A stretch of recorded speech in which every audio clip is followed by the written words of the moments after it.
And we are back here at the Voice of College Football for part 2 of our 24-hour live stream marathon to kick off the 2021 college football season here at the Voice of College Football. So I will wait for you fine folks to filter in here, and thank you so much for staying with us. We had about 120 on the line, and unfortunately, because of the way YouTube runs things and shuts down these live streams after 12 hours, we needed to fire up a new live stream here after that 12-hour mark here at 2 o'clock Eastern time. So we're halfway through, halfway home to our 24-hour live marathon here at the Voice of College Football. We are awaiting Mike McDaniel and Paul Van Wagner to take over, and they're going to provide some amazing pregame and postgame from Virginia Tech football this season.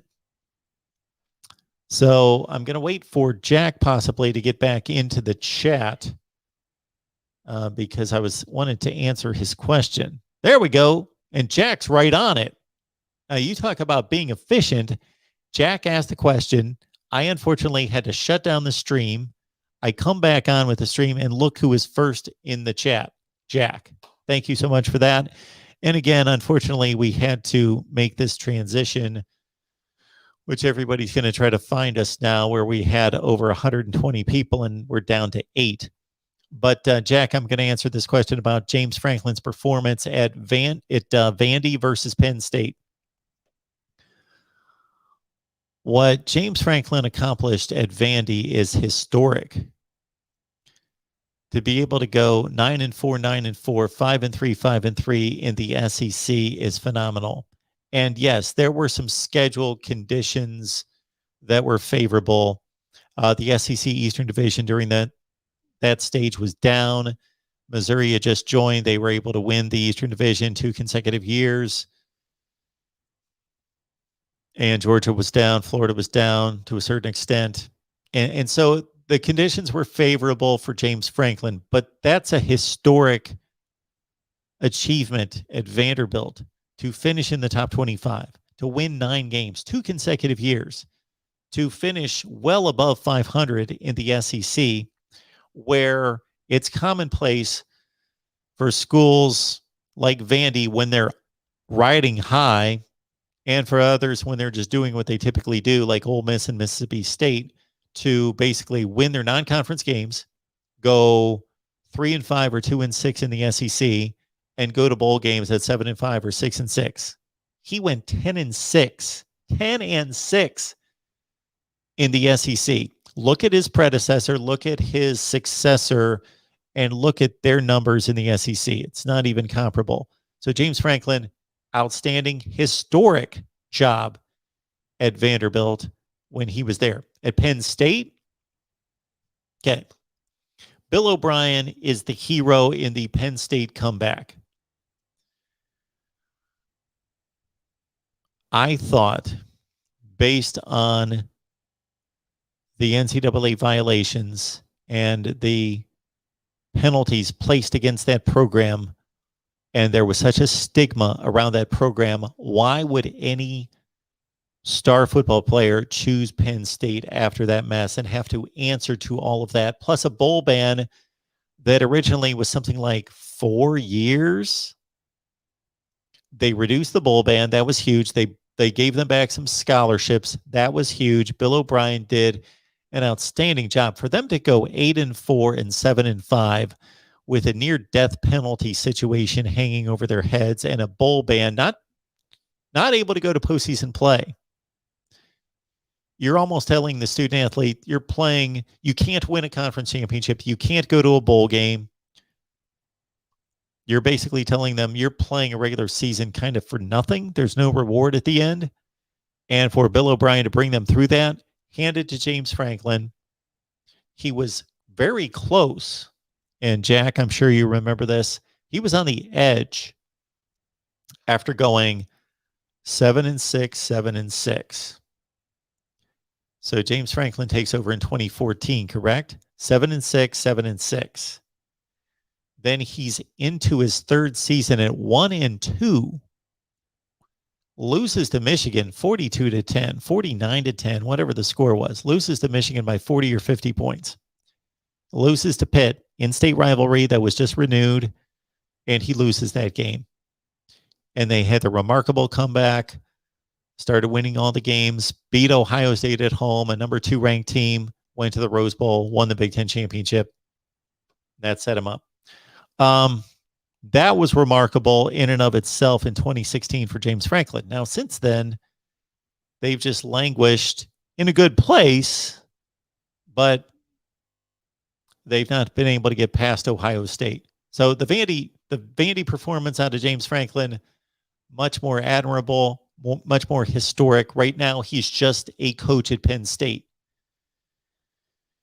He's a guy that if he retired or left or was fired or whatever after this season, let's say he goes 8-4 and goes to some other job, he's had a nice little run at Penn State, but it's nothing that anyone's going to talk about years from now. It's not historic in any way.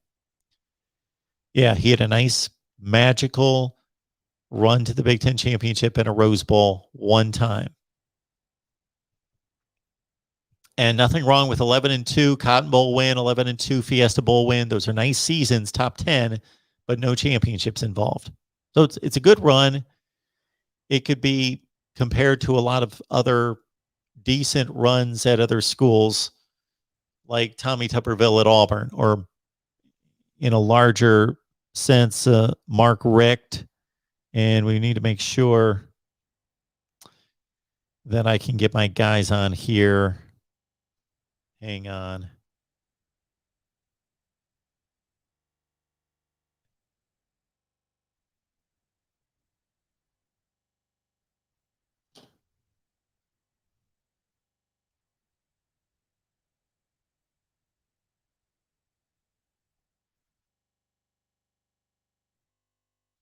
All right. Hopefully they can get on now. There we go.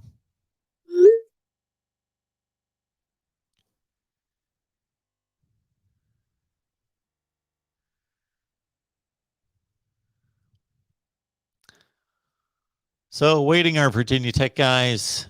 They are not tardy. I am. I forgot to give them the confirmation code that was being sent to my phone. And of course, we had to stop the previous live stream and start back up. Who else in the chat? Ed. Great to see you, Ed. I got to say that this is the first time that I remember seeing you here in the live chat, Ed. Appreciate you being here. Welcome to the Voice of College Football. The 59-14 over Minnesota. GR Gazzles, Ohio State over Michigan. Oh, whoa. No. He's got the home team, Michigan, winning this year, 38-31. I am going to be stunned if GR Gazzles is not a Michigan fan. Sooner Thrawn. I'm not laying down, no. I did get a bit of a respite. And now I've got to make sure that that confirmation code that I gave those guys did not expire, because that's a possibility. 520907.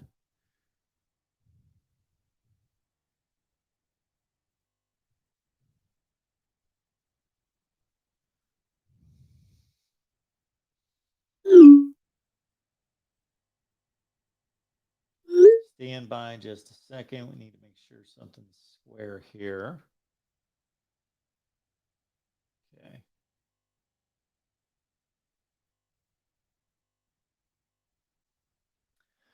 You guys have been amazing. We had 2,268 views to our first 12 hours. So thank you so much for that. And hopefully people will continue to watch that live stream and then catch up with this live stream. And again, you guys have been phenomenal, and 59 people have made it back out of about 120. And we got Paul Van Wagner on the line from ESPN Blacksburg. Paul, can you hear me? I can hear you. How are you, awesome, my man? I am doing well. Everything's good. My apologies. All good. So I found out maybe an hour ago, and somewhat confirmed that ESPN. My goodness, why do I have ESPN on the screen? That's because you work at ESPN Blacksburg, and I used to work at ESPN. YouTube, that's the other giant. YouTube does not allow a more than 12-hour live stream. Yeah, so I actually saw that. Yeah, we shut down and had to start back up, and finally got you the confirmation code. So thanks for hanging out with us, Paul. Thank you so much for that. I've been telling people periodically here, Paul, before I cut you loose, no problem, that I'm excited about all our post-game shows. So we've got so many post-game shows that we're firing up, about 15 or 16. I've not counted them, but you guys providing the pregame. Yeah. And I know between you and Mike and the rest of the gang that you've got lined up for the pregame. I am so pumped up to see this pregame show, especially with you guys. That's going to be at 4:00 Eastern tomorrow. Yes. Right before Virginia Tech, North Carolina, with Paul, with Mike, and the rest of the gang there that we'll get more familiar with tomorrow. And then the postgame. So, man, you know what this means. You know, it's the best thing about this. What's that? I'm going to watch the North Carolina Virginia Tech game like this. Will you actually even be awake when that game kicks off after doing 24 hours? But I get to watch a college football game, and I don't have to think about it. I got to do a post game, and I got to and I'm just going to watch you guys. That's going to be phenomenal. It's all good. We're actually going to bring on one other person for our little 2-hour stint here for you. Actually, well, it's going to be an hour and 45 now, but we're going to bring Andrew Alex on. He's part of our group that does the pregame show with us. He's going to join us. He also does the drive with me on ESPN Blacksburg Monday through Friday from 4 to 6. So we're excited to have him jump on with us. We're going to talk. We're going to spend a lot of time talking ACC. So, you know, I can dive into some Big Ten with the best of them, and you know, but if you're looking for ACC coverage for the next couple hours or hour and 45 or whatever, we got you. I'm going to have no idea what you guys are talking about. Hopefully, I'm not. That's true. For the next hour and a half. So you guys are well trusted here at the Voice of College Football. And again, it's Paul, it's Mike, and Andrew Alex is the ugly looking redheaded guy. Oh, come on, Paul. I'm staying out of this. I'm just glad to have Andrew here. Andrew, it's great to see you. Great to meet you. Thank you so much for providing your share of the coverage here at the Voice of College Football. That's awesome. Hey, thanks, Mark. Pleasure to be here. I've followed your work for quite some time. I've seen you had these two clowns on a couple of times before, and glad to make it a trio now. Talk some Virginia Tech football ahead of the big game. Andrew, we let the standards slip from time to time. I really don't know why, but they've been hanging around, and we kind of let them stumble on here once in a while.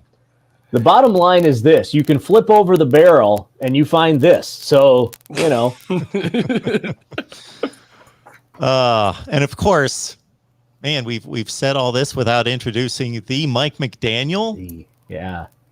It's all good. Full disclosure, I had the Roomba going in my apartment up until about 15 seconds ago, so it's all good that you didn't introduce me until literally just now, because I was sending it home, but it doesn't know where it's going. It's a mess. So. All right. Well, this is amazing. I think you guys have control of the graphics and everything. Have you tested that out? Are we good to go? Yeah, you brought in Andrew. Yep. This is amazing. Go take a nap for an hour and a half. We'll talk to you at about 3:45 or so. Yeah, I'll be back before you guys have to take off. All right, perfect. Thanks Mark. Thanks for letting us do this. Absolutely. Thank you. Yeah.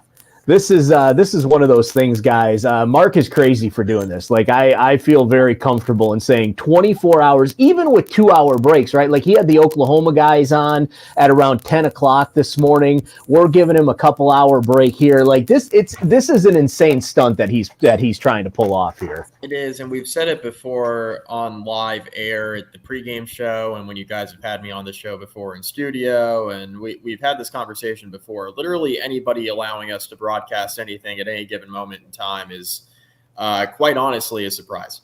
Risky business indeed. Risky business indeed. And Mike can vouch for me.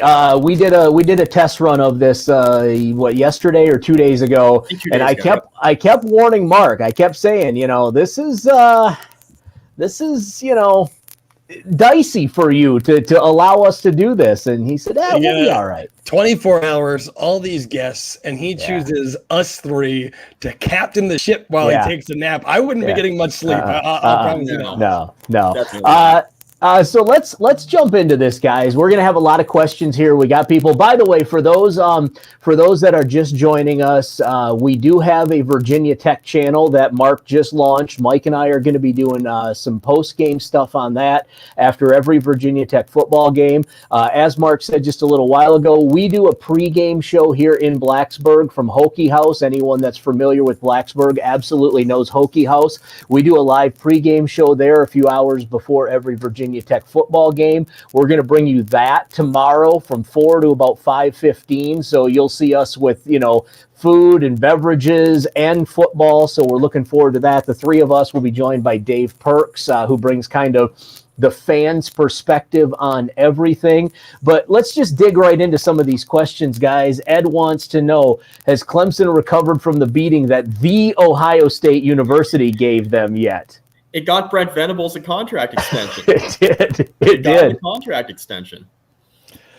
I mean, look, when I look at the Clemson Tigers and the fact that they lost to Ohio State in the convincing fashion that Ohio State took them down last year, will they ever truly recover? Because you had Trevor Lawrence, one of the premier quarterbacks in recent college football history, a guy who was the undisputed number one pick in the NFL draft. Yes, you got a championship out of him his freshman year. You cannot discount that fact. But at the end of the day, I think the Clemson fans are going to be looking around saying, what if we could have gotten that second championship with Trevor, probably for quite some time down there in South Carolina. It's probably the same way they were feeling, and a little bit different, obviously, because it wasn't in the national championship when this happened. But if you think back to, I guess it was 2015 when Clemson was in the national championship when Deshaun Watson was a freshman against Alabama and lost that game, and Watson was really, really good. Came back from the injury he suffered the year before and was able to obviously put up monster numbers in that championship game against Alabama, and then obviously come back the very next year and win that rematch. I think a lot of Clemson fans are probably wondering, the what ifs with Deshaun Watson too, whether or not he could have, gotten a few championships under his belt too. But always weird to go into a game where you see kind of this weaponized Clemson team that really last year was as talented as they've been in quite some time, and lose in the fashion that they did against Ohio State in that semifinal. It was surprising to me. I bet on Clemson. Not to say I thought Ohio State was fraudulent, because I think that would be mischaracterizing it. I thought Ohio State was quite good, but I was wondering if, because Ohio State had a delayed start to the season, really not kicking things off until November. I mean, originally the Big Ten season was canceled, and then they decided they wanted to play football again. I was thinking, okay, is Ohio State going to be in a position where they're prepared with limited playing time against Clemson? And you know what? I was very, very wrong in how I forecasted that matchup. Justin Fields was outstanding. You guys remember he basically cracked his ribs in the middle of that game, comes out, he threw, a couple touchdown passes after that. And anybody that was questioning his toughness going into the NFL draft, which people were, and I still didn't understand it, they were proven wrong with how he played in that game and how he's looked in the preseason. So I'm more interested to see how Ohio State plays tonight. They open up against Minnesota, CJ Stroud playing quarterback. I'm interested to see how they look against a Minnesota team that I think would like to perform well as a 2-touchdown underdog. It's going to be one of the more intriguing games of tonight. Yeah, in defense to people, and I know I was in the same boat as you, I really did think that Clemson was going to take down Ohio State, and I thought they would do so rather convincingly, just because Clemson really no hiccups all throughout the course of last season, with the exception of the loss to Notre Dame.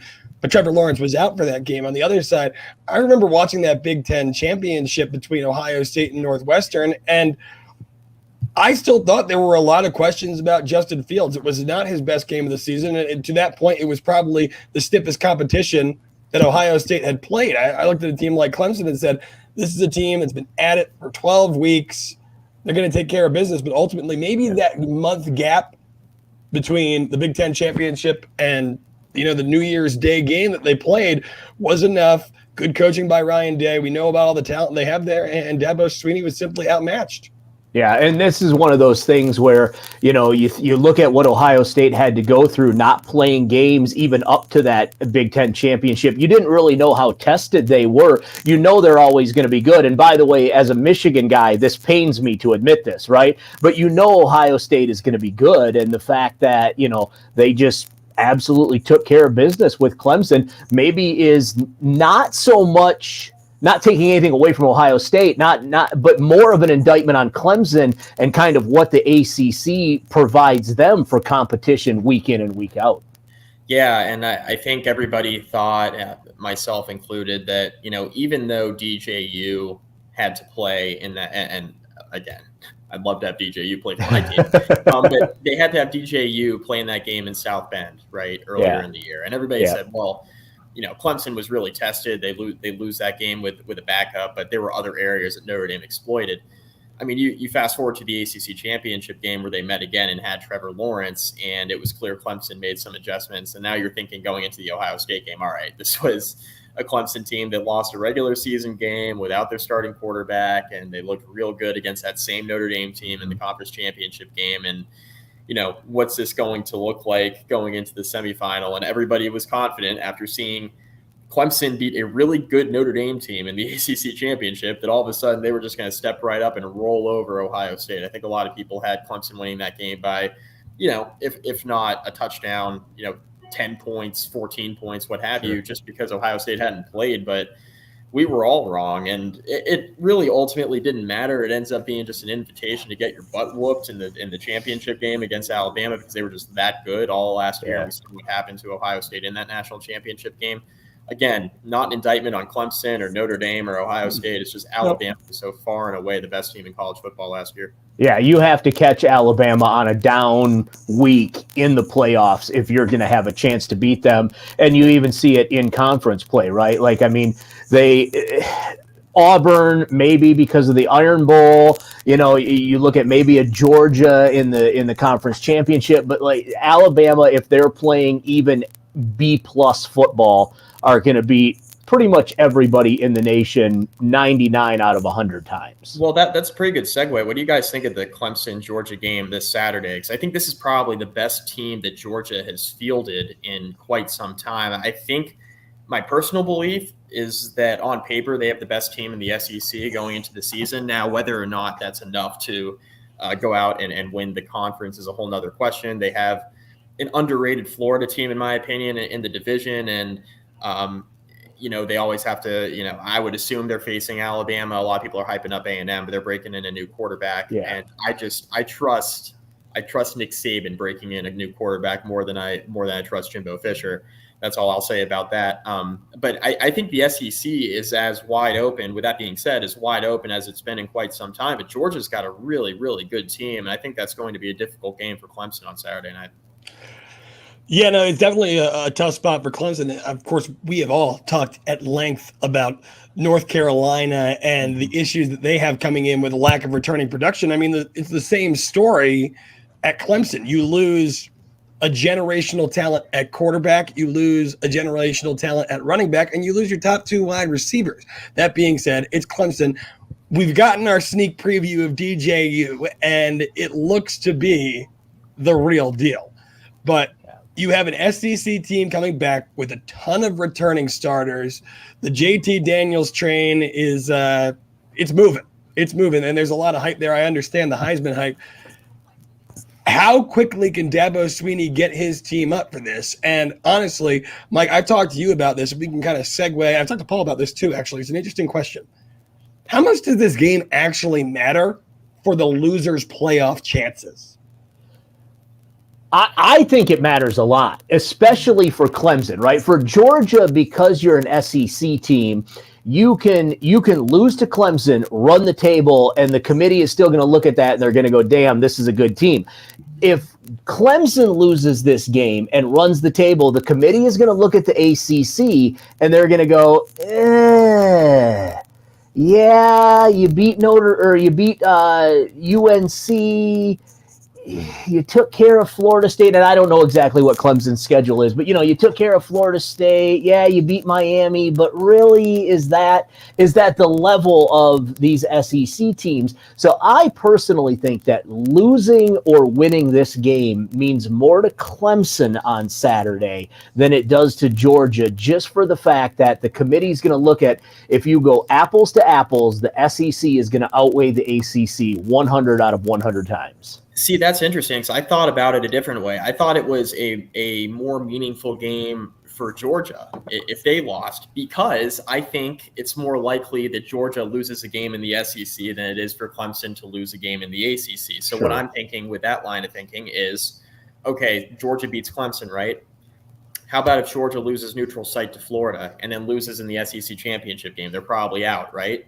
Mm-hmm. Well, how about if, they lose to Clemson, they run through the schedule, they get to the SEC title game and they lose by 2 scores. And now they're a 2-loss team that lost by 2 scores to the SEC champion. Are they in? And we don't know the answer. And the bottom line is we don't really know the answer to this right now. I think we'll find out who it's more meaningful to later. What I know happens year in and year out with all of these big time matchups in week 1 that we find, and we were kind of spoiled. We're kind of just unfortunately not able to have this last year because of the situation around college football with everybody playing conference games. But in most years, this year being one of them, we have the big time non-conference matchup that everybody's looking forward to. This year, it's Georgia-Clemson. A lot of people are looking forward to seeing the Alabama-Miami game as well. And usually there are a few every year, right? Mm-hmm. And we tend to overrate the meaning of these games in opening weekends. Mm-hmm. Let me give you a prime example. Notre Dame played Texas to open the 2016 season. Notre Dame lost to Texas. Everybody's saying Texas is back. Texas is back. Right. Texas ended up being really bad, and Notre Dame went 4-8. We actually know nothing, and I'm not saying that's going to be the case with Clemson and Georgia. Obviously, it's not. They're talent-wise, they're 2 of the most talented teams in college football, so that's not going to be the case. My point being, we tend to overrate these things in week 1. But I believe it's an important game. It's obviously a nice feather to have in your cap for later, especially if the 2 teams end up running the table. But I think it's more meaningful to Georgia, and I think it's a harder schedule for them to navigate. They have more opportunities to prove themselves, and from that standpoint, Paul, if we're taking that line of thinking, then Clemson should really think about winning this game against Georgia. Right. Yeah. But if you're looking at just basic strength of schedule standpoint, and you think that Georgia has a chance to slip up more often, it might be a more meaningful game for them to win against Clemson. Right. So you can take a couple different angles to it. And that's the one I thought of. But I do understand where you're coming from, Paul. And I don't think it's necessarily incorrect either.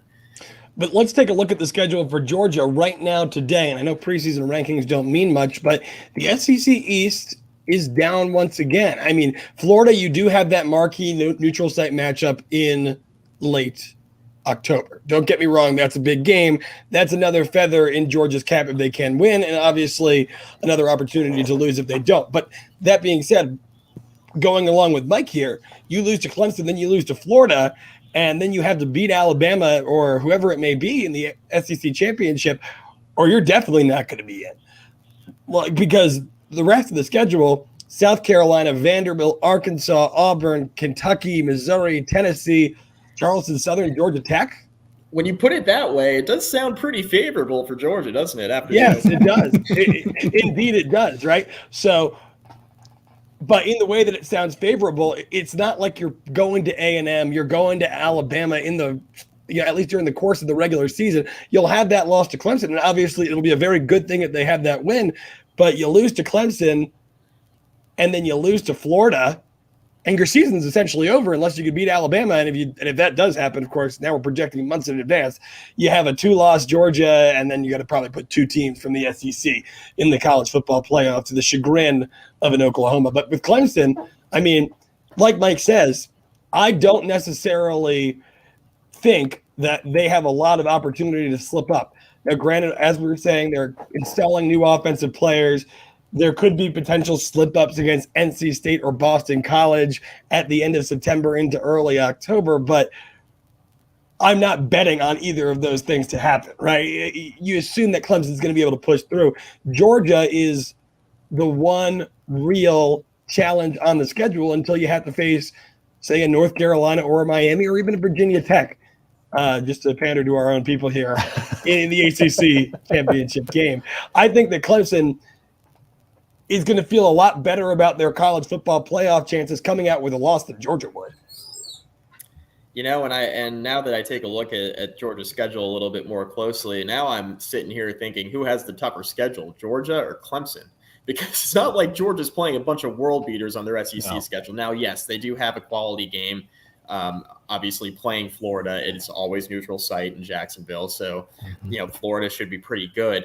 But I look at the rest of the schedule and, you know, what's keeping me from saying that Clemson has a tough game here or there too outside of Georgia in the opener, right? So a lot of this depends, of course, on what the ACC Atlantic looks like. And there's some questions really all across the conference, but specifically when looking at the Atlantic, Boston College, what's NC State going to be? You know, those are two teams I think that could certainly compete for second in the Atlantic. There's Florida State that everybody is hoping, is able to, make some strides and be a bit more competitive. We'll see, this weekend if, playing a Notre Dame team that's replacing a lot, if that's going to come to fruition or not. I don't think it is, considering Notre Dame's strengths in the running game and Florida State's inability to tackle. I think that could be a tough game. But if Florida State shows well against Notre Dame in the opener, I think people would be a bit more encouraged about the outlook of their team the rest of the season. All that to say, I don't think Clemson loses a game in ACC play. I think they run the table, get to the ACC championship game, and no matter who they're playing, I think they'll probably be favored by 7 to 10 points at the very least. Let me take a second here, guys, to just introduce us to the people that have jumped on, because we have a lot more people watching now than what we had when Mark took his 2:00 break. I'm Paul Van Wagner. I'm the host of The Drive on ESPN Blacksburg here in Blacksburg, Virginia. The redhead on the screen is Andrew Alex. He is my co-host on the show. You can hear us Monday through Friday on ESPN Blacksburg and the ESPN Blacksburg app from 4 until 6. Mike McDaniel in the middle repping Dewey Beer today. Apparently, he got some name, image, likeness money because he's had that hat on for about a month now. Mike McDaniel is on with Sons of Saturday, the Basketball Conference podcast, the Hokie Hangover podcast with Andrew, and also jumps on ESPN Blacksburg when he answers his phone about once or twice a week. We are going to be bringing you the Virginia Tech channel. So if you haven't subscribed to that yet, we encourage you to do so. It's on Mark's page. So just go to the Voice of College Football and search for the Virginia Tech channel. We'd love to have you subscribe to that. We're going to be doing post-game analysis after every Virginia Tech football game. And on Friday, tomorrow, from 4 until 5:15, we'll be live from Hokie House here in Blacksburg, bringing you the Hokie House pregame show that we do on ESPN Blacksburg before every Virginia Tech football game. So that being said, guys, Mike brings up a great point, and this is something Andrew and I have debated on the drive on a regular basis. Boston College is better than NC State. Now, guys, I am not a buyer of Boston College. I don't know if I'm buying NC State, but Mike, you I think agree with Andrew. You believe Boston College is going to be a pretty decent ACC program. I think on paper, they certainly look that way. Now, this is one of the more intriguing storylines of the conference this year, is what team emerges as the second best team in the Atlantic. Is it Boston College? Is it NC State? Or is it a sleeper team like Florida State or even Wake Forest that I think a lot of people are sleeping on? Yeah. Those are the questions I have. Now, I think from a pure talent standpoint, I think Boston College and NC State, as far as mature talent with depth and kind of where they're at as programs, I think they're a little bit further along than a team like Florida State that, Norvell has recruited well since he's gotten there, but a little bit of a rebuild after the Willie Taggart experience. So I like where BC and NC State are at in terms of like the top two teams that could compete for that number 2 spot in the Atlantic. As far as who's better, it really, to me, comes down to Phil Jurkovic's ability to stay on the field versus Devin Leary's ability to stay on the field. Like in a vacuum, I think these two teams are pretty even. But when it comes down to it, I can trust Phil Jurkovic to be available more than I can trust Devin Leary to be available. And I think Devin Leary is a damn good quarterback when he's healthy. Just as good or maybe even better than Phil Jurkovic. My question is whether or not he can stay healthy for a full season, which has been an issue for him here over the first couple of years of his career at NC State. Yes, Zay Flowers is best receiver. I don't know if he's the best receiver in the ACC, but he's damn good. He's up there. He's up there. He's up there for sure. Yeah. Yep. He is outstanding, and Jurkovec looks for him early and often. And Flowers is an NFL receiver. He reminds me a lot of Jamison Crowder. Jamison Crowder, when he was playing at Duke, gave Virginia Tech in particular a ton of fits. But he was on some bad Duke teams, and Zay Flowers has been on some bad Boston College teams up until last year, who's been the guy who's really just stood out. And you're like, that guy's really good, like pro good, on a team that's not so good. But I think Zay Flowers has an opportunity to gain a little bit more recognition. I know he's starting to garner that after the year he had last year, but I think he has an opportunity here to garner some more recognition this year, especially if Boston College ends up being a really good team in the Atlantic, like a lot of people expect. So here's how I think about it. And it's basically the recipe for success that we know. When you have a lot of returning production on a team that was ascending last year, you expect them to make that next step. And for Jeff Hafley, and I think for us Virginia Tech people, we can kind of compare it to Justin Fuente's first year with the program here in Blacksburg. You get that transfer quarterback that's able to kind of accelerate your rebuild around the guys that you already have. And Jurkovec, who was a former 5-star guy at Notre Dame, couldn't break into the lineup, transfers to a very similar college in terms of academics, in terms of that Jesuit Catholic school background, and he immediately made an impact. Flowers, first team All ACC. That's just a fact.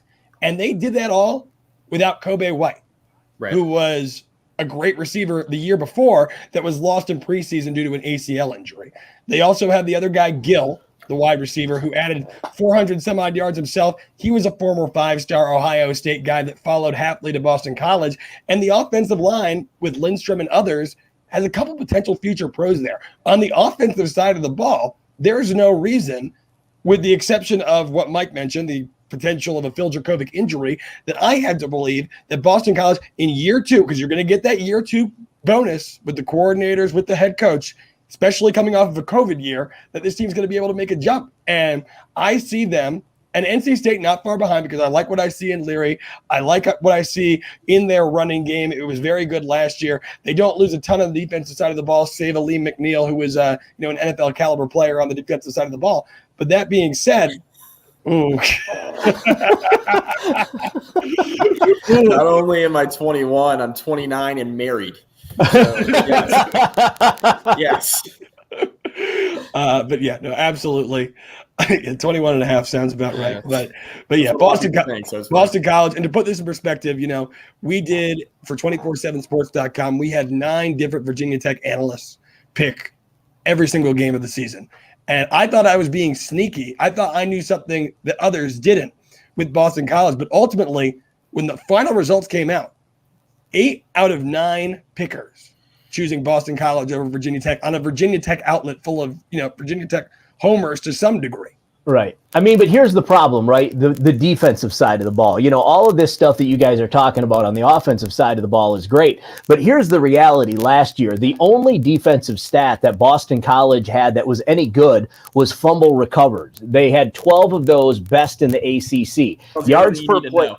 Yeah, yards per play, they were ranked 11th. Pressures on the quarterback, 12th. Sacks, 11th. So you can sit back there, and a guy like a Sam Howell, for example, or a DJU, or some of these other quarterbacks that are pretty good, are going to be able to sit back there, and they're going to be able to pick apart this Boston College defense. The question becomes, it's kind of the old Indianapolis Colts, right? Can Boston College outscore what their defense is going to give up? And at Virginia Tech last year, we saw, guys, that was not the case. You can't expect your offense to keep up with what your defense can't do. And that's kind of when I look at Boston College, that's going to be their Achilles heel. And that's a pretty big Achilles heel. Yeah, but there are just some head scratchers, like giving up 40 to Virginia Tech. Nobody's going to fault them for losing to Clemson. In fact, they had Clemson on the ropes there for a while. Nobody's going to fault them for losing to Notre Dame, a playoff team in their own right. But losing, giving up 43 points in the season finale and losing to Virginia, beating a bad Louisville team by only a touchdown, beating Syracuse on the road 16-13, there were some weird results in there for BC last year. Even for all the good that they had, there are still some questions. And You look across the conference, a lot of these teams aren't immune. There are questions all across even with Clemson. There's a fair share of questions with Clemson. Everybody knows the defense will be good, but there's some questions on offense for them too. The good news for Boston College, I guess, is you start out with 3 out of 4 of your first 4 are very winnable. Colgate, UMass, Temple. By the way, I really want to see the Boston College at UMass hockey game later this year. That's a different stream for a different day. But, then you play against Missouri, but that's at home before you go to Clemson and then play NC State. So, I mean, in theory, Boston College could be 4-2 coming out of that first half. They could be 3-3. I think either way, you just kind of look at the second half of the schedule and you know that there are definitely some winnable games there for BC. Yeah, for sure. And I really do think, we're going to be splitting hairs. I think there's going to be a game or two here or there in conference play when it's all said and done. Even if Boston College isn't quite as good as a lot of people think they're going to be, like being a 9-win team, for example, I think that's in the realm of possibility when you look at their schedule. Like, even if they're not quite a 9-win team, I do feel like 7 or 8 wins is the floor here, which, right. To be quite honest with you, like there would have to be a couple of weird results for games that they ultimately lose. I mean, they had an easier schedule last year, and the thing that stands out to me, and a lot of people want to look at it one way and say, yeah, well, the reason why Boston College was good is because they caught some of the easier teams in the ACC. It's like, okay, yes, that is true. Right. But an important part of being a good team in the ACC in particular is winning the games you're supposed to win. There are too many teams in this conference right now that don't win the games they're supposed to win. So we end up with a ton of 4-4 conference teams, right? We have teams that finish the year 7-5 or 8-4 or 6-6 that win 3 or 4 games in conference and lose, 4 or 5 games in conference every year. They're not supposed to lose. Yeah. And we got too much of that going on. So a lot of people want to say, Boston College didn't face anybody. But at the same time, I look at it and I'm like, well, they won the games they were supposed to win last year, which is more than you could say about a lot of the ACC year in and year out. So that's what impressed me most about Jeff Hafley in the first year. Yeah, I mean, and we have to keep in mind that all of this happened in a season where there was no spring practice or shortened spring practice, weird fall camp. You have a new head coach trying to implement his culture, his system, and they were able to go 500 in conference, 5-5 in conference, 6-5 overall. They improved in 13 of 14 major defensive statistics. I mean, yes, Paula, it definitely wasn't pretty, especially later in the season when you talk about that UVA game, but there's reason to believe that they're on the upswing on that side of the ball, and the offense was already there. So, I mean, I'm not going to go out and pick Boston College's team is going to challenge Clemson, but when I look at the amount of things that we know about teams in an Atlantic division, where it might be safe to assume that every team is to some degree on the upswing, right? I mean, maybe not Louisville. Florida State, you expect, has to get better. Wake Forest brings back a lot. We know what they're capable of down there. It's, it could be chaos. It could be chaos, but of all the teams that are going to be in that circle of chaos, I feel like Boston College at least has the most, the lowest floor, essentially. There's some certainty. There's some certainty. Yeah, there's some certainty. The thing you mentioned, too, that's interesting, you're right about, by the way. Yeah, maybe not Louisville, but maybe Louisville, too. They had a bad year last year, but they still got talent. Malik Cunningham needs to stop throwing interceptions. If he does that like he did a couple years ago, they're going to be fine, right? Like, they'll be fine. Yeah. They had some weird offseason stuff with Satterfield, but if he decides that he wants to stick around there long term and they're buying in, they got a talented team. Maybe not Louisville, right? Or maybe they're on the upswing too. The only team I would say it's definitely not that I think is going to be looking for a new coach is Syracuse. Right. Yeah, Syracuse gets the short end of the stick. I mean, when we talk about Cunningham, though, I mean, he went from the second most efficient passer in the country to like middle of the road, if not at the bottom of the list. Yeah. D-Rock, to answer your question, we will get to that game. We're dragging it along so that we keep y'all here and listening to our tomfoolery. Well, let's talk about NC State, guys, because that was kind of how this began, right? The comparison was made Boston College, NC State, and a healthy Devin Leary is a big difference maker, Mike. ESPN loves to use the QBR, and you look at QBR last year and let's eliminate players that played for Clemson and Notre Dame, right? The best QBR in the ACC outside of Trevor Lawrence, DJU, and Ian Book belonged to Devin Leary. He was 3-0 as a team starter before, his season got cut short with that leg injury against Duke. He comes back. Devin Leary might be a story for NC State. Plus, they're bringing back, unlike Boston College, 10, count them, 10 boys and girls of their defensive starters from last year. If you want me to buy or sell Boston College or NC State, I'm going to buy NC State before I buy Boston College right now. I do like NC State. I really like Devin Leary. And a lot of people talk about, okay, Sam Howell's the best quarterback in the conference. I agree with that. And a lot of people want to sneak DJU and just slide him right into he's the second best quarterback in the league conversation. And he's very good. He's going to be the next great Clemson quarterback. I fully believe that too. But I just wonder, why aren't we talking about Phil Dracovic and Devin Leary as being the second best quarterback in the ACC? Why are they all of a sudden just slotted behind DJU? Because they don't play for Clemson? Probably, right? Yes. But I look at the pure quarterback play, and I look at what Dracovic did last year in year one. And remember, Dracovic was a 4-star quarterback at Notre Dame. It's not like this kid didn't have talent. He ended up losing the starting job.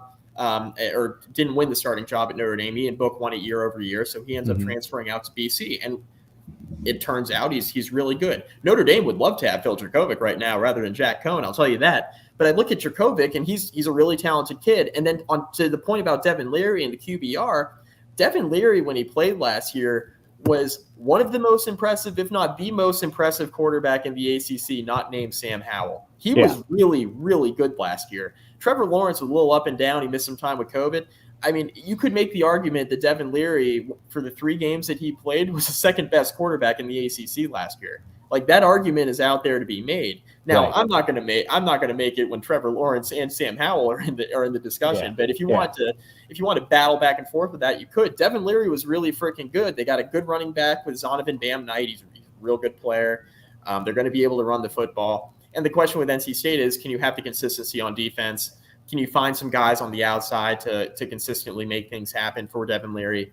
But I think this is a very good football team. The question is, what kind of coach is Dave Doran? And we've seen, it's kind of been up and down. He had a really talented team a few years ago. Oh, man, might have even been 2017. If there's an NC State fan in here, let me know. I think it was either 2017 or 2018. They had a really talented team go into South Bend with Bradley Chubb and playmakers everywhere, and there was an expectation that NC State, that was going to be their coming out party. They were going to beat Notre Dame in South Bend, and they hung in there for a little bit, and then Notre Dame blew the doors off them in the second half. We're like, all right, NC State's not as good as we think, right? And that was probably the most talented team that Dave Doran has had, but he's got a really talented quarterback in Devin Leary, and he's had some good quarterbacks at NC State, but Leary's upside might be the highest of any quarterback he's had at NC State. Which is saying something considering the guys that he's had come through the door there. So I like this NC State team a lot. I think the game between NC State and Boston College theoretically could determine who finishes second in the Atlantic. Yeah, I mean, NC State, and by the way, I do agree with the commenter just then. I got to slot De'Ara King in as the second best quarterback in the ACC. Just the track record from Houston to what he did at Miami last year. I mean, he's got to be number 2 after Sam Howell. Leary did impress, though, and the utilization of the run game within the pass game also very important. It's very similar to Boston College on offense with NC State. You bring back 2 receivers in Devin Carter and Thayer Thomas, who combined for 1,700 yards and 13 touchdowns last year. You had Porter Rooks, a 4-star, who improved as the season went on. And I feel like when we're talking about 2020 recruits, you don't want to look at the whole package, given what happened in training camp, given the lack of experience going in, how they were kind of just thrown into the fire. Look at the progression going into the season. I mean, there's a lot of question marks there on the defensive side of the ball, but they did improve last year. So it's a 2-team race for second place, in my opinion, in terms of what you're going to get from a consistent basis there. And by the way, Zonovan Knight last year, the stats didn't back up what the talent is. I think with more consistency, hopefully a lack of injuries, we're going to get a big season out of him at NC State. That's fair. That's fair. Okay, let's move on, guys. We've had quite a few people ringing in here about Miami. Obviously, we have Miami, Alabama this weekend. We have people that are talking about De'Aaron King being the best quarterback in the ACC or second best quarterback in the ACC. I'm just kind of curious, I guess, overall, guys, where are you at with Miami? How do you see Miami? Because to me, this is a team that has woefully underperformed based off of the talent that they have. Yes, I realize that they went 8-3 or whatever it was last year, but that's the first year that they haven't had a 6 or 7 win season in a long time. I think that Miami's going to win the Coastal. So the only question about Miami, there's two. Number one is, how do you replace Jalen Phillips, Quincy Roche? Like, how do you replace that up front, right, at defensive end? Now they've recruited well, and if you can find yourself 2 competent edge rushers, which I know they have a bunch of 4-stars there. If you find like 2 competent edge rushers, and even if one of them's good, they'll be fine on the defensive line. De'Aaron King, as long as he's healthy, which we've been given assurances that he is, right? I think Miami will win the Coastal. My second biggest question outside of the edge rushers and finding at least one guy who can rush the passer there, just strictly at defensive end, is Manny Diaz. So Manny Diaz, he fires Blake Baker as defensive coordinator. Manny Diaz is going to have more input in calling the plays on the defensive side of the ball this year. I think that's really important. Now, you don't always want your head coach doing that, but we saw what Miami's defenses were capable of when he was calling the plays on defense for Mark Richt, when Mark Richt was still the head coach. Miami was, remember the turnover chain back in 2018? Everybody talked about how they're able to just – now there's an element to luck with turnovers, but they were able to force a bunch of them, and they really got after the passer, and that was a swarming defense that took a lot of teams by surprise. And I think you're going to see something similar to that this year. Now, I don't think you're going to, force like 40 turnovers or whatever it was like 2018, because there is an element of luck to it. But I think the defense is going to be more sound than it was a year ago. I think as long as De'Aaron King's healthy, they got all the weapons on offense that they need. Returning starters at running back and receiver and tight end. I think they will be just fine on offense. My questions, weirdly, because Manny Diaz is the head coach, is around the defense. And if they're able to shore that up a bit, I really do like Miami's upside. I think they're the most talented team in the Coastal, but the problem is they're always the most talented team in the Coastal. Mm-hmm. And I think it's really going to come down to consistency, which has been Miami's issue for 2 decades now. It's consistency, but if not now, then when? And I think if they don't at least challenge for the Coastal this year, if they're just like barely a bowl team or they go 7-5 or something like that, I think the fan base is going to have some real questions about Manny Diaz's viability as the head coach moving forward. And I think those questions would be fair, considering that he kind of took over the job at a weird time because Mark Richt decided he was going to retire because he didn't want to have to fire his son off of the offensive coaching staff. And he said, you know what, I'm good. And it's a good thing he did because Mark Richt has had some health issues recently. So I'm glad that he got out of coaching when he did. But Manny Diaz was hired at a weird time. You guys will remember he was the Temple head coach for about 12 days. And he goes back to Miami and takes over the position. I have a hard time believing that Manny Diaz would be Miami's first choice to be the head coach. But I think we'll know quickly this year whether or not Miami is going to be a competitive team. I think it starts in week 1 here against Alabama on Saturday. Is Miami competitive? Can they not lose this game? They're 19.5-point underdogs. Can they cover the spread? Can they be competitive for at least 3.5 quarters or even 2.5 quarters? Get into the middle of the third quarter and be competitive in this game. I think if you do that, De'Aaron King stays healthy and, you don't get totally embarrassed on national TV against an Alabama team that's replacing a ton.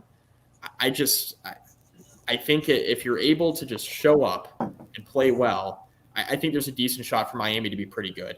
I wouldn't, and I see the commenter saying anything less than 10 wins, I want him out. If Miami goes 9-3, that's better than they've done most years. And even with all the talent, I think 9 wins would be, show me the 3 losses, I guess, would be my next question. You're starting out with an automatic loss to Alabama, in my opinion. I don't think they're winning the game on Saturday. Right. I think you're starting out with an automatic loss. So an 11-game season, you're saying that he's got to win 10 out of 11 or you want him out. I'm not sure that should be the standard with how Miami's been. I don't think they got a lot of talent, but 10 out of 11 is a lot to ask. It is. I don't see it. Yeah, look, so first of all, let's backtrack to the end of the 2019 season where Miami is at the lowest of low points. They lose to Duke. They lose to FIU. They lose in the bowl game to Louisiana Tech, just straight up embarrassing. And Manny Diaz makes a decision, which ultimately, when you look at the tenures of certain coaches in Power 5 college football, are the most important decisions that they make, which is understanding that something's not working and parting ways right away in hopes of improving. They got rid of Enos, and they bring in Rhett Lashley, who installs a completely different offense. More of a power spread rather than just a pro-style, right-up-the-middle type offense. And, of course, you lure in De'Aaron King as the transfer, and the rest is history. They improve in every offensive category year over year. This was a team that lost to Clemson and North Carolina in the regular season before losing in their bowl game.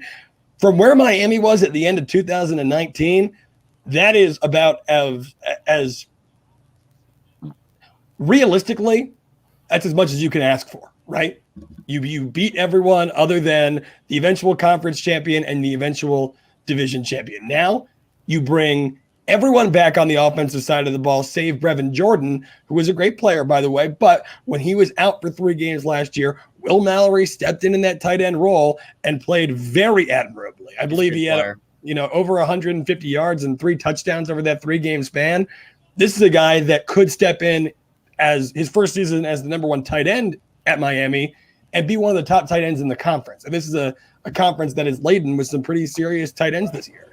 So, again, it goes back to the defense. How are you going to replace Phillips? How are you going to replace Quincy Roche? But from where I see it, and this is going to make some of the Miami fans happy, Miami has a lot less question marks, at least going into week 1, than North Carolina, who most pundits seem to be crowning the Coastal Division champion before this thing has even started. Well, I see the comment about another guaranteed loss to UNC. I mean, UNC was a 17-point favorite against Florida State last year. Couldn't win that game. They go to Charlottesville, or even they might have even hosted UVA as a double-digit favorite. Lose that game. They go 53 to Wake Forest. I don't think anything's guaranteed. For pro players, 5 with basically 5? With a soon-to-be NFL starting quarterback, 2 NFL wide receivers, and 2 NFL running backs. You're not going to. Hey, we're not going to argue. We know UNC is talented. We're not going to argue that. We know they're talented. It's just I don't think anything's guaranteed in this. It's all about execution. Well, and that's the thing, and we know their offensive line has a hard time protecting Sam Howell. Let me introduce us once again because we're getting close to the top of the hour. I'm Paul Van Wagner. I'm the host of The Drive on ESPN Blacksburg. You can listen to us Monday through Friday from 4 to 6. Obviously, if you're in the Blacksburg or New River Valley area on AM 810, FM 93.1, and 97.1. If you're not in the New River Valley area, we have an app. You can download it. Just search for ESPN Blacksburg in your App Store or your Google Play Store, or you can just stream it at espnblacksburg.com. Mike McDaniel is one of the hosts of the Hokie Hangover podcast with Andrew Alex, who I'll introduce in just a moment here. The Basketball Conference podcast. He's also part of the Sons of Saturday. And we find him here on ESPN Blacksburg when we can actually get him to answer his phone. Andrew Alex is my co-host on The Drive and our do-everything guy around here. You can find him with me Monday through Friday from 4 until 6, and then you can find him with Mike and on various new platforms doing the Hokie Hangover podcast. You're also doing some stuff with VT Scoop and...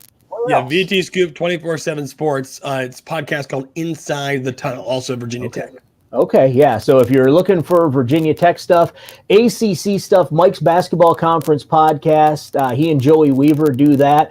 You've got Georgia Tech, Virginia Tech covered with those two guys, plus they hit everything else around the ACC. Joey believes that stealing the T is okay. That's an inside joke, so that's just for us, not the rest of you. But if you get it, you know what we're talking about. And you can join us live right here on Friday. We do the Hokie House pregame show before every Virginia Tech game. We're going to be be streaming that live on Friday from 4 till 5:15. Sorry, because kickoff is at 6, and we got to get over to the stadium for Enter Sandman because that's very important to us. And it is also very important to every Virginia Tech fan.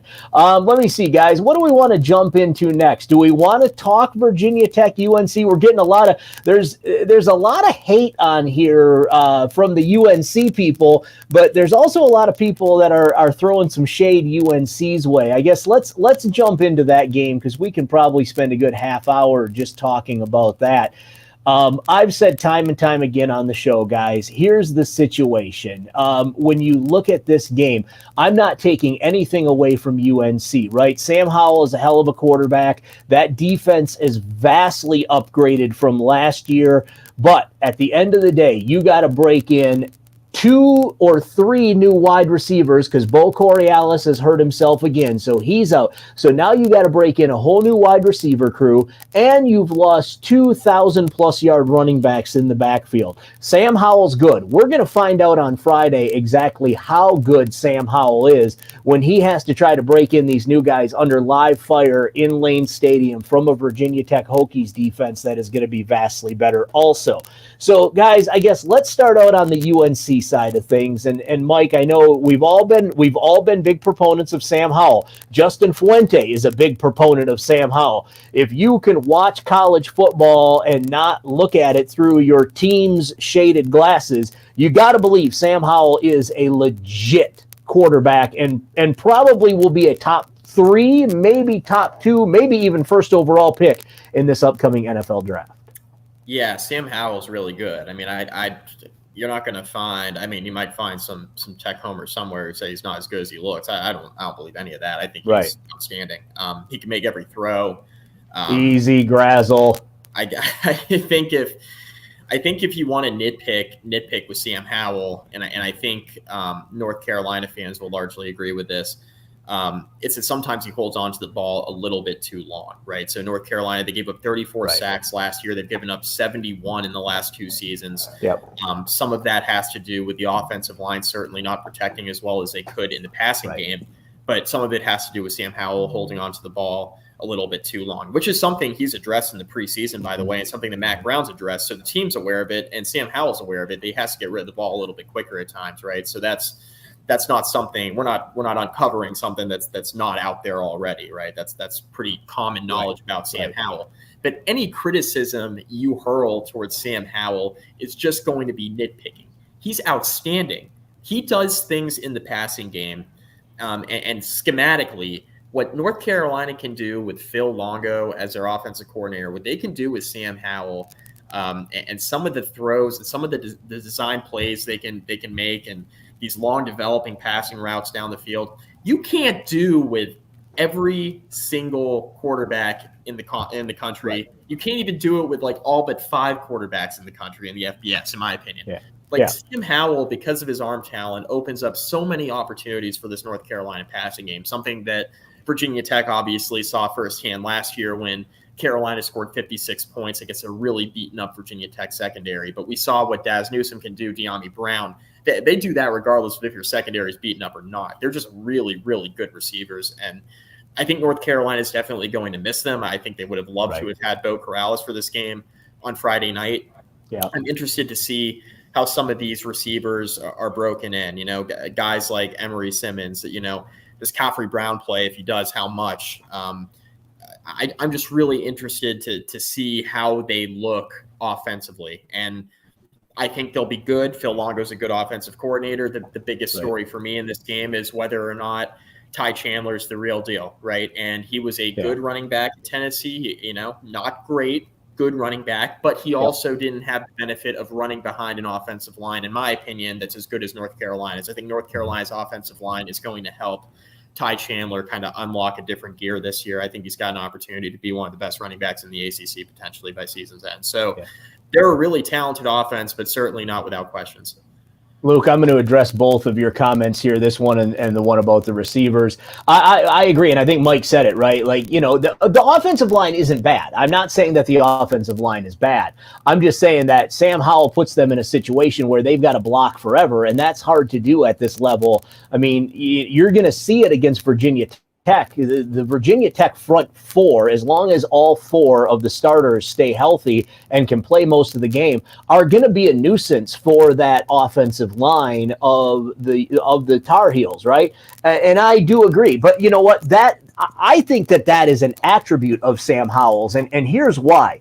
Sam Howell believes that if he can give himself an extra second or second and a half, and you see it, right? Sam Howell hardly ever looks to run downfield. Sam Howell is constantly shifting, sliding. Like, it is so frustrating as an opposing fan to watch him because it's not fast, right? Like, he just kind of scoots himself to the side and he just kind of gets himself out of trouble because he believes that he can make every single one of those throws.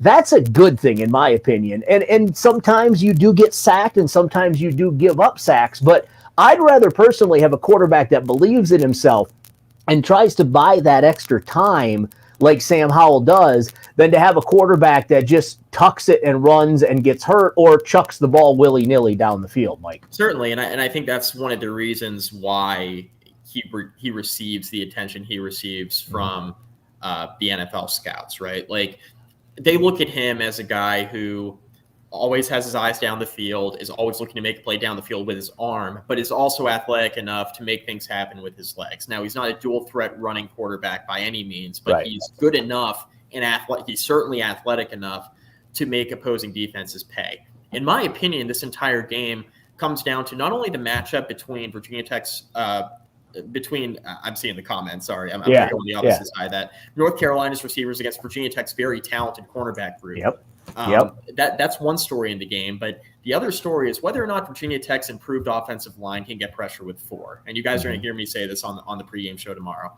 If Tech can get pressure with four and drop 6 or 7 in coverage, and the reason why I say 6 or 7 is because I think Virginia Tech would be wise to potentially have a spy on Sam Howell if they are able to prove they can get pressure with four throughout the game. Have somebody spy Sam Howell so that he's not saying, okay, well, you're rushing four, I escape, and now you're all down the field 40 yards with all my receivers. I'm going to take off and run. Spy Sam Howell a little bit because he is athletic enough where he can take off and run if the play breaks down, right? If you're able to avoid that, right, and you're able to drop 6 or 7 in coverage, and have these inexperienced North Carolina receivers go up against a veteran Virginia Tech group at home, I think that's where Tech gives themselves the best chance to win. Now, if they're not able to do that, then I think North Carolina scores like 35 or 40 points and probably wins this game by a score or 2. So that's the entire game right there. And I think the only way Virginia Tech can trust that they can get pressure with 4 and drop 6 or 7 in coverage consistently is if they stop the zone running game. All the talk last year was about Virginia Tech secondary having everybody out due to COVID. They only had 2 healthy starters in the secondary.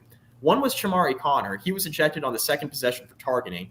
And the other one was Jermaine Waller, who was healthy, right? He was coming back from off-season foot surgery, had a pulled hamstring 2 weeks before the game, and was dealing with COVID before the season. He wasn't really that healthy. He got absolutely toasted, but he was one of the few scholarship players that Tech could suit up in the secondary.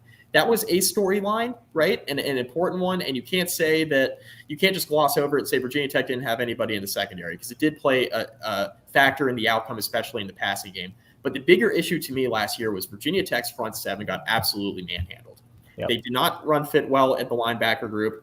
The defensive line did not play particularly well. They had a few COVID issues there up front too. They didn't play very well up front.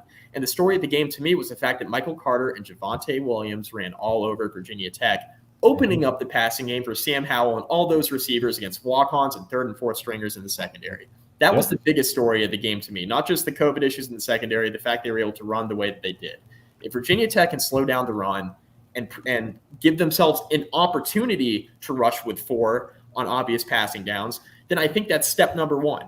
Stop the run, give yourself an opportunity to rush with 4. Then if you can successfully rush with 4 and drop the rest in coverage and make it difficult for these North Carolina receivers to get open, then you have an excellent chance to win the football game. Because say what you will about Virginia Tech's offense, say what you will about Brad Cornelison, they score points.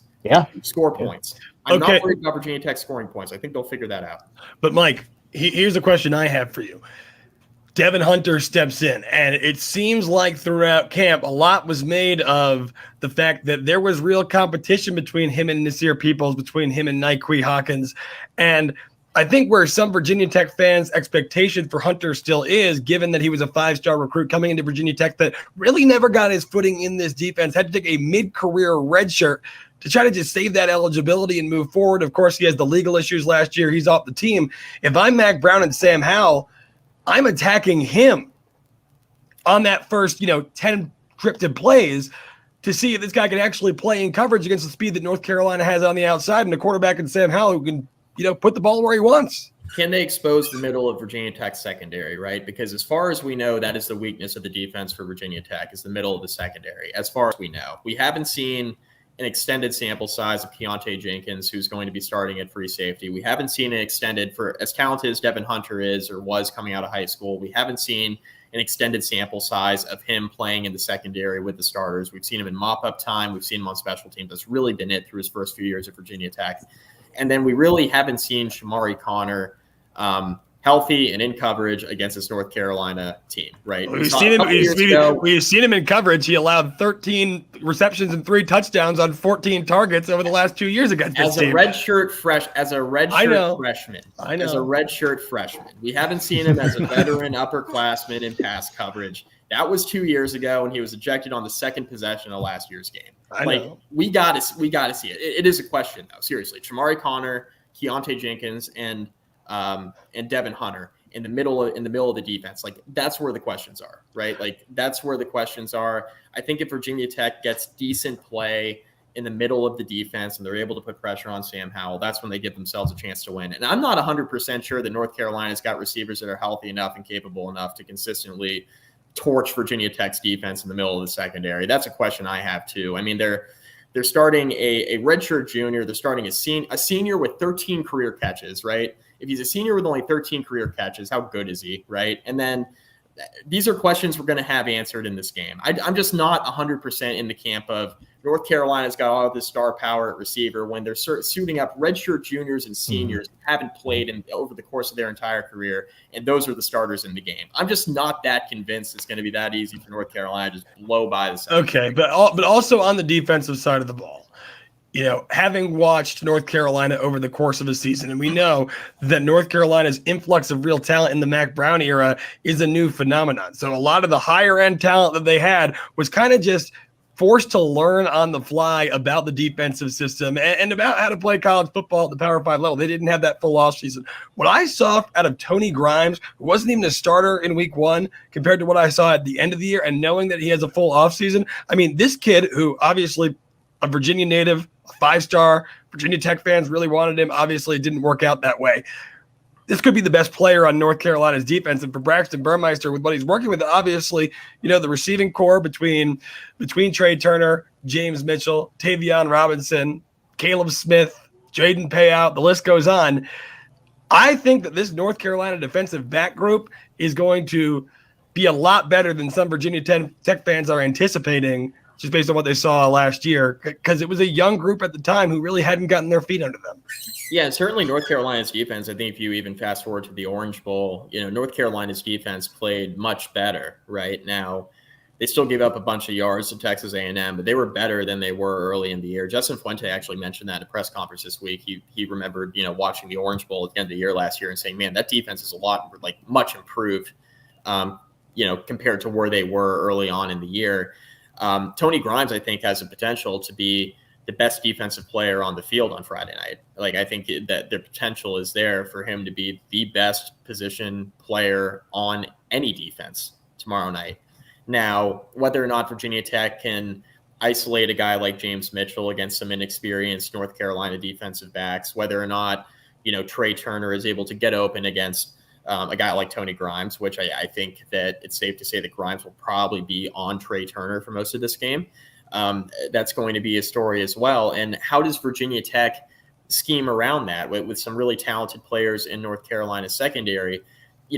How do the running backs impact this, right? From the standpoint of not only is Virginia Tech able to establish a run, but are they able to get their guys a ball in space? I'm talking, screen passes, swing passes out of the backfield, or are they able to get the ball in Raheem Blackshear's hands, whether it be as a slot receiver or as a running back? What does Brad Cornelson have schemed up to negate some of that talent that North Carolina certainly has in the secondary? Because I think opportunities are going to be there for Virginia Tech to run the ball in this game. I look at North Carolina's defense, and yes, they improved as the year went on last year, but when you look at the statistics, I mean, this isn't like, I mean, Virginia Tech's faced tougher defenses than this. This isn't like a top. I don't think this is nationally. They're saying, oh, this could be a top 15 or 20 defense in college football. I personally don't see it. I mean, this was a defense that in a lot of statistical categories last year was ranked in the 60s or 70s. I think this has a chance to be a top 40 defense, North Carolina, maybe even a top 35 defense. I don't see them being like a top 15 defense in the country. I think that's a narrative that's being built up on that side of the ball because they know how good Sam Howell's going to be on offense. Right.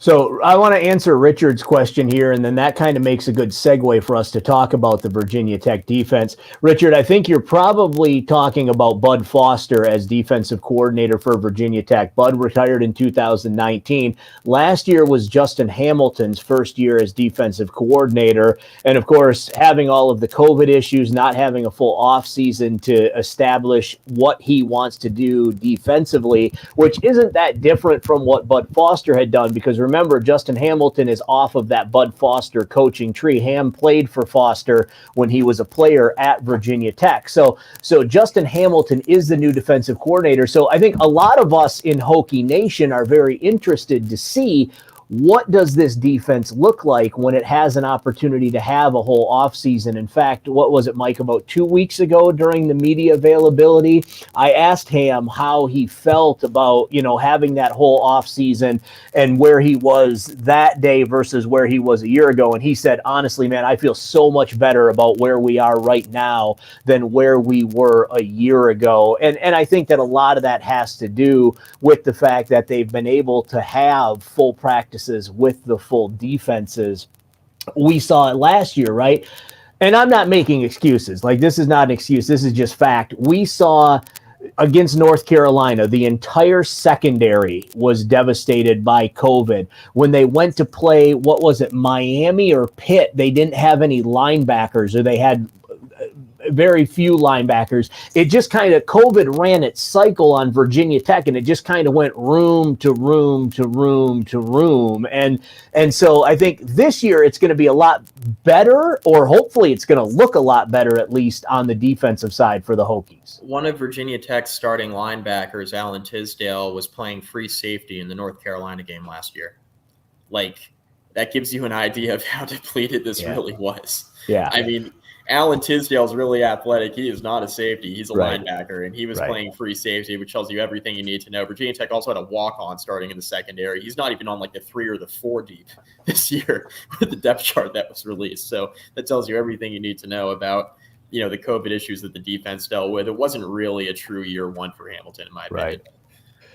Yeah, it was certainly interesting last year, given all of the obstacles that were in their way for the North Carolina game. But I mean, the team was relatively healthy against Pittsburgh, and they made Kenny Pickett look like an All-American. There were times where the defense looked better. It had better performances. Fair. And I am in no way suggesting that the defense was as bad as they looked in the North Carolina game against a great offense laden with future pro talent. The De'Ami Brown, Tyler Matheny matchup obviously wasn't ideal for the Virginia Tech Hokies. However, we don't need them to just allow less than the 10 yards per play than they did last year or whatever. And that might have been running the ball. That might have been overall. I don't know. There was 10 yards per play happening somewhere. And obviously, North Carolina just scored at will, as you would expect. Virginia Tech had offensively pretty much as good of a game as you can expect them to have, putting up 45 points, and they lost by double digits. There's a lot of question marks here. And I know that this defense, you have to assume this defense is going to take a stride, given all the returning talent that they have coming back, given the year, you can call it the year 1.5 effect of Justin Hamilton because of how chaotic the situation was last season. Yeah, it was even more like year 0. When you consider the fact they didn't have spring ball, right? So Bud Foster retires, and they bring in Justin Hamilton. They don't have spring ball. Summer workouts weren't really a thing. And then you get to fall camp, and Virginia Tech at times during fall camp had less than 20. Think about all the players on a football roster, right? You have 85 scholarships. You have guys that are walk-ons. You generally have, somewhere between 100 and 110 players on a football roster when you count all the walk-ons, everything else. Virginia Tech at times last year during fall camp had less than 25 total players available to practice in fall camp. Try to install a defense when you have less than 25 players available of the 110 that are allotted to you. I mean, Hamilton's trying to install a defense, and not only install a defense, but a lot of times install a defense with guys who aren't even going to play, right? You got like third and fourth stringers that in theory are only going to play if you're devastated by COVID, which is what happened. What happened in the Carolina game. So you end up having to play a guy like Tyler Matheny. No offense to Matheny. I thought he played as well as he could have. Right. And when they put him out in front of the press for the press conference, and you're talking about how he held his own, I mean, for a walk-on, that's all you can ask for in an impossible situation. Justin Hamilton himself, by the way, the defensive coordinator, for those of you just unaware, he didn't coach in the season opener. He didn't even coach in week 2 because he caught COVID. So not only is Virginia Tech trying to break in a new defense, they're trying to break in a new defense with guys that they know aren't even going to play, right? You have less than 25 players available at some point during fall camp. And then you don't even have your defensive coordinator available the first couple of games of the year. It was chaos on defense. Not to say that when they got healthy, they couldn't have played better. They absolutely could have. I think this offseason is as pivotal of an offseason and as important as an offseason as you can have throughout all of college football for Virginia Tech's defense specifically, because COVID hit everybody in different ways. You would be hard-pressed to find a unit in college football that was as affected by COVID as Virginia Tech's defense was. And then you throw in the fact that it was the very first year of Justin Hamilton's defensive coordinator tenure, and it is absolutely wild to think about how unlucky this was for Virginia Tech on defense last year. They got to improve, though. It's got to be better for sure. Mike, to answer your question, we have it on good authority that the numbers look like this. 6 or less, he's gone. 7, they'll have a conversation. He's going to have to make an argument for why the program is going in the right direction, and it's still not a guaranteed. 8 or more, and he sticks around. That's the numbers that we've been told, and those are coming from pretty reliable sources inside of the general athletic area of Virginia Tech. Yeah, and look, I think when you talk about Virginia Tech's record possibilities, I think as someone in the comments before asked for a Virginia Tech record prediction, the vast majority of expert predictions for Virginia Tech this season are going to be somewhere between 6-6 and 8-4. And that makes a world of a difference, right? But when you talk about that 7-5 number, which is my personal prediction, I have Virginia Tech losing to North Carolina, Notre Dame, Pittsburgh, Boston College, Miami. And, games could flip either way. That 7-5 is an interesting one, right?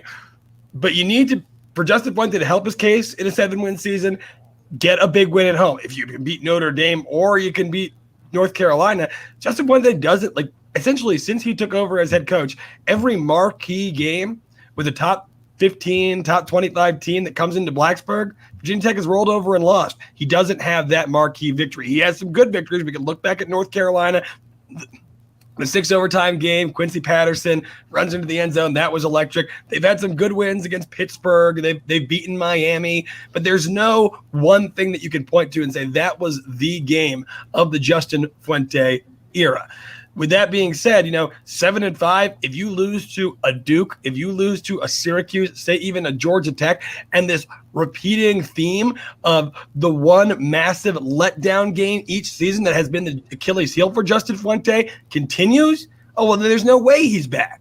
Because at the end of the day, your fan base owns the program. And this is a fan base that those that are left with any confidence in him are doing it on a loan. There's no guarantee. Last season, I think people can accept it for what it was, and all the issues that Mike outlined just a minute ago with COVID, it wasn't ideal. And this was a team that really was supposed to build off of the strides that they made in the second half of the 2019 season.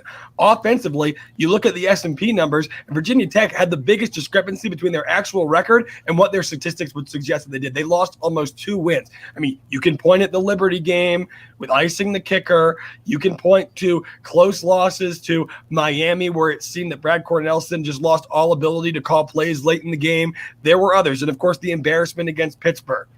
The close loss to a Wake Forest team that Virginia Tech was favored in. Virginia Tech was favored in almost every game. Virginia Tech was not covering spreads last year because everyone in Vegas was scared of Khalil Herbert. But at the end of the day, either the defense or the late game play calling got in the Hokies' own way. Regardless, it's partially to do with the record. 6-6, he's toast. 7-5, 8-4. It's going to be a lot about how he got to that point. What did the season look like? Were the Hokies at least competitive in every game? Did they get an upset win? Did they take care of the bad teams that they were supposed to? Or is it going to be a season again where you get blown out at home by a bad Duke team, where it takes 4 quarters to get Furman off the field, where Kenny Pickett looks like an All-American? That's what Virginia Tech fans are sick of, and quite frankly, it can't happen again if he wants to keep his job. And I think if you're a high-ranking member of the athletic department, I don't want to speak for these people, but I think, obviously you want Virginia Tech to win, right? Sure. But I think if they're going to lose games, you want it to be convincing enough where you can say, you know what, that's it. This is not the right guy for the job. What you don't want is what Andrew was suggesting, right? You don't want a situation where Virginia Tech wins the games they're supposed to and then maybe picks off one of the 50-50 games and then loses the games they're not favored in. Because then you're like, okay, he finished 7-5 or 8-4, and we really don't know if this team was any good or not, right? They were pretty average. Because then if you're an athletic department, you're looking at this and you're like, okay, Fuente won 19 games his first 2 years. Then they had to reschedule Marshall in 2018 to make a bowl game, right? And they did that. And they made a bowl game. They lost the bowl game, right?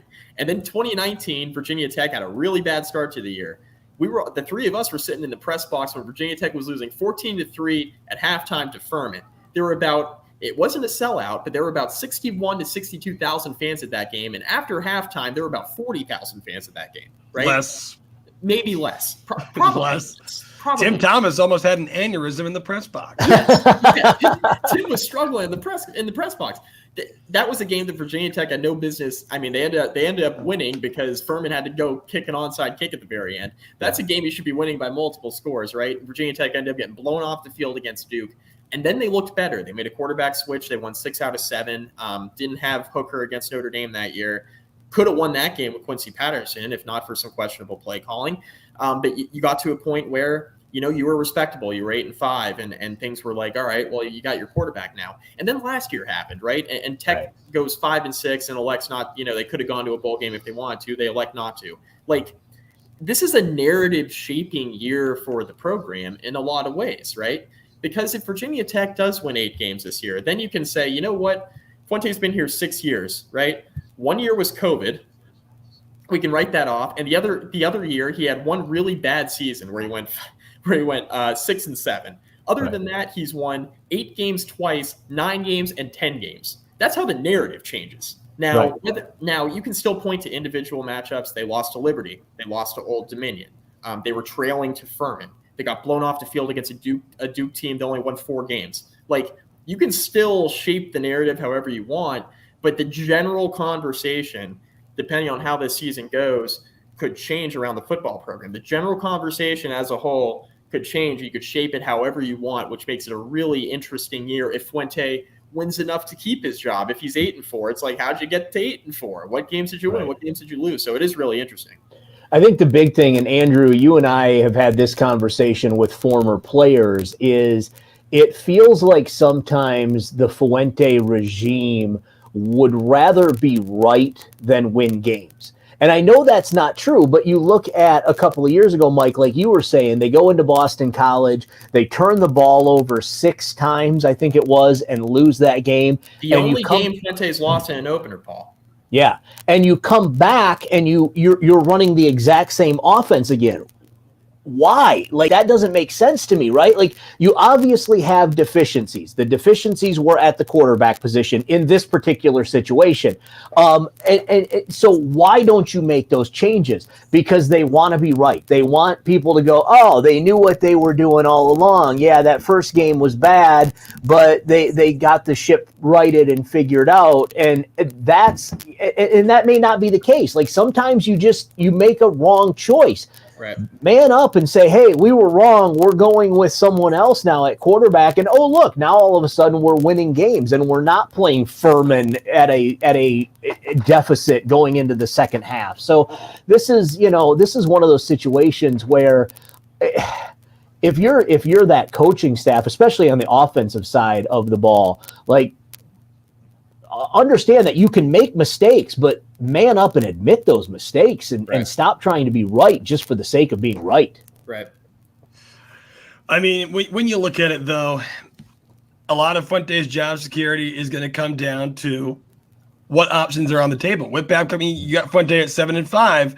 With Babcock's going to have to look at the pool of coaches out there and say, are there 3 coaches that I know I can get into this room that I realistically feel are going to be a massive upgrade? Because, I mean, I know it's not the same example, but we talked about this because our good friend Nathan Brennan moved to Nebraska and he's taken on Nebraska as his team. Bo Pelini never lost more than 3 games in a season, or he always won 9 regular season games, and they fired him after a 9-win season. In the 7 seasons since then, they've gone over 500 once. Making a coaching change for the sake of making a coaching change is a very bold move that doesn't always pay dividends. Right. So I think a lot of, if you get to that 7-5 point where he's on the bubble, if you will, one of the decisive factors is not only going to be how did the season itself play out, but who are his potential replacements? Can you get them to Blacksburg? Yeah. I'm Paul Van Wagner. I'm the host of The Drive on ESPN Blacksburg. You can join us Monday through Friday from 4 until 6. We are on the ESPN Blacksburg app. You can download that on your App Store or your Google Play Store. You can also find us on espnblacksburg.com. By the way, that show is a lot less professional than this operation that we currently have going on. So if you're looking for this, that's not what you're going to find on The Drive. A lot more tomfoolery there.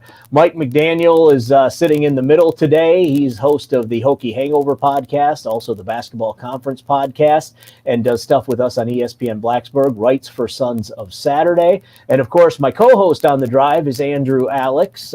He is also trying to be a surfer, and he does the Hokie Hangover podcast with Mike McDaniel. You can also join us tomorrow. We're going to be live from Hokie House for the Hokie House pregame show. We're going to be previewing Virginia Tech and UNC. We're going to talk a lot more, get a lot more in depth on both of those teams, both sides of the ball, from 4 until 5:15. We'll also be having some beverages, so you might actually enjoy that. Let's jump in. We've got Talk is Pitt joining us on the chat, and he wants to talk a little bit about Pitt. So let's get into it. Kenny Pickett's is going to be kind of this is an interesting situation, Mike. I believe after this season, Kenny Pickett's can collect a pension from the ACC, right? He's been in the ACC long enough now that he's eligible for at least a retirement or something, some sort of stipend, Medicaid, something. AARP. Yeah. He's been Lifetime Achievement Award. Yeah, exactly. He's been around forever. It's actually. I wonder. I look at Pitt as a whole, and I wonder how average Pitt fans feel about Kenny Pickett, because on one hand, like our commenter says, there's, he has more 400-yard. Okay, he has the most 400-yard passing games in Pitt history. Yeah. Now, how many games does he have under 200 yards passing? Because I feel like he's got a lot of those too. Yeah, it seems like an all or nothing thing with Pickett, right? He either rolls out there and just balls out, or he looks like one of the 3 of us playing quarterback. Yeah, something like that. I got some questions about Pittsburgh. I mean, I think they have the capability of being pretty good. A lot of returning talent. They haven't run the ball as well recently as I expected. Now they do have some experienced running backs, Vincent and AJ Davis. Like they're decent players, but they've really been searching for that consistent running game since they lost Aaron Hall and Quadri Allison, and they haven't really found that consistently. And I think that's a big reason why Pittsburgh's just kind of been up and down. I think they have the capability of popping off if Kenny Pickett starts throwing for 350, 400 yards a game. And the defense has gotten a lot better during the Narduzzi tenure. At the beginning, the first few years, it was like, man, when's the Michigan State Narduzzi defense going to show up? And then you're starting to see it a little bit more consistently now, which is good for Pittsburgh. They are a difficult team to play against, and I mean that as a compliment. Like, they are a tough team to play against, consistently. They don't have. It's not like it's this high ceiling offense, even though Virginia Tech made them look that way last year. It's not a team that's going to blow you off the page with what they do offensively. But they strap up on defense, and then on the offensive side of the ball, they do enough, and Pickett does enough specifically in the pocket and outside the pocket to give you headaches. The play action game, he's mobile enough too. He's hard to bring down at times. Like, he does enough to make things irritating. And he hasn't necessarily turned the ball over a ton either, right? So when Pittsburgh doesn't turn the ball over a lot, they're a tough offense to play against because they just have a very different style. They chew up a lot of clock, and they kind of matriculate the ball down the field. They're not this like fast-paced, high-powered offense. I think that they would like to be at some point. They're just not there right now. So they're a really annoying team to play against, and they're very difficult to handicap on a year-to-year basis under Narduzzi. I think they have a ceiling of like 8 or 9 wins. I also can see them winning like 5 games. That's how I feel about Pittsburgh almost every year, depending on how the ball bounces. Yeah, Pitt's an interesting team. I always talk about Kenny Pickett as the Kirk Cousins of the ACC. He's the middle of the road quarterback. He's not going to lose the game for you, but his talent alone isn't necessarily enough to bring you over the top, at least in the vast majority of situations. Some games will be an exception. Pitt's running game, I mean, over the past few years, we've seen them go from the top 20 to the bottom 20 in rushing nationally. And right now in 2021, they got to replace 4 of 5 offensive linemen. I mean, one of those guys who's going to be stepping in is center Owen Drexel. Shout out to him, my one-time high school football teammate. Looks to be a good replacement there. But he achieved something, you are here, so that you got that going. Yeah, I mean, again, he was a freshman starting when I was a senior, so he ended up living up to that potential there. But Pitt's just a lot of question marks. I mean, I put Pitt in that same category as Virginia Tech, and to some degree, the University of Virginia, I'm a little bit lower on them. But Pitt and Virginia Tech, I mean, they're neck and neck, just a team with potential, but a lot of question marks. Right now, maybe I'll give Pitt the slight edge, but replacing those 2 nasty defensive ends that they have and a couple of guys in the secondary that were NFL caliber as well, I mean, that's no easy task. And does Narduzzi have the guys in-house that are going to put in the same output? Yeah. I don't know if anybody puts in the same output. What you got to do is you just got to hope that the guys around them step up, and then the new guys come in and are able to give you something. Those 2 guys on the end that Pitt had last year, and I can't remember their names right now, but those, I don't know that you could make an argument to me that there were 2 better defensive ends outside of maybe Miami's 2 defensive ends in the nation on one team. Those 2 guys were just nasty, nasty dudes out on the end for Pitt. Yeah, and their defense as a whole under Narduzzi, I mean, they've recruited some solid players on that side of the football in particular, because a lot of defensive players do want to go play for Narduzzi. I have questions about Pittsburgh long term and kind of what their ceiling is as a football program. I mean, they're consistently like a 7 or an 8 win team in the ACC, which is fine if that's what you want to be. Right. You know, you're gonna keep the lights on and pay the bills in the athletic department with winning 7 or 8 games in a Power 5 conference. There's nothing to be ashamed of with that. But do you want to be like a team that's winning the Coastal every year, right? Like, do you want to untap that potential where all of a sudden you're like, you know, you're like a Miami, or you're like a North Carolina, or you're like what Virginia Tech was, right? Like, is that what you want to be? Or do you want to just win 4 or 5 games in the conference, be competitive, not get blown off the field, upset a big team like Clemson, like they did, 4 or 5 years ago now? Like, what do you want to be as a program? And that's the kind of questions I have about Pittsburgh, especially as it pertains to, like, is Pat Narduzzi the guy long term? Which I'm not trying to go out and get coaches fired all the time. It is a question philosophically I ask myself when I look at some of these like middle of the ACC programs. So, Mike, I mean, we've seen Kenny Pickett since he was a freshman in 2017. We remember he came in and upset number 2 Miami late in the season, effectively ending their national championship hopes. He's kind of leveled out. He never really – I think that there was a Sam Howell type expectation for Pickett coming out of his freshman year, given what he did, and he never really achieved that. So now, year number 5 in the program, do we expect him to make a significant jump? Is there significant progress that we're going to see out of him? No. I mean, I don't see. I mean, it would be great for Pittsburgh if that happened, but no. I mean, do you guys? I No. don't. I mean, you know what he is. You know what you have, and again, Mike, to your point, I mean, I think if you're a Pitt, right, and this is nothing against Pitt, because honestly, Virginia Tech is in the same spot. You can make an argument that every school in the state of North Carolina, not named UNC, is in this spot. If you are in that 7, 8, 9 win range every year, there's probably 90 college football programs in the nation that would kill to be in that range. So, yeah. I mean, if that's where you are and you're cool with that, which honestly Pitt should be, you don't even have your own stadium. You play in the Steelers stadium, and most of the time that's half empty. Like, just be happy with where you are and what you have. You're not a bad football program. You're just kind of in a crappy situation. Just enjoy the 7, 8, 9 wins. Call it good. And he's not going to lose you a lot of games either, Pickett. Yeah. Right? No, he's not. He's not. And remember when Virginia Tech had Michael Brewer? Like, yep. By the way, two very different quarterbacks, but it was the same deal. Like, did I like Michael Brewer as Virginia Tech's quarterback for 2 years? Yeah, I did. Like, did I think he was going to just, like, be the best quarterback in the ACC or one of the 2 or 3 best quarterbacks in the ACC?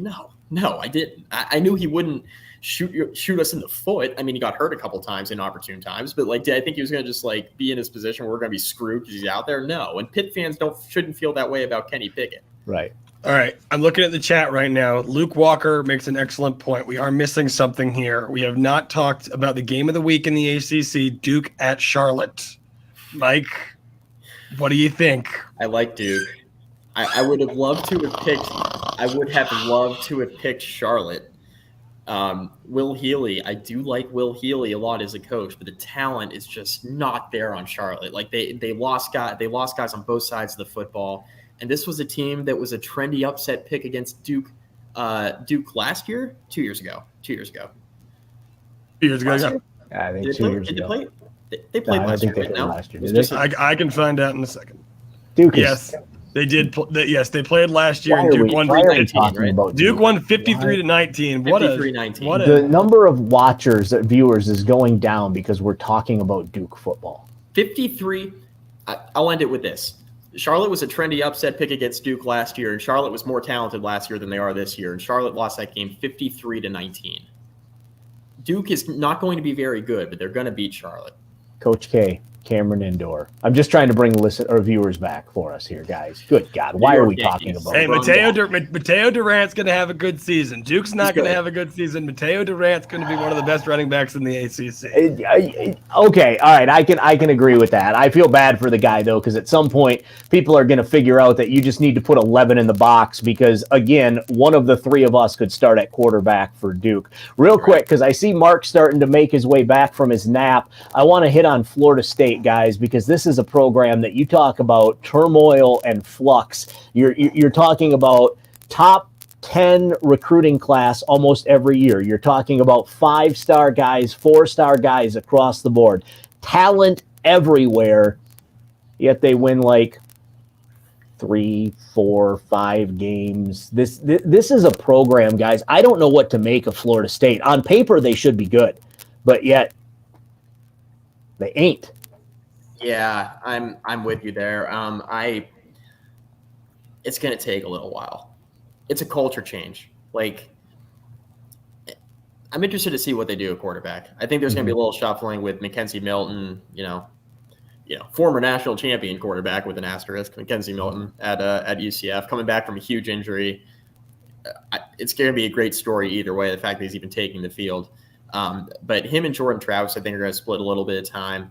And I'm curious to see if it is Jordan Travis, if he's any more impressive with his arm in year 2. He was flashy last year, and he was definitely a very athletic runner, and he's a good player. But I just got to see Florida State's offensive line develop, and I got to see the defense take another step forward. They couldn't stop the run last year, and now they got to face 2 really good running backs in the opener against Notre Dame on Sunday night. So if they play well in that game, then I'll start feeling a little bit more bullish about the about the defense of Florida State specifically, because they couldn't stop anybody last year. And now remember, this was a defense that people were high on going into last year. They had a couple of future NFL players, All-American to some degree, maybe definitely All-ACC candidates, and they went from being like a top 20 defense in 2019, where the offense's woes are what held them back, to the defense then flipped the script, and they're in the bottom 10. Right. Yeah. It blows my mind, and Gibson is right. Like a bad Florida State is bad for the ACC. You gotta have strong Clemson, Miami, Florida State, Virginia Tech has to be strong. And then you need the Louisvilles or a Boston College or a UVA or one of those other programs to kind of lift themselves up year in and year out, so that way you have a strong ACC. Gibson is right. Florida State being kind of down really does hurt the ACC. Yeah, no, I mean, the 5 historically good programs should be good every year, and that would benefit the ACC. I mean, we can add North Carolina with the way they're trending into that equation, but it should be Virginia Tech, North Carolina, and Miami competing against who's going to come out between Clemson and Florida State. We haven't had that. We haven't had 5 really competitive teams in the ACC at one time for almost the better part of a decade, and the reputation, it shows. The ACC, I mean, you look at the way they talk about Clemson going into the college football playoff, it speaks for itself. And I'll be playing in Lane Stadium on Friday. We'll see you there, man. Join us for that. I'm assuming he's talking me, skinny dude, right? Mark, you got anything for us? So good news, bad news, Mark. The good news is we were up to over like 130 viewers, and then somebody decided to talk about Duke, and it just plummeted. It was horrible. Well, you're going to have that. You guys should already know that, being staunch ACC guys, that you just don't leave that 4-letter word alone until about after the holidays. Yeah, I tried to talk about Coach K and Cameron Indoor, but at that point the damage was done. Well, the place is still in one place, so that's good to see. That is good to see. I will say that when we were throwing around upsets, and you guys know that from doing this all the time, people always want betting advice and betting angles, and I know Mike is on the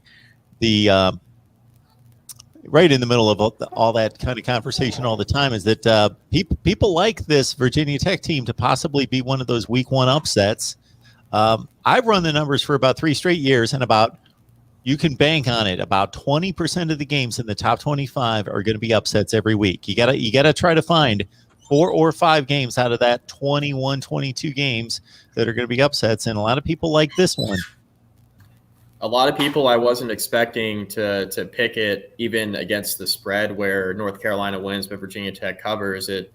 I've been listening to a lot of like national college football podcasts that have been so high on North Carolina all off season. And now for whatever reason, the last like 7 to 10 days have been like, I'm taking a bit of a better look or a closer look at this Virginia Tech game. And that's been surprising to me with all the hype around North Carolina. These are folks that picked North Carolina to win the division that are all of a sudden looking at this game as it gets a bit closer and saying, you know what, Bo Corrales is out for UNC. They are replacing a lot. Virginia Tech, if there is one strength of the Virginia Tech defense, it is at cornerback, where they'll be matching up with an inexperienced group of Carolina receivers. And, we were talking about this before you jump back on, Mark, the receiving group that North Carolina has pushed out in their 2 deep with a depth chart they released ahead of the game. They got a couple of redshirt juniors on there. They got a senior that hasn't played, that's got, 13 catches over the course of his entire college career.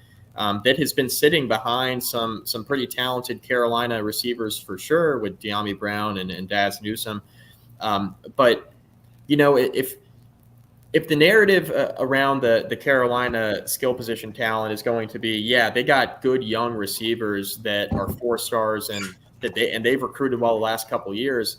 If that's going to be the narrative, that's fine. But those guys then have to play in this game, right? If you're going to choose that narrative, those guys then have to play. They have to like suit up and start and be contributors.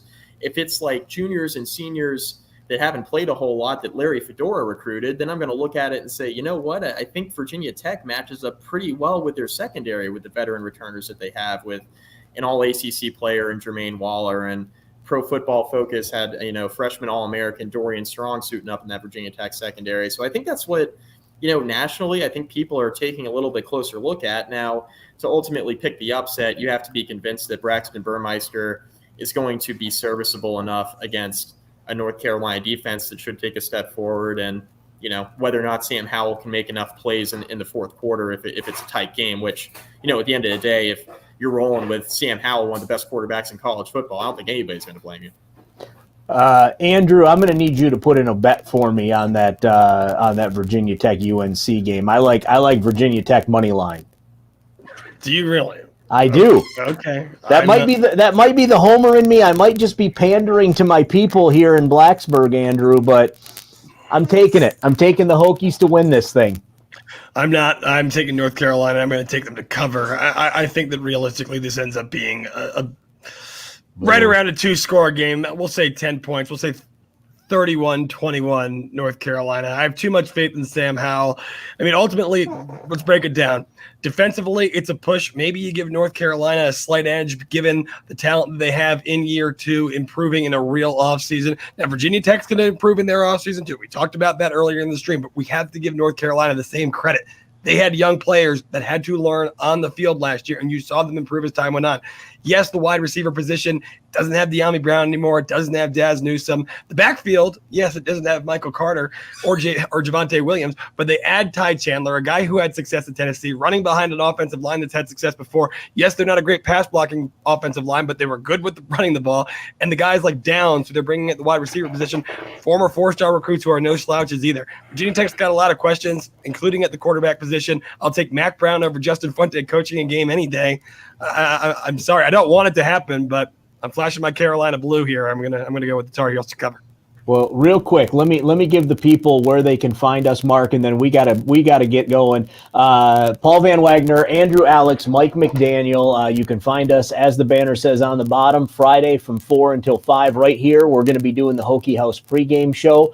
We'll be live from Hokie House in Blacksburg. You can also check Andrew and I out on The Drive on ESPN Blacksburg Monday through Friday from 4 until 6. Mike joins us all the time. You can also find the two of them on the Hokie Hangover podcast, and Mike also does the Basketball Conference podcast. He's all over the place. Follow him on Twitter. He's fun to beef with. You can get him riled up about pretty much everything anytime you want to. Mark, I hope you had a good nap. Hopefully we held it down for you a little bit. I think Andrew was the right ingredient to bring in to bring it all together. And I think we're going to take off on one of his topics involving the ACC and what happened since 2016. And can the ACC right some wrongs here in what we've seen in the last 5 years? Because I certainly think the population shift moves in a direction that long-term this conference should be in good shape. But it might be another rough season this year. We shall see. All right. Take care, Mark. Thanks for having us. Thanks for having us, Mark. Appreciate you. Appreciate it. Thank you so much. All right, and we are back to the voice of college football here. We always have been the voice of college football, thanks to these three. Man, Andrew, Mike, and Paul tearing it up, delivering ACC talk, and, of course, Virginia Tech. And as it says on the banner here, while I'm excited again for all the individual post-game shows that we are providing, this ACC and Virginia Tech crew, with the pregame and the postgame, something similar to what Jason is providing there at the Oklahoma channel with pregame and postgame, but a crew of them breaking down the Hokies in the ACC. Pregame, postgame, it all starts on Friday, 4 o'clock Eastern time, right here at the Voice of College Football. So Virginia Tech pregame to prepare you for North Carolina. Then we'll all take in the game. And, of course, they will have the post game, and then I'll be on late night after Michigan State and Northwestern. All right, let's see where we stand here and what's going on in this chat. Because what's fun about the chat is that in this particular situation is that obviously many of you are in it for the long haul. Some of you jump in and out. Some of you got to go to work. Some of you actually think you have to sleep. I don't know what that's all about, but that's amazing. That's amazing that so it's funny to see already in my 14 hours or whatever we're working on. Yeah, we're at about 14 hours. We still have 10 hours to go. So it's not necessarily the home stretch right now, but that many of you, have already jumped in multiple times. And we're going to get our after work people here on the, general day shift. We're going to get those people in here very soon. Paul is saying, Paul's done some research, believes that a 12-team college football playoff would benefit the Big Ten more than any other conference. I could see that. Certainly Wisconsin has missed it in the 14 field, that having it expanded to 12 teams would throw them in, at least based on what's happened in the last 7 years, more than anybody else in the Big Ten and right up there nationally. There were a number of teams like the Penn State, of course. They're a playoff team in 2016 and 17 and possibly 18 and 19. And Wisconsin, since we've had a college football playoff at 4 teams, would have been in. They would have been on the cusp in 2014. We released a video, Paul, right about the time that this 12 team was first proposed. And I went through year by year by year. And for a long, long time, I kept it on one of these notepads. I've got a stack of about 8 notepads in front of me with all sorts of notes. They are notepads, so I put notes in them. And I had kept those 12-team rankings for quite some time, but I think I ditched most of them. But Wisconsin 2014 was fringe, depending on how you took on that conference championship game and how that would have been brought into focus and evaluated by the committee. I think they would have missed in 2014, but the committee might have viewed those conference championship games different, because how do you knock a team out having played a conference championship game in favor of somebody who sat home? That would be an interesting dilemma for the committee. But certainly Wisconsin a number of times, 2017 in particular, 2016. So I can see that. Give me a like. Thank you, George. Appreciate that. Appreciate you letting everybody know to give us a like. So we're here about 4 o'clock. Let's see what we got. We are here at 3:57 Eastern. 3:57 Eastern, 12:57 there for our friends on the West Coast. And we will be here until 2 a.m. Eastern time. So this is the rundown.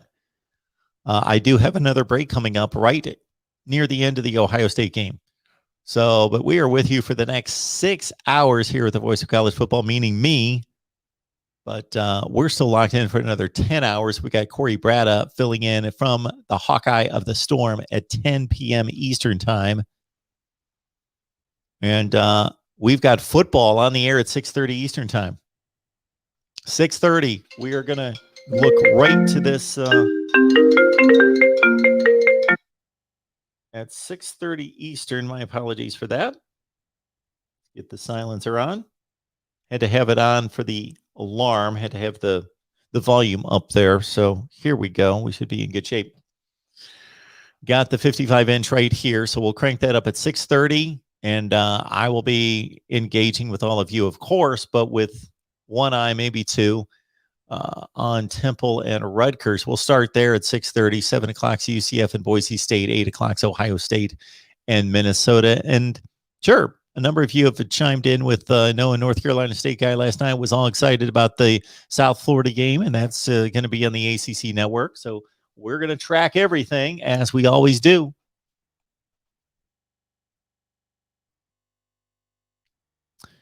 Oh, yes, I know, Dylan.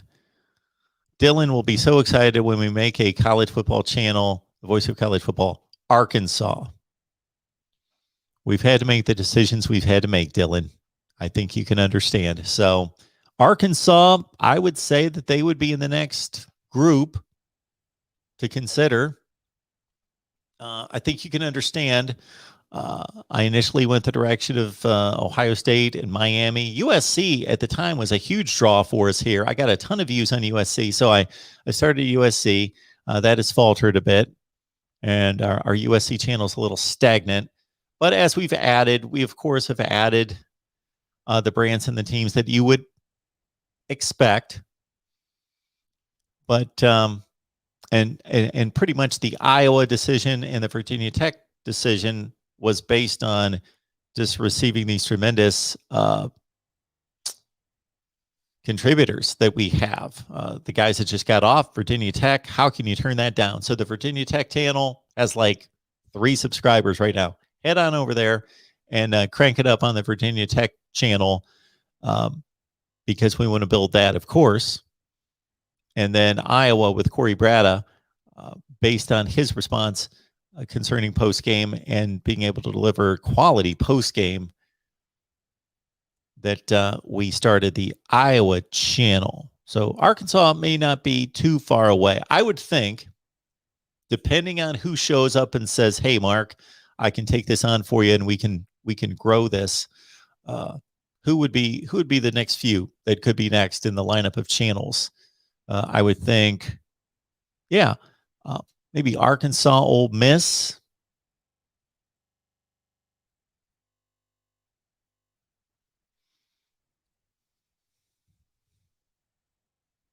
Maybe we delve into the group of 5, maybe.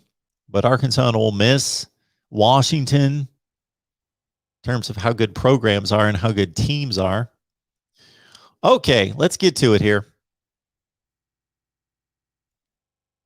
Sooner Thrawn, why has the Big Ten had so many just awful scandals? Penn State, now Michigan, Michigan State, Ohio State, Nebraska.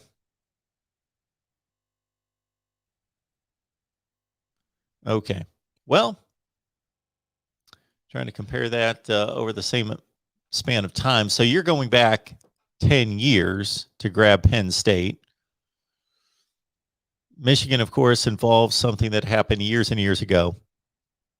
So understand that the Michigan part of that involving the inappropriate conduct by the doctor, and Ohio State on that same path, those were not football related. A lot of that's not football specific. Michigan, Michigan State, Ohio State, and it goes back years and years and years. So transgressions from decades past being uncovered recently and dealt with. Penn State would be the worst of the worst. Although, the Michigan State issue there as well. Nebraska is a football thing. I don't really have an answer for that. In the Pac-12, what have we had in the last 10 years? USC, Arizona State. Don't know of anything else off the top of my head. Maybe you folks can help me out. In the Big 12, what have we had in the last 10 years? SEC. Florida's been in some trouble. When I was covering the SEC in the mid to late 90s into 2000, I covered specifically 3 programs that were all on probation when I was there. In only 6 years, Alabama, Ole Miss, and Mississippi State all were on probation. Florida had been. Auburn was. And I think I forget about a lot of those because I can't imagine that those have been the only scandals in the last 10 years in those other conferences. Of course, Florida State's had their issues late in Bobby Bowden's tenure. Clemson, a few things have popped up that haven't been substantiated, that they've been penalized for.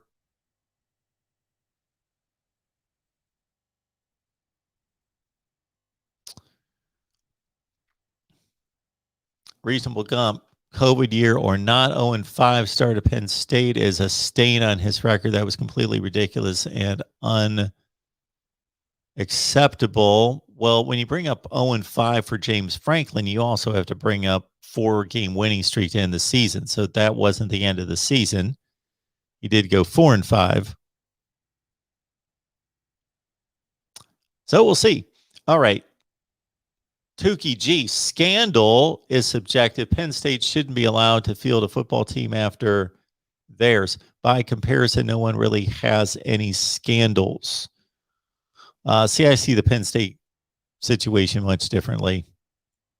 Much differently. Okay, that all came to a head and was unveiled 10 years ago. It's about 2010, 2011. And they were dealing with issues that were recent and then going all the way back into the 90s. So you got to deal with individuals, and then you deal with institutions based on how much that has been encouraged or accepted or tolerated or empowered by people in power. And with Penn State, it was a Sandusky issue, no doubt. He was the perpetrator. He was the violator. And then it was, Joe Paterno. It would be optimum if these people had survived to be able to tell us their side of the story. Joe Paterno, it's just an awful thing that if he, in fact, and it appears so, turned a deaf ear to that situation and looked the other way and let it go. That's a horrible thing. So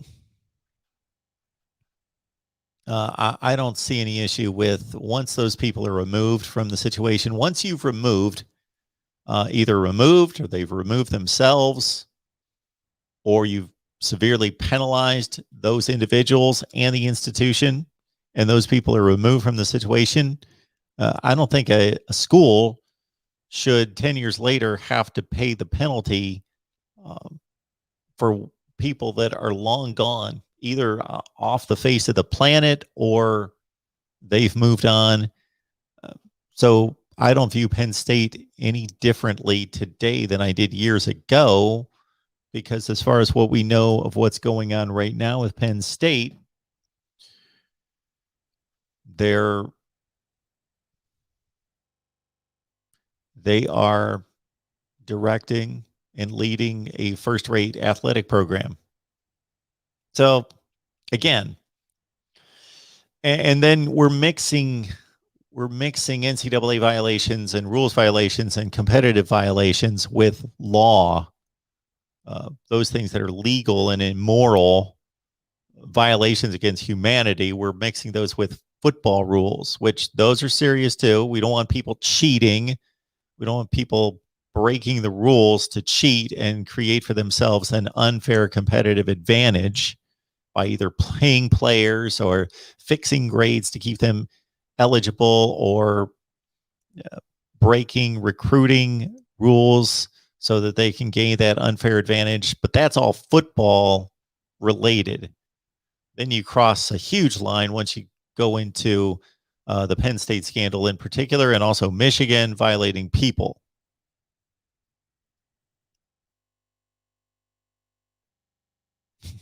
Wholesome One was here at 2:09. So he missed me, but the Wholesome One was here to hear our Virginia Tech folks.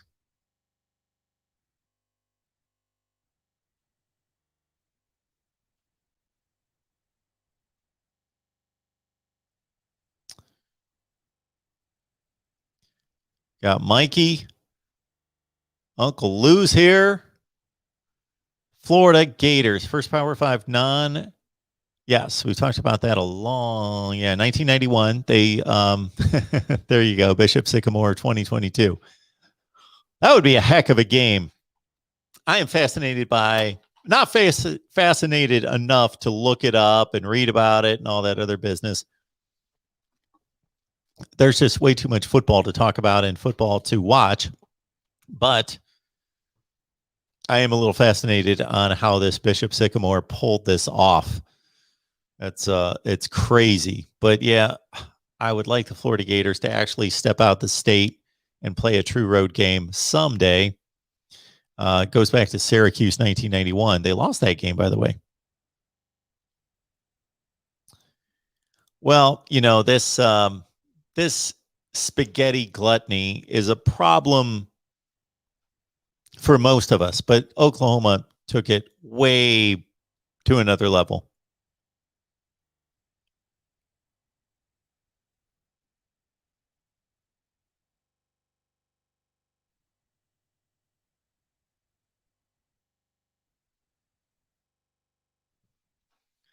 Yeah, we still have to clean up the mess at LSU. We'll see how that one plays out. That's the one current situation that we've got to find out a whole lot more. And for as sketchy a character as Les Miles has been throughout his career, a lot of what we thought about Les Miles, most of us, has obviously come to fruition. And why we should be surprised, because Sports Illustrated uncovered what Les Miles oversaw at Oklahoma State, and that was shocking at the time.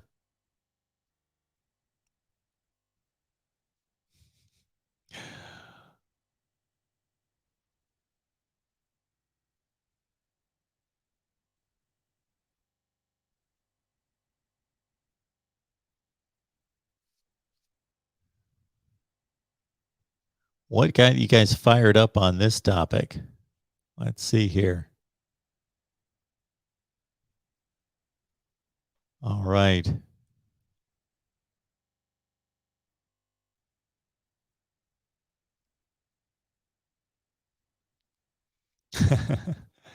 Stan, obviously you've not been around long on the Voice of College Football front, because this head has not seen a baseball hat except for I don't know, maybe once or twice when it was really nasty outside. Maybe, I guess, I don't know. Never been a baseball hat guy. I used to have tons of them, but they were just bought just to look at. Never been a baseball hat guy. Even when I played baseball, that's the only time I put the hat on my head, was when I stepped out onto the field. Yeah, that does seem to be the look, does it not? But some guys look good in hats. Other guys, not so good. Don't look good in a hat. Just it just never looked right.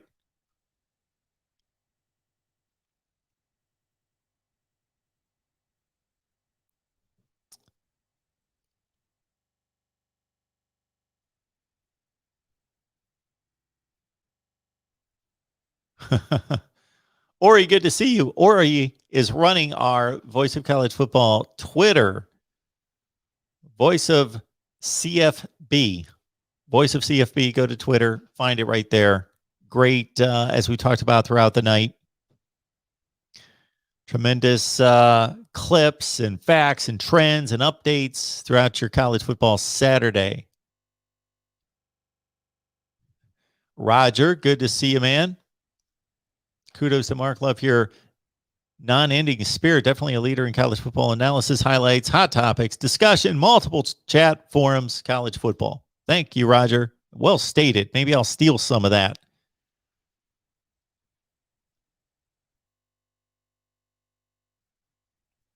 Oh, Christopher, you've got an idea.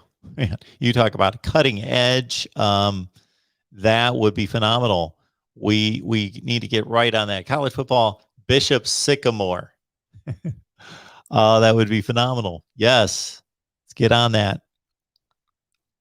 Except I would just immerse myself in that channel. The rest of them would just collapse. I would just be wanting just nothing but Bishop Sycamore constantly.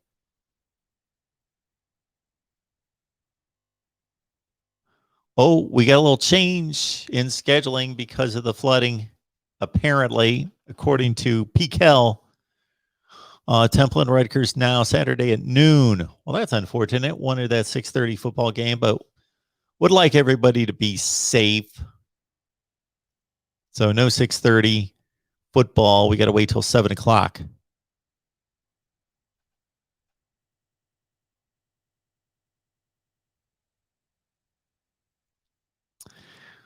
Tar Heel Paul, we do have a North Carolina channel. I'm not going to say that it's fully functioning, operating, pumping out content every day for you, but it's there. Voice of College Football North Carolina. Look it up. You can find it. We may have like 100 subs, and again, we do what we can. So maybe we bit off a little bit more than we could chew in regards to team channels. There, a few of them have fallen by the wayside. But we will continue to expand when it's healthy. But we do have a North Carolina channel.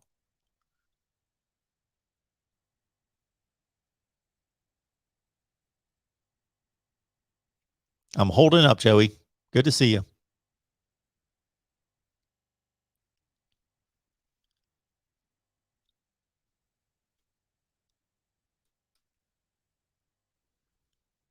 It might be just about time.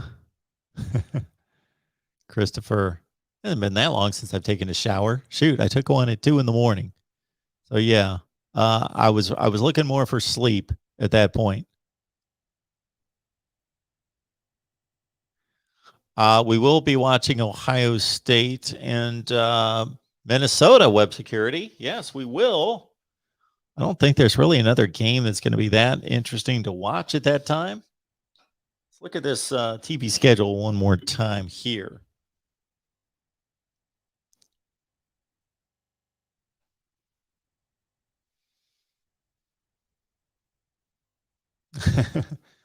Many people just checking in just to make sure. Is Mark still alive? Is Mark, has he like dropped his head on the desk yet? Is he saying like incoherent things at this point? Well, that's happened before. Certainly. I don't need to not sleep for 24 hours for that to happen. So except for a 45-minute nap, I pretty much made it about 26 hours. So we went from 8 a.m.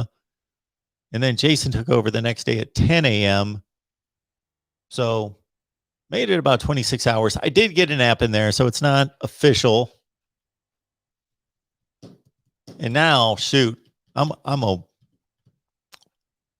a lightweight at this point because I got a 2-hour respite at 10 a.m., then another one at 2, and I got one tonight after 6 hours at 10. So I guess we've got a new schedule tonight. No Temple Rutgers. That disappoints me severely.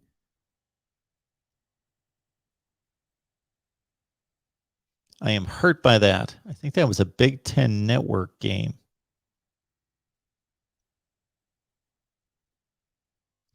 So now we've got to wait till 7 o'clock. UCF and Boise State. Good game. We've got a preview on that one with Steve Helwick. Check it out. And then really, do you really need to flip around much? Maybe you check in on North Carolina State, South Florida. Maybe. App State in East Carolina. You got to be die-hard, Sun Belt, with some American Conference there. And then, of course, the Buckeyes at 8 against Minnesota. Tennessee Bowling Green. Tennessee's a 35-point Bowling Green. I changed their name. Bowling Green must be awful. 35-point dog. That's pretty much it. I don't have the Pac-12 network, and I'm really not missing it with Arizona State and Southern Utah late. So, yeah, we will watch the Buckeyes and the Gophers and do a little post game right here for you till 2 a.m. because that's 24 hours. We did the math.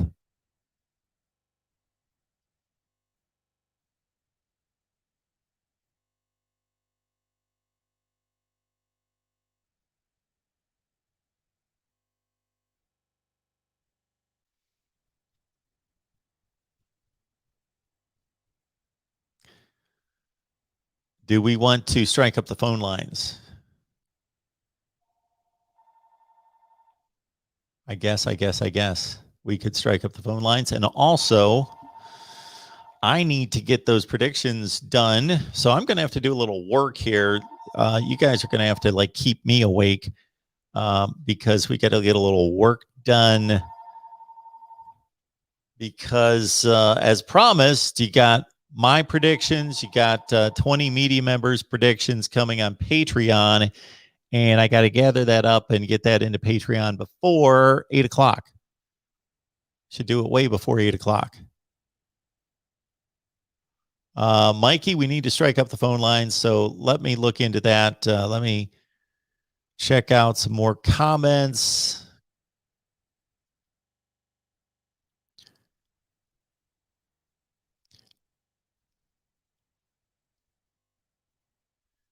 So again, Saturday is going to be huge here at the Voice of College Football with post-game shows for Iowa, Penn State, Ohio State's Thursday night. Hello, that's why we're here. Thursday night, Ohio State. But on Saturday, we've got Michigan and Penn State and Nebraska, Iowa. We've got Florida State on Sunday, Miami this weekend after the Alabama game, Florida and Texas A&M Saturday night. Check out the local channels for those post-game shows. And I'm going to, talking about post, I'm going to post a schedule of that at some point. So let me amuse yourselves because I really need to get these predictions out to Patreon.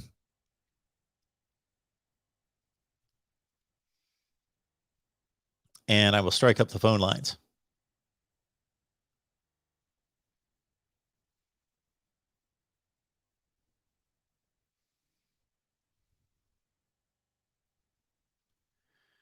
Okay, I just wanted to get to the sheet there. Maybe I should blast this out because we've only got about... I'll make my Thursday predictions here. Let's do that.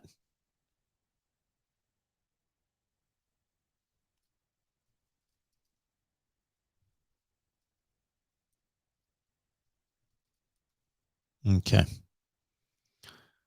All right. I guess we'll wait a little while before we get those out. Okay. Let's get the phone line fired up.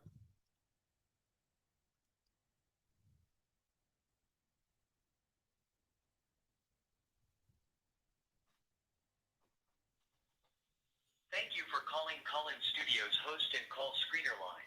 Please enter your ship or meeting. Enter your 6-digit PIN number.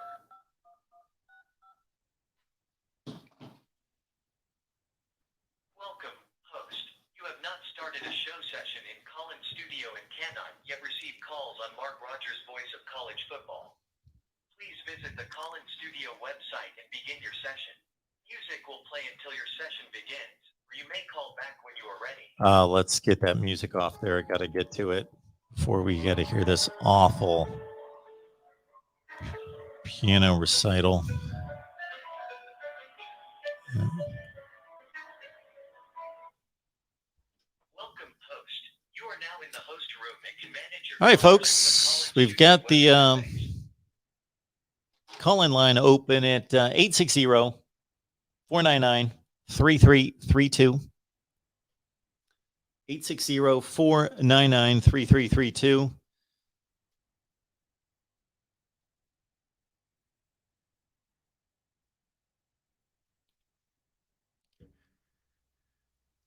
I will get the number posted and we will be off and running.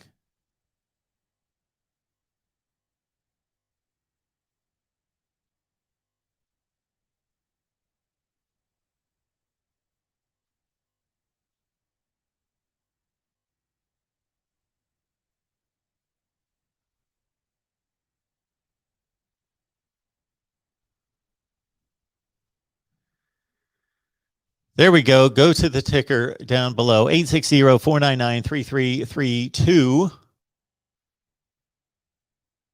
And somebody's jumped on it. Here we go. Welcome to the Voice of College Football. Who's on the line?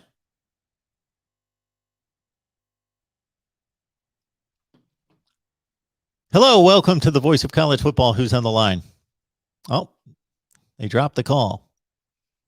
So if that was inadvertent, of course, you can call back. And you see the phone number right here on the ticker.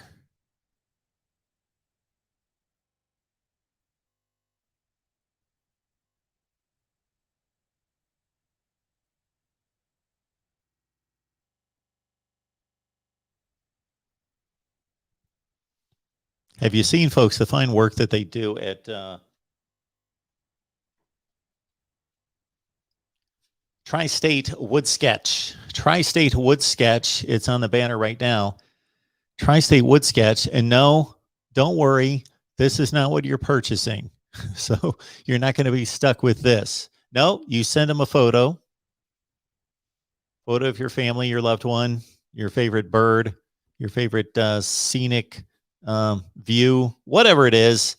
And you also select your choice of surface. And what a job they do. I was blown away when I first got these in the mail. So go to Tri-State Wood Sketch, give it a look, and tell them I sent you, and you get 20% off.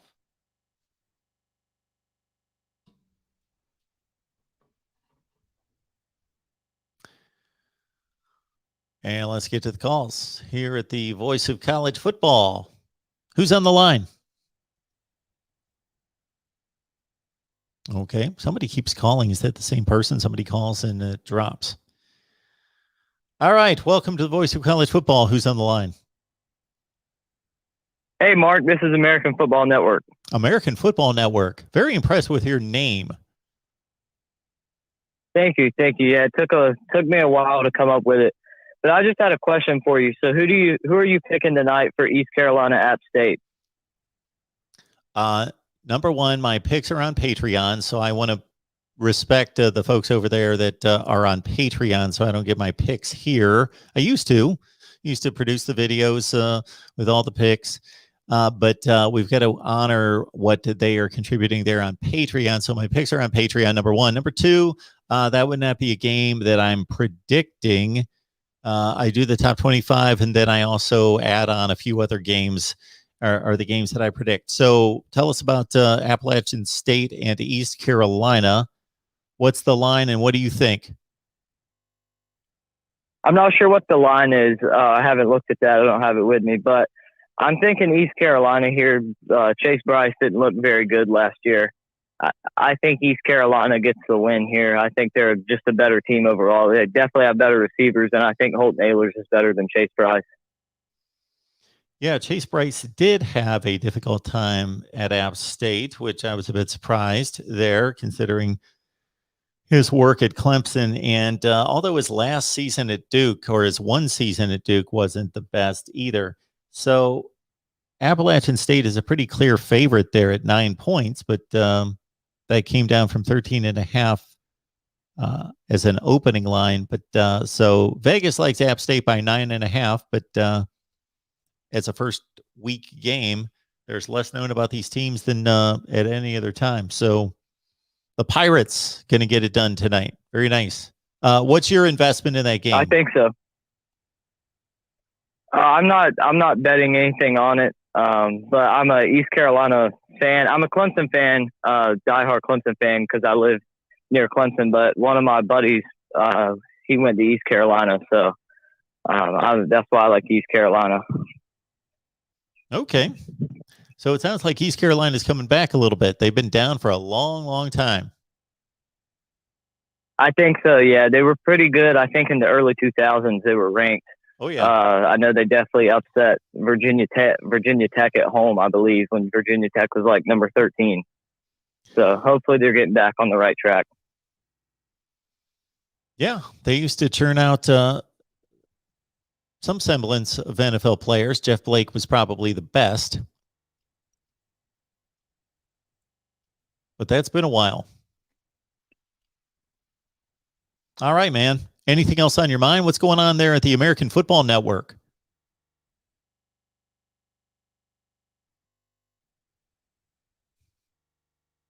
Okay. I think we have lost him. Let's go to the next call coming in here at the Voice of College Football, and they dropped as well. 860-499-3332. Minnesota, Ohio State, of course, at 8 o'clock tonight. And we've seen some Minnesota upset picks. I would not be completely shocked. I would be surprised. Alabama, I think, is safe, and Ohio State is safe. But LSU, UCLA, I was surprised at the line when it came out in the offseason at 3 points, and it's hold steady pretty much at 3 to 3.5 points for LSU out at the Rose Bowl. UCLA's got that one game under their belts, and they were pretty dominant, very dominant in destroying Hawaii, and defensively dominant, run game dominant. Dorian Thompson-Robinson not looking good. Not looking good in the one game. So he's got to play much better. There's no doubt about that. But UCLA wants to run it with Zach Charbonnet and Britton Brown against LSU tonight. I would say that if you're going to take the top 50 players in that game, about 35 of them play for LSU, you would think. Is somebody on the line here at the Voice of College Football? Hello?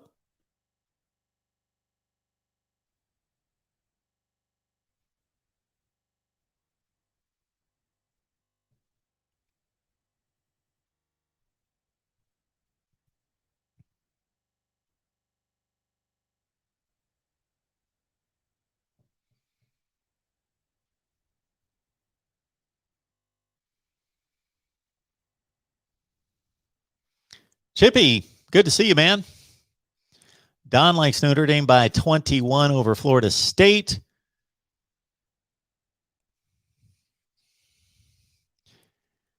There are some fan bases out there, and just people in particular, I think, that kind of forget that once these teams hit the field and they run around a little bit and hit each other, that the talent and the better development and the coaching kind of kicks in.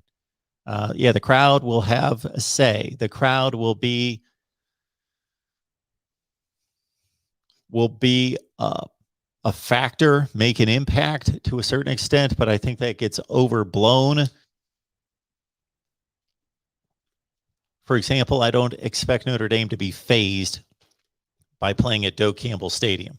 I just don't think this Notre Dame team, with all that they've been through and the games that they've played in the ACC championship game and the college football playoff, and Jack Cohn starting a Rose Bowl, starting in Columbus against Ohio State, starting against Ohio State in the Big Ten championship game, in all the big games in the Big Ten that he played against the likes of Minnesota and Iowa, Kinnick Stadium, that Jack Cohn is going to be fazed by the scene at Doak Campbell Stadium.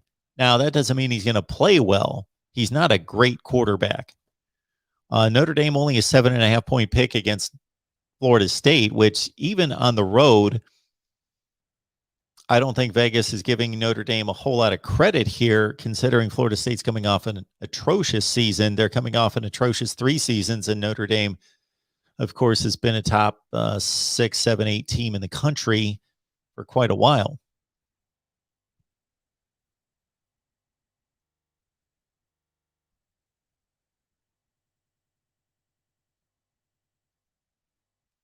Reggie, believe it, we've been on since 2 a.m. People said, why 2 a.m.? Well, the post game for tonight, Ohio State, Minnesota, goes to about 11:30 or so. We got to carry that post game a couple hours to 2 a.m. Back that up 24 hours. We did our 24 hours straight. The Biting Gophers.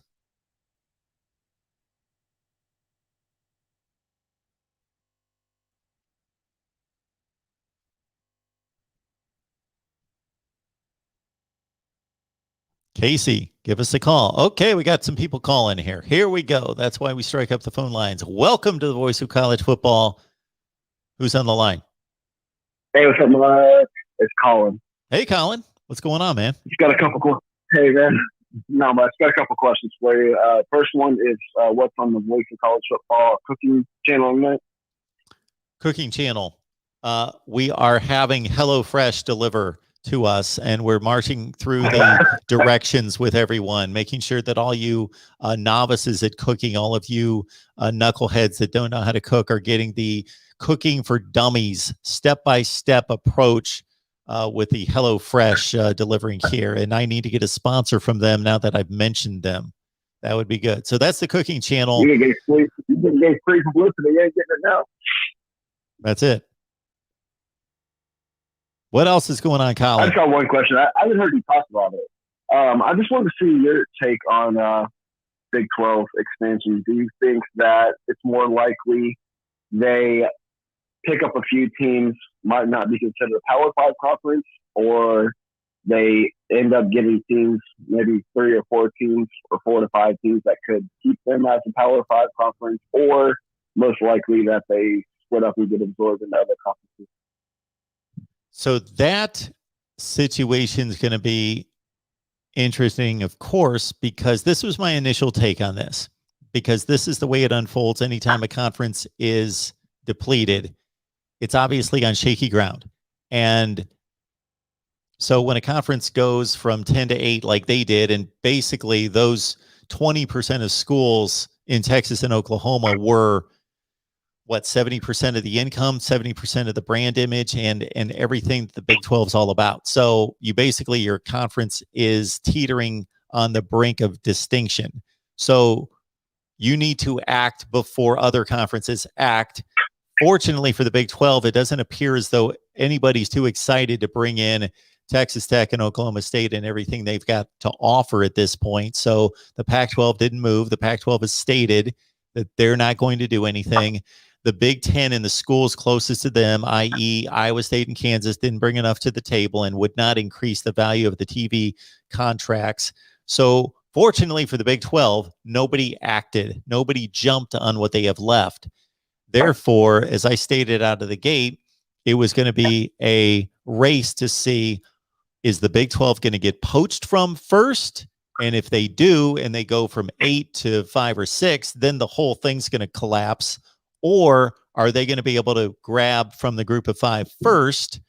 And what's going on and what's being reported right now is exactly what we talked about when this broke, is that the Big 12 is talking to some semblance of BYU, Houston, UCF, and Cincinnati. And I don't think any one of those schools would leave by themselves, leave a stable situation and a growing situation in the American Conference to jump on board with a dying situation, a sinking ship. But with 4 of them talking at the same time, they're likely to look at each other and say, hey, if we all 4 jump, then we're leaving a conference in the American Conference to go to a better situation overall. If we all leave, if the Big 12 just picked up Cincinnati, that's not going to do it for them. And that puts Cincinnati in a more vulnerable position. So they had to pick up a pack of schools at the same time, and they're in talks right now.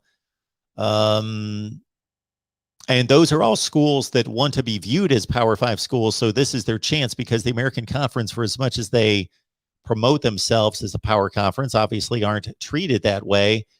And now I don't believe that those 4 schools make up for the loss of Oklahoma and Texas, but as 4 schools, 4 football programs, they do in quantity, of course, not in quality, but they're probably that, and that's going to be a great way to evaluate it going forward, because if we get this 12-team playoff proposal, there's going to be a distinction between group of 5 and Power 5 that doesn't exist right now. It exists for us in how we talk and in the way we view and discuss the conferences, but there's no technical structural divide that says we are selecting this many conference champions from these conferences, and then we are going to select a group of 5. And that's what it would be going forward. So it would be the College Football Playoff Committee would have to make a declarative statement to say this new Big 12 continues to be a Power 5 league, or they are not a Power 5 league. So that's going to be some pressure on them to pull the trigger one way or the other. I don't think it's going to be a league that's going to be able to be compared to the other 5. I agree with you on that. And I don't think that, I do think they need UCF and Cincinnati. I don't think that they leave unless they have a guarantee they're going to a Power 5 conference, because they're already in the highest of the group of 5 conferences. And I mean, they also have to nail down, they're coming up with a new TV deal. So you also have to guarantee they're getting money and Power 5 status to move. And even when you get there, you still need to pick up maybe a BYU or Memphis, maybe something like that, to even have a chance to be maybe considered a power conference. But I don't know. What's your opinion on it? The Big 12 has apparently done its homework, because if they're going after, let's say, so UCF's an obvious choice, even though it doesn't fit in the footprint, I should say, of the Big 12. All those barriers have been so largely broken down anyway that, of course, the Big 12's going for population. They're going for an entertainment mecca in Orlando. They're going for, excuse me, the alumni base and the student population there at UCF is one of the largest in the country, and the recruiting there in Florida as well. Cincinnati's obviously got the top program currently, and they've got a marketplace there in Cincinnati with a top 35 to 40 market TV in the nation. Houston's huge, but nobody cares about the Cougars necessarily, but it's a huge, huge city and all that talent there. So all the moves that they're making make sense. I don't know why Memphis is being left out and SMU would be left out. I don't know if it was by their choice or by the Big 12 just not thinking that they could maybe expand to 14 and catch up with the Big 10 and the ACC in regards to numbers and become even stronger with those other additions. Yeah, no, I agree with everything you say. I think, too, I don't think they want SMU because I've been going on to, I go 365 Sports is pretty big, and we do live shows every day, but it seems like they don't want SMU, not small, or too small of a school, not a big fan base, TV base. A lot of schools, they don't think add any value. They don't think Houston adds value. SMU adds value. A lot of them don't even think UCF by itself would add value, which I don't know if they would by themselves, but I'm just interested to see what you take. What's like this shit with them. Good stuff, man. Colin, thanks for the call. We appreciate it. Yep. All right, moving right along. Got a couple calls on the line. Welcome to the Voice of College Football. Hey, Mark, it's George. George, you've been here a long time, back and forth. Yeah. I slept all night. I missed it. You know what I mean? I forgot about it. So I caught you when I woke up in the morning. Okay. Well, thanks for thinking of us, George. What time did you start? Started at 2 a.m. 2 a.m. You're still out there in Oregon, right? Yeah, I woke up at like 4:30. I've been here most of the time with you, I guess. Yeah, I've taken a couple breaks. That's been nice. Me too. I had to get a shower, go to the store, come back, but you're still here. I came back, Yeah. So how many more hours do we have to kill here? Well, we're going to sit here and watch football for a few hours. So I'm not going to say a whole lot for a few hours. But we've got till 2 in the morning. So we've got another, what are we looking at here? We're pushing 5 o'clock. We've got 7.5 hours to go. Wait a minute. No, more than that. We got 10.5 hours to go. Is that right? Man, I can't do the math here. Hang on. 5 to 7 to 7, 9.5. Yep. Wow. All right. I have some good ideas about sponsorships. Oh, I'm grabbing my pen. I worked. Grab your pen. I worked with a guy once. He did consumer shows at the convention center. And this one he does is dogs and cats. And he sold 10,000 booths. You know what I mean? You could bring your products and everyone walks through and looks at all the latest, greatest shit in dog and cat stuff, You follow me? And what am I supposed to do with that? He hired me to help him get sponsors. I called up Coca-Cola, and I got Coca-Cola to sponsor him. This guy looked at me and went, "How the heck did you do that?" Except he used the F word. He said, "How did you do that?" And it was just because I called him. The guy answered the phone. We started talking. I laid out a spiel. It's advertising money they have to give away. But if you don't call Coke, and when you do call them, they have 10,000 products. They might want you to do splashy mineral water or Gatorade or whatever. They own like 800,000 different things, you know. Just say I'm here. I have 19 channels or whatever you got. I average this, and I just need a sponsor so I can say, by the way, drink Coke. It's good for you. Yeah, we all know that Coke is tremendous for us nutritionally. It's a tremendous. They'll give you a paper to read, and we'll all know what you really mean. Yeah. So, George, when you made this this advance on Coke here, you just Google Coke, a phone number. Who'd you get a hold of? Back then, Mark, I think it was like 15 years ago, 20 years ago when I did this. I think I used the fucking, excuse me, I apologize, trucking phone book. I think I still had Yellow Pages back then. I can't imagine what you can do now. You can find out who he is, where he went to college, his biography. You just find out who the advertising manager is and Google his name, and you can say "Go Gophers" or whatever team he cheers for. Well, George, I got to say, for as many times if you've made your suggestions, I will try this one. I will just call up Coke. Sometimes it's cold easier. Call. Sometimes it's easier if someone beside yourself calls because they're speaking for you. So there's no nerves involved. And you don't ask yourself, why am I asking this guy to give me money? Someone else is asking on your behalf. So you might want to get some silver-tongued devil friend you have and have them call on your behalf because it's a business. It's marketing.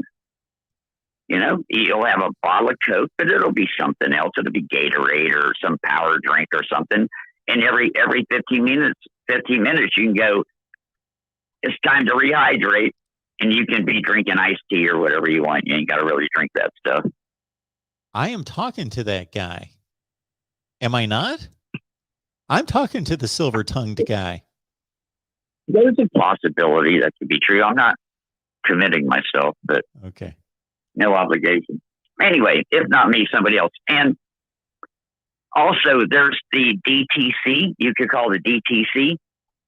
It's at 55 Water Street in New York City. It's called the Depository Trust Corporation. And you could say, if you own a country and you want to join our group, they hold every birth certificate in the United States of America is in their vault, you know, and they trade them on the public market. There's the World Bank. When you just, your motto could be, we're just like you, just a little bit bigger, you know? There's the Depository Trust Clearinghouse Corporation. Every stock in America is held in their name. Like if you buy stock, you might think you bought it, but it's registered to the DTCC. You know what I mean? I swear to God, it's true.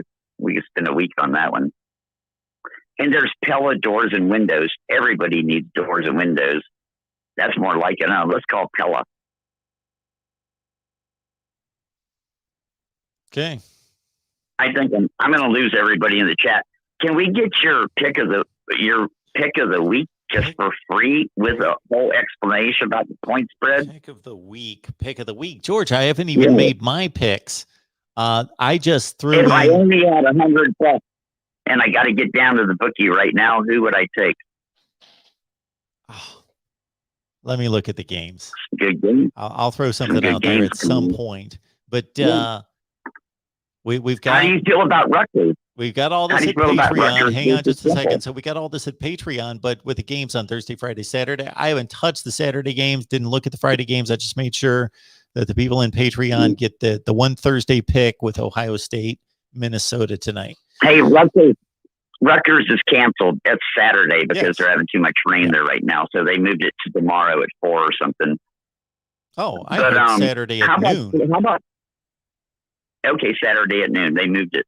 But how about let's do Florida versus Florida Atlantic? I think it's a 24-point spread. That's the pick of the week. That's scary. That's scary. Yeah, let's pick that one. Let's do that one. Florida versus FAU. I'm not going to bet, but let's just do it for fun. 24 is a lot of points. I'm not sure I feel safe with that. I don't feel safe A with lot it. of freaking points. What did Me neither. FAU do last year? Let's see. Can't say I really remember. How much football did they even play last year? Listen, they have Willie Taggart as their head coach, and they have Kenosi Perry. All right, I think it's Nosi with a silent K, but he's their quarterback from Miami. Yes.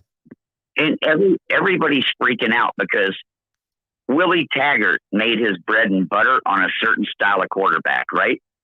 And the other guy he has plays that style. And he did pretty good last year. And he got Perry, and he's starting Perry against Florida. But Perry's not his style of quarterback. It's weird. I'm like, what's going on, man? He already had the quarterback. The guy had a year of experience. He brought Perry over from Miami.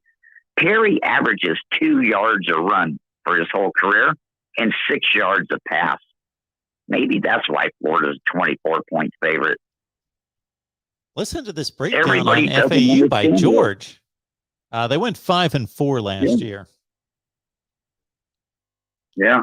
Lane Kiffin left, the wheels fell off. They lost their last 3. They lost to Memphis by 15. They lost to Southern Miss by 32. They lost to Georgia Southern by 5. Did they lose to Florida by 24? How about Florida 34, FAU 17? Is that 24 points? 17, 27, 30? No. God, that's a lot of points, man. God, we would have to score so many freaking points or just shut them out, I don't know. It's a tough one. Those damn point spreads really get in the way, don't they? The point spreads are tough. That's why they make all that money in Vegas and build the tall hotels. I literally knew a mafia guy when I lived in Houston, and he took me aside one day in a suit and tie and a limousine outside. I owned a hamburger joint, and he told me, he said, never bet on football. And he said, I'm not going to tell you why, but because he knew I was doing it with a bookie. And he said, you know what I do for a living. He said, never bet on football. How's that for a cold-blooded statement to somebody?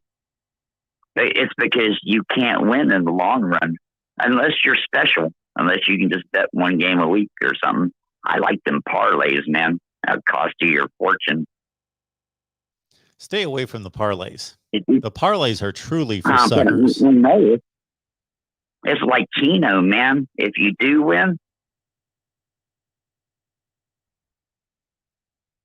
I picked 4 teams one week one time. I won a ton of money that time. But I only did it once for it, 4 in 1 week, because I always miss one.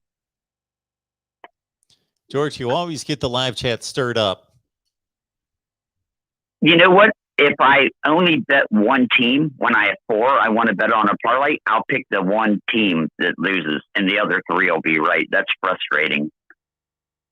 That's why they do it. They know the probabilities are on their side. And that time I won all 4 games, you could still win a tie. It was a 7-point spread. It ended at 7 in overtime. And anyway, it was San Diego versus Miami. The greatest game in the history of the world. Do you know that game? George, I know the games. Yes. The 1981 NFL playoffs at the Orange Bowl. Yes. Overtime game. Yep. That was the game, man. Made me win all that money because it tied the point spread. And I've never seen a point spread again that didn't have a half a point in it. It's like they quit doing that. Now it's 7.5, All right, George. No more ties. I would love to talk about Kellen Winslow and the Miami Dolphins from the 82 playoffs. It was the 81 season, the 82 January. But anyway, yes, I remember that, of course. It's one of the longest games ever played. Right. But we got calls lined up here, George. You've inspired people. All right, I'll just start making random phone calls to CEOs and see if I'll call you later. Let you know. I got them on the line.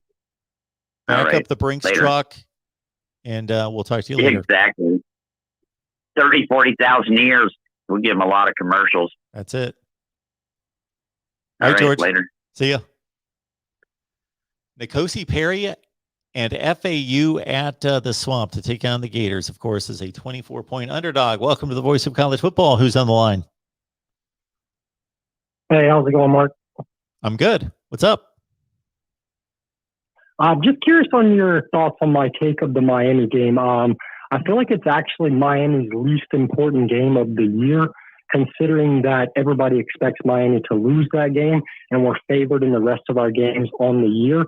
So if we lose to Alabama but win the rest of the games on the year like we should, the Alabama game is not really going to mean much to it versus if we did beat Bama but then we lose to somebody like Pitt or North Carolina, then all of that really doesn't matter at all. I don't really have much time, so I have to go, so I'll just listen to your take on the air, but I appreciate it. Well, thank you so much for the call. We appreciate it. And I will just let you know that it's all about perspective. So if you're into the actual math of who needs to do what to get to what point and taking Miami somewhat out of the playoff conversation and just trying to get them to the ACC championship game, the Duke game is more important to Miami than the Alabama game. If that's the way you view life, that it's about step A, B, and C leads us to step D, then of course the ACC games are paramount. And first and foremost, if the season plays out the way most of us anticipate, that the Miami game against North Carolina in Chapel Hill will be the most important for Miami football. They could lose to somebody else and of course beat North Carolina head to head and win the ACC Coastal. Granted, unless that team that they lost to won all of its games, and that's not going to happen. But from a perspective of recruiting, perspective of national significance and relevancy, in terms of showing that they can play the number one team in the country and play them tough, in terms of their own self-confidence and moving on from this point and playing the rest of their games, this game can't be measured in regards to how important it is. We can measure the other games within the conference to say this is what they add up to in getting Miami to a conference championship game. But here we're talking about a lot of intangibles. You're talking about the image of the program. You're talking about the perception. You're talking about the recruiting impact. You're talking about all of that. So it's apples to oranges. Of course, to me, the games that are most important are the games that are played within the ACC. But if Miami's truly as good as many people believe they are, and as good to the point where they can contend for a division championship, then many of those games should be, I'm not going to say gimmies, but it should be a foregone conclusion that they win those games. So to me, the most important game, when you put it all together, the most important game as it stands right this second, and that could change based on the Coastal Division standings, but right now, the most important game for Miami is North Carolina. And then you could look at a glut of games within the Coastal Division that they're somewhat challenged on. Virginia Tech, Pitt, Virginia, those games. And then I'd slice in the Alabama game. Miami's going to be playing two teams that they should beat non-conference, but that are capable of beating them are the type teams and the type games that they've slipped up in the past, talking about Appalachian State and Michigan State. Welcome to the Voice of College Football. Who's on the line? You got Chris from Indianapolis. What's up, Mark? Hey, Chris, what's going on? Right there, close to the ball game tonight. Oh yeah, man. First time caller, long time listener, man. Appreciate your program, everything you do. I appreciate you calling. Thank you so much for the kind comments. Just wanted to, I'm a big time Ohio State fan. Looking forward to the game tonight. Seems like a lot in Buckeye Nation. Everybody's looking forward to the new freshman. Travion Henderson and Jack Schiller, and everybody wants to see what C.J. Stroud is going to do tonight. But really, I'm looking forward to some of these guys who I think are going to announce themselves here on the big stage. Guys who really haven't had a chance or who contributed, but haven't really made a name for themselves yet. So I'm talking about guys like Teron Vincent, Taraji Mitchell, Sevens Banks, Julian Fleming, Proctor. So just curious, want to get your thoughts on that. Some of these less heralded guys who I think are going to make a statement tonight. In addition to the obvious, C.J. Stroud, how is he going to play? So let's put that aside. We've talked it to death. And it's just an obvious first-time starter, never thrown a pass in college football.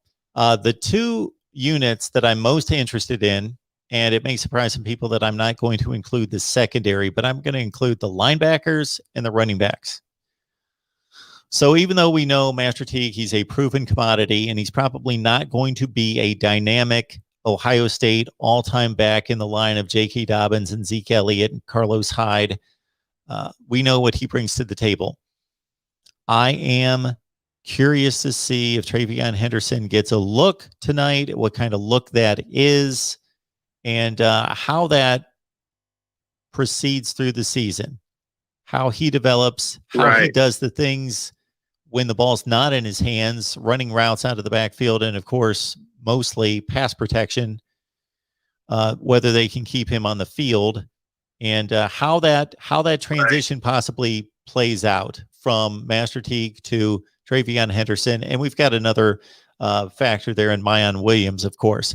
The linebackers against an offensive line that is returning all of its starters against an experienced quarterback who, with his eyes, can move defenders to spots to make throws, against a running back who is arguably the best in the conference.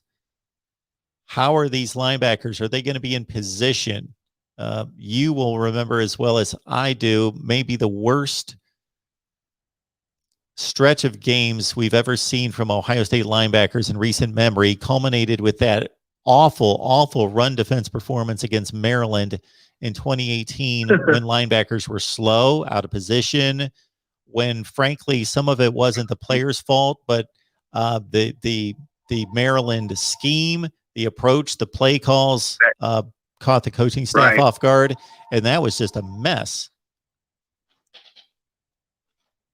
Right, exactly. And it's interesting you would bring that up because, we've got a lot to talk about this bullet position, and I'm wondering, frankly, how much they're going to deploy this, some of these guys against a traditional offense like Minnesota. Do you think we're going to need guys like Ronnie Hickman and Court Williams and Craig, forgot his last name already, as far as using that bullet position where we may need some traditional guys, we may want to see, hopefully, I'm hoping that we'll see Cody Simon out there along with Kayvon Pope, some of these guys that can go downhill against Ibrahim. Yeah, it's a situation in which you're both looking at the player ability against a big time back, their ability to be physical because he's a physical back. And so are they going to be taking him down one-on-one? Are they going to be driving him the other way? Is he going to drag them on 3rd and 3 for yardage? And so it's just going to be kind of a brute force, man-on-man physical look at these guys and where they stand in their development. But also, schematically, will the guys be in the right spots? Will they be in position to make the plays? Yeah, the linebacking core to me is the most fascinating. The running back, it's more of a from here on out, seeing that transition if there is one, because I don't think I don't want to be too critical of Master Teague, but I don't see him as in line with the guys that I just mentioned that we see at Ohio State that have to be dynamic running backs to be a factor like Trey Sermon was leading into the national championship game, that kind of back. And they're hoping that Travion Henderson is that guy. And let's not forget Pryor as well, Evan Pryor. Oh yeah, absolutely. You know, at Ohio State, we're used to video game guys, and you know, we're thinking back to J.K. Dobbins and Bloomington on 2017. His freshman debut was dynamic, and not too much worried about the running backs. I think Alfred will do a good job just handling that distribution of carries. But I'll let you go, Mark, with this. I'm really excited about this game. I think it's the perfect game for this edition of the Buckeyes to show how physical they are. To stand up to this talent, this big offensive line we're going to see up there in the Twin Cities. And so I'm looking forward to a close second half. But Stroud using those weapons to pull away late in the third, and then probably win by 2 or 3 touchdowns. But really good game to get them in shape, in preparation of that Oregon game the next week. Absolutely. Enjoy the game tonight. Oh, you as well, Mark. Appreciate it, sir. All right, later.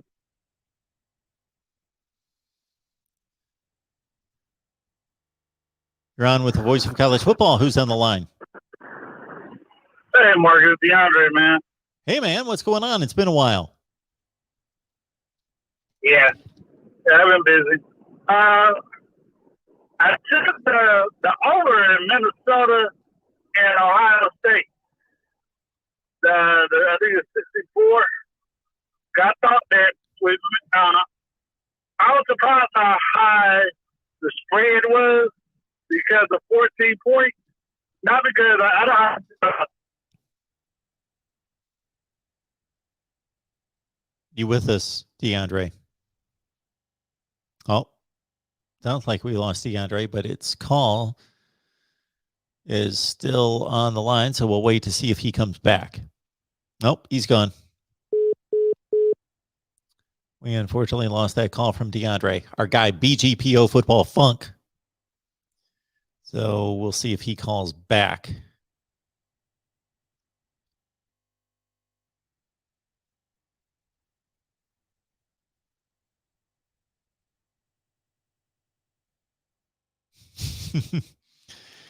Dependent fanatic. We're always working here. Even when we're not working, we're working. The system's working. So getting notifications from other channels right now.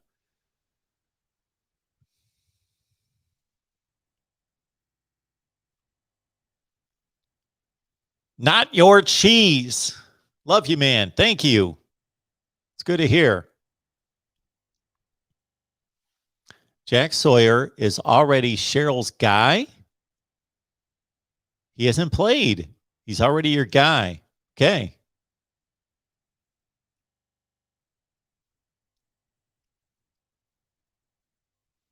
I'm a good guy. I'll take it. Oh boy, what do we have going on here? I'm starting to see something. So hopefully Cheryl's around, and if you need to, okay, we see this moron here, so we will block them. Okay. We just saw a very, very nasty individual. Why did an error occur? So I'm in the process of blocking this person, and it said I've got an error occurred. Try refreshing the page. What? Okay. That's pretty bad.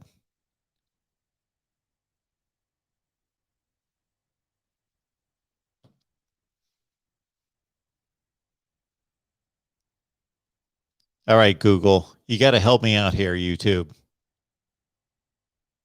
I'm trying to make the move that makes sense here. And every time I hit what I need to hit, it's giving me the same error message.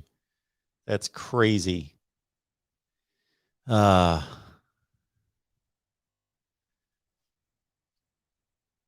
Seems like YouTube and Google, they can cancel, but when you try to do the right thing, and yes, we got sickos here. And if you could see my screen right now, I have hit block user about 84 times, and it gives me an error message every time.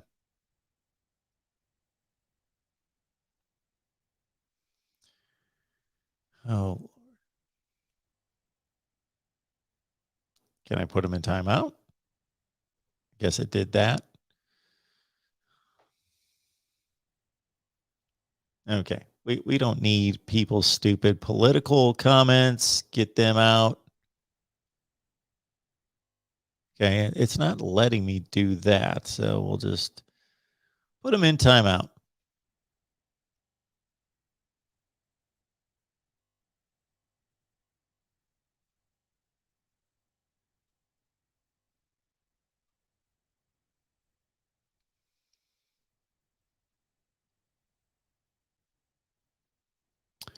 It's good to see Savannah here. Savannah, how you doing? It's been a while.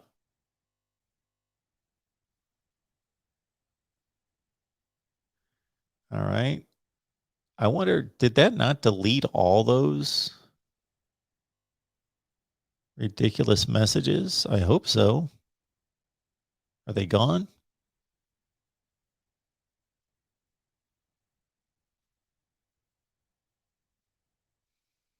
All right. Let me know if we've got any other morons that show up.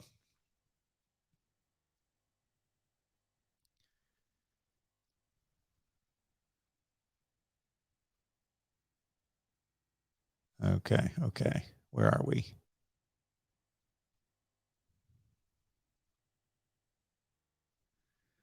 Scott, our Texas fans here.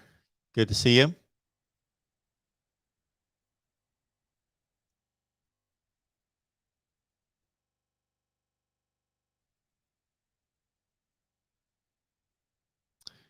Apparently, Cheryl, I can't ban them either. It's not letting me. I'm only putting them in timeout.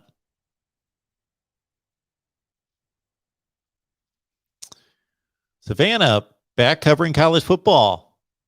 Sweet.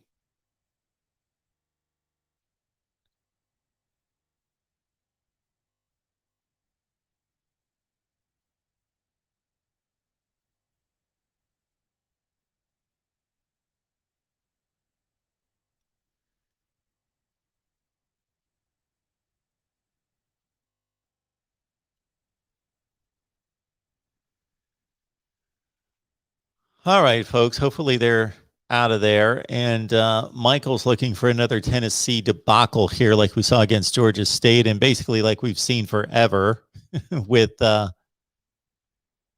Tennessee losing to Bowling Green. Now that would at that point say, you know what? It doesn't matter who they bring to Tennessee, who they play. This is just going to be a circus and a nightmare and a debacle forever. BGPO Football Funk. Thanks for calling. Sorry it didn't work out. Yeah, call back later. We will be here until 2 a.m.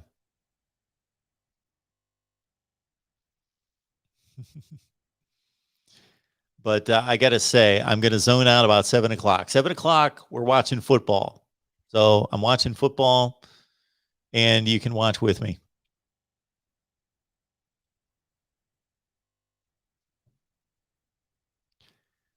Let us hope, yes, that we do have a football season like 2007. It's been way too predictable for too long.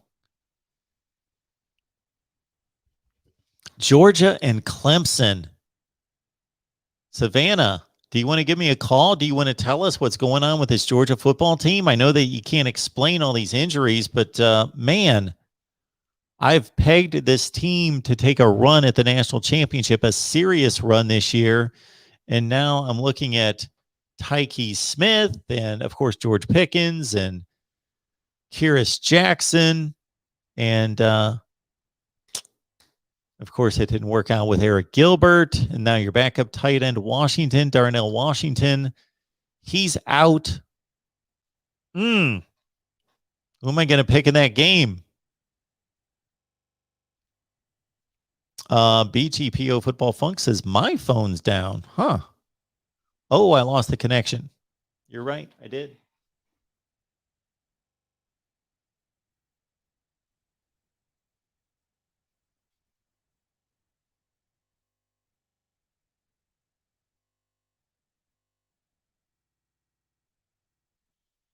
Thank you for calling Collins Studios hosted calls. Enter your 6-digit PIN number. Okay, we're going to have to start over, I guess. Welcome, host. You are now in the host room and can manage your callers from the Collins Studio.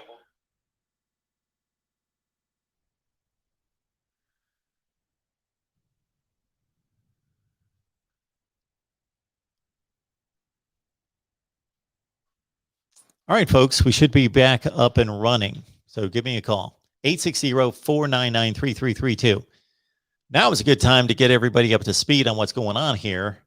And we got our voiceofcollegefootball.com. So if you want to write for us, voiceofcollegefootball.com, go to the top of the page and it says, write for us. We try to make things simple around here. Write for us, voiceofcollegefootball.com. Also, our store. Oh, man. Check it out. See if you like anything there. Go to voiceofcollegefootball.com. And why don't I have any store items here?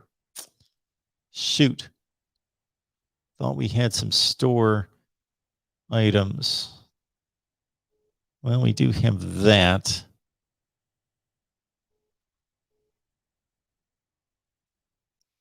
So when you go to voiceofcollegefootball.com, that's what you're going to see right there.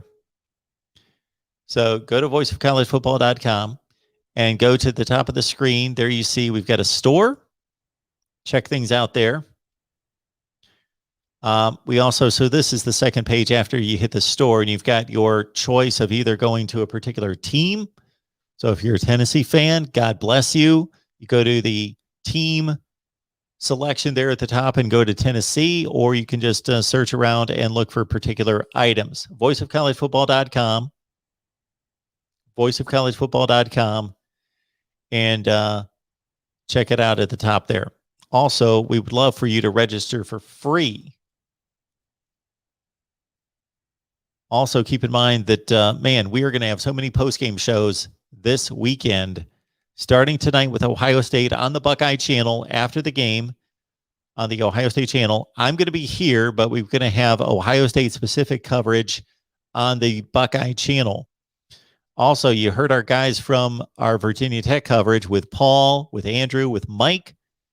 They're going to do pregame and postgame right here, Virginia Tech, North Carolina on Friday. That's going to be awesome. And then Saturday is just going to be amazing. I'm going to be here all day with you here on the main channel. And then, of course, we're going to have various folks that are going to be launching their post-game shows. Florida, Texas A&M, Oklahoma, Notre Dame on Sunday, along with Florida State and others. Iowa, of course, and Penn State, Michigan.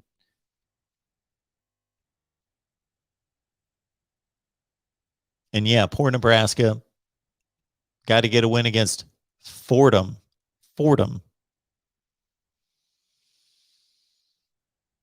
Who does Fordham ever play? I can't even think of Fordham ever showing up against anybody since like 1890, but they're playing Nebraska.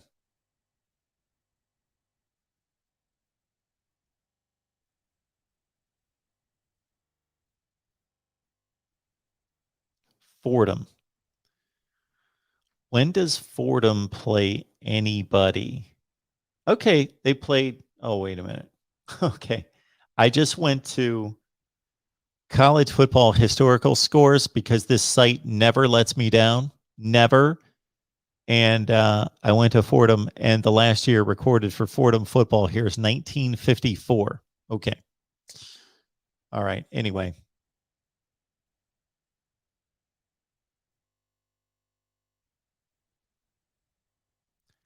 All right. Back to the phone lines. They're up and running. Welcome to the Voice of College Football. Who's on the line?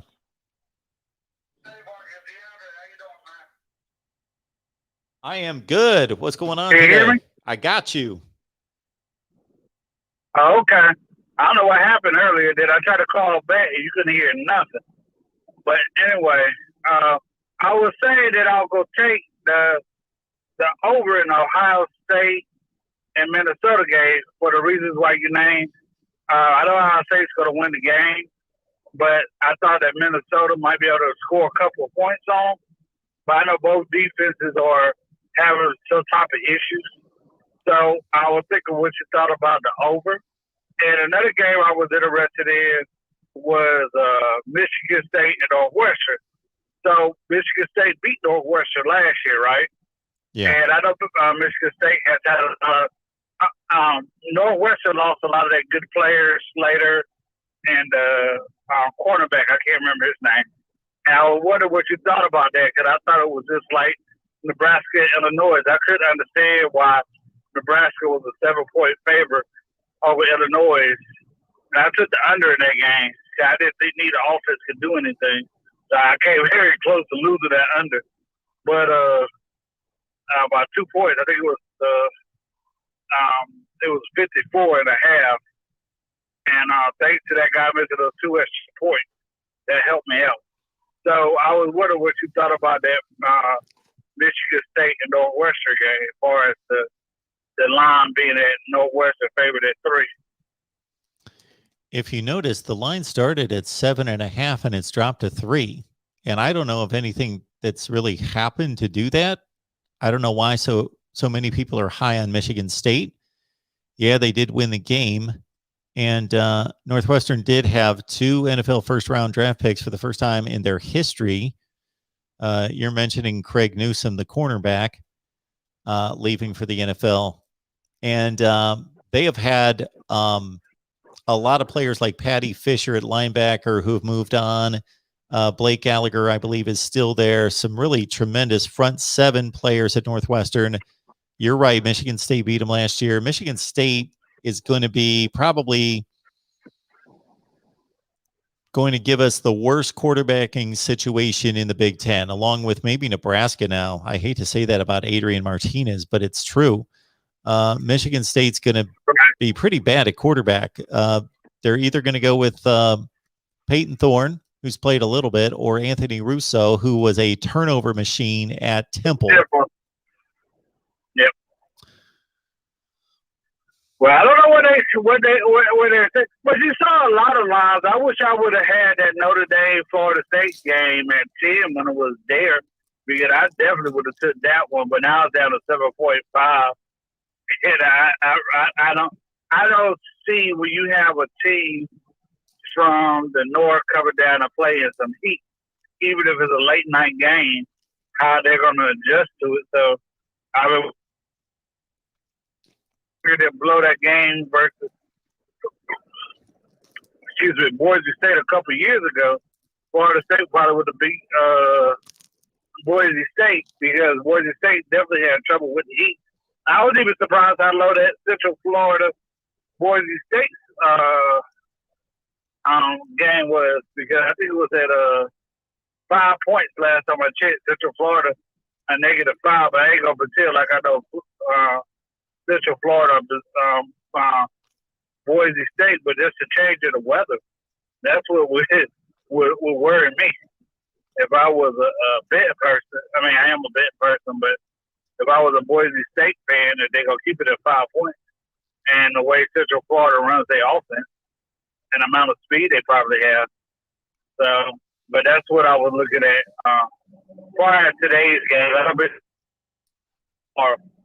And actually, I'm actually interested in the App State and East Carolina. I'm surprised how high that is. Not saying that App State doesn't have the better program at this time, but ECU still returns like 20 starters off their team from last year. And I know App State's best receivers coming back, but they would have got Rice from Duke. And I'm like, that game might be a lot closer than what people think, but I think it's going to go over too. Well, this might be a very simplistic way to look at it, but we're in week 1, and Vegas knows about as much of these teams as we do. And if anything, they get over the course of the season, they're able to gain all the information and all the stats and crunch it in meaningful ways in which we don't necessarily can keep up with and don't have the computers to do it. So they can crunch the numbers that are become more and more meaningful as the season goes on. So in week 1, they're playing off a blank slate just like we are. So if I'm in doubt, I tend to take the points. I don't know if history would back me up on that. I haven't done the research, but I would tend to take the points. Right. Well, that's what I did today. Well, I said when we talked about parlay bets, I stay away from parlay bets because you don't talk me out of them. I did do with Nebraska and Illinois with the points and UConn getting blasted by Fresno State. I looked for the line with Holy Cross and UConn, but of course that's not that day on the books this week. And I bet on somebody else. UCLA. I don't even know why that game was so low too. I mean, I don't know who was at Hawaii and made them think that Hawaii could beat UCLA or come in. You know, was it a 10 point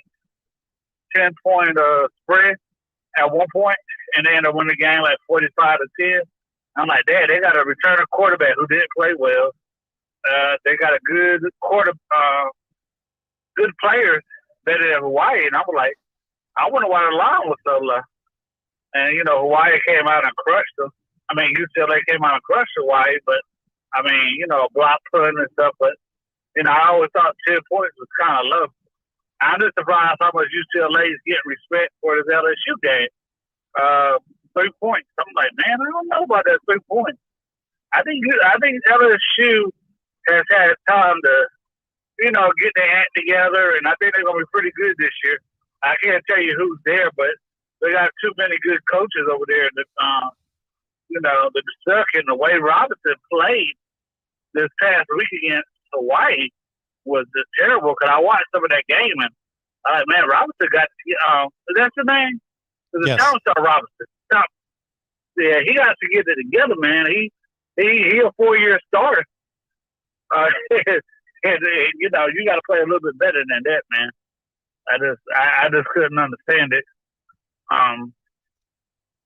Why that was so low.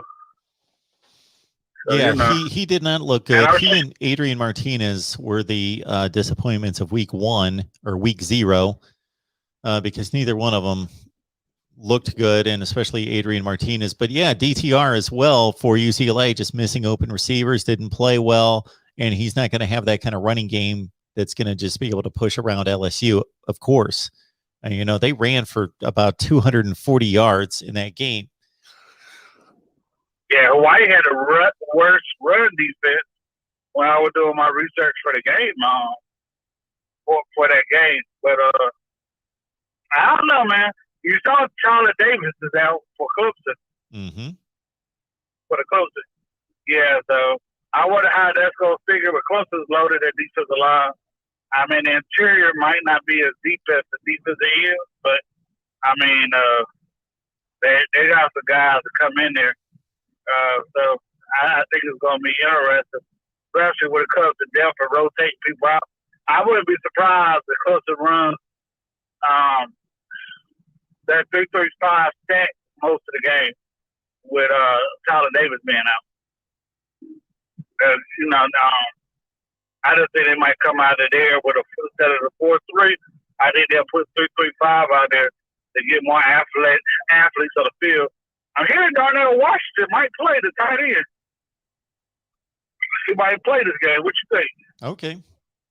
Well, I think that I just ran down a list of players that are going to be out or nicked up for Georgia, and they had them out on, I think it was Bleacher Report. So I don't know how old that report was, but that would be huge for Georgia. Yeah. I mean, every receivers are. I mean, I know Pickens has been out since the bowl game, but I think a couple other guys were out too. This is the thing about these guys. They're all real talent. I think I don't know if it was your show or somebody else's show. I listen to so many and try to support everybody. But they said that Georgia has the most talented by like star players in the whole country this year. And, you know, by how many 5 stars or 4 stars that they have. So, I mean, I'm sure they're not hurting at what to call it. And the amount of linebackers they have, running backs they have there, I mean, they probably will run the ball and score on Clemson. Not because Clemson is weak at the defensive line position. It's just the fact that they have a whole lot of talent. And, you know, the linebackers. I'm still worried about Turner playing free safety back there. It feels like he need to get some more athleticism, but you can't beat experience. But I'll give somebody else time to talk. But I said that I don't know if we got to the Ohio State Minnesota game about the over. What do you think it's gonna be a high score game?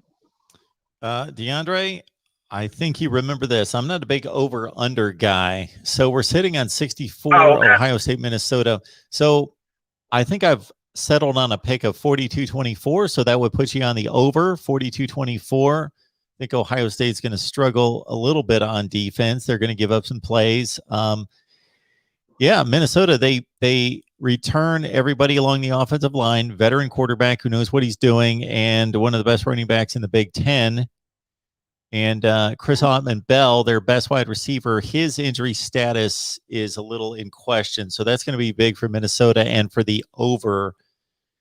And as long as C.J. Stroud can just not make a ton of mistakes, limit the mistakes, and just go through his progressions, he's going to get protected. They're going to be able to run the ball. Ohio State's going to score a lot of points. Again, my score is 42-24. Yeah, I just think Ohio State's gonna. Honestly, I was shocked that it's a 14-point spread, and all the reason why I say that because to me, Ohio State's, Minnesota, and PJ Fleck is a pretty good coach, and I'm sure that he's going to try to run the ball a lot and slow down the game and do a lot of play action passes. And, you just can't stop Ohio State. By far, Alabama was the best team last year. And not taking anything away, but if Ohio State played anything like they played against Clemson with that physical running game and that good offensive line, I think they have a chance to pretty much do what they want to tonight. But I was still kind of shocked that it was that high because they're playing at Minnesota. So, I wish I would have got it at 13.5 instead of at 14 now. I would have took it at 13.5. I know you tell me don't go. I think you told me the cutoff was 21 or 17. Was it 17 you told me not to go over? What I said was basically inside 3 touchdowns. Those are just the type games for me personally. So I've run the numbers on the games that I've picked, and my winning percentage goes way up in games that are less than 3 touchdowns, because those are typically games that are somewhat competitive. And so the score means something. Once you get past 3 touchdowns, my goodness, somebody could be up by 34 points in the fourth quarter and give up 2 touchdowns that are just completely garbage time. And you lose the backdoor cover. You can always lose a backdoor cover, but it's just the score becomes so less important when the game's just completely out of hand. I just know that I more accurately pick games inside a 3 touchdown spread than trying to pick these crazy 35-point spread games. That's just me. Like tonight, Tennessee. Matter of fact, if I was somebody, I would pick the 35.5. I would take Bowling Green to 35.5 only because, even if they win by 35, they ain't winning more than by 36. So I don't. Bowling Green is pretty terrible from what I understand. But I tell you what game, and I was gonna let you go. Ole Miss to Louisville on Monday, man, that might be 100 points. Just by how bad those defenses were last year. So over. I might put a whole bunch of money on it.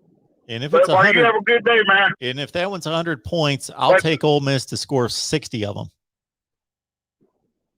I believe it. Louisville is just. Satterfield. I'm not saying Louisville went there because Bobby Petrino won there, but he was getting a lot of players out of Florida, But it's very hard to win at a place like that. And I know Charlie Strong was winning there too, but he went down to Florida and got a lot of his players. And app is kind of different. And people don't realize this. People say, "Well, why does East Carolina struggle?" Because they're not getting that Charlotte talent and Raleigh's talent combined anymore, like they used to. When I say the second and third level players, they're not getting those players anymore. A lot of them guys are going to app or staying at home at USC, coming out of East Carolina like they used to. And East Carolina needs to tap into that Virginia Tidewater area. A lot of those players that they would get out of there, they're now going to Old Dominion. Or there's another school out there, Liberty, that just popped up out of nowhere. Those were the East Carolinas. Now they just shrunk for getting players from that side. But all right, Mark. Thanks, DeAndre. Appreciate the call, man. I'll be watching. Thanks for the super chat, man. All right. Appreciate that. Have a good one. All right, anytime, Mark. Our man, DeAndre, always loves talking up the point spreads. Ohio State 13.5 or 14 against Minnesota. All right, calls lining up here. The voice of college football. George, you wanted a pick of the week. Here you go. I am confident Ole Miss is going to cover 10 points against Louisville. Ole Miss covers 10 against Louisville. There you go.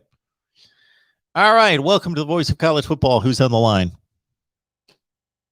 Sam. Hey, Sam, what's going on? Savannah. Oh, Savannah. That's Savannah. Savannah, the Savannah. Savannah Lee Richardson. Wow. Hey, how you doing? I'm good. I'm happy to be here. Excited watching the live stream and enjoying talking smack with other college football fans. I saw your picture and I saw your name and I thought, wow, how did we get to be so blessed with Savannah this afternoon to join our little live stream right here? Well, I'm pretty excited about college football, and it seems like this off season will never end. So I was like, I need some college football, and so I found your live stream, and I've been watching for a couple hours now. Oh, we've been here since 2 a.m. I don't know how you're doing it, to be honest. We're a little crazy. I took a couple naps. I did get 2 naps in. So I had 2 people fill in, and so I caught a nap. That's good. That's you gotta do that. But you need to take another nap to have another person come on or something. But well, yeah, it's going strong so far. I do have another person coming in, but it's going to be during the football, so I'm not taking a nap. Can't do that. So gotta watch the Buckeyes. Georgia and Clemson. I don't know if you've seen any of my picks or anything, but I'm really high on Georgia. I've got you going to the national championship game, and I love the team, love everything, but man, you got to keep those guys healthy. You're telling me. Every time I feel like I pull the message boards up or something, there's another injury. But I will say that Georgia's got their best blocking tight end back for the game, John Fitzpatrick. And so even though Darnell Washington is somebody that's going to be extremely missed just because of how big he is and how good his hands are, I think Georgia will be okay at the tight end position. And, even though the wide receivers are kind of depleted, there's guys like Jermaine Burton that'll be back, who really showed out last year. And then Arian Smith is another guy that I think has a lot of speed that could be really beneficial in the slot. And so even though there's a bunch of injuries, they're talented guys behind them. And this is the game that they either step up or won't. So it's as uneventful as that is, that's kind of where I'm at with it, because it's just kind of like, seems like the injury bug hits Georgia every few years this hard, if not almost every year, it seems like now. But the depth at those positions are good enough that I feel pretty comfortable going up against Clemson secondary with these wideouts and stuff. Hey, Savannah, should I be okay with this Georgia secondary? Well, missing Smith on with that ankle injury is a big, tough break in my opinion, just because he had the most experience coming in starting wise.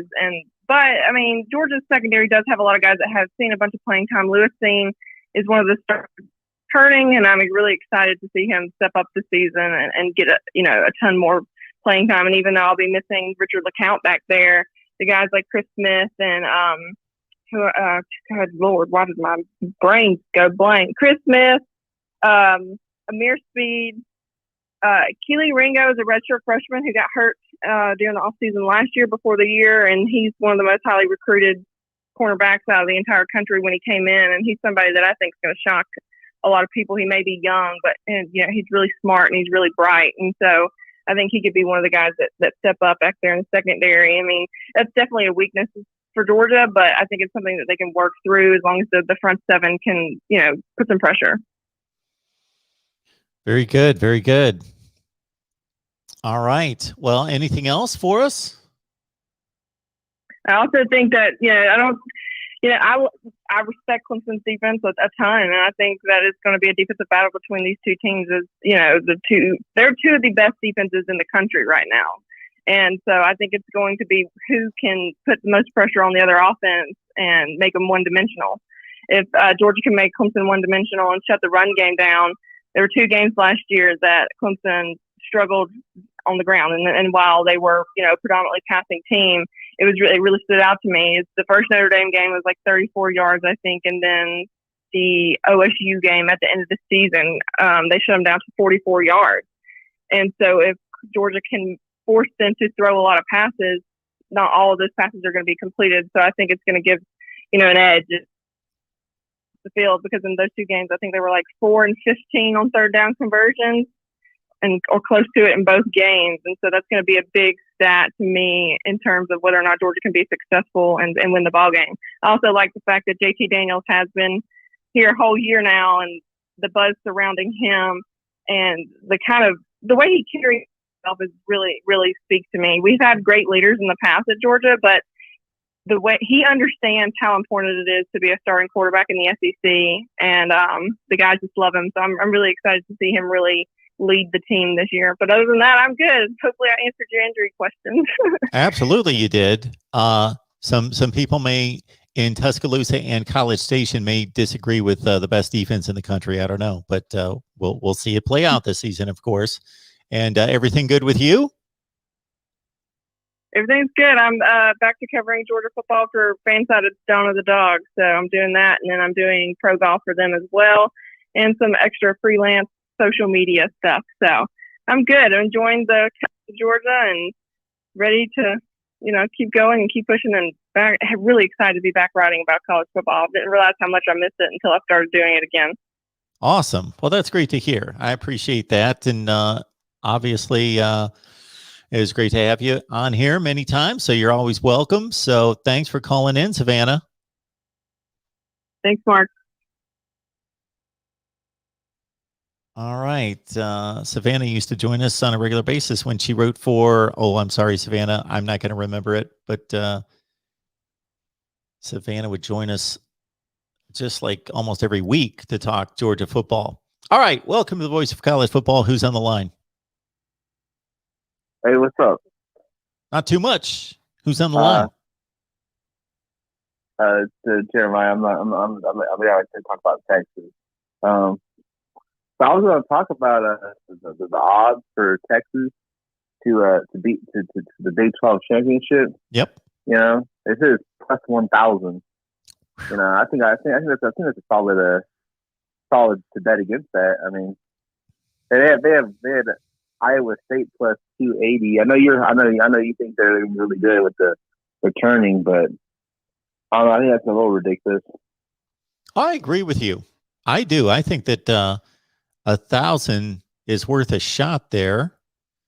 That's pretty long odds there for a Texas team that's very talented. Bring in a capable coach. I'm not going to really tout the great work of Steve Sarkisian as a head coach at Washington or USC, but he's got his 3rd shot at a big time program, and he has a lot of work to do, of course, in regards to just changing everything around, implementing schemes on offense and defense, terminology, a true new time starter in Hudson Card. But I'm surprised that it's quite that high at 1,000. Yeah, and then I was also thinking. I was looking at the Louisiana Lafayette roster, and I was looking at some of the builds of some of their D linemen, none of their O linemen, and they were kind of light in comparison to some of the D line that Texas is going to bring like 330, 340, and one of their linemen is like 270. So I mean, that's a lot of muscle that they don't have on that Louisiana Lafayette line. When maybe the veteran season will come up big, but I think that's a big disadvantage for Louisiana that people are kind of underrating. Well, it's the typical big power, big team, lots of talent, great recruiting matchup versus a top group of five that develops players and has to pick and choose and has to find them in places that everyone else isn't looking and goes the developmental route. It's the classic matchup, maybe of the entire season in regards to a program that's got everything going for it in regards to money, recruiting footprint, facilities, name brand, tradition, prestige, all of it, versus the scrappy group of five that does things the right way, that brings back a veteran team who should probably not wilt under pressure. They've been on the field a ton together. They bring back the most productivity on offense and defense than anybody in the country, but they are going to face a team that is just flat out faster, quicker, stronger than they are, and that has more waves of players. Yeah, that's kind of what I was thinking. I was like, I mean, that's why I was looking at the odds closing them for like a touchdown on the spread, and I don't think that's warranted with what the competition, what they got to compete with. But I mean, I guess Vegas thinks that, but yeah. So I'll leave you to the rest of your show. Keep tuning in. Appreciate that, man. Enjoyed the football this weekend. All right, folks, let's see what we got here. It is 5:47 Eastern time. We thought we were going to have football at 6:30. Of course, it's just a bad situation along the East Coast, and apparently they're at Rutgers, so they can't play any football at Rutgers. They're going to tee it off, let's see, at noon on Saturday. Is that what I'm hearing? And so we got to wait till 7 o'clock for football. At 7 o'clock, I'm going to take a short little break. And I'm talking real short, quick break, and maybe do a few more jumping jacks, Cheryl. And I'm going to get myself something to eat. And we're just going to camp out and watch football. So for me, that's UCF and Boise State. I'm going to be locked in on that for an hour. Going to switch to Ohio State, Minnesota. We're going to keep track of the other games going on. And we'll take it all the way to 2 a.m., all the way through the football. And then we'll talk football, get you set up for Friday and the weekend. And we'll do what we do. Okay. Let me check a few things here. And at some point, I am going to need to get those picks to our folks on Patreon.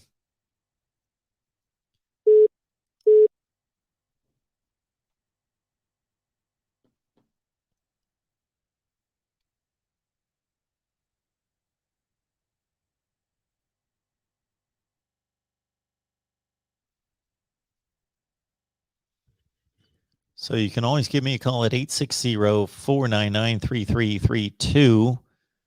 We'll keep the phone lines open for like another hour and then shut them down, take a break, and come back for the 7 o'clock football.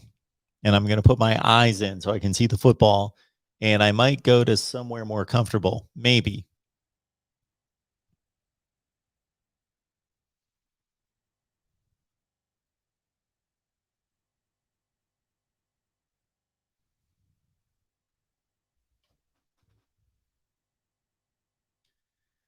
I may have to send the word out to get these predictions in.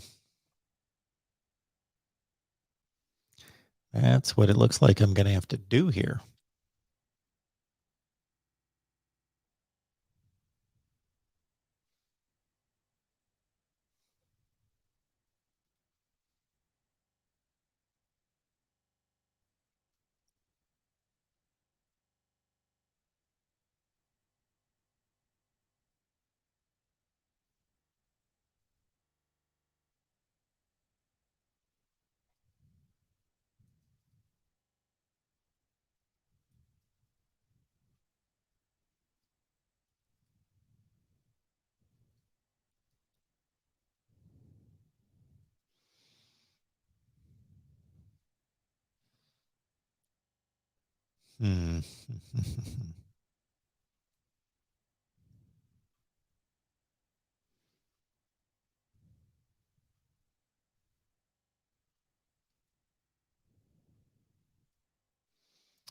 So I've got to find.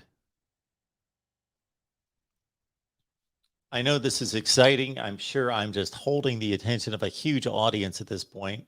So my apologies here. I just that's the one thing I didn't really think through in regards to, okay, I'm going to be on live for 24 straight hours, but I've got a lot of work to do. So I'm trying to set up our people on Patreon, and we've got a lot of predictions that need to be made. So I'm just trying to make sure that we get in contact with those people that need to make picks.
Okay, sorry about that. Little prediction reminder to get those picks in from our media folks. All right, what am I missing? What am I missing? I'm sure that's the best 10 minutes of broadcasting I just did right there.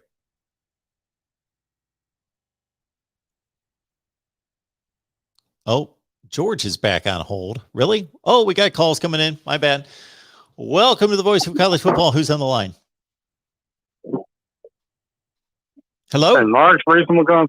Hey, what's going on? You're done with work? Hey, yeah. No, just got off. All right, we're still here. So I was able to buzz in a couple times and get in the comments while I was there. But how you doing this afternoon? You hanging in there? Yeah, we're hanging in there. I've gotten 2 breaks, so caught an hour nap twice. I'm good. I got a fun little topic for you. Yeah, right. Go to it.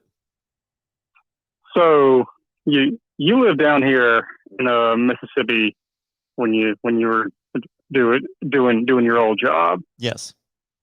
So you're familiar with SEC culture or just how college football is in the Southeast. I believe so. I'm going to ask you this, and I'm going to ask you this first: Is it a lot different than it is up in Ohio? Since you've lived in both places. Yes. Okay. But the passion's the same, but just the culture and just the business and just the way people behave and stuff act towards it's different. Okay. So what do you? This may be funny, but what do you think about people who, wait for it, schedule their wedding on a Saturday in the fall? Well, 2 experiences come to mind when you say that. So 2 of my best friends scheduled their weddings in the fall, and one of them watches college football. As soon as he shuts off the game, could care less about it, doesn't care to talk about it, doesn't follow the teams, the players. He could watch Ohio State play. I would have been surprised had he known who JT Barrett was after watching him play for 50 consecutive games. He just enjoys watching a football game, but doesn't care if they lose. He doesn't give it a second thought, whatever. And so he scheduled during the fall. But my other buddy, he's a big Buckeyes fan, and his wife is a maniac Buckeyes fan, and they scheduled during an Ohio State-Wisconsin game. So I was a little bit surprised there. I would think that you could, I think maybe, I don't know about wedding culture that much, but I think there's something about the fall and brides like the fall. And so there's some kind of connection to a lot of weddings being in the fall. But that happened. And then there was my wedding, in which we scheduled on, and again, I didn't have a whole lot of control over this, but we scheduled on September 5th. That was the first game of the college football season. But the one thing I did have control over was that we were going to schedule early in the afternoon, and I said no when I knew it was a noon kickoff for Ohio State, and we scheduled at 4:30. And so yeah, I changed that, so I got half my way there. All right, so I'm going to give you one. I'm going to give you my experience now. Thankfully, even though my wife is she's originally from the Philippines, she lives over here now, and she's bought into Alabama football culture 100%.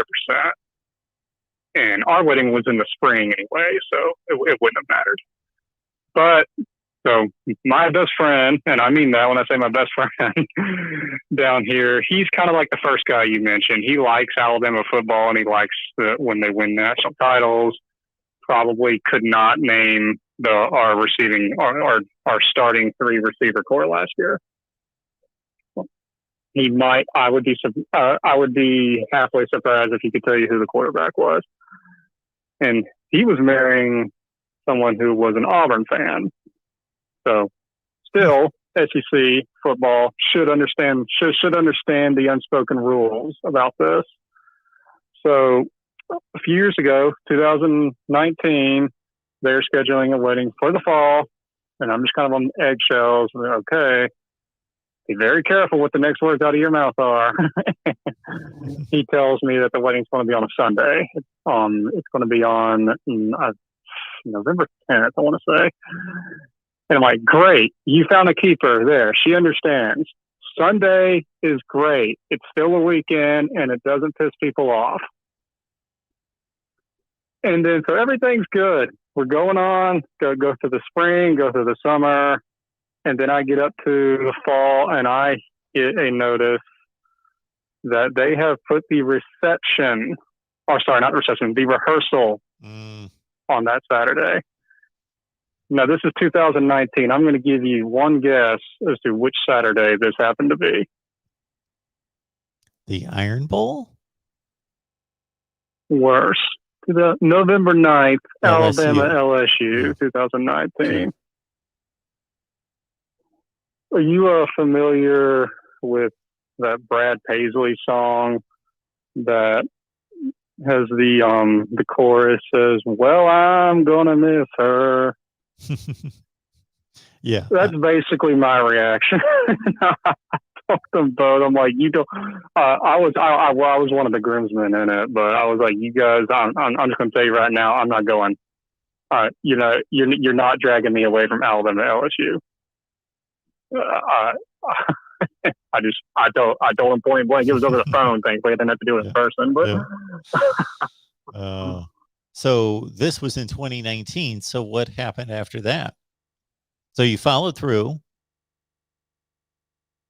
Oh yeah, they're still married and everything, and I'm still on friendly first name basis. Okay. Yeah, that's quite the story. So you made the call on that one. All right. Yeah, I was just wondering, since you live down here, if you had any experience with that, and apparently you were one of the offenders with your own wedding. Oh, partially. We work things out. That's the call I made. Yes, that was it. Move back the wedding. All right. Well, there's that, and there's one more little thing, then I'll get off here. I think you have done this in the past. I was just wondering, since you're sitting at your computer and all that, do you happen to have, can you just pull up your list of top 10 head coaches? Or do you have them memorized or anything? I know it's kind of out of the blue. But my list? Yeah, your list. I don't have a list of top 10 coaches all time. No, just right now. Right now. Top 10 going into 2021. Okay. Did I do that for this year? I think I did. I don't remember. Anyway. I know you did it for the conferences. I don't know if you did it for college football as a whole. Yeah, I don't think I did that. I did do that for the conferences. Okay. Our top 10 coaches. All right. I hate to be generic, but the top two are, I'm not going to argue with what's obvious. Saban's 1 and Dabo's 2. After that. Now, see, right there, I agree with you 100%. And you would think they're obvious, but there are, when I look around and see other people's lists, Dabo is not a consensus number 2. In fact, I've seen him as low as 4. Okay. Well, I just don't know. But who's I doing agree a with better you. job. I think it's pretty obvious. Not a lot of people think Ryan Day is number 2.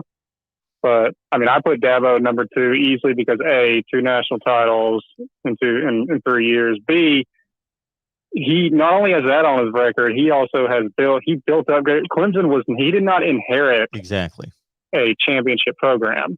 He built that program to where it is. That's got to be worth a lot. Yeah, I'm not going to supplant it. Dabo is the second best coach in the nation because of one game. Right. So Ryan Day now has 2 seasons under his belt. I'm going to say Lincoln Riley 3, Ryan Day 4. Now, see, this is where I start to delve into these guys that just can't win at that level because of where they're positioned, like Pat Fitzgerald at Northwestern. But I think he's a great coach.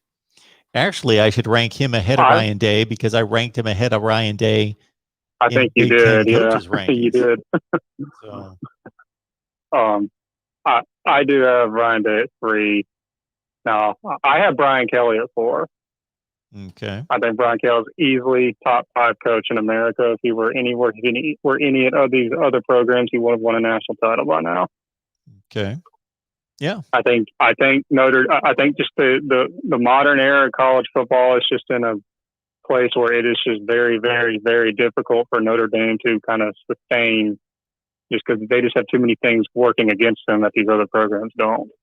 And I think he's gotten the absolute most and then some out of that program. I think he's, so yeah, top 5 coach for me. I have Lincoln Riley at number 5. So I think we can only name one more coach before we start naming coaches who have chinks in their armor and somewhat sizable criticisms that we could make against their record and against their resume. Mm-hmm. So Jimbo Fisher would be the last one left that I think is rock solid.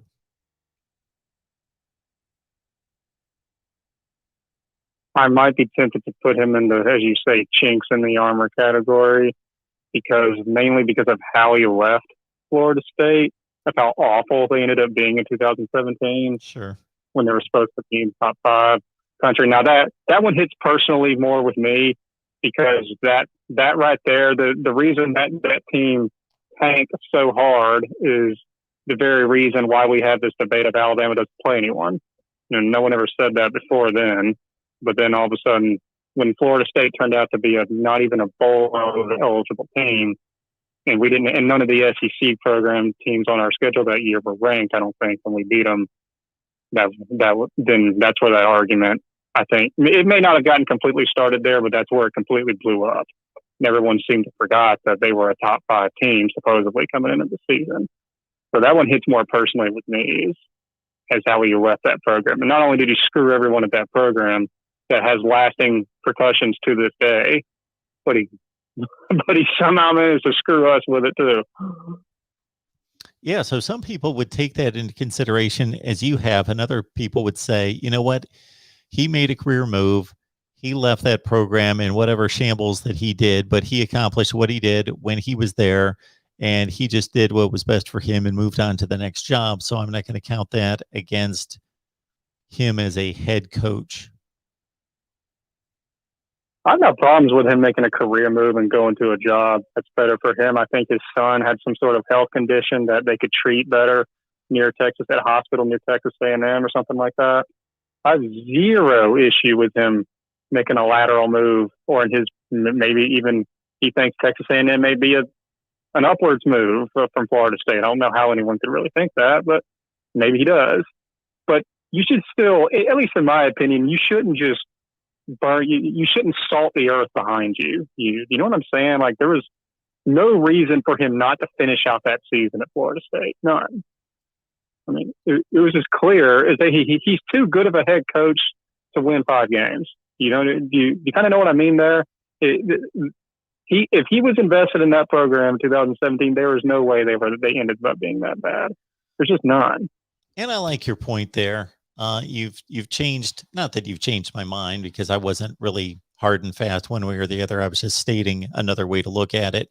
But I think we routinely see where head coaches know, or assistant coaches sometimes, who are taking their first head coaching job, especially if they're moving on as a highly acclaimed coordinator and taking a pretty high level head coaching job because of that, where they do right by their former team, program, head coach, and they do it out of loyalty, but I think they also do it out of just knowing how the business works, that what comes around goes around, and these jobs change constantly, and you're constantly moving on to other jobs, or bringing staff on from other places. And so the coaching carousel just continues to churn. So you don't want to burn many bridges. And so you do the right thing. And we see this every year during bowl season where guys will hang around and they will make sure that they're doing right by their current team to coach them through the bowl game. And I'm thinking more on the coordinator level in some respects, and in doing that and compromising to a certain extent what they're able to do on the recruiting trail at their new job, but making sure that they leave in good standing. Mm-hmm. Yeah, I mean, this is what a decent person does. I know head coaches are kind of immune to what I'm about to say now, but that's pretty much what anyone who strives to make anything out of the career path that they've chosen, that's what you should try and do, because those phone calls follow you where you go a lot. You don't want where you're going to call back and realize you were a complete, dirtbag on the way out, and they had to clean up a bunch of piles of mess that you left. I realize head coaches that doesn't really apply to them a lot, because if they go somewhere and start winning, no one cares that you left them the other place in shambles. In fact, if they were a competing school, they might give you a bonus for it, But that's a lesson I think everyone most everyone should try to apply to themselves, even if not for professional reasons. Just be a decent person. It's good, because not only did it screw Florida State fans, I'm sure it probably cost at least a couple players on that team. It probably cost them a draft spot. Players get drafted easier from prospering from programs that are prospering, that can show them off better. He had recruited real well there. The program takes a complete dive into the dumpster. I'm not so certain that a lot of the players who are now working elsewhere wouldn't have got at least a shot at the NFL because of that. So anyway, that's my spiel on why I think Jimbo Fisher has kinks in his armor. Nonetheless, after I've said all that, he is my number 6 head coach. Kirby Smart 7. Then I have Mac Brown 8, Cristobal 9, and Ed Orgeron 10. Okay. So outside of that list, who could possibly join them? So there could be a debate about PJ Fleck. There could be Gary Patterson. There could be David Shaw. There could be... Some people might throw James Franklin in there. James Franklin. And Pat Fitzgerald. Luke Fickell, maybe. Matt Campbell. Pat Fitzgerald.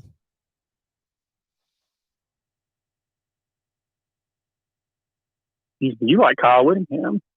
Yeah, he's done a pretty amazing job where he is. His school had to transition from, and I'll say this knowing that you don't have a whole lot of respect for the Pac-12, but that his school had to make that adjustment and that jump, and it only took about 2 seasons for him to do that. And yeah, of course we have to. You notice who's not on the. You notice who's not on any of these names we're throwing out there. That I thought it was just hilarious. This one rant your boy Steve Gates was going on about how this coach is easily a top 10 coach. He's great. He's doing great jobs with the program. Easily an elite guy. Circus clown Dan Mullen is not in my top 10 coaches. Yeah. And honestly, Mark, I'm looking at my list right now, and I would actually add a few names that you said that I hadn't thought of. He's not even in my top 20. Maybe I He's put not. too much. I mean, maybe I just put too much stock in being the face of the program, being a leader, being a man that garners respect wherever I don't think he put too much goes. stock. I don't think most people put enough stock into it. All those antics he pulled last year, that has to count. That has to mean something. If I'm making a list and my list is based off if I were an athletic director, which order of people am I going to start making phone calls to?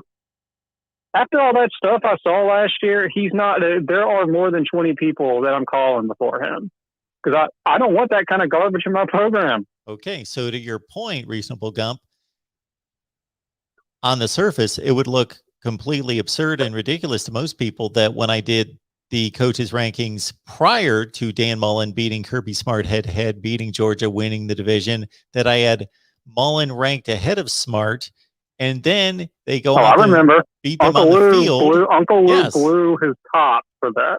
And then I flipped them lost after his last mind. season because I didn't like, there wasn't one incident, there were 4 or 5. It was the Missouri fight at midfield. It was the complaining about the crowd at Texas A&M. There was not necessarily that he can control the action of all his players on the field at LSU, but how he dismissed it, and I didn't really see it and don't know what happened.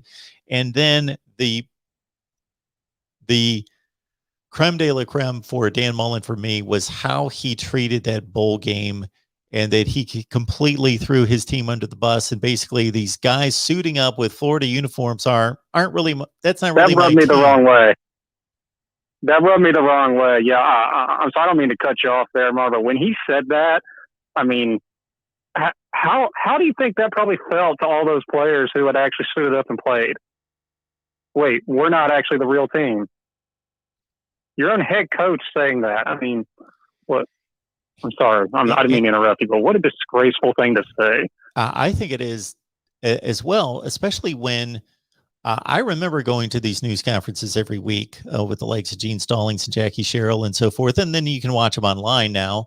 And if anything, these coaches will come out and they'll start giving accolades to all the guys that you've never heard of because this walk-on finally got some special teams minutes when we were up 55-3. And, they'll go out of their way to credit those kind of guys, to say they're the guys that allow us to run the scout team. Let's give a game ball to this particular guy we've never heard of because, he got on the field for the first time and all that sort of thing. They tend to, the head coaches that I've been used to working around or watching from a distance, tend to prop up those guys and shine a spotlight because they know that they're not going to otherwise be valued by anybody else. Dan Mullen did the exact opposite. And I compare how he approached that game versus the way Mac Brown approached the Orange Bowl. They were in the same situation. Mac Brown kept his mouth shut. He lost his top 2 running backs. Both those guys were beasts, ran for 1,000 yards. He lost his top 3 wide receivers. He lost his best defensive player, who was by far his best defensive player. He had all those guys missing, kept his mouth shut, prepared his team. They gave an accounting of themselves. They took that game down to the last minute or 2 against Texas A&M, and they lost the game, but it's almost to his credit where people that acknowledge beyond the final score, okay, you didn't say a word. You prepared your team. They fought like hell, and they went out against a top 5 team, and they acquitted themselves well and played a really good game, and it was a good game. So you almost get credit for that versus the Dan Mullen making every excuse in the book, and we're not going to treat this like a game, and we look like fools. You mentioned that he can't really control the actions of his players with regard to, quitting for the bowl games. And no, he doesn't have a button that can say you're playing, you're not. But all of this stuff that we're saying, it influences it. Well, wait a minute. It does. I'm sorry. Oh yeah, go ahead. Because my comment about controlling the action of his players, I was alluding to the LSU shoe throwing. That's okay. Well, that actually fits in exactly what I'm saying as well. All of this behavior and this atmosphere influences this kind of behavior from the players. Dan Mullen's the kind of guy who goes out there and maybe not starts, but he exasperates a fight going out in the middle of the field. What's to stop his player from saying, you know what, I'm going to act like my head coach. I'm going to rip this guy's cleat off and throw it downfield. Yeah, I'm cool. That's exactly the kind of stuff. That's exactly the kind of stuff that happens when you have a clown like that heading the program. He's the figurehead, as you say. He's the one that the players are looking up to and are, he's teaching them. He's teaching them about what they should be doing. And monkey see, monkey do.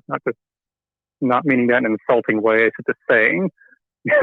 I hate that I have to explain that. But anyway, so yeah, all of that together is. I understand he's a good quarterback whisperer guy. I mean, that's basically the only good thing I'm going to give to him. He's great at offense. He's not good at recruiting. I mean, he's just not. Is Florida in the top 10 right now? But it doesn't matter. Look where they are in the SEC, and look where they should be compared to all the natural resources they got around them. He's not good at recruiting. Terrible at defense, and he doesn't even. Unlike Nick Saban, who's had some bad defenses or offenses, he doesn't take the necessary measures to fix them. I don't know why he kept Todd Grantham there, and I don't think Florida fans do either. But the main point is, even if a guy who's earned passes for certain things, like Nick Saban goes after the media like they're they're a misbehaving child. He just verbally berates them a lot. It's actually kind of funny sometimes. A lot of people aren't going to get away with that, but he does because he wins. If he had behaved in the way Dan Mullen did last year, I would be embarrassed. As an Alabama fan with the greatest college football coach in history, I would be embarrassed at that. And if Nick Saban doesn't get a pass for something like that, then Dan Mullen sure shouldn't. Yeah. I would think that you would feel the same way that I'm sure a lot of Indiana basketball fans felt when Bobby Knight was winning championships but acting like a fool and doing stupid things and berating people, where you're happy that you got the guy as a head coach because he's brilliant, but he's not the best human being. Yeah, he's not a guy that you want to leave your kids with and have them be an influence, on who they turn into. Yes. If that's a long-winded way of saying it. But anyway, yeah. So I've heard people say, sometimes even enthusiastically, that he should be in their top 10 list, and I just don't. I'm calling probably after some names you said that I didn't think about, like whoever the guy at Northwestern is. I forgot his name already. Or Pat Fitzgerald, PJ Fleck or something. But yeah, I would probably have 25 people I would call before I got down there. Anyway, man. Yep. That's all I got for now. All right, man. I appreciate the call. We'll see what you got later tonight. Sounds good. Hang in there. You're almost done. Yeah. Goodbye. Alrighty. We'll see you. Okay, so we are at 6:23. We've got football in 37 minutes. So here's the game plan. I'll stay on here for maybe another 20 or 25 minutes, take a quick break, grab something to eat, that sort of thing, maybe splash some water on my face. And we'll get back here at 7 o'clock, and I may move to the couch, possibly may move to the couch, but I got to obviously respond to all your comments at the same time. But we're going to watch football. That's why we're here. So I'm not going to be fully engaged except for commercial breaks during football. But 7 o'clock, UCF Boise State. This is going to be a good game. If you want to catch our preview before they actually kick off, you've got about 35 minutes to catch our preview on Boise State and UCF. And, of course, tons of coverage on Ohio State and Minnesota on the Buckeye Channel. If any of you have noticed from time to time, if there's an outstanding call or a series of calls that kind of tie into the same topic, sometimes we'll edit those into one particular video and highlight that on one of the team channels or the SEC channel. And I've thought of all the calls that have come in overnight and throughout the day here, but I think that's a little too much weeding through video and editing for me to do that necessarily today. We have been on for, what's it been? Say 12 and about 17 hours, almost 16 and a half hours with, what is that, 7.5 to go. Yeah.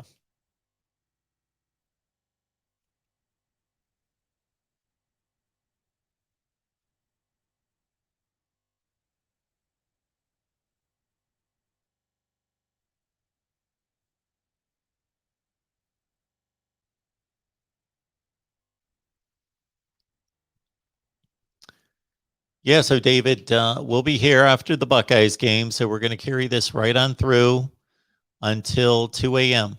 So we're going to be here until 2 a.m. So, of course, the Buckeyes game will be the focus for most college football fans, but I would also encourage everybody to head on over to our Ohio State channel after the game, because that's going to be fully focused on the Buckeyes. So if you only want to talk about the Buckeyes and you're not going to hear about anything else, then you can go to the Ohio State channel after tonight's game.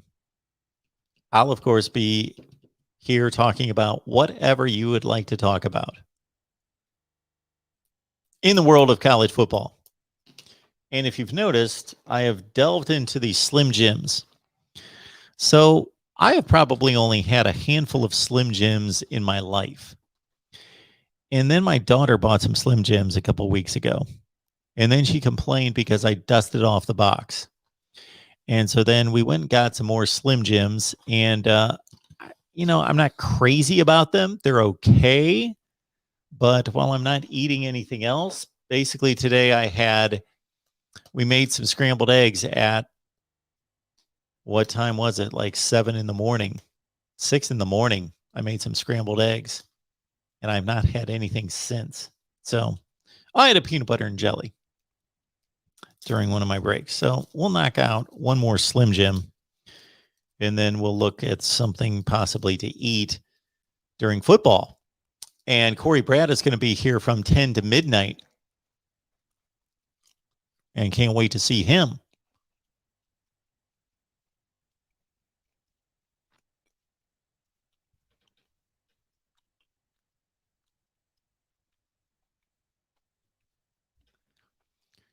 Thank you, Cheryl. I miss my dad as well. And there's nothing like having kids. There is nothing like having kids. I can't even get into that.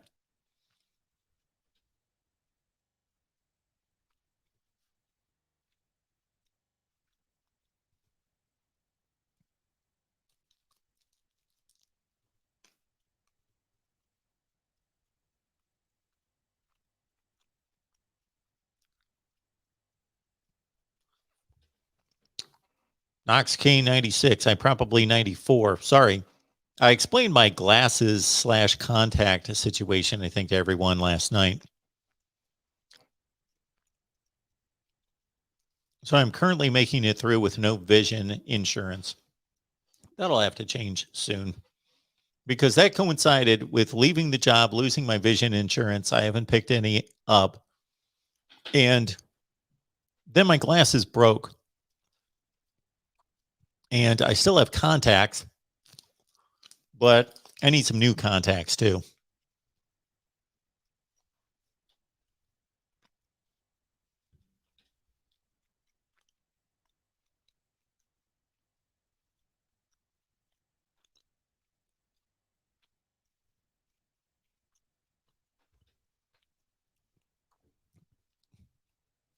So Knoxkey 94, I don't know if I could do a Slim Jim commercial.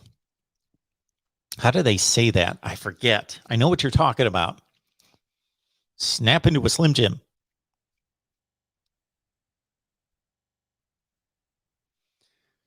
How does that go? Snap into a Slim Jim. Oh, yeah. I don't think that's it. No.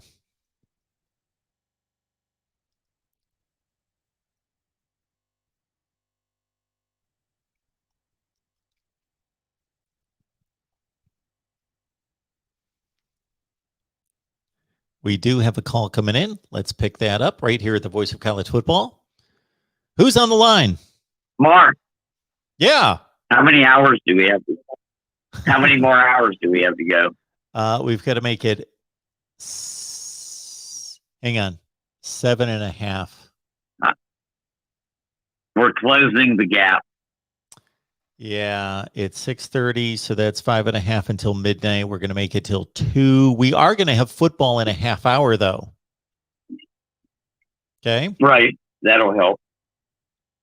Hey, I want to test the depth and the breadth of your knowledge. Uh-oh. You may not be so impressed. I got a good one for you. Okay. I got a good one for you, but I think you might be able to. You ready? Okay. When I was a kid in 1965 or something, maybe it could have been 66, 67, but I think it was 66. Anyway, I had a in-law, an aunt, and I used to go over there. It was my stepmother's parents. And every time the Pittsburgh Pirates would hit a home run, she would yell, "Get out the Hoover." That's a vacuum cleaner. Get out the Hoover. Sure. Get out the Hoover. Yeah. And run around the house like a cockatoo. What does that mean, get out the Hoover? What just happened? Well, you just told me that it had to do with a vacuum cleaner. Right. I think it was a cleanup thing. Like there was 3 guys on base and he hit a home run. It was something, but it kept happening and happening. And this was during the glory days of Pittsburgh Pirate baseball. You know, Okay. get out the Hoover, get out the Hoover. That's what they used to yell. This would be my guess, but it's not going to make any sense concerning the way you just described that scenario. But they typically call a great third baseman who just I'm trying to think of the actual third baseman. I think it was that's awesome. Brooks Robinson, who they called the human vacuum cleaner because he just scooped That's everything up and awesome. everything just That's sucked awesome. into him. It was a throw to first. That's awesome. For a long time, George, I sucked it knew up. my baseball for a long, long time. Not anymore, but man, I was an encyclopedia when it came to baseball. And I know 3 people will throw that out at times, but I will have people that could come on here and verify that I knew the baseball statistics like few.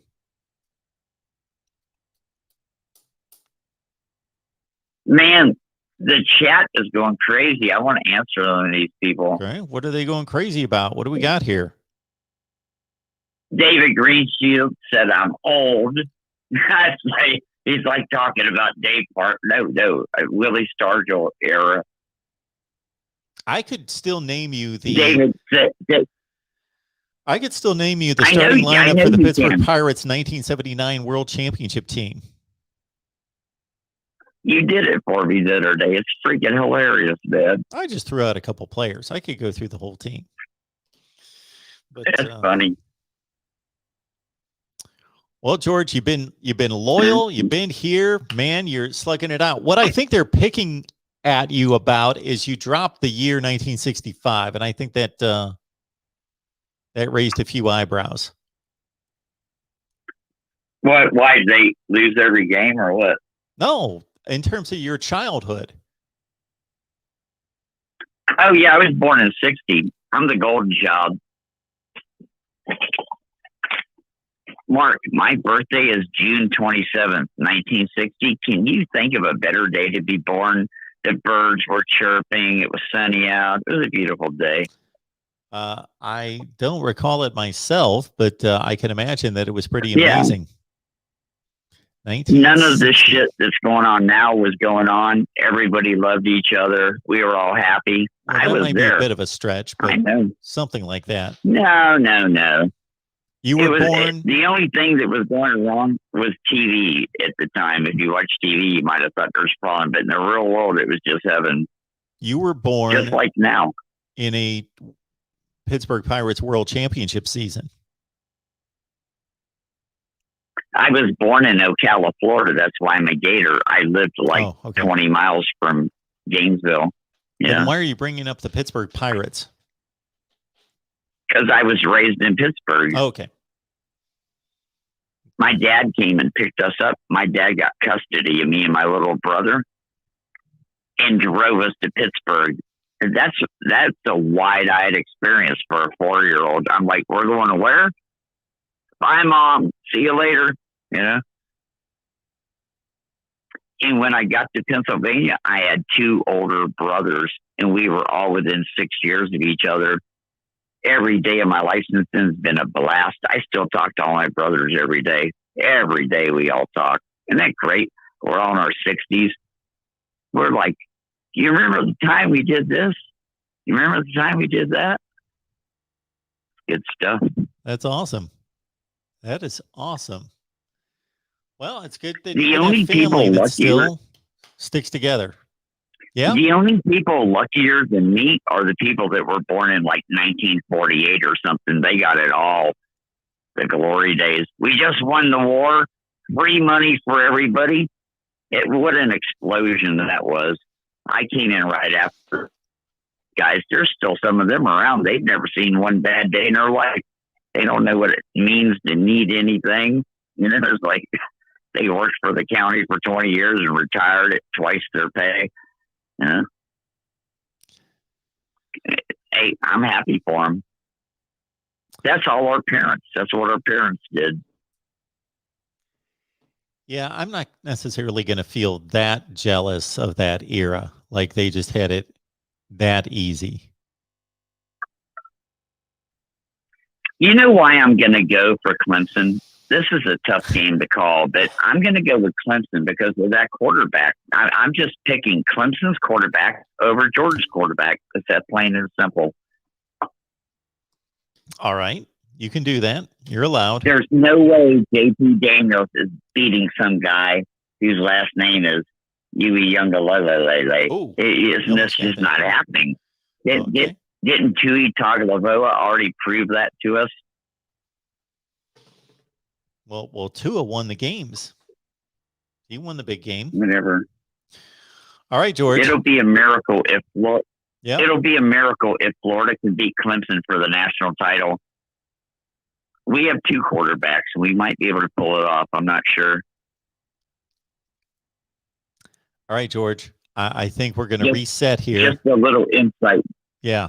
All right. I know you got to go because it's only a 24-hour show. You better go. Yeah, I'm sure you got things to do. We're on a tight schedule here. Exactly. All right, George. Have a good one. All right, Logan. Bye. Yeah, there have been about 10 times where I thought, okay, yeah, this is about time to wrap this thing up. I'm dead tired and we've taken our last call. Let's wrap it up. Oh, we still have 10 hours left. So this is what we're going to do. It is 6:37. I'm going to walk away. We're going to keep the stream rolling. You guys talk amongst yourselves, do whatever you'd like to do. I'm going to go get freshened up a little bit, get something to eat, plant myself in front of the TV, and we will talk college football as we watch Boise State and UCF, followed by Ohio State and Minnesota. And we will switch to those other games during the breaks. I'm just looking around trying to figure out how I'm going to set this up because I don't want to sit here and watch football. But I might. Okay. See you in about 15 or 20.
Hey, everyone. We're losing folks here. All right. Let's try to move this thing on over to the couch. Let's get comfortable. I don't want to sit here watching college football. So we're going to change up the audio here.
Okay, let's see if this works. Am I in shot? Pretty good. Pretty good. I can't see. I think that should work pretty well. And can you guys hear me? And we got the games on here. And this is an offensive team. Josh Heupel, and I will check your comments every so often. He knows what it takes to be right here. Break that position. He's built a system that's all about tempo. Rain delay, weather delay. Oh Lord! He struggled with Michigan. Josh got kidding me. Now he has Josh Heupel's offense. Okay. I want to see how quickly he picks it up and how fast Let's he see can go, that. because speed and execution at the quarterback spot are essential when you're playing for Josh Heupel. Okay, now as for Heupel's former team, we're leading into UCF, taking on Boise State tonight. What's your view of these two traditionally strong programs outside the Power Five? It was Boise State that set the standard, then came UCF, and you know what? Cincinnati can say thank you to those two programs. Your thoughts about these two programs coming into tonight? I think it's great that they're on the same field together. The first thing I want to know is it going to be on the blue chart with no humidity, or is it going to be beautiful downtown Orlando where it's hot and humid in that second half, things can get heavy legged. And I think that's a huge advantage for Gus Malzahn. People that aren't familiar, Gus Malzahn, who's at Auburn for a long time, actually got let go and got into broadcasting. He was calling me and asking me about broadcasting tips and where he should maybe go for broadcasting. And a few weeks later, he accepts the UCF job and got back in. So I'm anxious to see what he does with his system. You think about Auburn's system, it's a lot like what Clemson does. And now you've got a quarterback in Dylan Gabriel who was really known for his ability not so much to run, but to RPO and to throw the ball. So I'm sure Gus will have adjusted his offense to his strengths. But I give an advantage to UCF here in that team. But Hank Bachmeier from Boise State, tough guy. They'll come in, play with a chip on their shoulders. I just wonder, can they hold up, again, in that heat and humidity into the second half? No doubt plays a huge role in September for teams coming out of state here. All right, before we let you go, you're in Charlotte. You're 48 hours away from the big game on ABC featuring, of course, L's Georgia Bulldogs against the Clemson Tigers. Yep. Cannot wait for the matchup here as game day is going to be there Saturday in Charlotte. What's your initial assessment of this huge showdown, the biggest one, not of the weekend, but the biggest game on the regular season schedule all season? All I know is the dogs better come in with more of a bark than L threw out there. That was kind of a... There you go.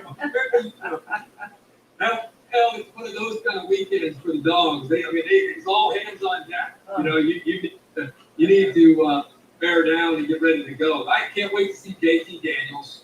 This is a chance for him to take over at the beginning of the season. Remember, this is an offense last year that had Stetson Bennett, Juan Mathis, are kind of trying to figure out what they were doing with a first-year offensive coordinator in Todd Monken. And then they got JT Daniels the last 4 weeks, and they started to really score points. So now we're all excited. Now we think, okay, they found their answer at quarterback. George Pickens is down, but boy, Kirby's done an amazing job of recruiting at receiver. That used to be a problem for Georgia. Where were all the receivers? And now they finally have a great group, along with some talented tight ends, even through the injuries. So the table's set. It's impossible to predict how good JT Daniels will be until there's only one thing left to do, that's play a game and find out if he's ready for this kind of stage against this kind of opponent within this offensive structure. My only concern about Georgia is the back end. They lost a lot of secondary players to the end. A few others that transferred, a total of 7 guys. Now you're breaking in some new people that haven't played as much football, especially at corner. Darion Kendrick comes over, ironically enough, from Clemson, where he was a starter at corner. Now he's going up against his boys in the first game, dressed up for Georgia. So a lot of intriguing one-on-one matchups, and we get to see DJ Uiagalelei in his first start as the guy. He started 2 games last year, but now it's really his chance to become the guy, and I want to see how he plays through the adversity that this game will most definitely offer. It felt like Herbie started this conversation as a pep talk for you. So how are you feeling now? Because he lined it up. JT Daniels, the way this offense is set up, the explosive plays down the field. Are you feeling good? Well, certainly, as you mentioned, I was certainly concerned about the secondary because Kirby Smart sounds really concerned about the secondary, and that scares me. But I was feeling good until Kirby said that the power of Mike Gusto would be needed for them to win. Oh, God, if it comes down to my bark, Kirby, we have 0 chance. So now I'm actually very nervous. Thank you. Give us a good bark. Come on. It's symbolic of just the effort. It's a collective effort from the fans and the team. Oh, no. Just all hands on deck to pull off this upset against one of the best teams. Kirby's like, it's going to take a little magic. Oh, listen.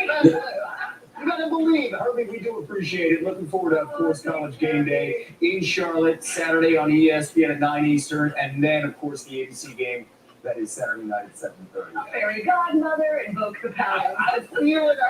Guys, we're talking like George is like a 40-point underdog in this game. Okay, I'll check out what you guys have going on here. Sorry. I got to do some work. Zach Scott on administrative leave after he was arrested on DWA charges on Tuesday. Team President Teddy Alderson took over his duties. Scott pleaded not guilty in court today as we get you some more headlines. The Big 12's answer to the departures of Texas and Oklahoma. There's around 4 teams. That's according to Adam Rittenberg and Heather Dinnick. BYU, UCF, Cincinnati, and Houston could be invited as soon as this season in the conference. Colts quarterback Carson Wentz was activated today and left open the possibility of being vaccinated. He was a close contact of a positive staff member and had to go on the list because he's not received the vaccine, but spoke about that today. This has been a fluid process for me this whole time. And, that's kind of where, as a family, we've just been monitoring everything we can. Letting it play out as long as we can, and this is where we're at today. And things could change, in the next coming weeks, or who knows? Who knows where this world's going? Who knows where the protocol's going? If that'll change, I'm not going to act like I'm an expert on vaccine or a virus or any of that. Hoping for the best. And the Nets are adding another former All-Star.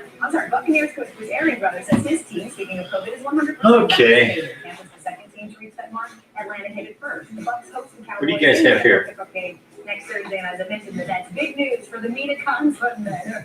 Right, All-Star. They decided to go after and make a deal with Paul Millsap. He's a four-time All-Star. He averaged almost 14.7 rebounds per game over 15 years in the last 4 seasons out in Denver. So they are loading up in Brooklyn, even more so. Hell, still ahead. We're tracking the biggest concern for Dak and the Cowboys. Exactly. Can you guys hear me? From opening night. You guys can probably hear the TV more than me. If I answer questions sitting right here, can you guys hear me?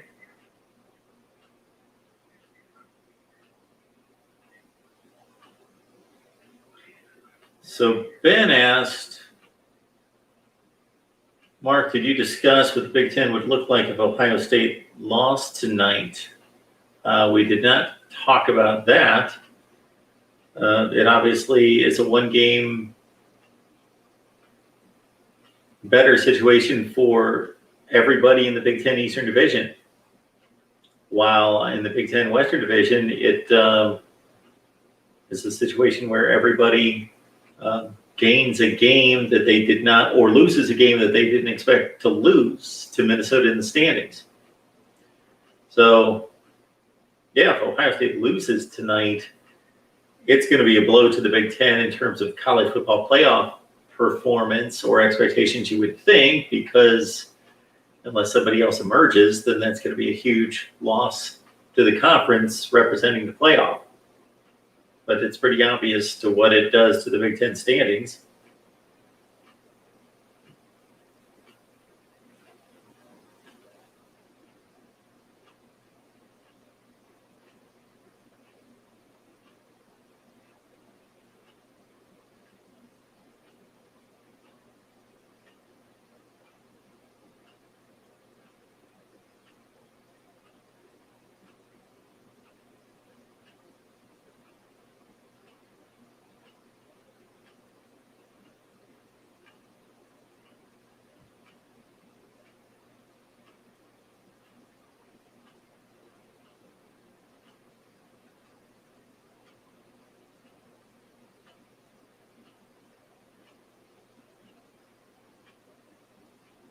Kenneth, Mark, good to see you more relaxed. Yeah, I got to relax. I can't sit in that chair any longer. It's just...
Dependent fanatic. Yeah, we're going to enjoy the next few hours. We're just going to relax.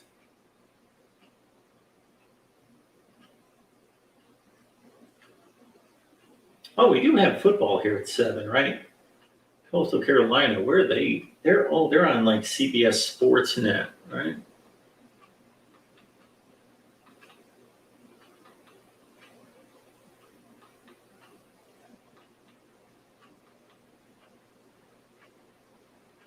No.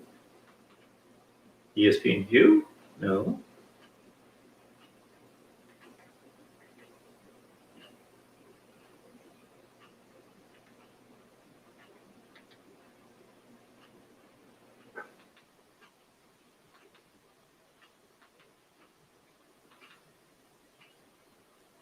Is there any game on?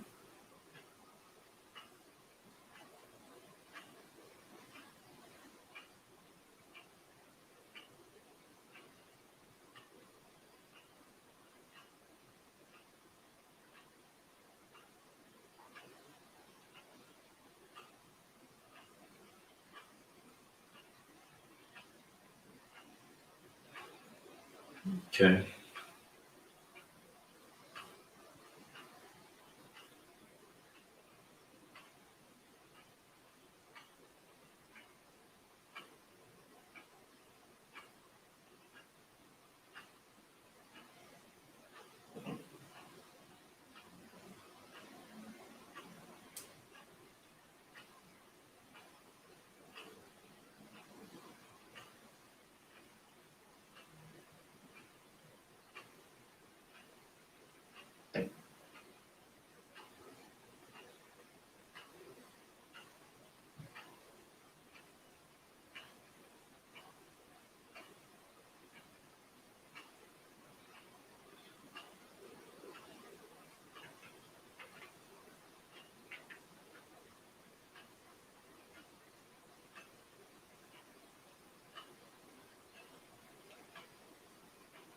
Well, they have to be high. The expectations have to be high for C.J. Stroud, but it's not just because of C.J. Stroud. It's because of what's around him. He's still got Garrett Wilson. He's still got Chris Olave, who are two of the best receivers in college football. Number one. He also has one of the best coaches in college football in Ryan Day. We saw what Ryan Day was able to do with Justin Fields. We saw what Ryan Day was able to do by himself, 23-2 since he's been there. So, yes, C.J. Stroud can run the ball, but he's more of a pro-style quarterback. That's what he was recruited when he was recruited. The number 2 quarterback out of high school, pro style. But last year, he got in the game. He had a 48-yard rushing touchdown. Yes, he did. This is by no stretch of the imagination, though, just going to be an easy game for Ohio State, despite the ranking difference, right? How dangerous could Minnesota potentially be? Yes, Minnesota could be very, very dangerous, extremely dangerous, right? And here's why. So last year, Minnesota struggled. We all understand that. But the year before, Minnesota was 11-1. They were in the Big Ten championship for the first time in 116 years. You have Tanner Morgan at quarterback. Yes, you have PJ Fleck. Do you hear what they just said on ESPN?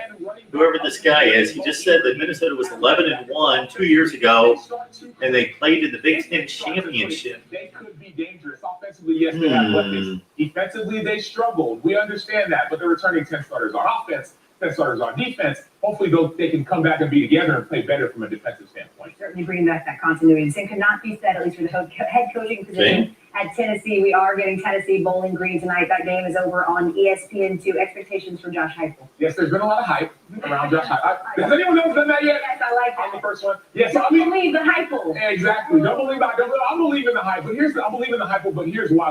Like we all talk about the offseason storylines and what's going to happen and all these things, but this is when games finally get to be played. Yes, Josh Heupel, phenomenal at UCF. Yes, you got Joe Milton. But I want to see the games play. We've been waiting all offseason to watch a game. Even last year with COVID, people weren't in the stands. They're watching games from home. The games start tonight. So Josh Heupel, help us to believe in the Heupel. Yes, I like that. Okay, put it on a graphic. You can write graphics or whatever you want. The world is your oyster, Sacho. And again, if you were listening to my directions of going over to ESPN2 to watch this game, you're going to see tennis, which looks very different than the SEC Network, which is actually where that game, Tennessee and Bowling Green, is going to be at 8 o'clock. Sam Acho, we're going to see you possibly again on SportsCenter, but also tonight handling refs for us all night long here on ESPN.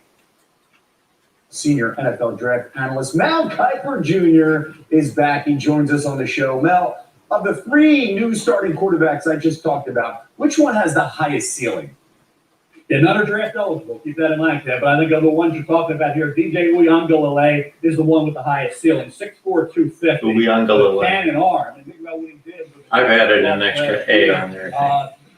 67% completion percent, 5 touchdowns, no picks. So not just a guy who can throw the ball over the yard, he's a game manager as well. 4 rushing touchdowns completion with his legs. He is so physically and athletically gifted with all the skills you want in a big-time quarterback. Sitting behind Trevor obviously helped him. Now he's the man. I will see Justin Ross get back there to be his #1 receiver this year. Ross coming back from the injury cap. If that happens, Uyunglele, by the time he's draft eligible, we'll have the highest grade, I believe, of that group of 3. You mentioned draft eligible, okay, because that is 2023, but it's never too early to take a look at your big board, which just came out yesterday, and that features the 2022 NFL Draft big board, the guys that are eligible. 2 quarterbacks among your top 10. Spencer Rattler out of Oklahoma, the top quarterback, #2 overall, the Heisman frontrunner, finishing last year on a high note with 15 touchdowns, just 2 picks over the final 7 games.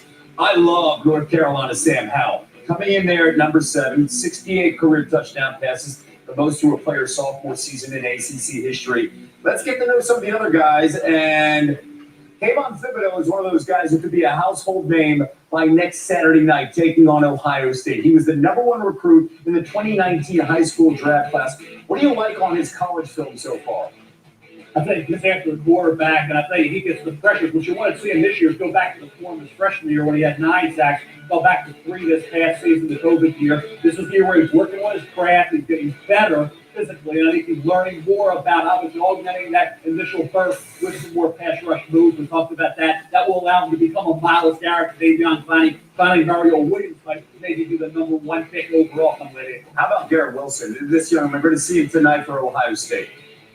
Yeah, Wilson and really Chris Olave. It's a dynamic duo. Whether it's Stroud or Quinn Ewers, freshman come in, silky smooth as Garrett Wilson. Guy averaged almost 17 yards a catch. He's the real deal, Kevin. All right, Liberty quarterback Malik Willis is one of those players, right, that he has some early buzz now. You guys have been watching a ton of tape, but in this, as the season continues down the road, he can blow up here. What do you like about him? If he can match or duplicate what he did last year, he's going to move up in 15. This kid is an ultimate dual threat quarterback. The way he moves, the improvisational skills, you think he's got the defense, you've got great defense, he'll make a play outside the pocket, real accurate on the move. He ran for almost 1,000 yards. So this kid has 14 rushing touchdowns. In addition to his passing skills, which are very underrated. You're talking about a guy that's #3 in terms of quarterbacks right now, Kevin, but he's going to be way up there if he does this year what he did last year. Okay, it's September 2nd. We will see Malik Willis right now, #3 when it comes to all the quarterbacks rated heading into the 2022 draft. That, of course, could change in the next few months. Mel, you're the best. Good to see you. Still ahead, Kevin, action-packed night of college football. Don't miss our Thursday night betting guide for the advice that you need to know. Plus, 1 week away from Cowboys versus Bucks on opening night. We're going to assess the key factors for Dak versus Brady and Thursday night's Week 1 showdown.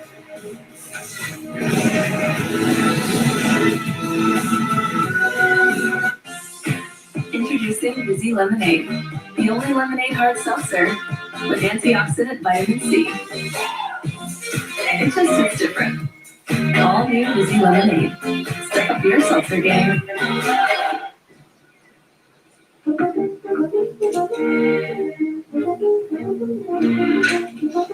You don't have to be inside the stadium to get closer to the action at the U.S. Open. IBM Watson on the IBM Cloud is helping the U.S. Open deliver the most immersive tournament experience ever by serving up power rankings and match insights generated from millions of data points. Now, tennis fans have the advantage. Feel the clarity of non-drowsy Claritin and 24-hour relief from symptoms caused by over 200 indoor and outdoor allergens. Try Claritin Cool Mint Chewables for powerful allergy relief plus a cooling sensation. Live Claritin Clear. When you order carry-out, choose Domino's Carside Delivery. Check in when you arrive, and we guarantee we'll be headed out the door less than 2 minutes after your order is ready. If anything slows us down, your next pizza is free. Choose Domino's Carside Delivery and put our new 2-minute guarantee to the test. Guys, once you reach a certain age, the hoodie's not a good look. You gotta step up your style and get the hoodless hoodie from Skechers. It's sleek and stylish with a sophisticated look that goes with everything. The hoodless hoodie from Skechers. Style and comfort, all grown up. It was the night before breakfast. The final box was in sight. The craving struck Austin, and he called it a night. Toasted breakfast grills are here. Power down and sleep well. The sooner you sleep, the sooner you'll get one. Only at Taco Bell.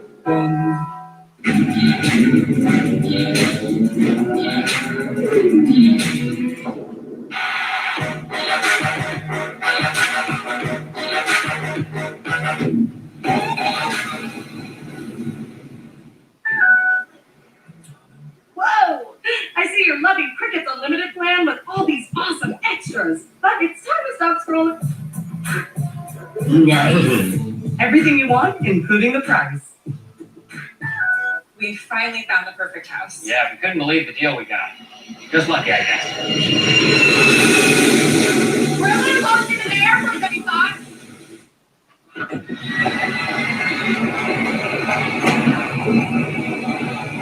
At least Geico makes bundling our home and car insurance easy. Saving us so much money.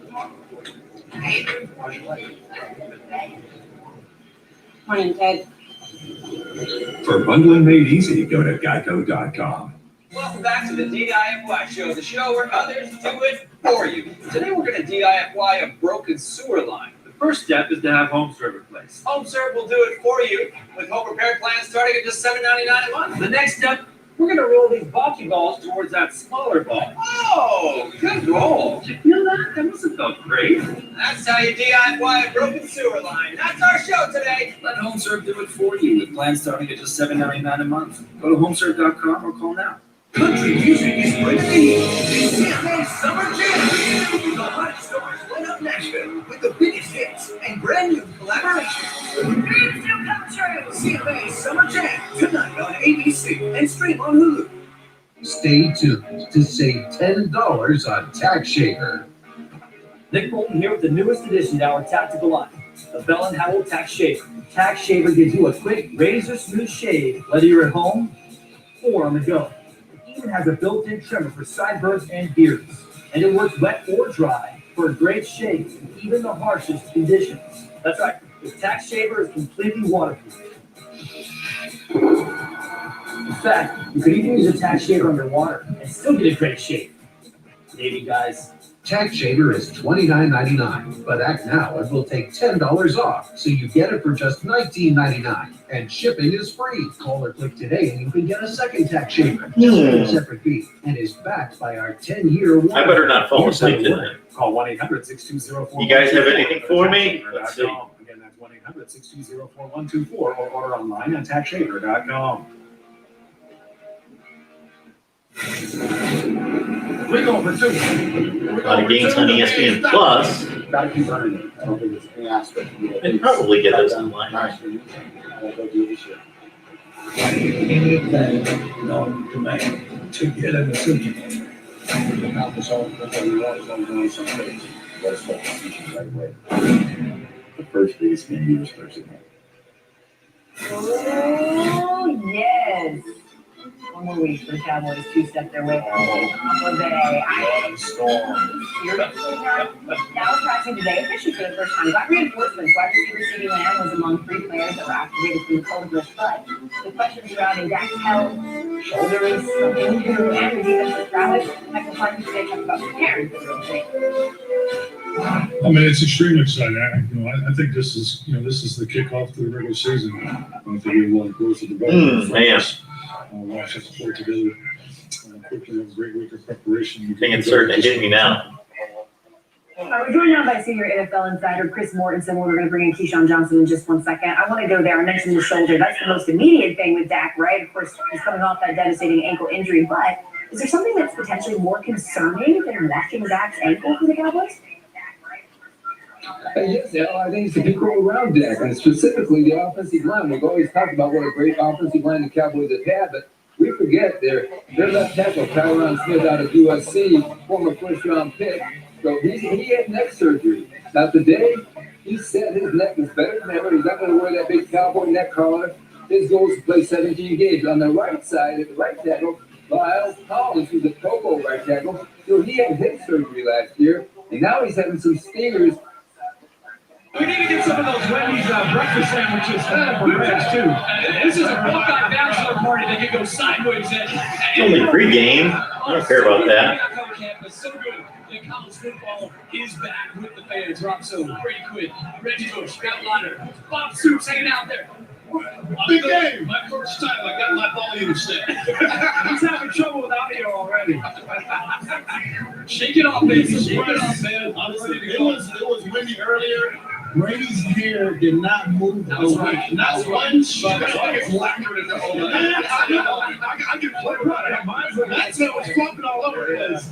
Number 232 is slightly out of place. We'll adjust it later. What an opening weekend we have in college football, including a Fox triple header that starts with Penn State and Wisconsin. That's where we'll be for big noon kickoff. The Sark era begins. Texas hosting ranked Louisiana. Then LSU and unbeaten UCLA live from the Rose Bowl. How about a top 5 showdown? Georgia, Clemson in Charlotte, and top-ranked Alabama meeting Miami in a neutral site game in Atlanta. And 234 days ago, Alabama, they claimed their 16th national title, their 6th in the last 12 years. They start the season atop the rankings.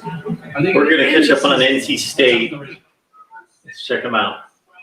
It's not, did they come from space? Were they engineered in a lab? It's almost weird. Somebody else is starting at 7:30 too, right? App State.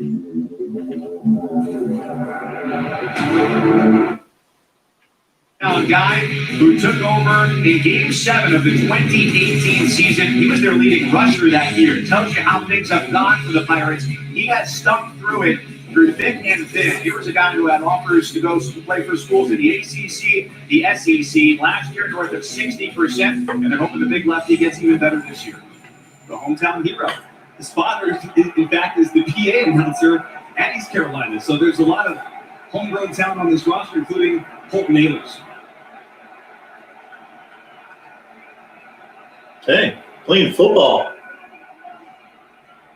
So the anticipation continues to build for ECU as they get ready for their first snap with an official timeout as the officiating crew, their first game of the year as well, make sure everything gets squared away to start.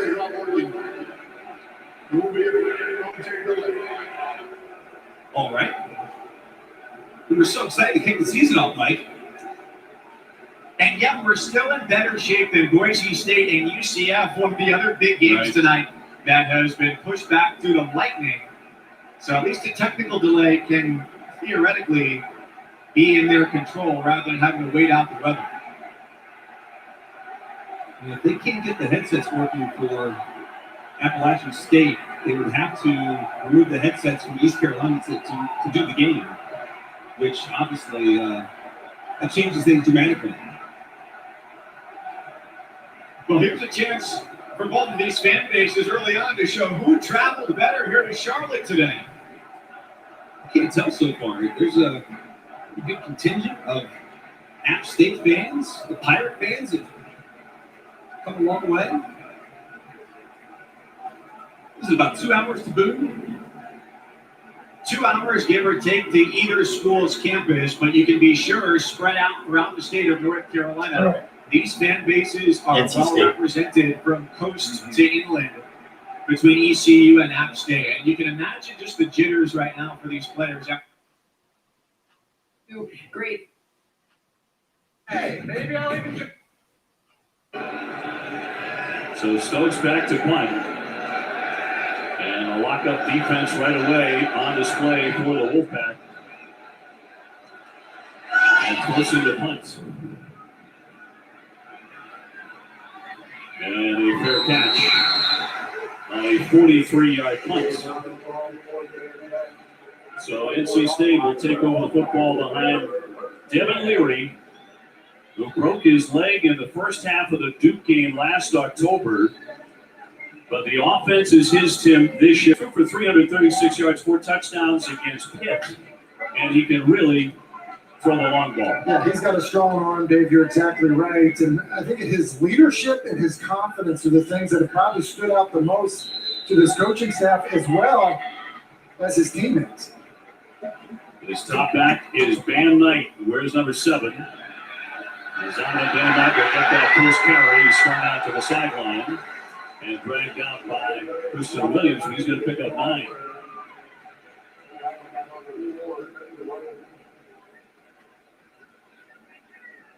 Zonovan Van Knight, the go-to guy. Knight and Ricky Person are very complimentary backs. Person, a very good pass catcher. But they play quite well off each other. From the shotgun. Looking to throw over the middle and caught. They're going to pick up the first down. And complete to Thayer Thomas, the slot receiver. They're going to go fast here. Their first possession. It's Knight again, and he is stacked up at the line. But he will pick up 2. And it's interesting to see so far. You've seen, run game that started off, get into some empty, then spread you out again. It's almost like offensive coordinator Tim Beck is trying to just get a look. How are you going to respond to some of these formations we throw at you?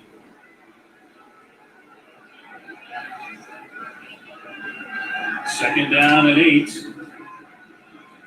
And once again, the handoff goes to Dan Knight, and no room to run there. He'll pick up nothing on that carry, trying the left side. And stopped by number 59, Andrew Mims. And we're going to third down and 8. North Carolina State likes to operate fast, but I think they get into some of these third down situations. They will slow their offense down to see if they can get a good look at what the defense is bringing in a no passing situation. Thomas in motion. And again, Larry wants to put it in the air. Plenty of time. Throws it, and it is tipped. It's caught by NC State on the tip. And they're going to pick up the first down. That's going to gain 15 yards. And it's a completed pass for the first down. You're going very quickly again. They'll air it out again, but incomplete. Look at this tip. And I think he's lucky. This ball gets tipped at the line of scrimmage. There's going to end up being a lot of traffic there, especially with Dwayne Boyles inside. And really just fortunate, right man at the right place. But Christopher Tootle was able to come down with it. Second down 10. NC State trying to put together an opening drive here behind Devin Leary, the sophomore from New Jersey.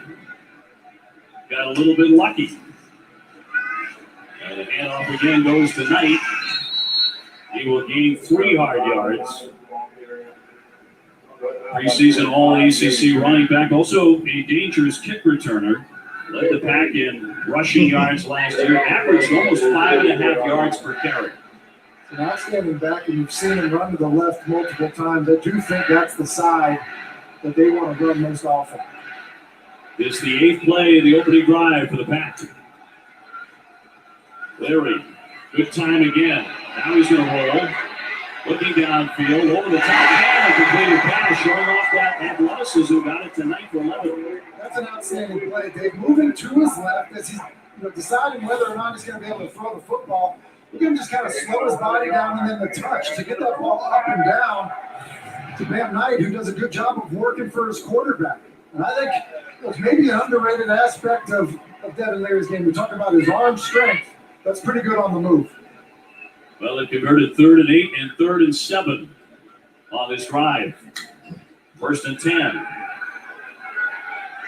Little pressure. He's going to fire. He's got a man. And caught. In the end zone, it's Ricky Person for the touchdown. Well, an impressive drive here right out of the chute. A 33-yard touchdown reception by Person. We talked about his pass catching ability.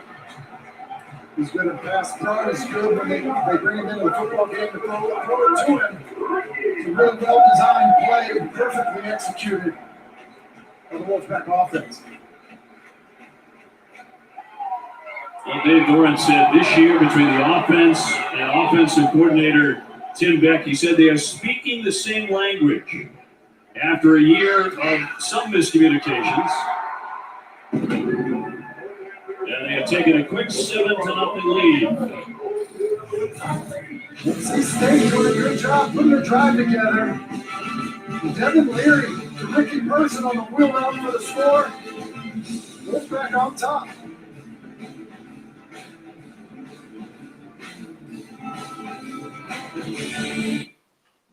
Trying to get out of dodge. Is that intercepted? Proctor. Ohio State has a football. Watches Proctor coming up from his free safety spot, number 41. As Ramsey's trying to get the ball over there to McGowan, Proctor steps in front, gets the foot down, and the second. 1st and 10. Save one line of unlimited 5G and a free 5G smartphone. Rule your day with 5G only at Metro. Pumpkin lovers, there's a whole new spin on pumpkins. Or a new pumpkin cream cold brew, topped with velvety pumpkin cream cold foam, or a pumpkin spice signature latte. Enjoy a medium for $3. That's how we pumpkin at Dunkin'. America runs on Dunkin'. Howdy, folks. Joe Theismann here. Listen, during these Joe Theismann. times, That's right, Fansville is back. So get out your gear and slip on your finest foam finger. Put the Dr. Peppers on ice and get ready for Fansville's return to glory. Because this year, the fans are back. Dr. Pepper, the one fans deserve. There's no other snack like a Planters cashew. What else can go from your car's cup holder to a crystal bowl and seem equally at home? I guess the most well-rounded snack isn't round at all. It's more cashew shaped. Planters, another bite.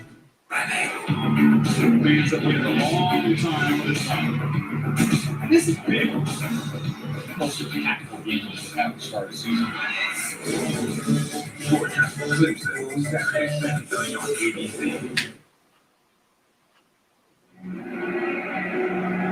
Hey, look who's in the house tonight. It's country artist Luke Combs, who attended App State, left a little bit before graduation. Gotta say, it's worked out pretty well for him. He's debuted a new song, South on Ya, that's going to be on SEC Network this year. Really cool. We saw Matt Rule in the house, the Panthers head coach, going into his second year earlier as well. Mike Cousins, Dustin Fox with you. ECU and App State at Bank of America Stadium in Charlotte, North Carolina. Each team's offense has had one go at it so far, nothing on the scoreboard. So it's the second go around for the Pirates. They get some headway here on the handoff. Well, between the tackles, Raji Harris, freshman from Duncan, South Carolina, gets his first carry of the night.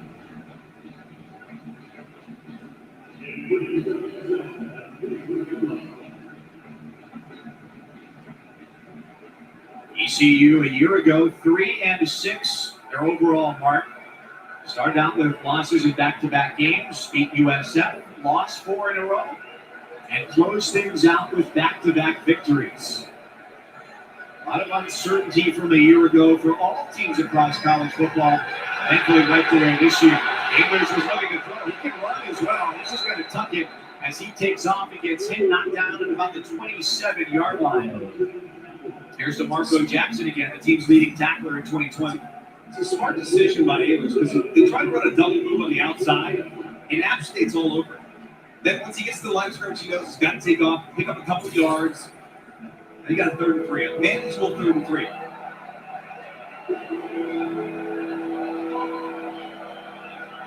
They don't stretch the field all that often, Dustin. Not as much speed as they like in this receiving corps. So these short and medium distances fit right into their route trees. With 4 receivers, it's English who takes the duck down pass to Harris. And the running back turns upfield out of bounds. First down Pirates. You know, Harris was a freshman a year ago, and he gets that preseason to come back, put up a little bit extra weight. He looks a little bit bigger than he did a year ago. Still, wow, look, a little lick there on the outside to Trey Cobb. I like that physicality. Trey Cobb about 4 inches taller, but they're about the same, around 220. No doubt.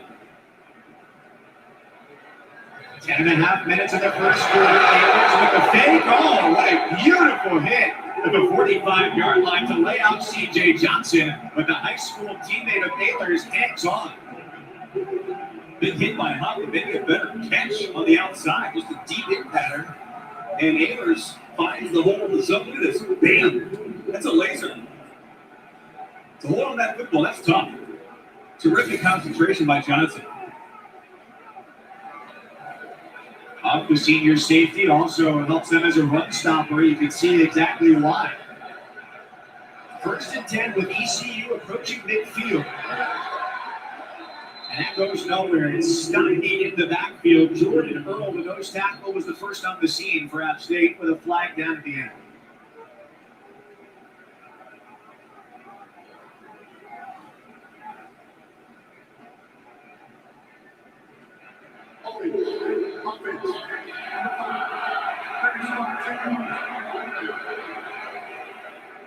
Johnson on the outside with the hole. Wasn't even really near the play.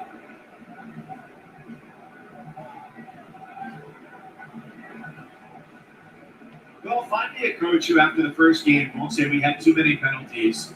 Find you a liar. Yeah, it's inevitable to happen here in week 1. Well, you know what's interesting too, Mike, is these teams are used to playing in front of no fans for the most part. And now you have an extra crowd noise. It adds to the lack of concentration. Taylor's with a quick swing pass. It's Keith Mitchell with the Whoa! across midfield. It's a foot race. And Keith Mitchell has gone for the ECU touchdown. A massive burst. The Pirates are on the board first in Charlotte. DeAndre, that was for you.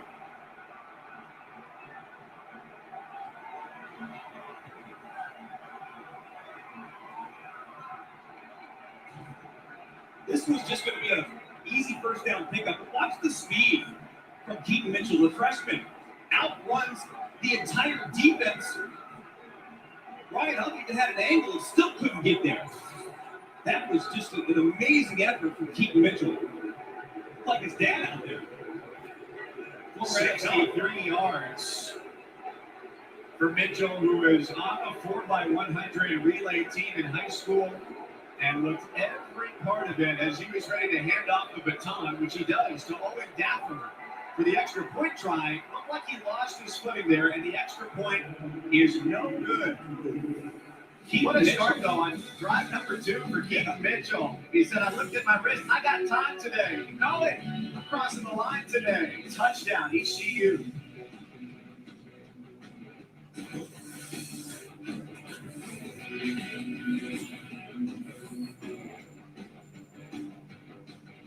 Dukes has twang. Does your mayo have it? You ask for it by name when you go out to eat? Do you display your devotion to it for all the world to see? Can it elevate your lime cilantro ale to a level that's borderline holy? If not, you're probably using the wrong mayo. That's because only Duke's mayo has twang. It's that little southern something that elevates food from good to downright ridiculous. It Dukes. It's got twang. One day, Lanika came through the drive-thru, and I was like, "Hey, Lanika," and she was like, "Hey, I have this idea. I love scanning my Chick-fil-A app. I love building my points. So I decided to redeem 50,000 Chick-fil-A points to feed a shelter." And I said, "I don't think it's ever been done before, but I don't see why not." They were so appreciative. I never knew it was going to make that big of an impact. Their bellies were full, and they were so happy. I felt so good. You're just such an awesome person. Thank you. My pleasure. With the Capital One Saver Card, you earn unlimited 4% cash back on dining out, 4% on entertainment, 4% on takeout and popular streaming, and now 3% at grocery stores. Earn unlimited cash back for going out or staying in with Capital One. What's in your wallet?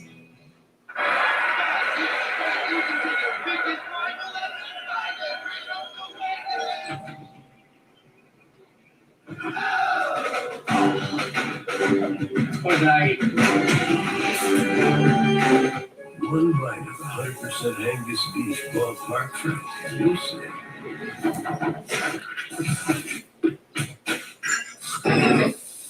Hello, summer. Oh, yeah, it's ballpark season.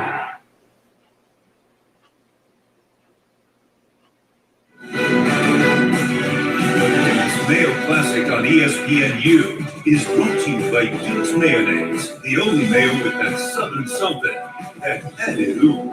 Duke's, it's got twang. And Marathon, driven forward. In uptown to Charlotte, ECU, a touchdown better than App State. Hashtag college kickers. It's the extra point. Everything you love. It's all trending, Mike.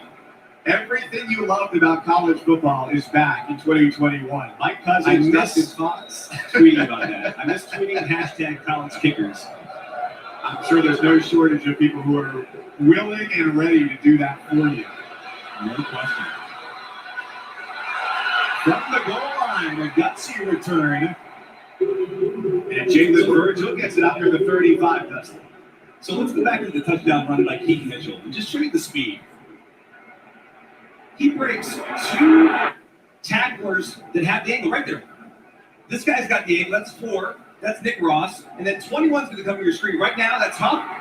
Look at that. Outruns the angle to the end zone. That is just all speed from the trackster, Keaton Mitchell. So you're saying the safeties did everything right. They just weren't fast enough. They weren't fast enough. No, they were there. They had the angles. He should have been tackled for a 10 or 15-yard gain. To start the drive, first catch of the year for Corey Sutton, who opted out of the 2020 season. The former K-State Wildcat and senior playing in his hometown makes the catch, 6-yard pickup.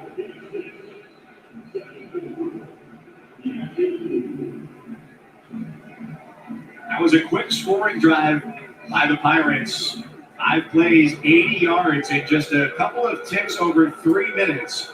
And what does App State have here as a first quarter response? The Pirates bring pressure. The short throw was caught by Henry Pearson, the tight end. And then he's quickly gobbled up. Sorry, Mike. The one thing that Blake Harrell told us this week with Chase Bryce is that they got pressure. They know you're going to throw the football, but they got to bring pressure. This defense was really, it was not good last year. Let's just put it that way to be nice. They've got to improve. They've got a lot of guys back on this in the secondary and up front, but they've got to be better. And right now, they're off to a pretty good start.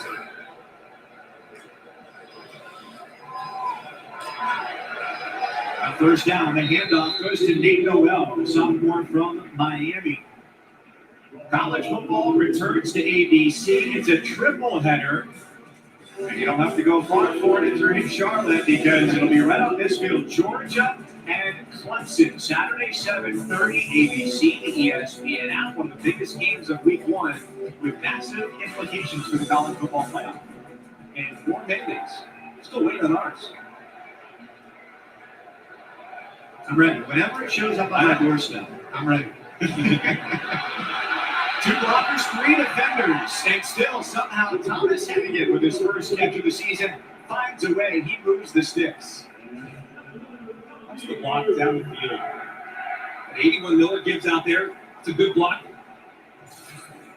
And then Hennigan just breaking tackles. Rice and the Mountaineers quickly back to the line of scrimmage after Noel looked like he was on skates. Turns it up, gets about 8 there. We'll see a lot of Peoples and Noel. Peoples the bigger back at 220. Noel smaller, quicker at 5'10", above 90. Would you say thunder and lightning, or is that too cliche?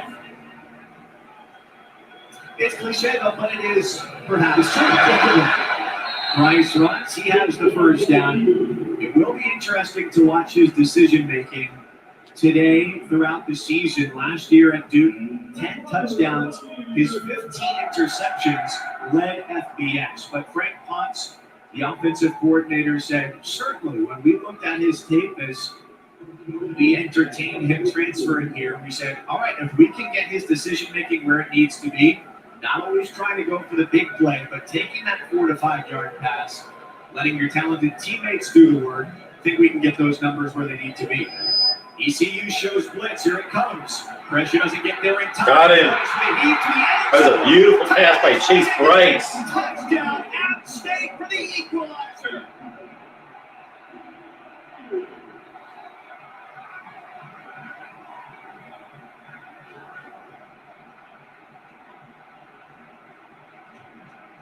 This is an absolute dime by Chase Bryce. Hennigan's covered well. Good protection up front. And really good coverage down the field by the little club, one of their top corners. But Hennigan, who's finally healthy, comes up with the touchdown. Great concentration. Extra point puts him up 7-6. Hennigan had a hamstring injury all of last season. He couldn't run deep routes. Guess what? He's healthy. And App State's on top, 7-6.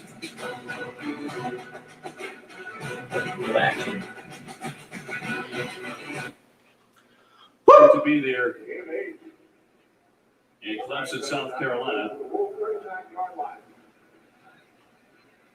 Well, the analysts love this Wolfpack offensive line, putting it right up there with Boston College as the best in the conference. And they can move some people around, that's for sure, starting with the center, Grant Gibson. Ricky Person Jr. with the carry, taken down by Townsend.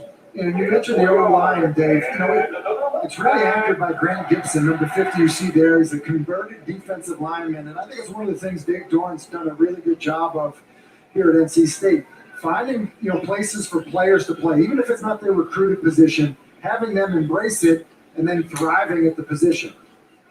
Person again with the carry, and nothing that time.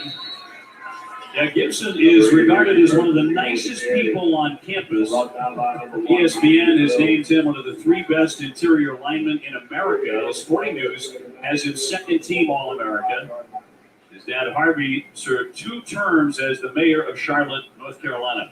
But you typically don't like, describing offensive linemen as nice. I think Dave Dorn described them as big, strong, and mean. I think that's maybe a better description, at least when they've got their pants on. Yes, in game, it's a different matter. Second down 10, there to throw. And a short stripe taken across the 30 and complete. Messi with the catch, the 6'3", 220. I'm here. Back for his 5th season. And he's had a really nice career. I feel like he's a player that, this could really be a year where he kind of takes control, a little bit more mature, a little bit better feel in the offense, and more experience than anybody else at the wide receiver group. Third down 3. Leary. Complete again, and shoved out of bounds, and a 7-yard pickup, and once again it's Person. Stopped by Vincent Smoke Davis. Well, and how about this? Watch the left tackle, Ikem Kwanu. It's a little screen pass. They get him out into space. That's 320 pounds just finishing somebody into the bench. That is so good. That's why he has an NFL future. People are really excited about him. Could well be an All-America this season. First down and 10. Gaping hole, darting out to the 15-yard line and taken down.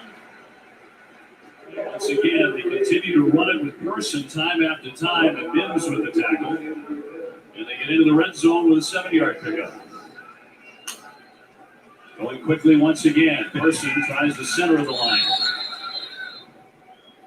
Keglar with the tackle. They're going to lose 2.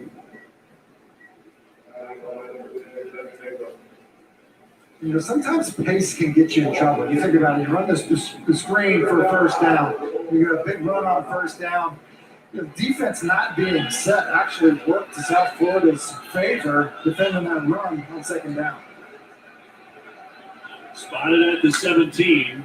3 for 4 on third downs. Going to the end zone again, but that one overthrown.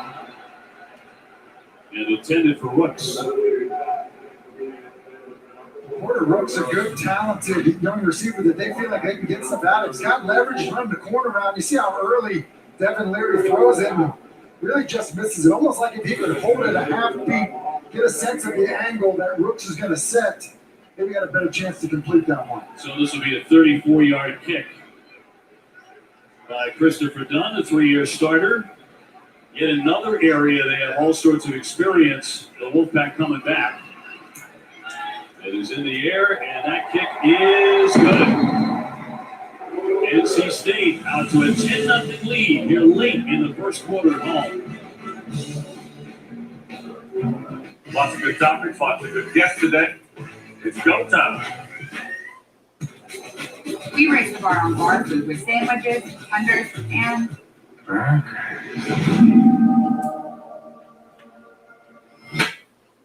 Houston Fields. Here's the important part, though, Gus, is he doesn't have to be Superman. Why? Because he has absolute dudes around him in particular on the outside, starting with Chris Olave. He's one of the best in America, folks. A front-runner for the Bulletin Award. His counterpart, Jared Wilson, on the other side of the field. 6 touchdowns in 8 games. C.J. Stroud doesn't have to be perfect because he is driving a Lamborghini. This is going to be one of the best offenses in college football. As for Minnesota, 3-4 last year, but it was a COVID season, so we're going to throw that one out of the window. Prior to that, they were 11-2 the year. Hummus! I'm fired up. We're good. Combination of a bowling ball with the razor blades. Mohamed Ibrahim. That means he's going to run you over, and then he can also cut like a razor and get outside on the outside. Listen, I'm with Reggie Bush. He just told you got to ride Mohamed Ibrahim, and I am with you. He needs to touch the ball 25, 30 times. This is the leading rusher in the Big Ten back from a year ago, and he did that on that shortened season. He's got power, he's got speed, and most of all, he's got the heart. If they're going to win tonight, it's going to be because Mohamed Ibrahim has a huge night. Time now to join the third member of our team on the sideline. The All-American girl, who, by the way, folks, is at home. Jenny Tabb. Gus, you know I'm excited to be back home, but you know what I'm even more excited about? To be back in the action with these fans. We have been waiting for this moment, Gus. When we were talking to Minnesota quarterback Cameron Morgan this week, he said, we miss this. We miss the electricity, the energy of a packed house. And how does BJ Fleck feel about welcoming, one of the top teams in the nation to their house for this home opener? He said, bring it on. We're not worried about the Buckeyes. We're worried about playing Gopher football. They plan to do everything they can to disrupt C.J. Stroud in his first start with the Buckeyes.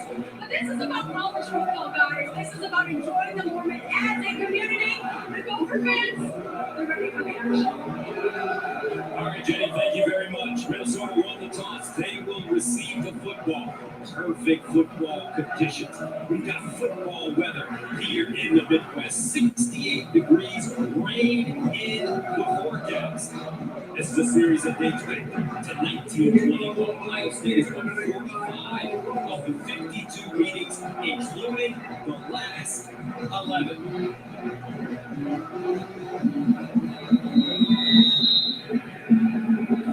All right, folks, it's time to play our game, the American game of football. Ohio State, Minnesota, from the Twin Cities here in Minneapolis. Sellout crowd, and we're underway. Gophers with the fair catch inside the 10. And that will bring out fifth-year senior Tanner Morgan, the starting quarterback for Minnesota. Well, to say he's an extension of the coaching staff is an understatement. As smart as they come, tough competitor. But Gus, it's not about that for Tanner Morgan tonight. It's the first time he's running on the football field since the passing of his father just about a month ago, right before camp. I can't imagine what's going through his heart and his mind as he takes the field against the Buckeyes here for the first snap. Tanner Morgan, 27th career start, 18 wins, 8 losses coming into this game. First down and 10. Ibrahim in the backfield. And they give it to him on first down, and he'll plunge forward, tackled by Tyreek Smith. Let's take a look at the starting offense for Minnesota. They have a number of veterans on their team, and the O-line is big. Massive. They average over 330 pounds. They're experienced, the most experienced offensive line in the country. Over 180 starts between Ibrahim, we've touched on. The question is, who are they throwing the ball to? Chris Otto was a total question mark coming into this ball game from a health perspective. Keep your eyes, though, on David Wright, transfer from Texas A&M, number 16. 3-yard gain on the last play, second down and 7 yards. Opening series for Minnesota.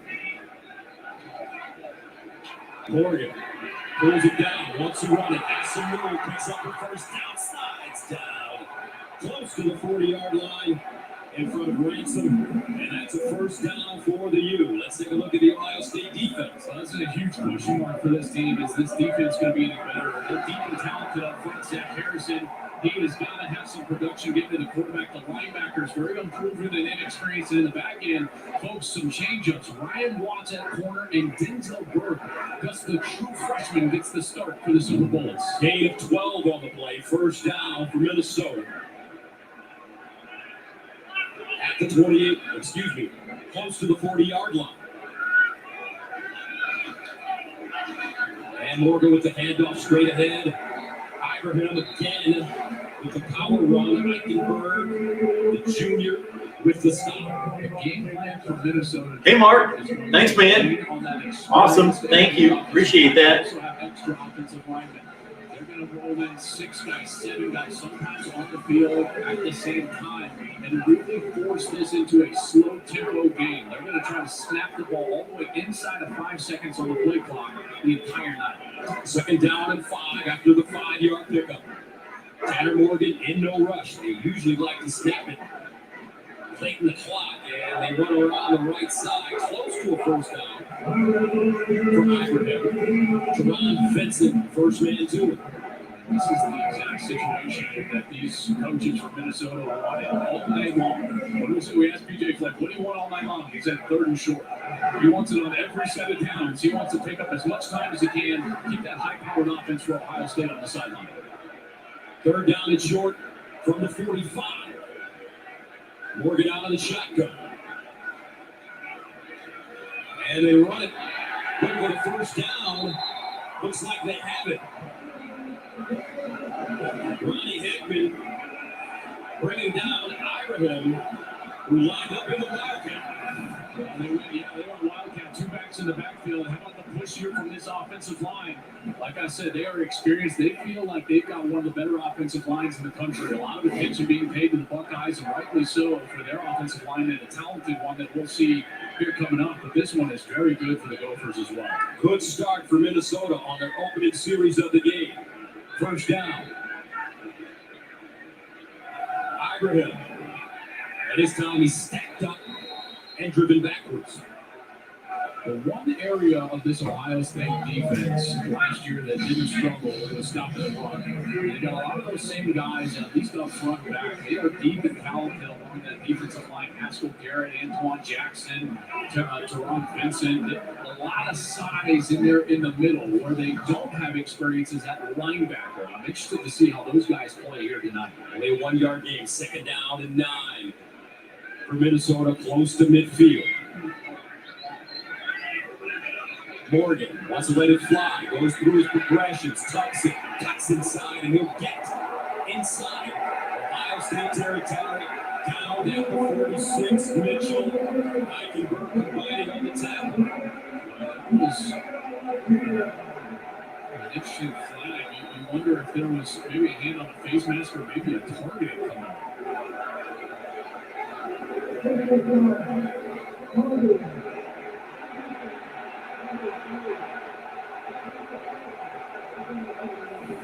Taraja Mitchell. Speaking of those linebackers, Taraja Mitchell had a great camp. Here he comes in. He's going after Morgan low. He doesn't go after his head or neck area. And I don't think Morgan is defenseless there, so it would have had to fall in the category of striking forcibly with his crown. Mitchell is a guy that was just voted a captain. He's a senior, looking for a big year. Great energy and leadership the entire camp. This would be a huge blow to this Ohio State defense, who's dealing with some injuries right now. And a lot of young players and inexperienced players, in particular, the second 2 levels, the linebacker level and the defensive back. So we'll see where it comes down here. All right, let's join our rules analyst in the studio in Los Angeles, Mikey. Here's Mike Herrera. Mikey, looking at that targeting rule. We can't have any reviews. Reviews are going to kill me. Defenseless, but when we're talking about the defender, we can't have any reviews. And that's basically what you look at. When you get that head down, are you looking down almost to the ground when you do lead with that ground? And to me, this is targeting, as you say, a tough loss so early in the game, but I think this probably saves his targeting. You know, I don't make a living disagreeing with you, but I think he was on the side. I would just hate for him that this is one of those, Mike, that you and I have talked about a lot, right? Like, I hope they change it and leave him in the game. After further review, there is no foul or targeting. Okay. And Mike, the only reason I said that is because it was so close, and there was some question whether it was that crown or if it was the left side of the helmet. It was more of that grazing style of blow. And remember, what you talk about here, you have to prove all aspects of it in order to say what the targeting call. But you put yourself in that position when you lower your head like that. I agree with you, it might have been the shoulder, but that puts you right in that position where you could pay the consequences. I'm truly glad they didn't eject him. All right, thank you very much, Mike. 3rd down and 4 for Minnesota. Ibrahim looking for the first down, slashes through the Ohio State defense and picks it up. Remember, this young man rushed for over 1,000 yards last year in 7 games, and he had 15 touchdowns. And look how close he keeps this to the backside of that offensive line. Great block there on the outside, and then he squeezes down, goes, this is why he's so good. See how he gets vertical, then he runs behind his pads there. He does a great job as Ronnie Hickman tries to come up and stop him. And he's so difficult to stop once he gets those pads down because he's such a fierce runner. There we go, I got you. First day we do this. You're not worried about it, right? First down and 10. First game for us too. That's right. 1st and 10. And they'll run it around the right side. This time it's Trey Potts. He's stood up, driven backwards. Ronnie Hickman, Mitchell combining all the play for the Buckeyes. You still say, though, that this is the exact style of drive that the coaching staff talked about wanting to have from Minnesota. Now, here's the kicker. You can't have a drive like this that's taking good quality time off the clock and then come up empty. So Tanner Morgan here is going to have to come up with a big throw. We haven't seen it by completion yet. So they're going to have to do something through the air here as they're behind the chains. 2nd down and 13.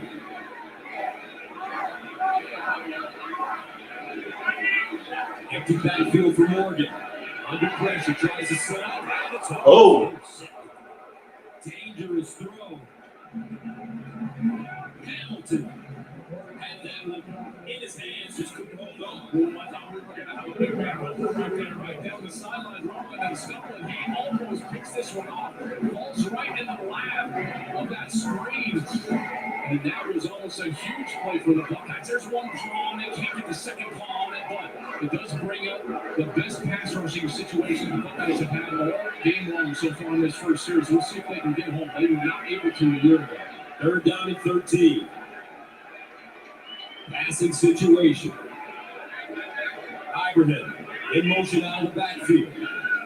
Morgan sets, bounces it outside, throws, and incomplete. Pass rush. So the Buckeyes bend, but they do not break. And here come the special teams for Minnesota. They'll pull it away. Good coverage down the field. Nowhere to go for Tanner Morgan. And then it looked like he might get the edge, but closing fast was Taraja Mitchell. Forced him to throw that ball incomplete, and the Buckeyes force a punt. Mark Crawford, the Aussie kicker, sophomore, standing at his own 44-yard line. Jared Wilson, the deep man. And he'll go out of bounds inside the 10. So coming on the field for the first time, a 19-year-old C.J. Stroud, the starting quarterback of Ohio State. Time now for Progressive Game Clock.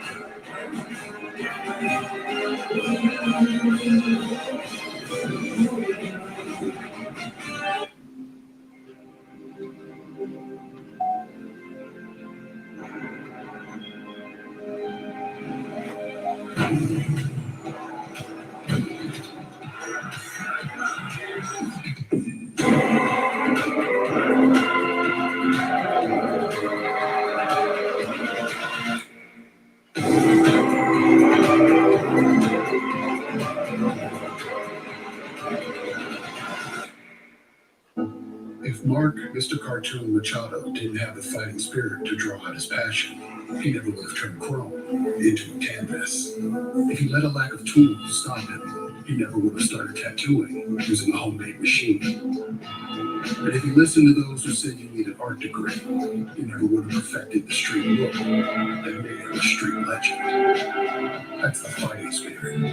That's what makes him lion. Modelo, root for those without the fighting spirit. Tasha, did you know Geico could save you hundreds on car insurance and a whole lot more? So what are you waiting for? Hip Hop Group Tag Team to help you plan dessert? Rock and roll, chocolate, cookie dough. Scoop this, scoop this, scoop this, scoop this, scoop shakalaka, shakalaka, shakalaka, shakalaka, scoop shakalaka, shakalaka, shakalaka. Geico. Switch today and see all the ways you could save.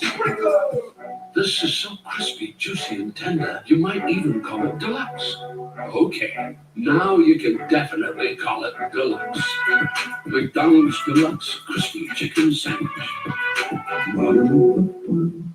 At PNC Bank, we believe in the power of the watch out. That's why we created Low Cash Mode, the financial watch out that gives you the options and extra time needed to help you avoid an overdraft fee. It's one way we're making a difference. Low Cash Mode on Virtual Wallet from PNC Bank.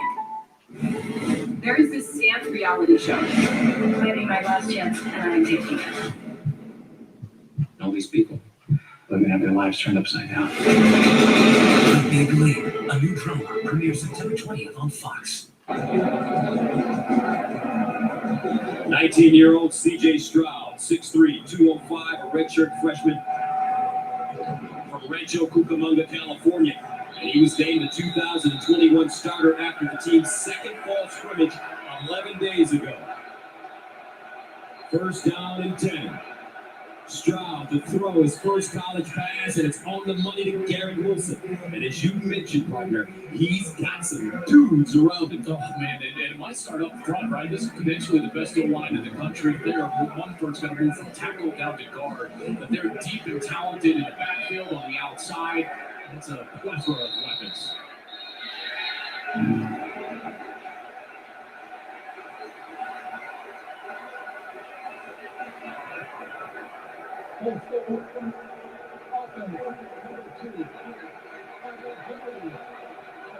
And it's the veteran All-American, Chris Olave. Some early game jitters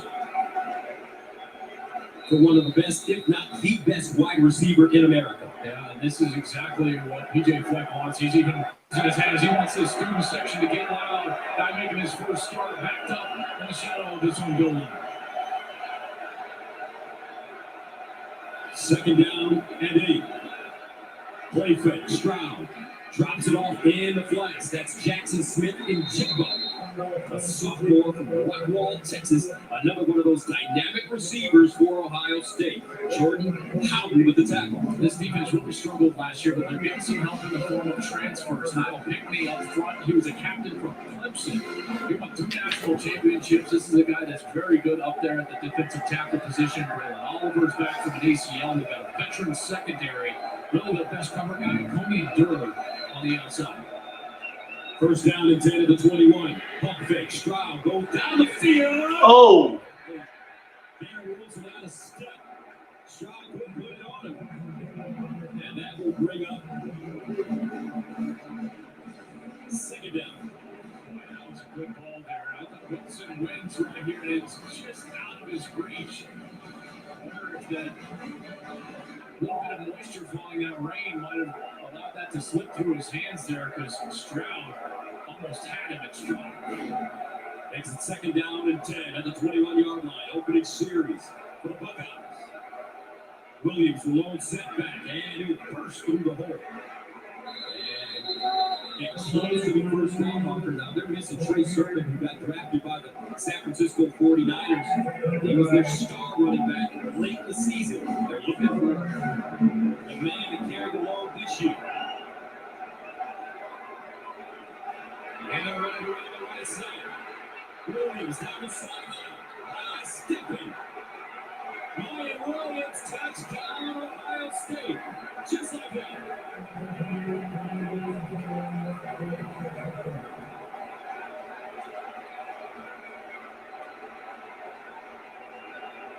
$72 yards.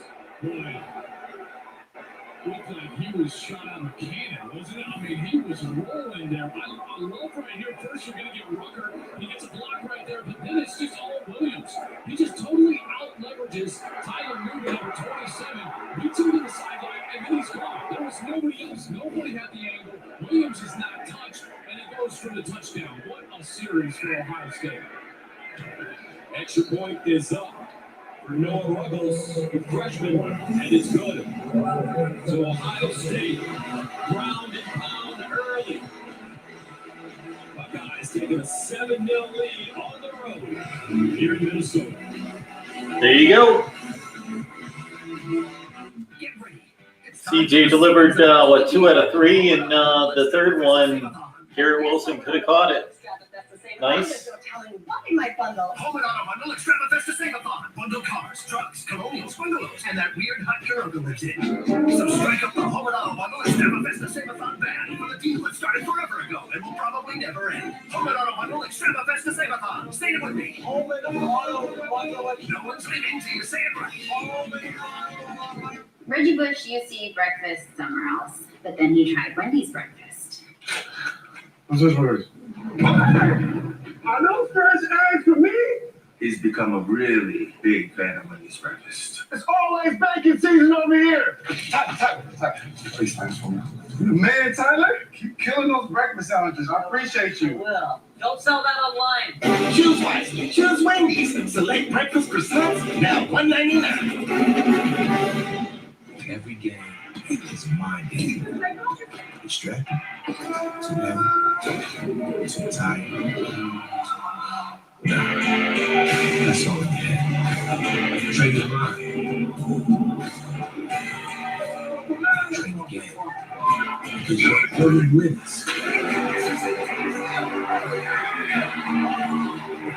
Once you put on yourself. What up, TB? What do you think my next move should be? Retirement. Tamp down the stress and amp up the relaxation, baby. Retirement is like winning another championship. On the Spotty Network, this is what Tom heard. Camp Bob Bay. Maybe I'll even join you. My goal, bring a championship to Tampa Bay. And Gronk's coming with me.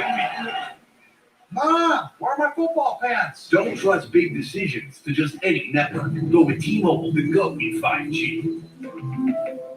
Oh, you know who my money's on. Us. Have you seen that defense? Yeah, okay.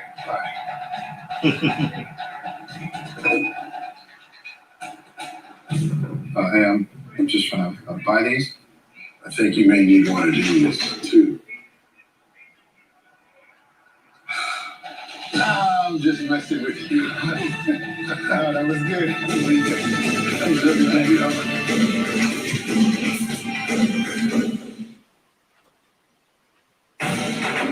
Fox College Football is sponsored by Progressive Insurance. Save when you bundle auto, home, or motorcycle insurance. And by Cerveza Dos Equis. Get a dose. Please drink responsibly. There's still time to play the Fox Bet Super 6 College Football contest for a chance to win $10,000. Scan the QR code now. Download the app and answer 6 questions about tonight's Ohio State versus Minnesota game for your chance to win.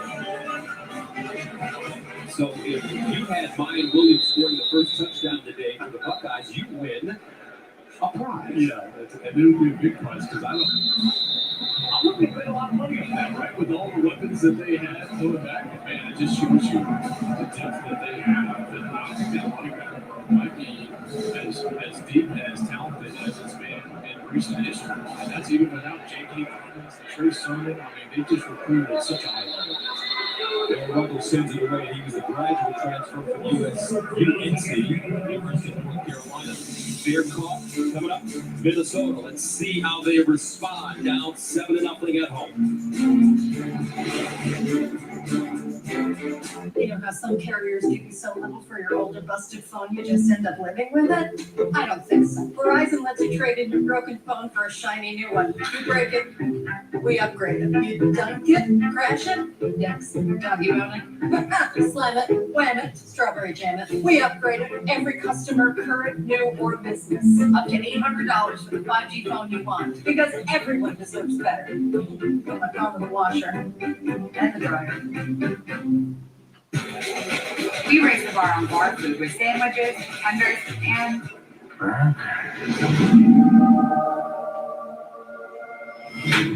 there's more where this came from. To the greatest of all times. If you watch football on TV, you need Fubo TV. The most college football you can get without cable. Plus, games in 4K included at no extra charge. Try free at FuboTV.com. In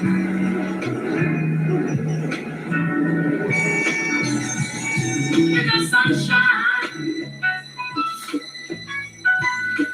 everybody loves the sunshine.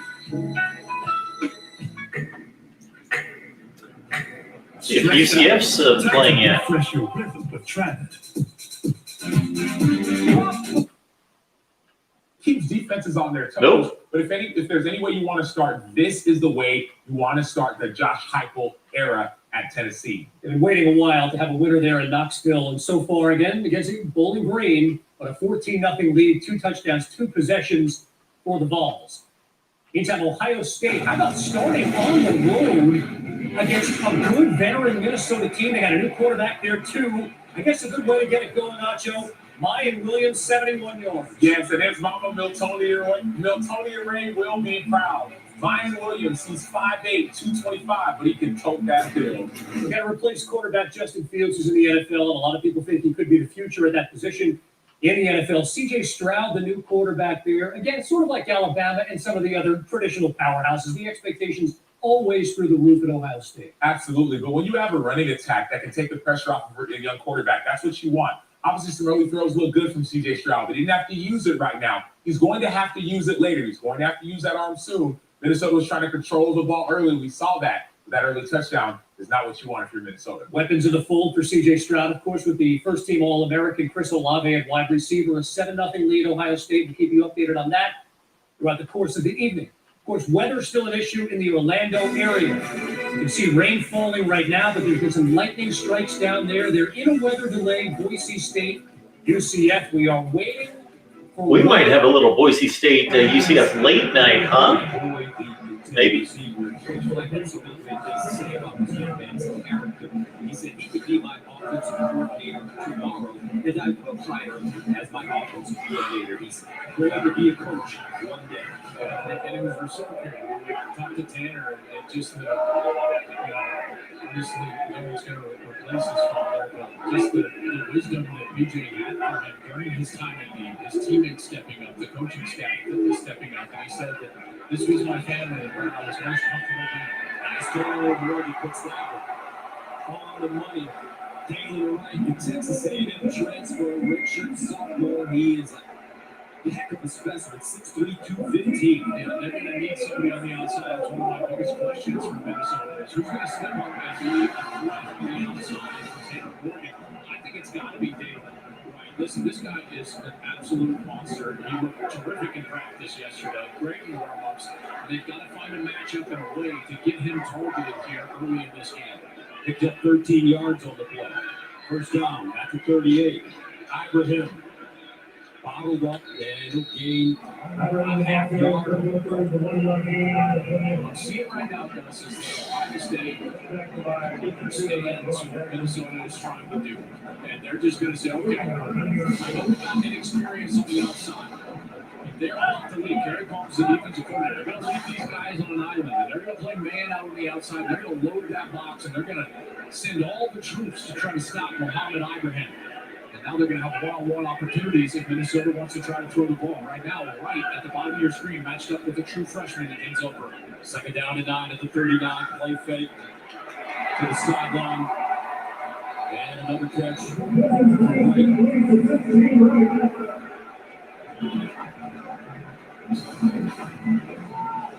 They're going to play that soft coverage. This is exactly what Minnesota has got to do, right? Is they've got to try to get out those cheap yards. Get those that free-access corner. That makes that corner his deep responsibility. You take those cheap yards and they go, look at this big old jumbo package. Look at all these offensive linemen on the field for Minnesota. Out of the Wildcat formation. Ibrahim will take the snap. O'Keefe is the big man next to him. Oh! Man, he runs it. Woo! Popped him. Harrison sticking his nose in it. Josh Walker cleaned it up. Now Harrison and the coaching staff raving about Harrison, his ability to not only get to the quarterback where he can, but also stop the run. He just put that offensive lineman right back into the backfield, and then he's there to stop Ibrahim. So Gophers will have to punt it away for the second time. Mark Crawford from his own 31. Garrett Wilson is the deep man. Standing in his side, his own 15. This one angled to the near side. And it will be down inside the 10. Good special teams work with a young man from Australia. And that will bring C.J. Stroud on the field for the second time. Ohio State with the ball and the lead. Oh, I want to see some South Florida and North Carolina State. That's what I want to see. One of the best parts of being a parent. I think we might see a little UCF Boise State late night. Trey Thomas, I mean, just guys flying to the football. And, I think, this idea of it, Tony Gibson talking about his linebackers and saying, you have to tell them, whoa, not sick them. Basically needs to back them down at times, but they are playing downhill, trusting what they see and flying around. Good luck backing them off, too. Still no passes here for the ball. Second out of 16. Play. He's going to roll again. Still on his feet across the 40 and ran into the hit. He got stuck by Trey Thomas. The linebacker came up to say hello. That's a gain of 6. When we're talking about these linebackers flying around, we're seeing the play do an excellent job running with the football already. Scramble drill situation. Here comes Trey Thomas. Will force it back inside of boom. There's Isaiah Moore to clean it up. That's a really, really good job of playing team defense and flying around. They're down 10. They're trying to keep this drive alive. They're 0 for 6 on third down conversions. And a timeout. NC State takes their first charge out of the half. 6 minutes to go before halftime here at NC State.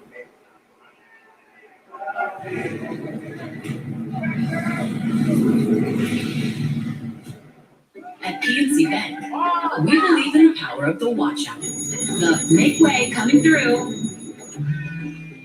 The storm.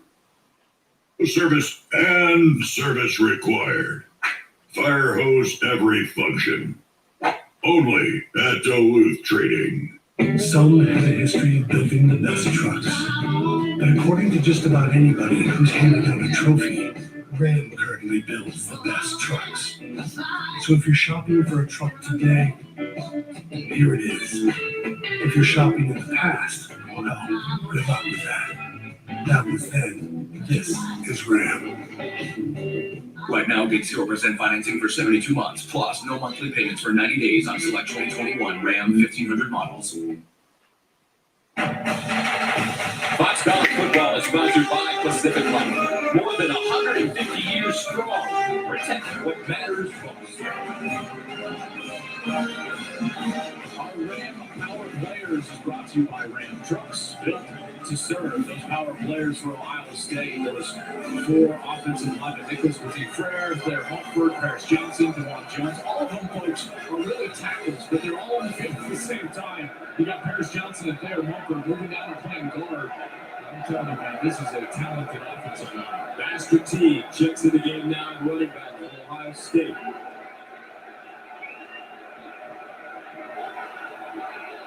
Second series for C.J. Stroud. Firing out wide, and he has Garrett Wilson. Turns it up to the crowd. Is Garrett Wilson knocked down the play by Oliver. You see so far, Ryan Davis very bold in his play call. They've even backed up. They're inside the 15 and 10-yard line, allowing his young quarterback to come out and stay around a little bit. And why not? Ryan Day knows that if he's going to get one-on-one coverage or space on the outside, he's got the wide receivers to attack that area. Second down and 3 at the 16. T, power running, looking for the first down, and he has it. Master T. Rushed for 514 yards and 8 touchdowns a year ago. He's Ohio State's active leader in rushing yards and touchdowns. And he really found his footing more a little bit late in the season, along with Trey Sermon, when they started putting him a little deeper.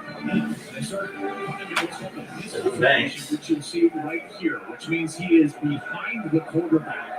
And he's got a little bit more space in order to get to the offensive line. He runs so hard and so fast, that timing works a lot better. First down and 10 at the 20. Late fake. Stroud dancing in the pocket, throws over the middle. Oh. Garrett Wilson, the intended receiver, after throwing on. Jordan out for covering the city.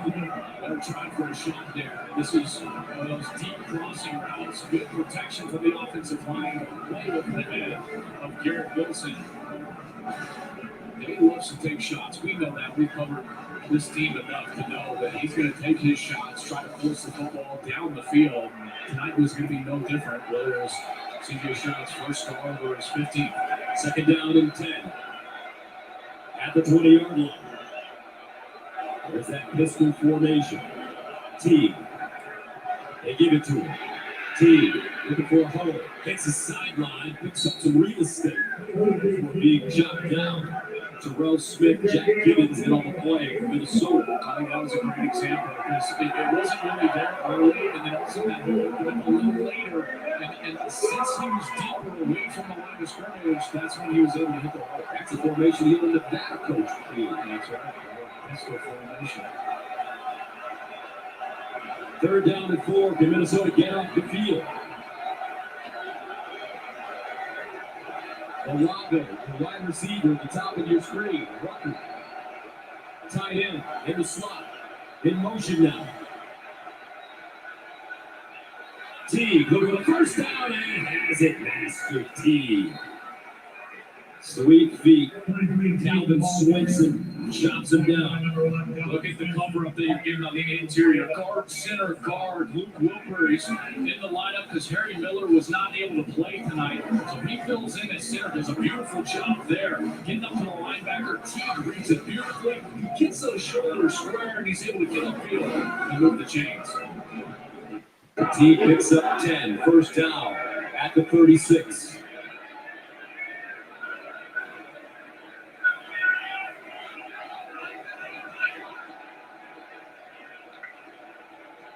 T stretches it out to the right side and hops through the hole.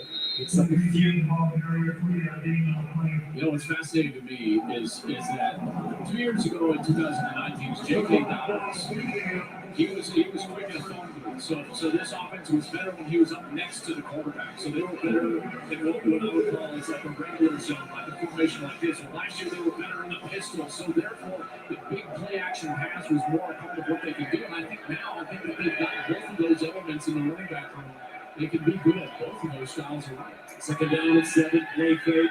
Stroud steps up in the pocket, goes for the home run. Olave, and incomplete flag on the play.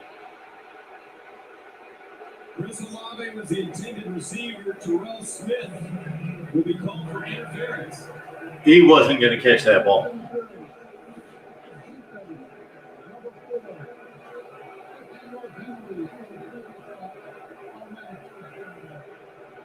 The reach out with the left hand. And at first, it looked like a little incidental contact, but absolutely not. Look at him reach out with his left hand. He grabs the collar and kind of pulls on Chris Olave's jersey that draws the flag. It's absolutely the right call right there. And Olave had a little bit of a step, but that grab is absolutely interfering with Olave's ability to go get that ball. Chris Olave, a former baseball player, he does a terrific job of tracking that ball into the air. So smooth. He's working deep in the secondary. He is just so silky smooth finding that space. First down. Here's T. Through the hole. Justice Harris with the tackle. Mentioned in the safety, their true freshman back Henderson. They got a lot of backs, and they're trying to share the ball because there's so many stars. But Henderson at the 32 at some point is going to get a chance. This series, it's been all T. First series was Wyatt Williams. He hit the home run for the touchdown on their first go at it. Second down and 7 at the 43-yard line. Closing moments of the first quarter.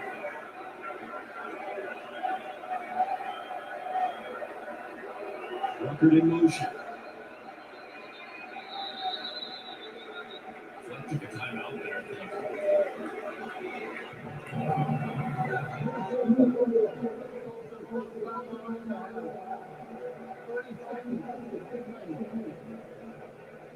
"31 seconds to go in the first quarter. Ohio State up 7-0 with the football. Now college football is back. Fans are back, and so is Fox's with new kickoff. Rob, Brady, Matt, Reggie, and Coach Stoops are on the road with us for the first 4 weeks of the season as we travel to Minneapolis, Madison, Columbus, Norman, and Chicago. Big new kickoff at 10 a.m. Eastern every Saturday on Fox. And 10 a.m. this Saturday. Live as there he is. Coach Stoops, big game bomb. Comes over now. I got a big show bomb, right? That's right. I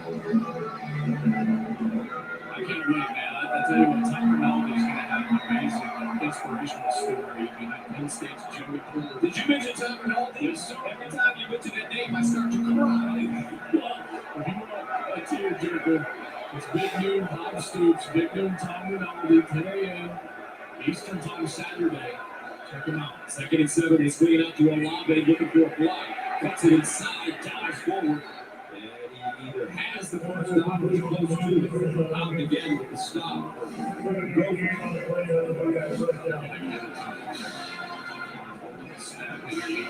At this smoke pace, I think Ryan Day is just comfortable allowing his offense to operate at a little slower tempo. He loves the control that this offensive line is given. They got the big play. And that'll take us to the end of the first quarter with the score. Ohio State 7, Minnesota 0. Coming up in the second quarter from the Twin Cities right here. Minnesota squeezed out a few first downs early. No big plays, but they moved the ball a little bit. Then they got time to change, and they can't do that. They punt. Ohio State has the amazing drive for the Mayan Williams TD. They're moving the ball again. I don't know about that PI. The PI was a good call. It was a good call. It wasn't so uncatchable that you could call that, but that ball wasn't going to be caught. Subway had so much new, it didn't fit in that last ad. Like the new deli style oven roasted turkey and new hickory smoked bacon. It's the Eat Fresh Refresh of Subway. There's so much new, you don't even have time for this guy. I'm hungry. Oh, and there's smashed avocado too.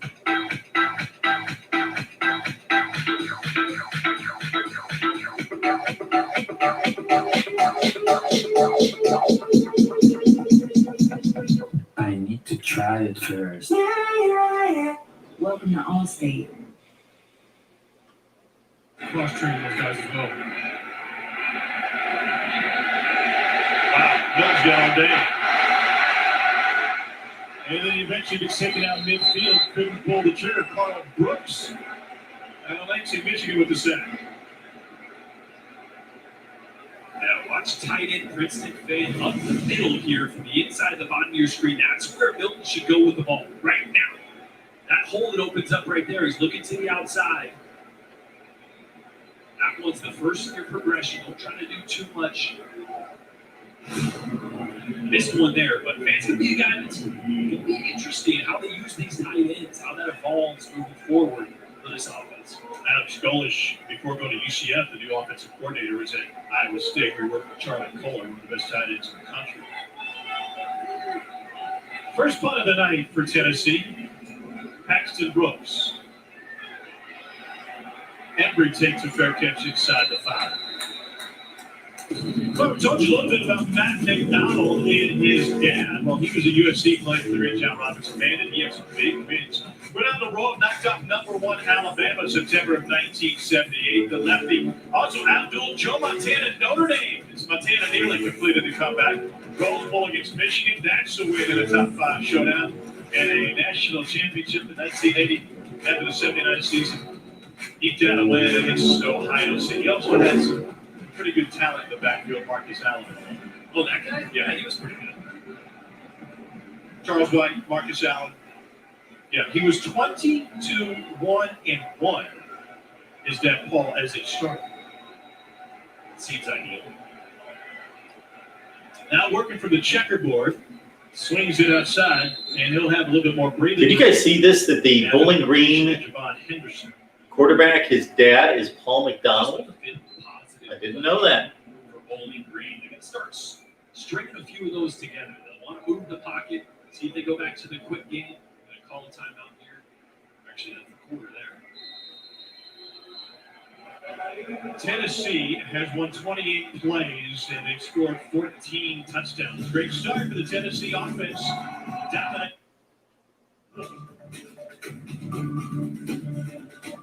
Fox College Football is sponsored by Ram Trucks. Built to serve. Wes Johnson, Joe Clapp, Jay Tapp, Mike P. In the studio in Los Angeles, Ohio State. This is their second series of the game. First down and 10 at the Minnesota 36. And Teague running it left. Not a lot of room. Nicely done defensively. Raylan Oliver plugging up a hole for Richard sophomore. Georgia. That's fine. Brian Day loves to allow Chris Olave the opportunity to work. Now they'll bring him in motion sometimes, or he'll send him on kind of an inside route and allow him to try to run a read route on the safety. Wilson in motion, Olave at the bottom of your screen. Play fake. Stroud looks backside, delivers over the middle. Rucker with the first down and more. Jeremy Rucker back down inside the Minnesota 20-yard line. Get that catch. He had the Big Ten championship a couple years ago. I mean, this dude is so talented, right? He just blocks, and then he goes to the backside, a little bit of a throwback. Get the defense's eyes and attention going one way, and then they come back with Rucker going the other way. That one-handed grab really got them started. Remember, Wisconsin was playing so well in that Big Ten championship game, Gus, and that ultimately is what kick-started the Buckeyes' comeback, was the one-handed grab from Rucker. 8 of 15, first down and 10 to the 18-yard line. Stroud, all day to throw. Stroud buying time, and he'll throw this route line. I like C.J. Stroud to start this game. This is his first college game. He's 19 years old. And he gets a rolling call. That's what the coaches say was his homework. Throughout his career so far at Ohio State, is that he never got too high on the highs or low at the lows. He always was very even keel. That's something that Ryan Day hoped would manifest itself here once he got on the field, and it has so thus far. 12th play of the drive. Second down and 10. From the 18, low snap, handled by Stroud. Rolls out, throws on the move, and incomplete. Wilson missed it. Closest man of the football. And that brings up third down and long. Well, I mean, they were having some problems there. First of all, Whippler to the center. He snaps it low. It goes off his ball like he thinks it's under center and not shotgun. Stroud does a great job getting off of that. It just slipped out of his hand because he was even looking down and looking at his hand like it slipped out. 3rd and 10, Ohio State 2 for 2 on third down conversions tonight. This would be a big win for Minnesota's defense if they can force a field goal here.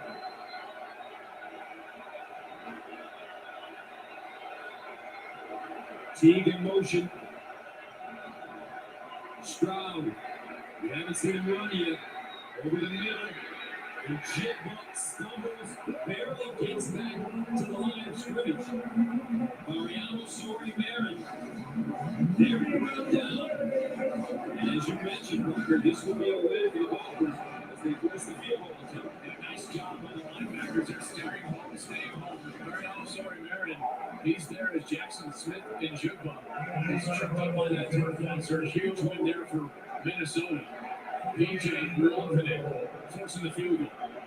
So Noah Ruggles, the transfer from North Carolina, in to attempt the field goal. 35-yarder. Got it up. And good.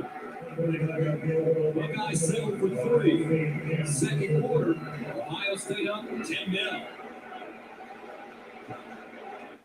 Well, Geico's 85 years isn't just about time, you know. It means experience. I mean, put it this way. If we're...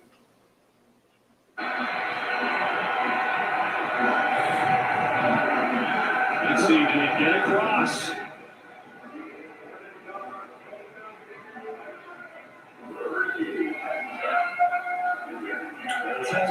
It is close. He does a good job of keeping his legs moving. Gets that right hand down. There's nothing further review. So they're going to take a look, and if it does hold up, he'll have 2 rushing and 1 receiving touchdown, 130 total yards, but they're giving it a look. Yeah. On the perimeter, hasn't been working between the tackles, a jet sweep here and there. Find ways to get positive plays and string it together. Off the back foot, incomplete. It's tough though. I mean, Bowling Green, you mentioned the true freshman center, a walk-on. The right tackle, Jordan Murphy, he moved from defense at the beginning of fall camp. He's your starting right tackle. I mean, so this is a team that is young. They're inexperienced. They continue to grow. 5 games last year, like you mentioned. The best football is ahead of them. It's a tough matchup out the game. They have 71 underclassmen on the roster. Their 2 deep is littered with freshmen. It's the first time 70% of the roster even went through a training camp. All over the screen they tried to set up. Theo Jackson, first one there. It's a loss of 1. Theo Jackson has been all over the place tonight for Tennessee. And he's just so quick to the ball. Great training instinctive. And a big 3rd down.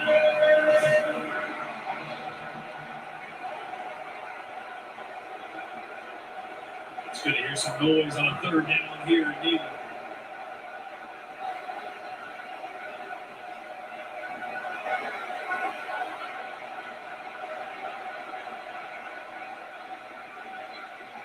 What a grab on the wheel route. A little bit of room to rumble for Johnson. 31-yard gain. What a play drawn up by the freshman from Frankfort, Illinois. With a big play for Bowling Green. And a great play design here. A little pin by 2 over routes to pin that linebacker in the box. You get your running back, Jamal Johnson, out on the perimeter. Look at the hands. Come on now. Who needs 2? It's a big play for Bowling Green. Best play of the night.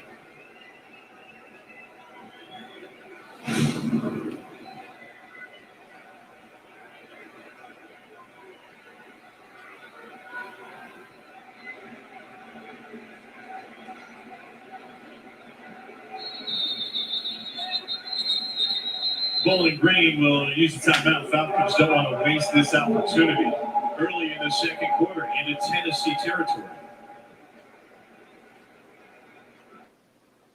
Still a big win for Tennessee. That field goal because he keeps them in striking distance right now. This is a big series here for their offense. They got to go down and get points, right? Because this Ohio State team, what you don't want to allow them to do is go run away. And they'll run it back this time with Trey Potts, who got the sideline close to 20. Jersey Mike's is here in Minneapolis. Now going to Jersey Mike's hat. Play college football trivia, and we enter to win a VIP experience. Great atmosphere here in the Twin Cities. Had a chance to go to my favorite spot. One of my favorite spots. It's called the Loon here in downtown Minneapolis. The chicken chili is coming for halftime. I can't. Listen, you've talked it up, so I'm trying not to set the bar too low. Oh, it's a high bar. You will not be disappointed. I trust you, but I was disappointed. They got rid of the ribeye steak on the entire COVID cut. First down and 10. To 20.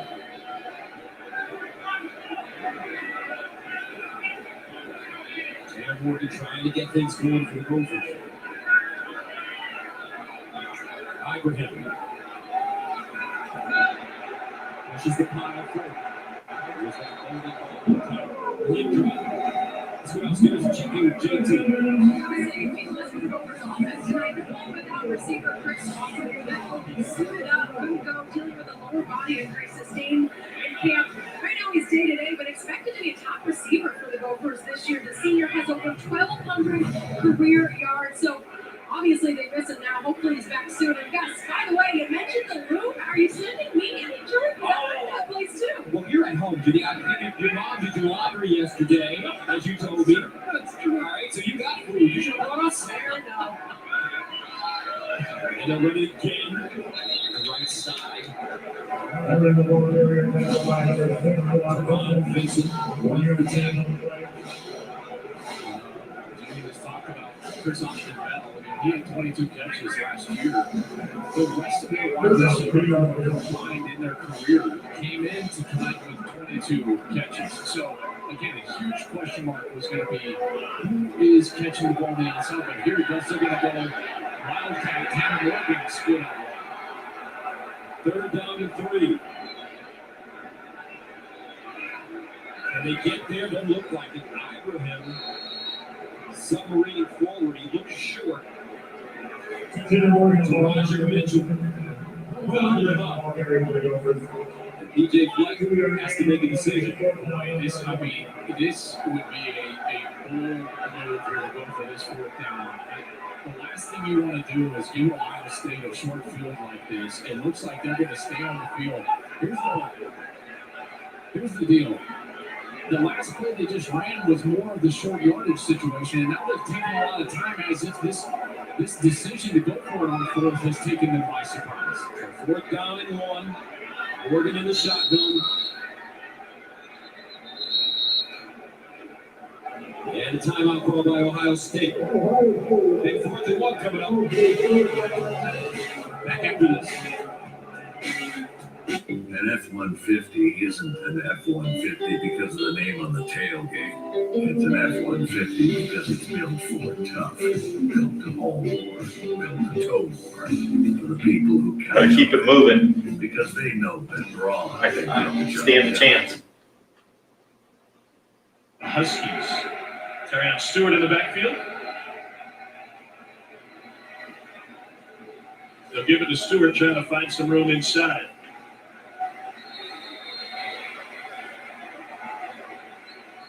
You watched some film on Matt McDonald from last year, and after hearing that he was injured, it made a little bit more sense, some of his physical limitations. Does he look healthier tonight? Yeah, he does. I think the ball's coming out a little cleaner. It looked last year like he was trying to throw the football hard. And I was watching that film before. I knew he was injured, talking to the coaches, so it makes sense. He's more relaxed. His mechanics are a little tighter this year. Still got a little loop in his throwing motion, but definitely looks healthy.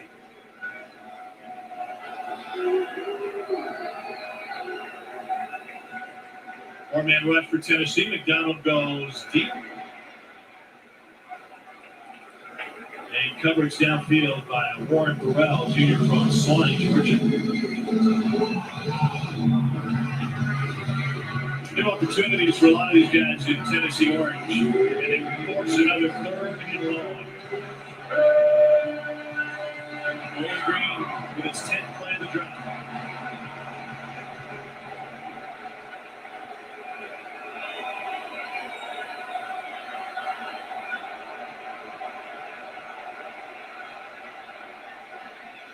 Big stop short of the chain by Javon on the completion to Javon Henderson. Liberty.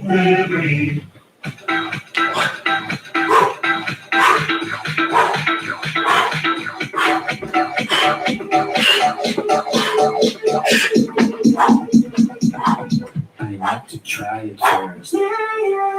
This Saturday, when you watch the game, we're watching the grip. Order through the Jersey Mike's app for free Saturday delivery, unless you're going to miss seeing this.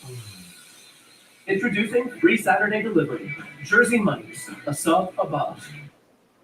Fox College football is sponsored by Liberty Mutual Insurance. Only pay what you need.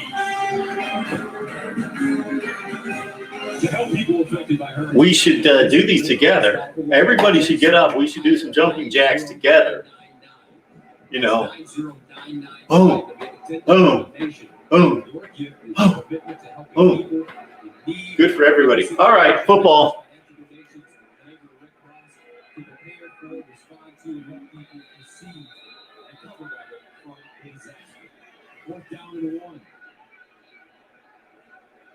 Let's see if Minnesota snaps it. At their own 29, they do. Oh. Ibrahim down the sideline, cuts it back, and on 4th and 1, Mohammed sweeps. Woo! That was big.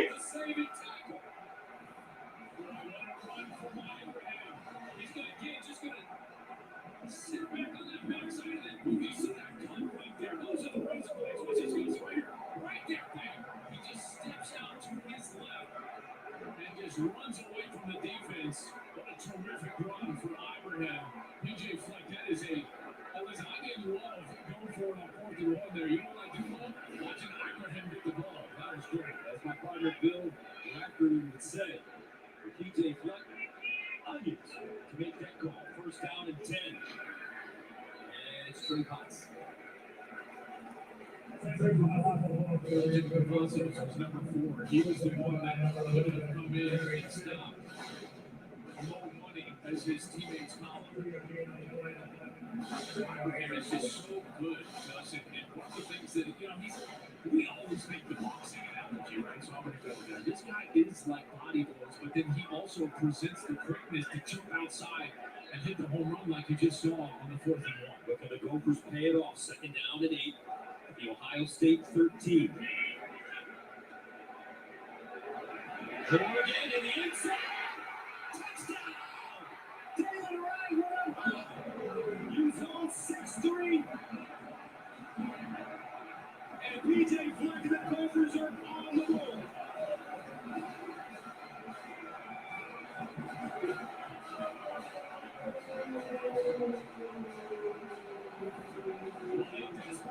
Still on the outside, and they found their man. Taylor Wright, the transfer from Texas A&M. Dude is an absolute monster. 6'3", goes right up over the top. Tanner Morgan, great throw. I mean, an absolute great throw. We're going to get some redshirt freshman. Legend Cavazos, he just goes up, snatches it out of the air for a touchdown. What a drive. Matthew Trickett in to attempt the extra point, and it's good.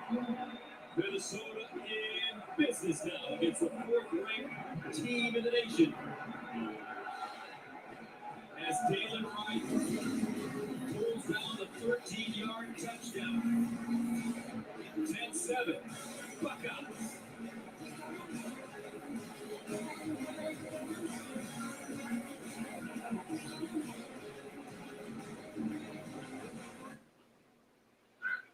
Okay. You know what else I learned? Ball games. Sports stories, crime stories. Heck, in this one story, a man's soul leaves his body for another plane of existence. Didn't see that coming. That's why when I stream the Disney bundle with Disney Plus, Hulu, and ESPN Plus for only $13.99 a month. That's a small price to pay to be the best streamer in the world.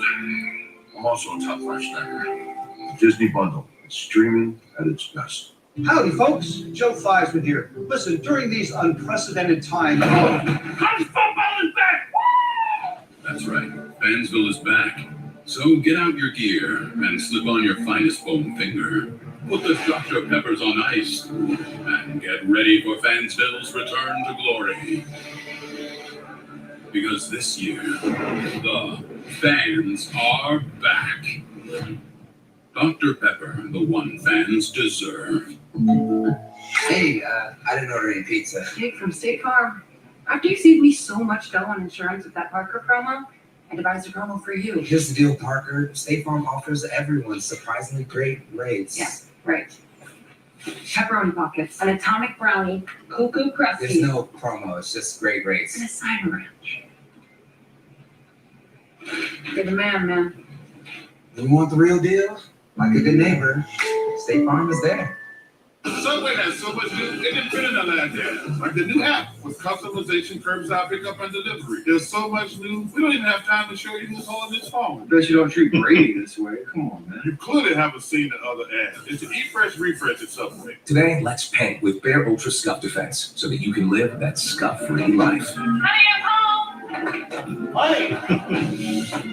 Scuff Defense. Right now, get incredible savings on select Bare Ultra paints, starting at $29.98.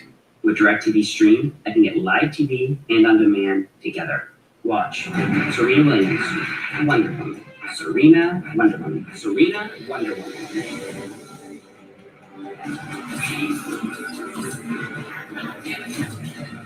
You could not be serious.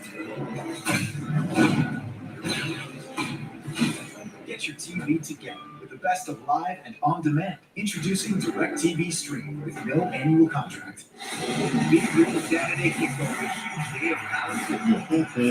Wednesday, the Thursday, then LSU against BCR and the Brewers. TV Saturday on Fox and Fox 47.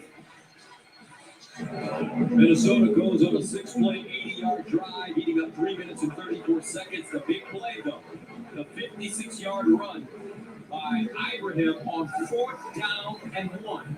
And then, Gus, you and I both were looking at you like, are they really going to go for this? Deep in their own territory, DJ Flex told this was rewarded by his veteran running back on a run by Ibrahim. He sidesteps a defender, goes 56 yards, and then the transfer. Right, the questions coming in, both on each side of the ball. Ohio State's pass defense, were they going to do any good? On the other side, Minnesota, they needed someone to step on the wide receiver, and now we still have questions for Ohio State as we see the freshman on the field, Travion Henderson, 32 back to receive.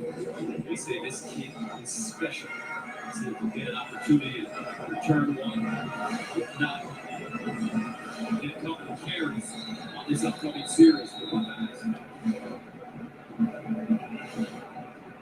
Kesich kicking away for the Gophers. Travion Henderson, freshman. Hey Gus, that deep, have we had the coaching staff ever talk as highly about his back from Ohio State? I haven't heard it, right? Talk this highly about a freshman. Let's see what you got.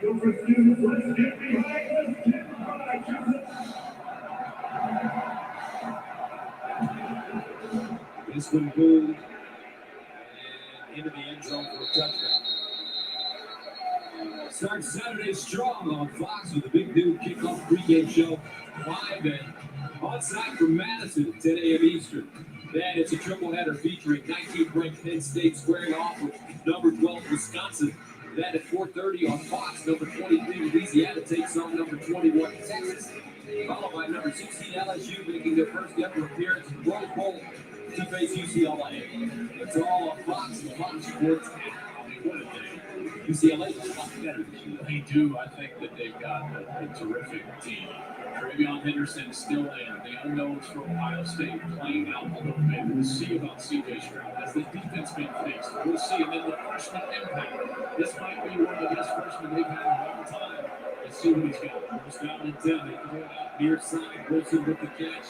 Splits the defense and stumbled down on the 31.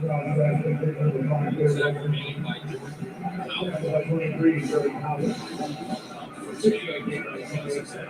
The anticipation and questions about these programs, in particular a program like Ohio State, you get to see if they've answered. Second down and 4 after the 6-yard gain. Whoa! His first You almost got loose. picks up a bunch on the game for the stop. Travion Henderson, they feel is special. He's got a beautiful run through there. Obviously, behind that offensive line helps. Quarterback coach Tony Alford said his favorite part about Travion Henderson is that the finish. He always gets behind his pads and delivers the ball for a young player that's unique and rare. That's something that he does in England. The 8-10 first down, Stroud. Rolling in. Throws across his body, incomplete. The intended receiver. We've seen now several overthrows from Stroud. He's looking his hand a couple of times as if the ball is of slipped out. But passing game, which was good early on the first couple of series, the short passing game has sputtered a bit here of late. There's a player from Minnesota down here on the near sideline. I thought, as Ginny mentioned at the top of our broadcast, DJ Fleck wants to make the Ohio State coaches coach. We'll talk more about that after this.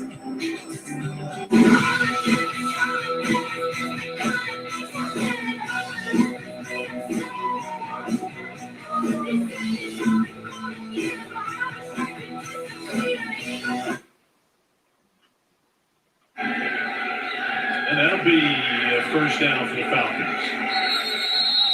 Tell you what, we met with head coach Scott Leffler. He said, I'm giving up play calling for the first time in 10 years. It's been tough. But tell you what, he sure looks like he's calling big guns. I mean, look at this. He does not look like he is taking a hands-off approach to this offense as he made it seem like it was last night. Maybe he took the reins the last couple drives. I don't know, but something's working over there. Could you know? That'd be like us going to dinner and Tom not getting his hands on the wine list. Yeah, that's a good point. It changed the stripes on a tiger, huh?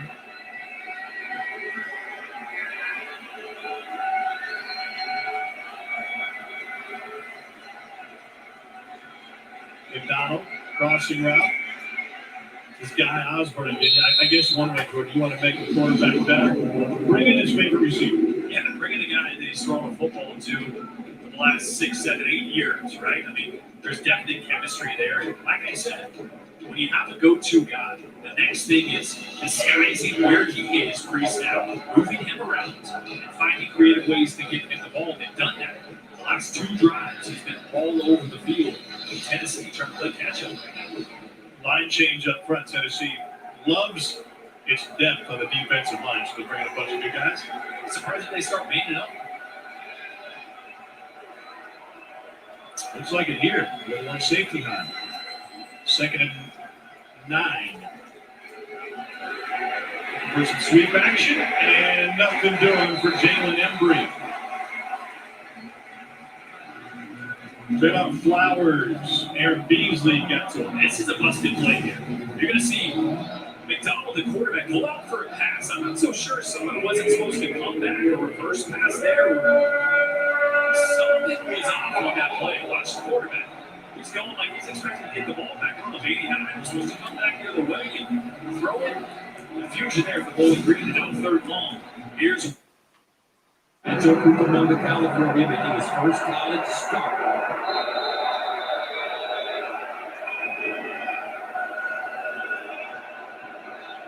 Out of the gun.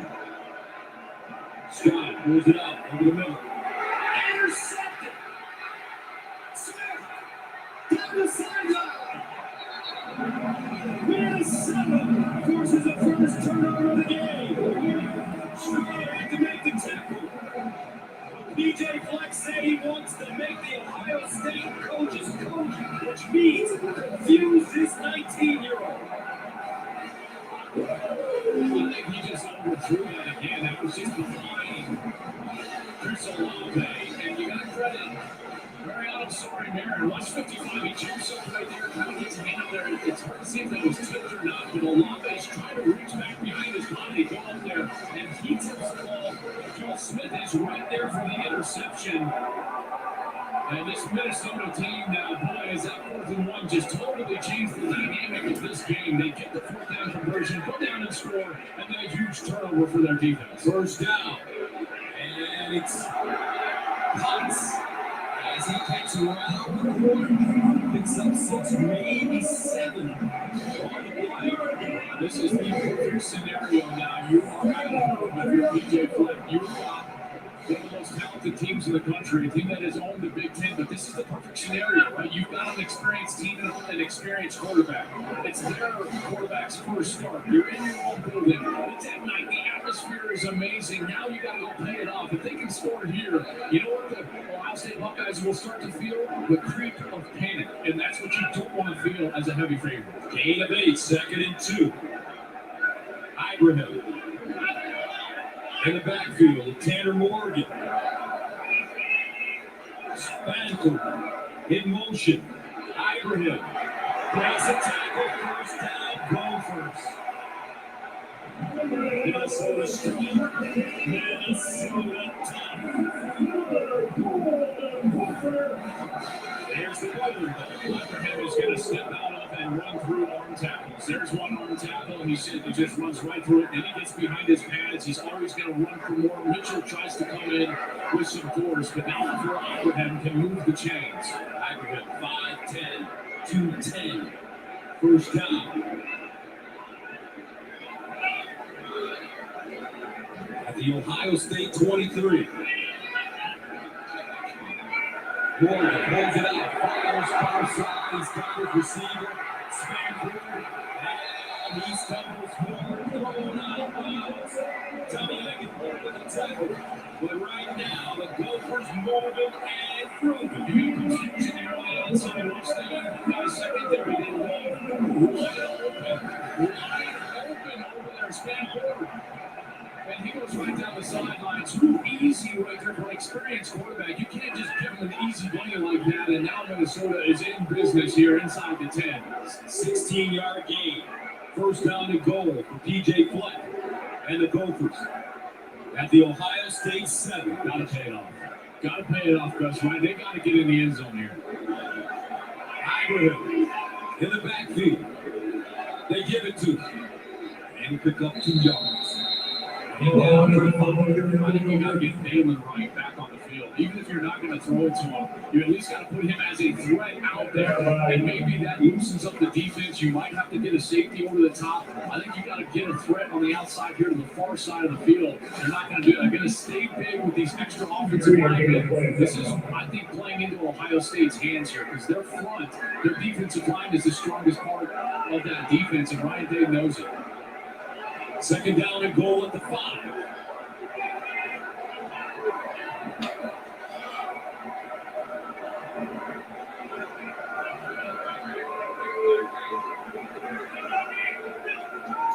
Morgan looking, flies it in the air, and he'll complete. Daniel Jackson, the sophomore from Kansas City, the intended receiver. Looks like he was going to come back and made a nice play on the ball, but this is the true freshman in coverage, number 29, Denzel Burke. Here he comes very high on Denzel Burke as he gets his hands in there and causes the incompletion. Fans here. Hopefully, good contact, but no flag. And third down and goal at the 5.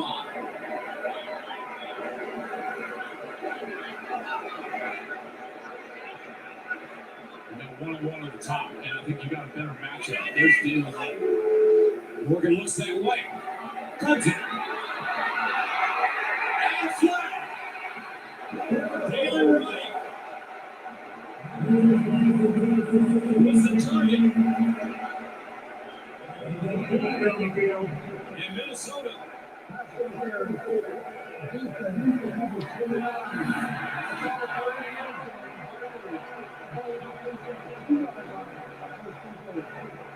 Well, we saw the tug of the jersey earlier go against Minnesota, against Chris Olave right here. It's that tug of the jersey just a little bit before the pass went right. Was trying to bring that down, circus catch all the way to the ground. But P.J. Fleck knows, man, that was absolutely what he needed. Get a new first set of downs for that big, experienced offensive line now inside the, 3-yard line here for the Gophers. First down and goal at the 2.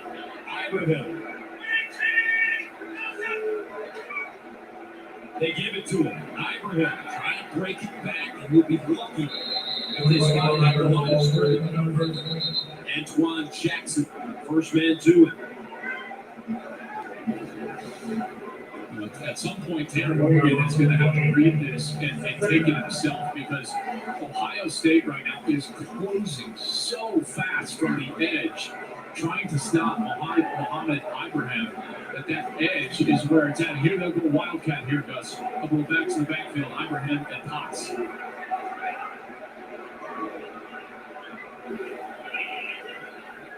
And they snap it to Ibrahim. Looking for a hole. Denied by the Buckeyes as Ibrahim gets all the way down That ball may be spotted inside the 1. Offensive lineman coming on the field for Minnesota. Boy, he runs so tough, but that Ohio State defense right in the middle, they are playing good football trying to stop that run. I think some misdirection here, not going straight out, trying to get on the edge, I think, with the movement. So Oregon back in the game under center this time, on the I formation. Ibrahim, the deep man, they give it to him. Ibrahim, touchdown! And how about this, folks?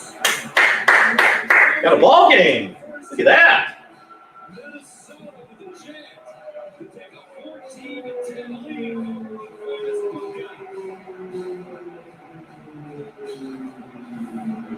Look at that. Ooh. That was a great block. Just a little bit. Got to the soft point of the defense, and it's a touchdown. They keep tricking for the extra point, and it's gone. 3:42 to go, second quarter. Minnesota with a 4-point lead. PJ congratulate his man. He tackled with a big play. Got a 56-yard run from his best player. And then an interception, and they pay it off. 14-10 Gophers. This is exactly how they wanted to play it. Granted, Ohio State got their big play for a touchdown. But all of that big run, Minnesota is home tough, and that's exactly the style of game that PJ Fleck wanted. Right? He just wanted to knock down, drag down, take his team deep into the game so that creep of panic started to show up, right? And CJ Stroud now has big questions to answer. How would you respond after your biggest mistake in college football so far? The interception, here he comes. Minnesota puts it in the end zone. Now he's got to respond and get back on the field. Travion Henderson, the deep man for Ohio State, lead time. Buckeyes with 2 timeouts left. Message sends it away. He's got a big leg. He's their kickoff specialist. Drives this one. All right, let's check in with Rob Stone. Hey guys, coming up on the State Farm at halftime, we're going to check in on one of dark horse Heisman candidates who got big numbers tonight.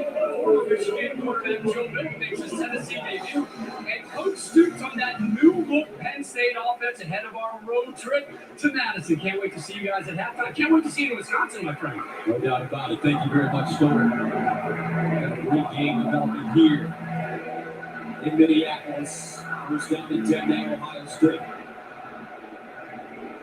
At the 25. Ryan Williams in at running back. He scored the big touchdown in the first quarter. In that first series. They give it to him.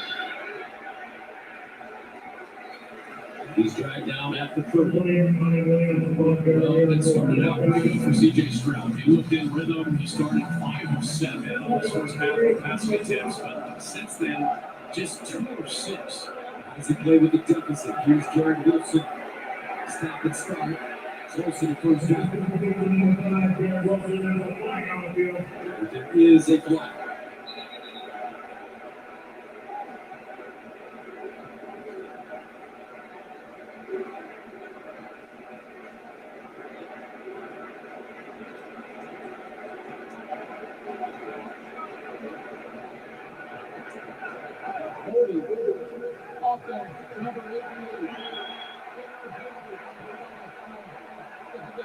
That's Jeremy Ruck at the tight end. Exactly what Minnesota needs. Ohio State behind the chains. This is exactly what I was just referencing. C.J. Stroud started 5 of 7 since he's 3 of 7. Through that interception and Hughes, really a big overthrow. So particularly when he's trying to set up the pocket and get the ball down the field. Now you're starting to talk about those always down situations here where behind the chains are got to throw. Second down and 11. They run it with Williams, and he's shot down as he crosses the line of scrimmage. Well done, M.J. Anderson, a redshirt sophomore from Christian Brothers High School in St. Louis. This is the biggest snap of Stroud's life so far. I know it's the first game, it's the first half, but third and long, there's a difference between throwing it when you want to run. You have to. Well, he's got to step up and throw on that empty backfield now. The motion. Williams lines up next to Stroud. Minnesota showing blitz.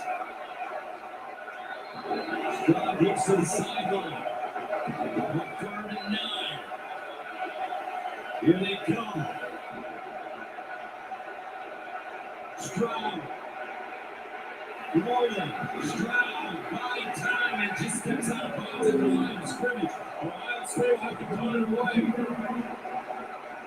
Thomas Rush. In hot pursuit. And if you look back at Ohio State, Braxton Miller, J.T. Barrett, Cardale Jones as well, Dwayne Haskins, Justin Fields, they have not missed on a quarterback in quite some time. No, they haven't. Listen, and I'm saying that, but it's tough when the eyes of college football right now are kind of descending upon this game as Ohio State has some serious questions to answer. Urkel sends it away. Picked up box on the move. And he goes down at the 44. Look at the Pacific Life Game Series, sponsored by Pacific Life, more than 150 years strong. Protect what matters most. And here is what we have got cooking right now. Ohio State, they've been pretty good running the football. Neither team has been great throwing it, but it's been Muhammad Ibrahim that has done the bulk of the damage for Minnesota. 17 carries already, 99 yards, a touchdown, and more importantly, the play of the game. The 4th and 1 goes for 56 yards, and it set this entire comeback up. They were down 10-0. Now it's 14-10 for the Gophers and the ball in a fairly short field to work with. First down and 10 yards to go at the 44. 1:28 remaining in the second quarter. Potts in the backfield with Tanner Morgan.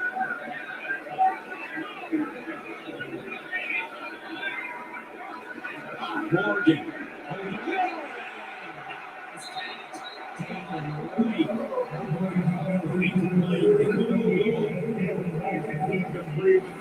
Just out in front of them. They're trying this RPO. This is kind of their bread and butter, right? If you watch Rashad Bateman for a couple of years, you know this is exactly where they're trying to go. Just couldn't bring it down as it was out in front of him. And he went to the turf. Rashad Bateman, 27th overall pick with the Baltimore Ravens. 2nd and 10. Ibrahim back in the game. Ibrahim looking. Ibrahim takes his way through. Keeps coming, picks up the first down. They know about the razor blade. Ohio State knows about it as well. And watch right here. This is the vision. He just waits, and right there, boom. He sees it, and he gets on field. And then he's tough to tackle. I mean, I'm telling you, this guy is as good as anybody in America. And Ibrahim led the Big Ten in rushing. Here he is, first half against Ohio State, over 100 yards already. He has been as advertised. Gained 11, first down at the 45. Ibrahim again. Ohio State knows how good the job is. In 2018 as a freshman, Ibrahim ran for 157 yards and 2 touchdowns in Columbus.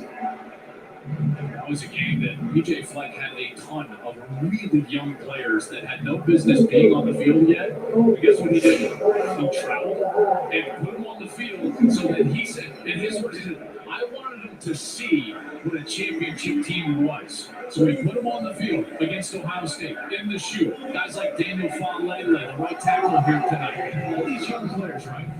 And he said, tomorrow night is when that decision pays dividends. Our guys know what it looks like. And we want to go out there and put ourselves to the test. And here's Daniel Falele, huge right tackle, one of the biggest players in college football, Gus. He is 6'9", 380 pounds, and a big reason why they felt like they were going to be able to run the ball well tonight.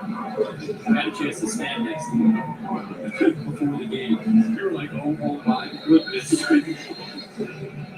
Had been playing football for a long time, played basketball in Australia, lacrosse, a tremendous athlete, and he opted out last year due to COVID, so he's back for them. Yeah, this is a far different team than what they played with a year ago. And remember, a year ago, COVID just ran through this program. They averaged 25 players out a game. You know, so you just throw their record last year out. This is more the team that won 11 games than last year won 3. Second down and 6. You wonder if Minnesota will take a shot right here. At the 41.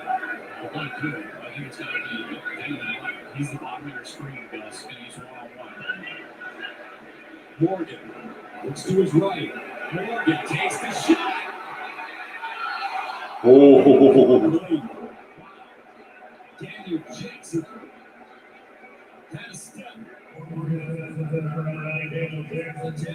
just put it on it. And you see what the run game has done now. It's forced all this one-on-one coverage on the outside, and now it's time to try those shots, right? To test that secondary. So far, they've had a couple of opportunities. They've come up big a couple of times. We've seen Wright, Daniel Jackson. He's going to have some opportunities as this game goes along as well, because Ohio State is having to commit all their resources to stopping the run. Third down at 6 at the 41.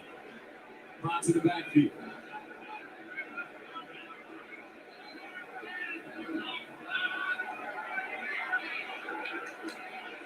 And they get it off in time. Morgan under pressure, and he's sacked. Nicely done.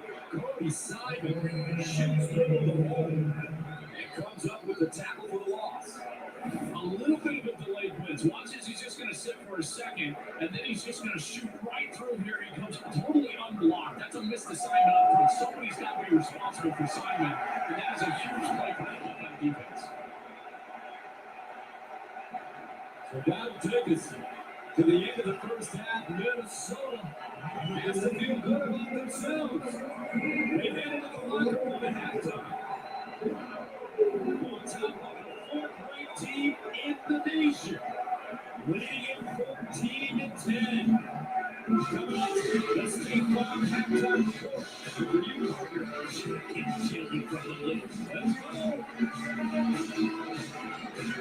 Do you know what the U of M does for you? From farms to breweries and orchards to markets, discover how the University of Minnesota is cultivating a new crop of Minnesota businesses. Do you know what the U of M does for you? From hooves to hands and paws to possibilities, discover how the University of Minnesota is making medical advances for all Minnesotans. Assurance providers, I have insurance, I have assurance. The service so good, it's legendary. I love them so much. Get a quote and save up to 20%. Insurance. I know it looks like I'm trying to stop this place, but I'm not. There's an easy salesman in. Don't let that get away. This road has more standard safety features than any car in its class. So you can handle almost anything. Hurry in for 0% financing for 36 months on road. Better hurry before these deals take off.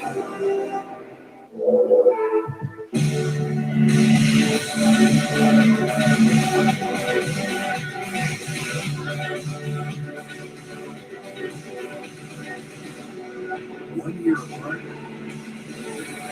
is one too many.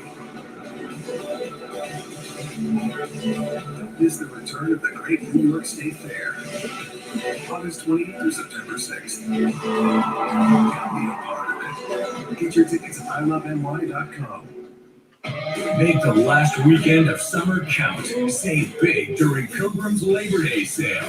Take 40% off almost everything. Every living room, every dining room, every bedroom. When Ruffin McNeil was there, after one bad year, they got rid of him. And I don't think it was a good decision. Scotty Montgomery's 3 years, they went 9-27, never seemed to be on the right footing. And with Mike Houston, a very successful coach at the D2 and FCS level, they've gotten their guy. Year 3 is a crucial one.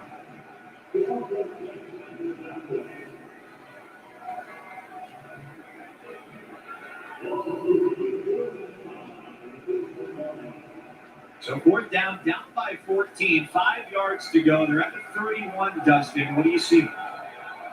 Well, you got to go for it. I mean, you're not going to kick a field goal at this point. It's not the end of the first half like we saw in the Hail Mary. But I'm looking for Tyler Snead. Where's 22 at? The sure-handed receiver who plays the slot. I think getting in motion or something. Abrams might run it as well. We've seen him do that already today. He tucks it, takes off. Capable on the move. And the third-year starter at quarterback does it again. So ECU is driving. We encourage you to head over to ESPNU to check out that game going on. Kevin Connor, Sam Acho here in studio. Week 1 of the college football season. Huge showdown in the Big Ten going on in Minnesota tonight. Ohio State taking on the Gophers. Tough way to get the season started for both teams. Tough running here. Acho for Mayan Williams. Yes, Mayan Williams took it to the house. He's 5'8". He's 215, 220. He can run that thing. 71 yards. Buckeyes led 7-0, but the Gophers would answer down 10-0. Tanner Morgan, Dylan Wright. Yes, what a pass, but even a better catch by Dylan Wright. You see the hand fighting. Look at the strong hands by the receiver. Great catch. Speaking of strong hands, strong running here by Mohamed Ibrahim. Yes, he is, and he was their leader. Tanner Morgan, quarterback, he's their leader when it comes to production offensively. 14-10. Minnesota leading this game at the half. Again, it's the number 4 team in the country. C.J. Stroud taking over for Justin Fields there in Columbus. Should we be surprised with where we are right now? Minnesota at home, up by 4 over the number 14. No, we shouldn't be surprised. I think a lot of people who knew this is going to be an interesting game. Minnesota could have been really good. Ohio State's got a new quarterback they're breaking in. So and also it's a home game for Minnesota. Fans are cheering. There's nerves, so shouldn't be surprised. I wouldn't be surprised if Ohio State doesn't come back in the second half and start putting some points up. We've been immersed in week 1, right? We've been jumping around. I think the only game we didn't get to was Florida International in Long Island. By the way, FIU leading 28-10. But how good is it, Acho, to see fans back in the stands celebrating this great game? Yeah, it's great. And it's great to hear the cheers. And also, that's the feel of football. It's easy to play a game when there's nobody really cheering and yelling. But when there's booing and yelling, people throwing stuff at you, that's when it gets fun. A lot of booing, a lot of fans yelling. We hear pads popping, whistles blowing. We're not going anywhere. The college football has just begun here on ESPN. After that really long weather delay, they're ready to go in Orlando, Boise State, and UCF. Matt Barry, take it away.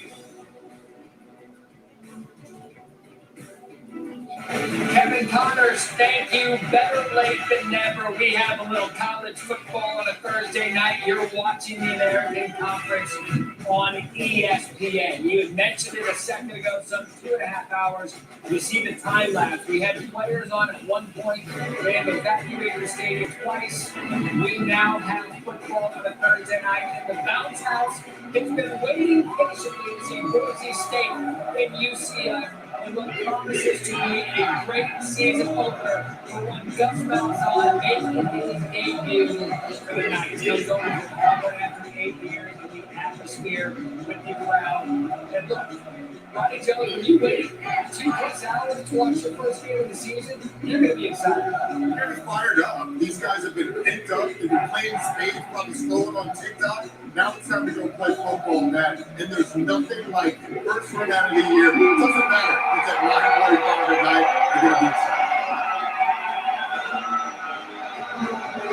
So Gus Malzahn and his offense, they'd like to welcome him home. They believe they are on the cusp of a great next big Power 5 programs in college football. With that, welcome in. You've heard our voices. Now you see our faces. Ronnie Jones, Matt Barry alongside. So happy to be a part of this wonderful matchup we have in week 1. During the prep for this game, I found it shocking. Boise State and UCF have never played. These are 2 Power 5 programs that have been on the national landscape for quite some time. They wanted to get this game in tonight because of New Year's 6 implications already. And we mentioned the excitement over Gus Malzahn. When you're talking about a Gus team, you're talking about a quarterback. They've got one of the best in the country in Dylan Gabriel. They absolutely have. And UCF has been known for great quarterback play for the last 4 or 5 years. Dylan Gabriel has really taken it to another level. He's been absolutely fantastic.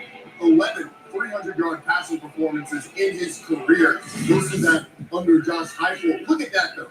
11 interceptions to 61 touchdowns. He's done an excellent job of taking care of the football. And then obviously has rewritten the record book, taking shots downfield, one of the best football throwers in the country. So we can't wait to see the offense. We can't wait to see what goes on on calls. We also can't wait to see some players he brought over with him. Big Brian Hunter knows the transfers from over. The coaches have told us he is a completely different player than what he was when he played for the Titans. Which is scary for the American Conference. You're talking about a guy that has player of the year potential coming off the edge as a pass rusher. He was a freshman, all SEC in that conference, was second team all SEC at one point. He's going to have a big impact. I said he is laying down and he is mean, also a team captain for UCF. This is the Nissan pregame drive. Kickoff for the bounce house is next. And now we look inside Nissan's Heisman House.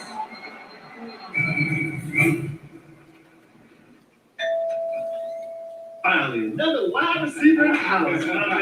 So, you ready to learn how the Heisman is doing? Can't wait. Come on in, man.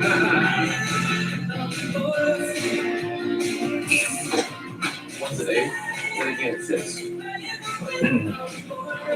got some tricky ones in here.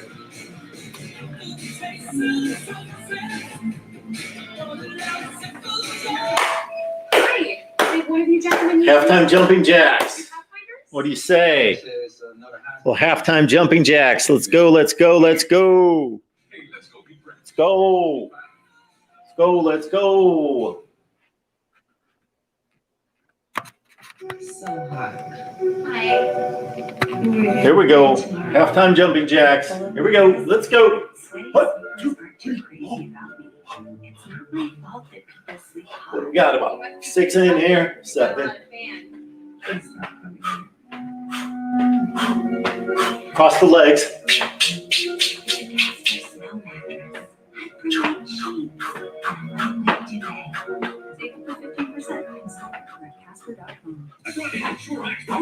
There we go. All right. Here, I'll take that.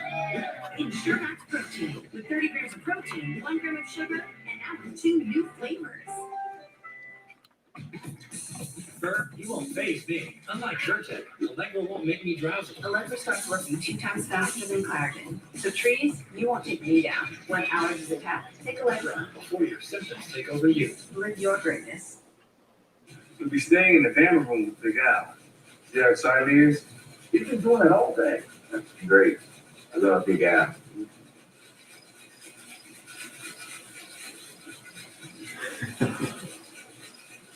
Welcome to the Nissan pregame drive. Nissan, premier partner of the Heisman Trophy. Roddy Jones, Matt Berry alongside. Welcome back. Thank you for your patience, but we have a little college football. Let's go down to the third member of our team, and Harry Lyles Jr. Harry? Matt, it's been about a year. Listen, all these fans are hyped. They were chanting during the break to let us in. And they have stayed here. They're making a lot of noise. It's crazy. It's one of the most the environments that we've been waiting for. And as far as the field goes, it drained really well. We spoke with Robert Sable, the head groundskeeper, yesterday. It drained well. The field feels good. We're going to see a fast, quick game out here today. It's going to be a good time. Harry, thank you. This has been the Nissan pre-game drive. Saturday, the back tackle back. Gus Malzahn on the sideline. Boise State 30 head coach Andy Avalos is here. Welcome to Thursday Night Football here on ESPN.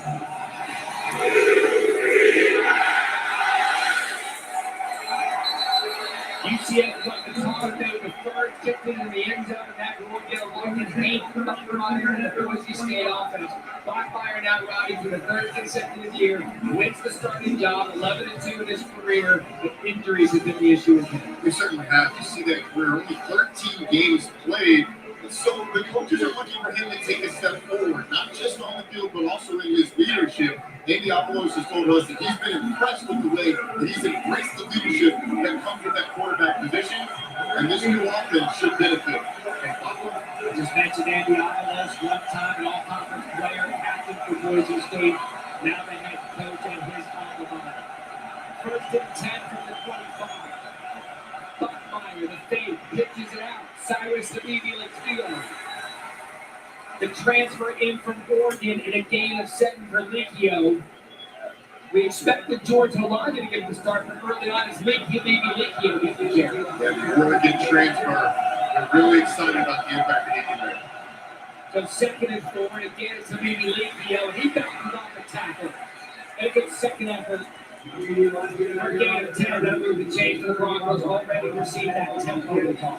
From Tim Cloud, the offensive coordinator for Boise State, told us they want to be as bad as any offense in the country with their operation, getting up to the line, snapping the football. Third consecutive play, no gain. Talking about the offensive coordinator, Tim Cloud, he comes in from UC Davis. He wants to go in big cap in that defensive front. William Davis is the player at the tackle, bringing up 2nd and 10.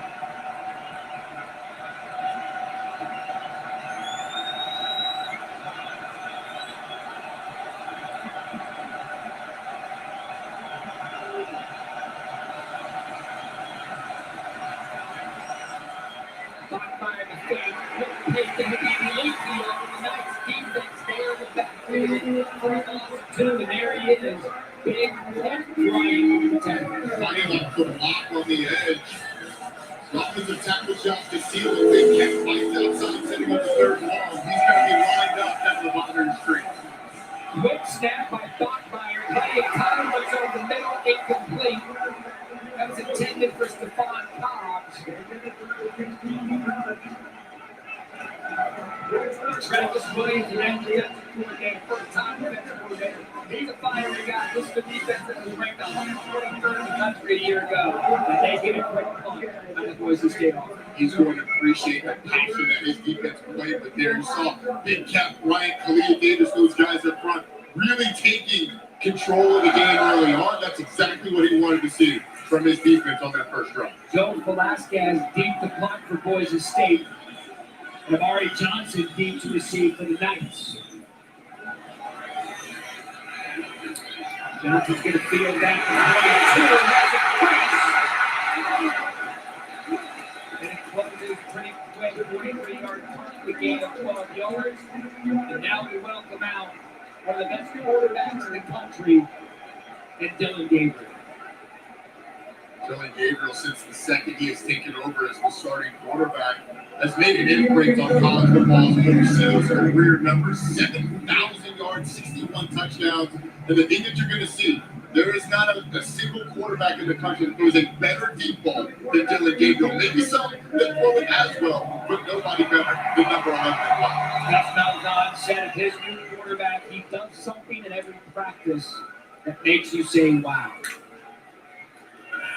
Gabriel right away goes out of the pocket, looks right, and a gain of 9 on first down. Here comes the tempo of Jalen Robinson.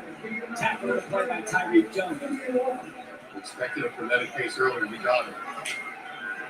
So 2nd and 1, that's Isaiah Bowser up the middle. Bowser to transfer in from Northwestern and a gain of 4 and a first down UCF. With Gus, the question was going to be, is he going to run his offense or will he adjust that offense to his personnel? And Gabriel and that talented receiving corps. Gabriel again, quick drop of throw. Caught by Amari Johnson. Tackle on the play by Ryan Whitby in the 5. And I think you've seen that early in this game that he's adjusted this offense. They're going to air it out more than they did at Auburn. This is going to be a Dylan Gabriel-driven offense. Gabriel again. Another first down for Boise State. They know what's going about Gus Malzahn's not calling ball plays. How back to that, there's no question. And he's having fun doing it too. We talked about to us about how fun it's been to build this offense off of what he's done in the past. So look, I'm a high school football coach at heart. I had to change up my offense every couple of years because I had a new quarterback. But Dylan Gabriel's been a lot of fun to design what they're going to do. So 1st and 10, Bowser remains in the backfield. There's some of that motion to give to Bowser off the outside. And that's a big game for the running back in of 11. Tackle the play by J.L. Skinner. done by the offensive line of UCF. This is an offensive line that brings back all 5 starters, an excellent blocking tight end, and Jake Escott, very versatile tight end as well.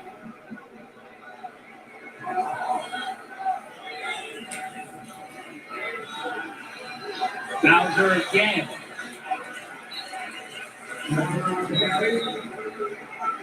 Wide open area on the tackle. A gain of 3. And I like the way they fixed it up.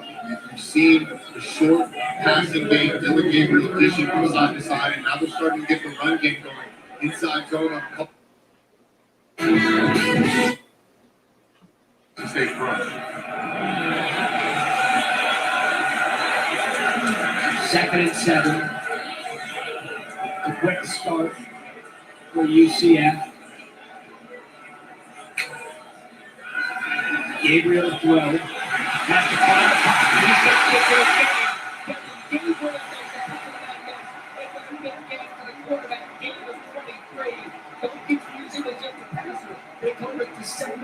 this kid has to be He is, especially when you get man-to-man across the board. All the backs of the defenders are turned, one-on-one of the safety. So now first and goal.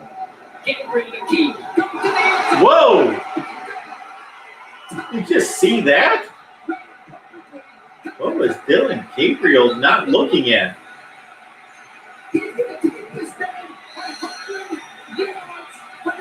Woo-hoo-hoo. Oh my goodness. For Boise State, Tyreek football picks off Dylan Gabriel and takes it 100 yards for the touchdown. Boise State takes the lead. Dylan Gabriel had the throw. Just a little triple option play. He's reading the end man on the line. All he has to do is pick that open Tyrone LeBron. And it's a touchdown to Brandon Johnson. But how about the job of the defenders for Boise State? Throwing blocks out front. You see Daniel Skinner. Look at Tyreek Jones running down there to escort LeBron into the end zone. Dylan Gabriel had the throw, though.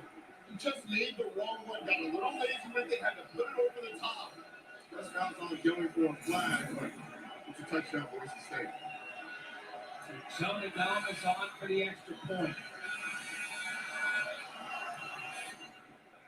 And that is one way to quiet the bounce house early. UCF was doing whatever they wanted on offense. Wow. Wow. Those 100 yards. Let's start Boise State at 7. With DirecTV Stream, I can get live TV and on demand together. Watch Serena Williams, Wonder Woman. Serena, Wonder Woman. Serena, Wonder Woman.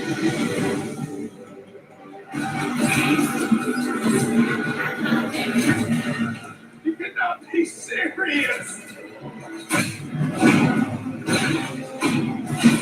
Get your TV together with the best of live and on demand. Introducing DirecTV Stream with no annual contract. When your family gathers around a shakaroni from Papa John's, you're sharing more than extra cheese and pepperoni.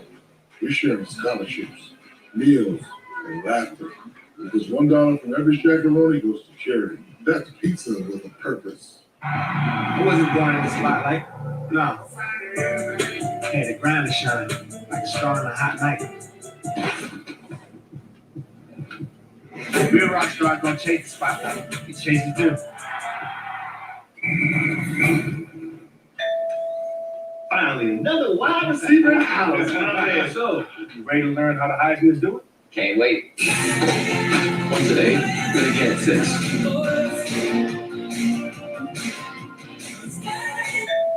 Hi. Hey, Corey. Did one of you gentlemen use Hey this there. on at home to order 40 Pathfinder? So,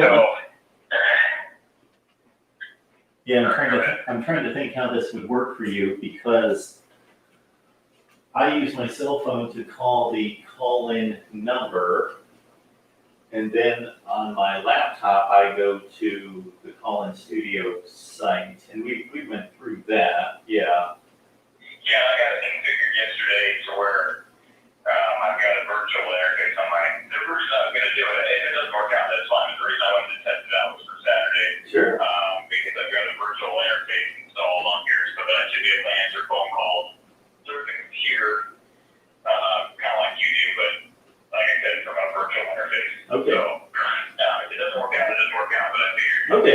let's try it.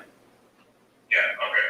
All right, so, are you going to disconnect in and I'm not calling the host line? I should be disconnected. I've been disconnected. I disconnected at like 6:30. Oh, okay, all right. I just thought you had the little ticker going. I thought maybe you had it on, so. No, I did not. Do you know the number to call? It's on there. Okay. It's on the, yeah, I think I know how to do it. I Okay. just wanted to make sure that it was that was okay with you. Sure. Absolutely. If it doesn't work out, then I'll know, but I Yeah. tested everything out yesterday, and obviously you can call the studio, but I just tested it out with an actual phone call, and it worked out fine. Okay, cool. All right, I'm going to get you back up here, and I'll be on here in a second. Okay, I will see you in about 2 hours. 2 hours, do that. Well, yeah, I'll see you in about 2 minutes. Oh, yeah, okay. And then about 2 hours after. Alrighty, very good. All right, See you. good, thanks, Mark. Yeah, bye.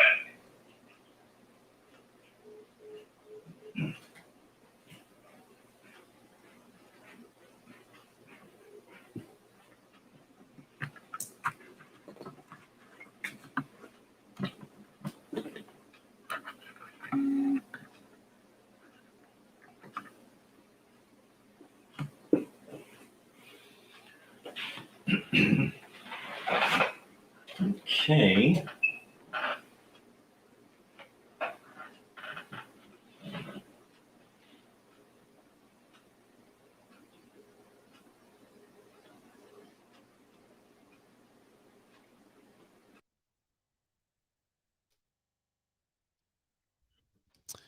Okay, very good. So Corey Brad is going to join us in just a second to transition to his 2-hour shift. So Corey Brad up from the Hawkeye of the Storm, our Iowa Voice of College Football host on the Iowa channel and our post-game host. So Corey's going to join us. That was some ridiculous play that Boise State made on defense for the house, from the goal line to the house, 100-yard defensive play there. And that Dylan Gabriel did not see that defender and tossed the ball right to him. Was wild. All right, Minnesota, Ohio State. I'm geared up for a nice second half. I'm excited that it's a ball game. This should be fun to watch.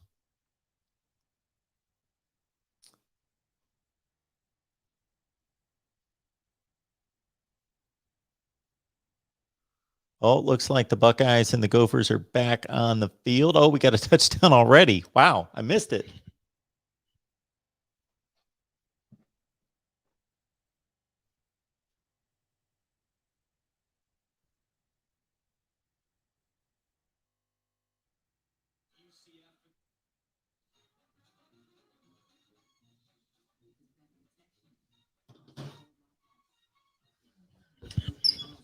Well, that didn't take long. The Buckeyes scored. I missed the whole thing. I kind of lost track of time because I had some work to do.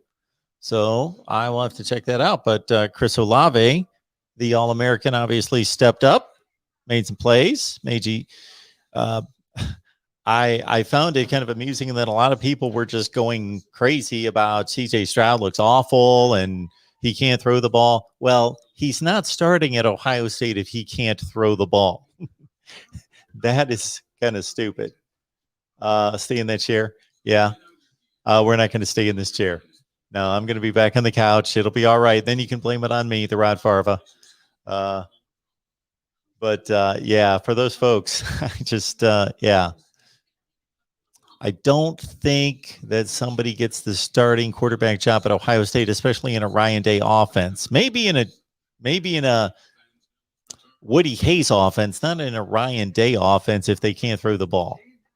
He didn't look good in the first half on a couple drives. I thought the first drive for sure, he threw the ball where he needed to. He was delivering the ball on time and getting it in the position for the receivers in the second drive. And then he started to miss some throws and maybe got a little nervous and maybe just missed some throws, flat out missed some throws. But he apparently got that settled down and figured out.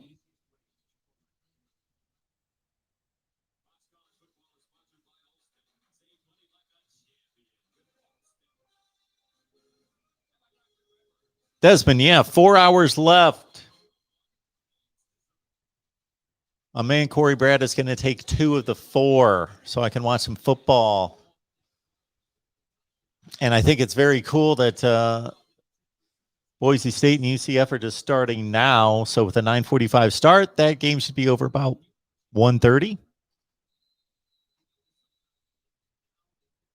Thank you, Desmond. Appreciate that about the Twitter account. Yeah, that is our guy, Ori, who does our Ohio State post game. He put that all together. So he's doing a nice job with that Twitter account. That's, yeah, it's very cool. And he's going to be rocking and rolling on Saturdays, pumping out the content. Warrior, I don't know. All right, 17-14.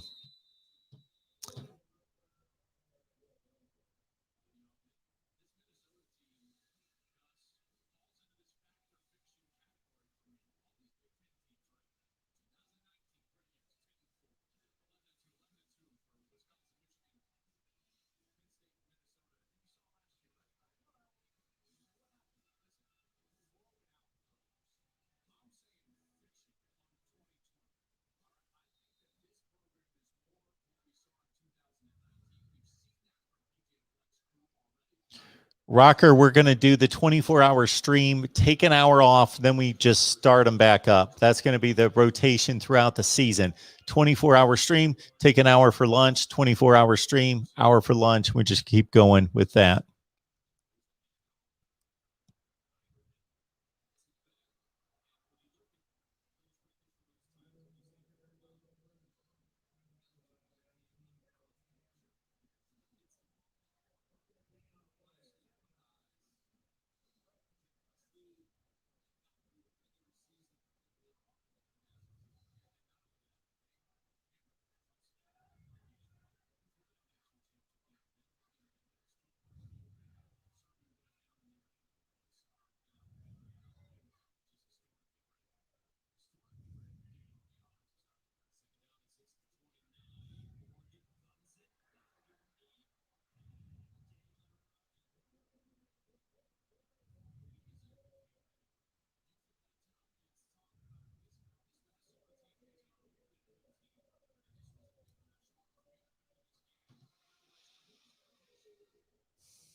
DB panicked.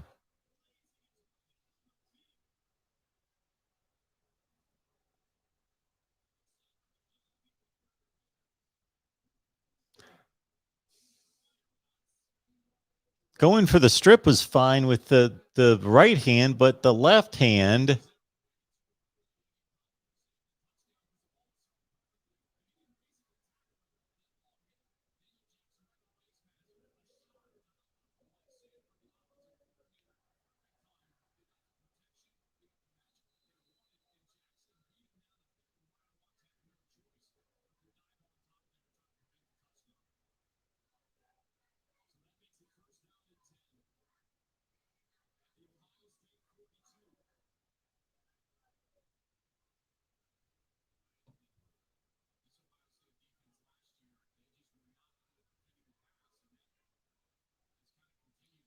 3-2-4.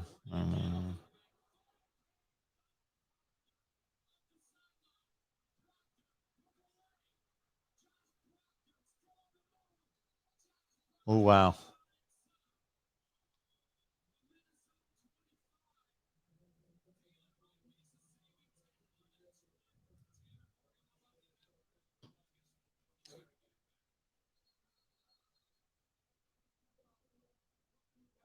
Oh, look at that. Roughing the passer. Wow.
Hello, Corey.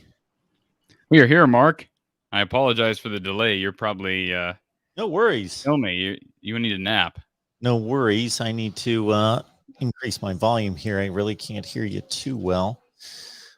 We have big happenings here in Minneapolis. Boy, don't we? I did pick Minnesota against the spread, and this is why, because a night game in Minneapolis. I had a feeling. I don't know that Minnesota's going to pull this off, but what better way to start college football? I'm sure that you could think of a few ways being a Buckeye fan. It's all right. It's quite all right. I don't take these to heart as I once did, but I don't know if you just saw what happened, but it looked like Ohio State got a huge stop. They got an interception off Tanner Morgan and then a roughing the passer penalty that I thought was technically correct by the rules, but I don't really care for it because I think it's a little chintzy, but at the same time, then the 15 yards, and that set up Mohamed Ibrahim that your Hawkeyes are going to have to deal with later this season. He is a load. He is a load. People, I'm telling you, and it's not just because of what BTN said when they went and visited Minnesota, but you've got a veteran quarterback in Tanner Morgan. I get he had a bad season. Is Ottman Bell playing in this game? I have not seen him make any plays. They've shown him on the sideline, so I don't believe that he's entered the game. No. So if he's not playing and they're playing this well without him, that is a scary, scary thing. Yeah, it's the Texas A&M transfer wide receiver, Dalen Wright, who's been making all the big plays downfield. Yeah, I mean, I don't know. I don't know what was going on with Tanner Morgan last year. You hate to assume that there were locker room issues with Rashad Bateman or something. I don't know, but it was certainly a disappointing season. But a lot of people, I mean, you're going to see this, I think, this year with Penn State likely. Minnesota, we're already seeing it. These teams that just had a terrible year last year completely turn it around this year. So, yeah, it'll be interesting to see. I don't see Minnesota pulling this off. But again, I commented on your live stream a little bit ago. This is one of the more underrated fan bases in the country. My wife and I went to a Minnesota-Iowa basketball game 2 years ago, and I've never been heckled and screamed at and insulted as much as I was at the barn.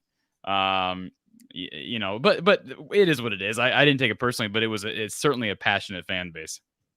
Well, Corey, enjoy another passionate fan base here at the Voice of College Football. So engage with the community as much as you'd like, and certainly enjoy the second half of the game. And I will see you at midnight Eastern, correct?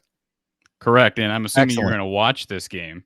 I believe I'm going to be able to watch it. That was questionable maybe an hour or so ago, but I think I'm ramped up enough and it's got my attention enough, and I can flip to UCF and Boise State, which there was an interesting play there. I don't know if you saw Dylan Gabriel throw a 100-yard interception return for a touchdown for Boise State to get them on the board, and they just got started about a half hour ago. How long was that game delayed? It was supposed to be a 7:00 kick, and they got started at 9:45. Wow. Yeah. That's tough. That's a lot of mental stability from whoever comes out on top there. So absolutely. Speaking of mental stability, go take care of your mental health, Mark. I will. A little food will do me some good. That's for sure. Absolutely.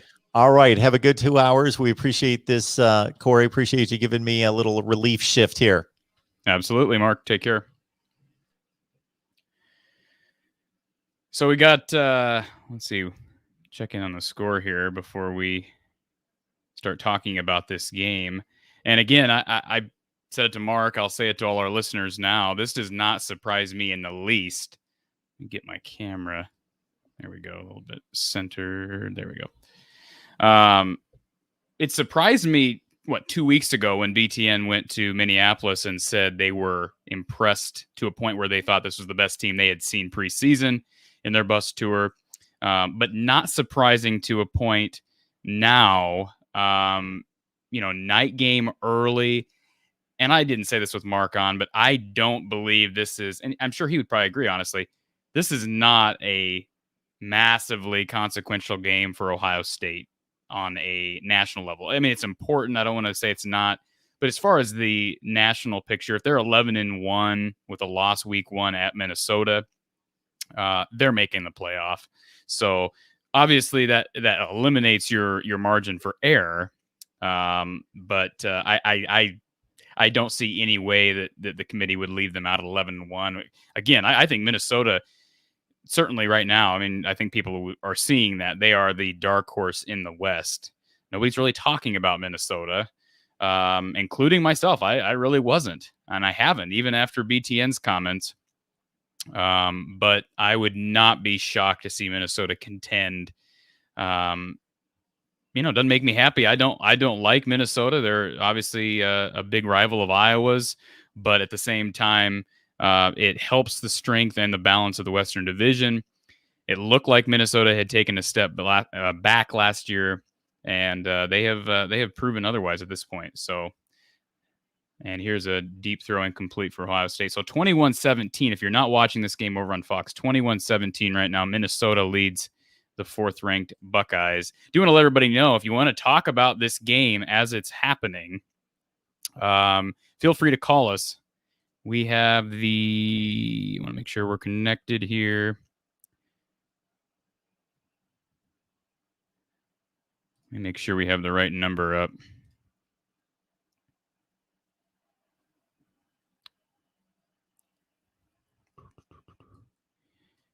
I'm going to pop up the right number. Yep, that's the right number. So if you want to talk about this game right now, feel free to call us, 860-499-3332. Again, we're third quarter here, and I see Gopher fan. Let's throw Gopher fans comment. Why don't you call in, Gopher fan? Gopher fan is let's see. Are we still going to be terrible? I never said you were going to be terrible. So hopefully you're not talking to me. I did not expect this. There's not really any team in the West or in the Big Ten that I don't have respect for. I would not say that I have a ton of respect for Nebraska. But I don't have disrespect for Nebraska, if that makes sense. But certainly I respect Minnesota. I'm not all about the row the boat stuff from PJ Fleck. I think he's a little loud, is my personal opinion.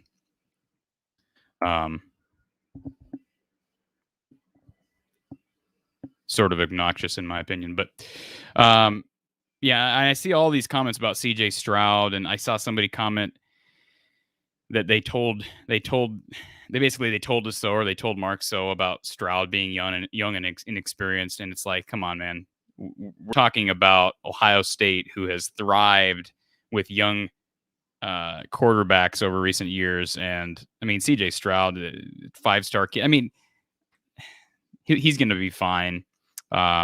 Even if Ohio State were to drop this game, it is what it is. That's not an indictment on Stroud for the rest of the season. And of course, lots of ball games coming up still tomorrow. And of course, Mark will be here into early tomorrow morning. I want to run through some of the marquee games tomorrow. Again, if you do want to call in to talk about this game or any other game on the schedule, you're welcome to. 860-499-3332. And I'm sure Mark has beat this to death because it is one of the greatest weeks of the year for college football fans. And right now, Boise State does lead UCF 14-0.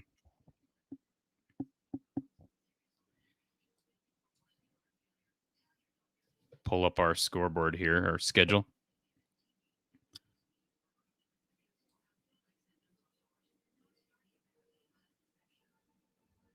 So right now, Utah, 24th ranked Utes lead Weber State 19-7 late second quarter. Coastal Carolina, and again, I'm giving you AP rankings. Coastal Carolina, number 22 in the country. They took down the Citadel. You've got Arizona State, the 25th ranked Sun Devils. They'll be taking on Southern Utah this evening. And then tomorrow, I mentioned some marquee games. You've got North Carolina. I'm big on the Tar Heels this year. I saw some people picking Virginia Tech against the spread here. I would pick UNC to cover. Big on the Tar Heels, Mac Brown. I like the direction that program is going, and Mac Brown only has so much time left. So that'll be an interesting game to watch tomorrow, 5 o'clock Central Time, 6 o'clock Eastern, against the Hokies of Virginia Tech. Pull up a couple other games. I know Northwestern plays Michigan State.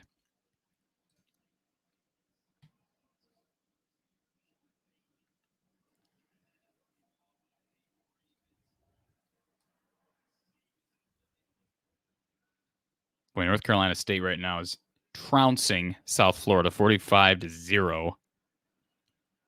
Tennessee over Bowling Green third quarter. The Fighting Bowling Greens, they are keeping that game somewhat close. 2-score deficit in the third.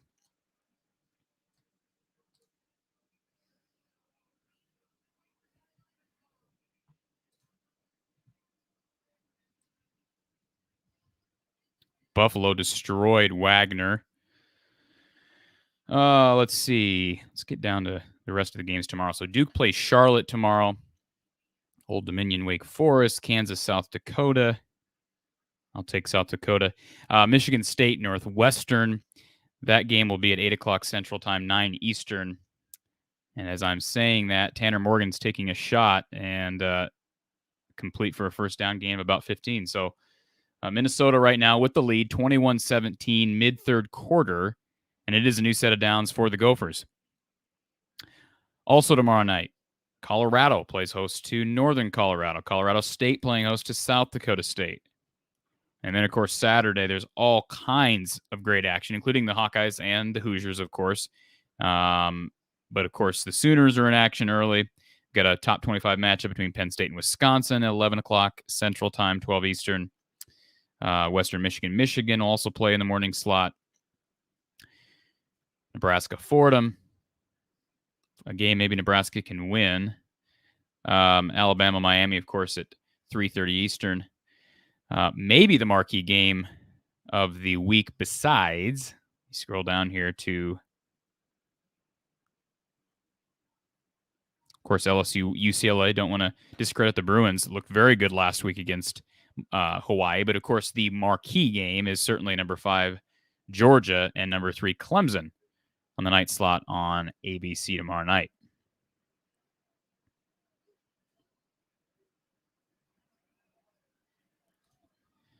I don't know how much Ohio State needs to develop the QB position, dependent fanatic. I think any struggles tonight is probably going to be a blip on the radar for the Buckeyes. Were Ohio State fans really saying they were going to win 56-0 in this game? And if they were, shame on them. I don't know where you can go on the road in the Big Ten and expect a 56-0 win, honestly. Maybe in the old Northwestern years, but not in 2021. Maybe Rutgers in 2016. If I recall, I think Michigan beat them, what was that, 60-0 or something? Something ridiculous like that. But I certainly wasn't saying 56-10. I picked, and you can check out my pick along with many other of Mark's media members, their picks over on Mark's Patreon page.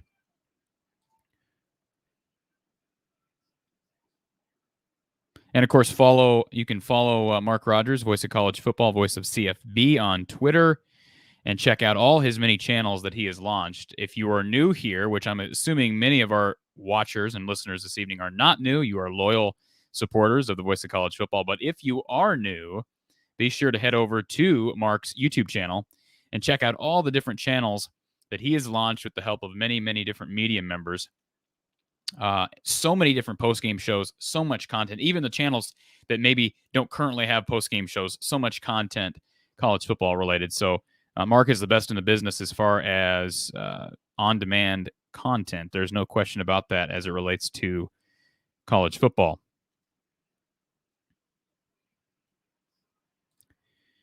James Scott giving us an update on UC Davis and Tulsa. Appreciate that, James.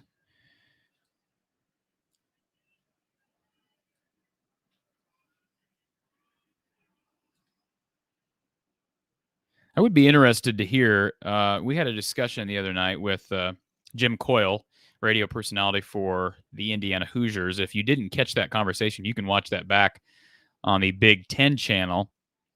But Jim brought up an interesting idea, and I know that Mark was not crazy about it. Neither was I. I was kind of back and forth on it at first. But Jim brought up the idea as nearly a pick for Ohio State off the hands of Burke. But Jim had brought up the idea of redistributing the Big Ten divisions. And, at first he made a comment about basically eliminating divisions and just playing 14 teams and having the top 2 play in a title game, which is basically what you have in the Big 12 right now, minus a few teams. So I would be interested to hear if anybody has an opinion on that idea or a variation of that idea. Feel free, again, to comment or call in 860-499-3332. I don't think there's any use of that because, as Mark put it, you put Ohio State in a division, it's going to make that division imbalanced. Minnesota now punting 21-17, and a terrible punt is going to be fielded and not much of a return. So Ohio State will take over. There is a flag. They will take over at about the 45-yard line of OSU. So while we are here and talking about the schedule this weekend, doing a talk for our Big Ten fans out there. Of course, you're watching this game. You're likely a Big Ten fan. Of course, Nebraska already a game in the books, losing to Brett Bielema and the Fighting Illini. But let's go through the Big Ten schedule this weekend because there are several games that are worth making note of besides the Iowa-Indiana game. We mentioned Penn State-Wisconsin Saturday. I think Temple-Rutgers, that's a fascinating game because here's a game that had to be rescheduled due to weather for Saturday. So that'll be a Saturday morning kickoff at noon Eastern. We mentioned Michigan and Western Michigan, Nebraska-Fordham. West Virginia, Maryland. This should be, I would guess, a very high scoring game. Mike Locksley, not a guy I anticipate getting it done in Maryland. I'm sorry if there are any Terrapins fans listening, but that is a game that is going to be worth watching. It's going to be a lot of offense. Of course, we know the Big 12 attack, and Maryland has had years where they've looked like they even inched into the top 25, I believe, 2 years ago. Looks like they're going to take a step forward and potentially be at least a mid to upper level East team, and then discipline and line play and all that comes back to bite them. But they have a history. I mean, I think about Stephon Diggs. They've got a history of solid skill position talent, even in recent years. So that should be a fun one. High scoring, not much defense would be my guess. And I would say the same thing about Oregon State, Purdue. That game will be at 6 o'clock Central, 7 Eastern, from Ross-Ade Stadium. And then Texas, San Antonio, and Illinois. Illinois, got to be worried a little bit if you're an Illini fan of a letdown here. I would think you wouldn't be, given the fact that this will be Art Sitkowski's first official start as an Illini quarterback. But it's just great to be talking college football. Great to be talking about Big Ten football.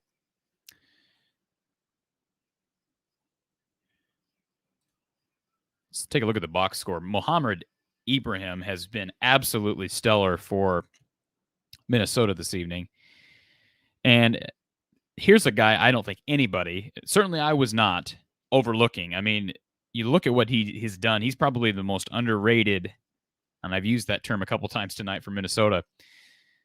I mean, the guy has got 25 carries for 144 yards and 2 touchdowns. And now here's a deep throw downfield and a wide open man, and Ohio State has the lead, just like that. And that's how quick it can turn on you, folks. That's how quick it can turn on you. So it's all the haters who are hating on the Buckeyes tonight. It doesn't matter if this ends up being an Ohio State win, and Ohio State win is Ohio State win, especially on the road. Ohio State wins this game, whether it's by 1, by 2, whatever. This will go down as a good win for the Buckeyes. Believe you me, because I think Minnesota is for real. It's on the road week 1. This will be a good win for Ohio State. A lot of game left. But again, that's the problem when you play a team like Ohio State. The skill position talent, well, really the talent everywhere, is just so far beyond what you probably have on your team. You're hoping that you can catch a few breaks and make a play or two here and there that can make a difference. But they hit one big one, and there you go.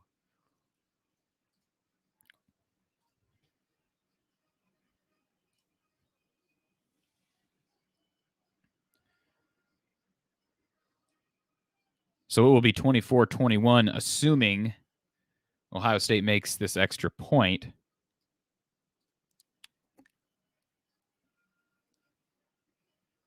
And they do. So it's 24-21 now. We mentioned Ibrahim.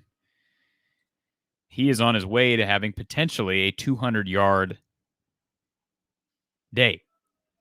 They do trail right now. 25 carries, though, already. So he is certainly the workhorse in that backfield, which we expected. And he is a big body. So for all those Big Ten fans, if you're not a Minnesota fan or Ohio State fan, you have either one of these teams on the schedule, you're going to have to play a couple really tough, several really tough running backs. You've got Mayan Williams and, of course, Master Teague. And I did not catch if Teague is hurt right now, if he's playing, because I see he's only got 6 carries. If anybody has the answer to that.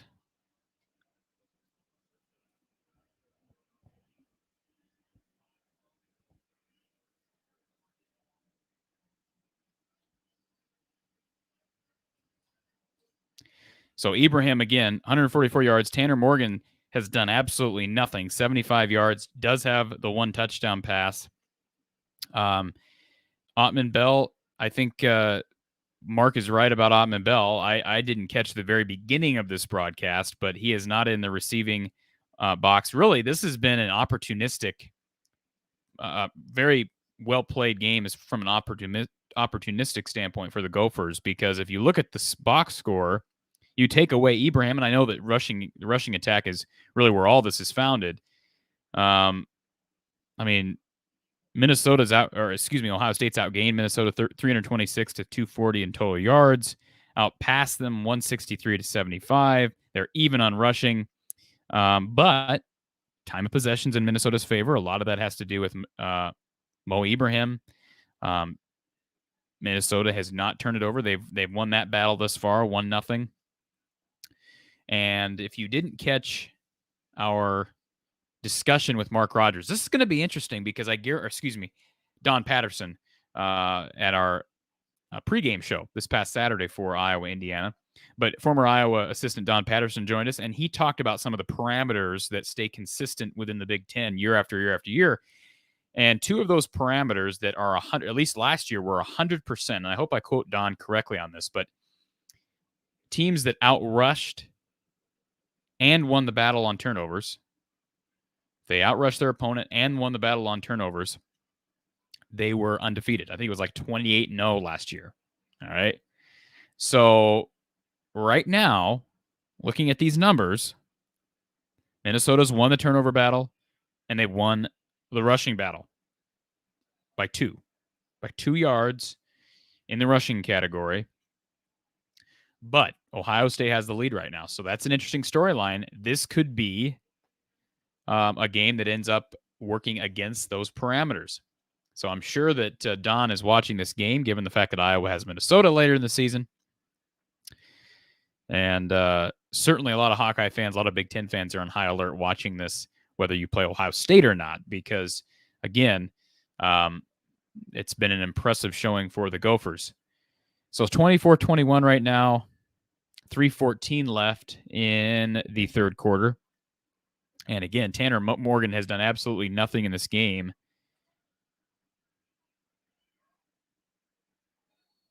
And yet, they are well within this game.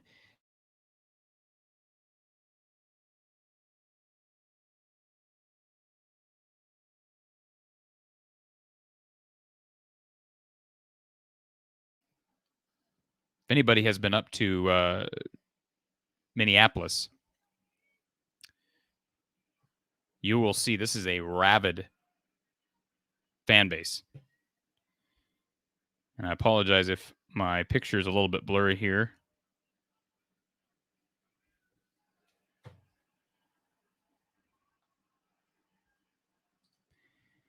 And just like that, I look away for 2 seconds. Touchdown, Ohio State. Wow. A turnover for Tanner Morgan, I believe. And now a touchdown for the Buckeyes. And just like that, they're going to have a double-digit lead.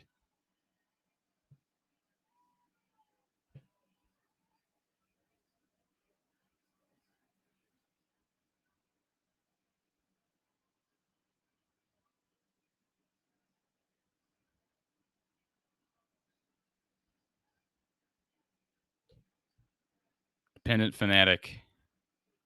There is the talent taking over. Amen. And again, that's the danger. You can play nearly perfect game. And I certainly Minnesota has not played a perfect game, but they had 0 turnovers up to this point. But it takes one critical error. And this was a fumble. So this was a strip sack. I had my eyes away from it for a moment. Strip sack and a return.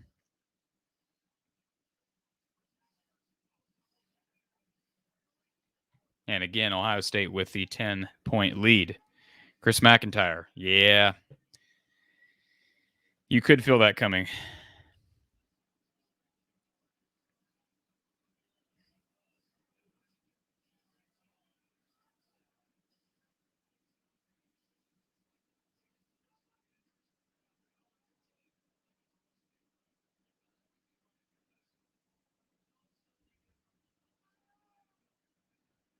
Game's not over yet, Mike.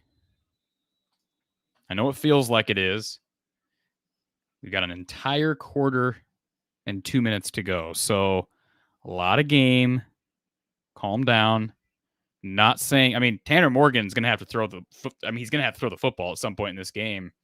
So you're right from that respect. He's going to have to get the ball downfield because there's only so much you can put on Ibrahim's shoulders, especially when you're down 10.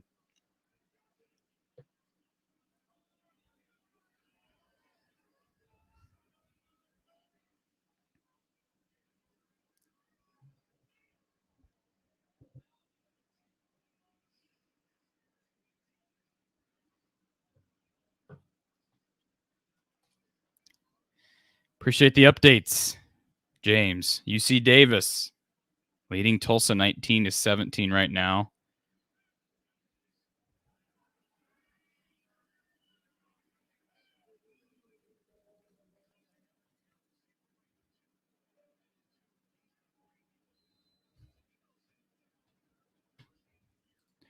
Chris McIntyre is a Badger fan and watching UW, Wisconsin collapse against Ohio State time after time in the Big Ten title game. I almost feel bad for the Gophers, but not really. Yeah, you don't feel bad for the Gophers.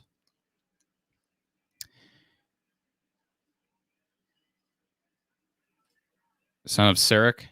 Yeah, those UC Davis updates are inspirational. I agree. Keep it coming, James.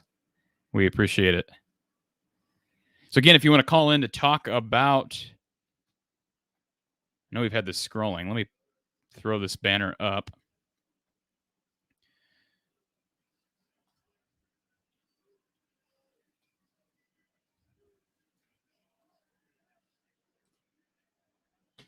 Call us. Give us a call.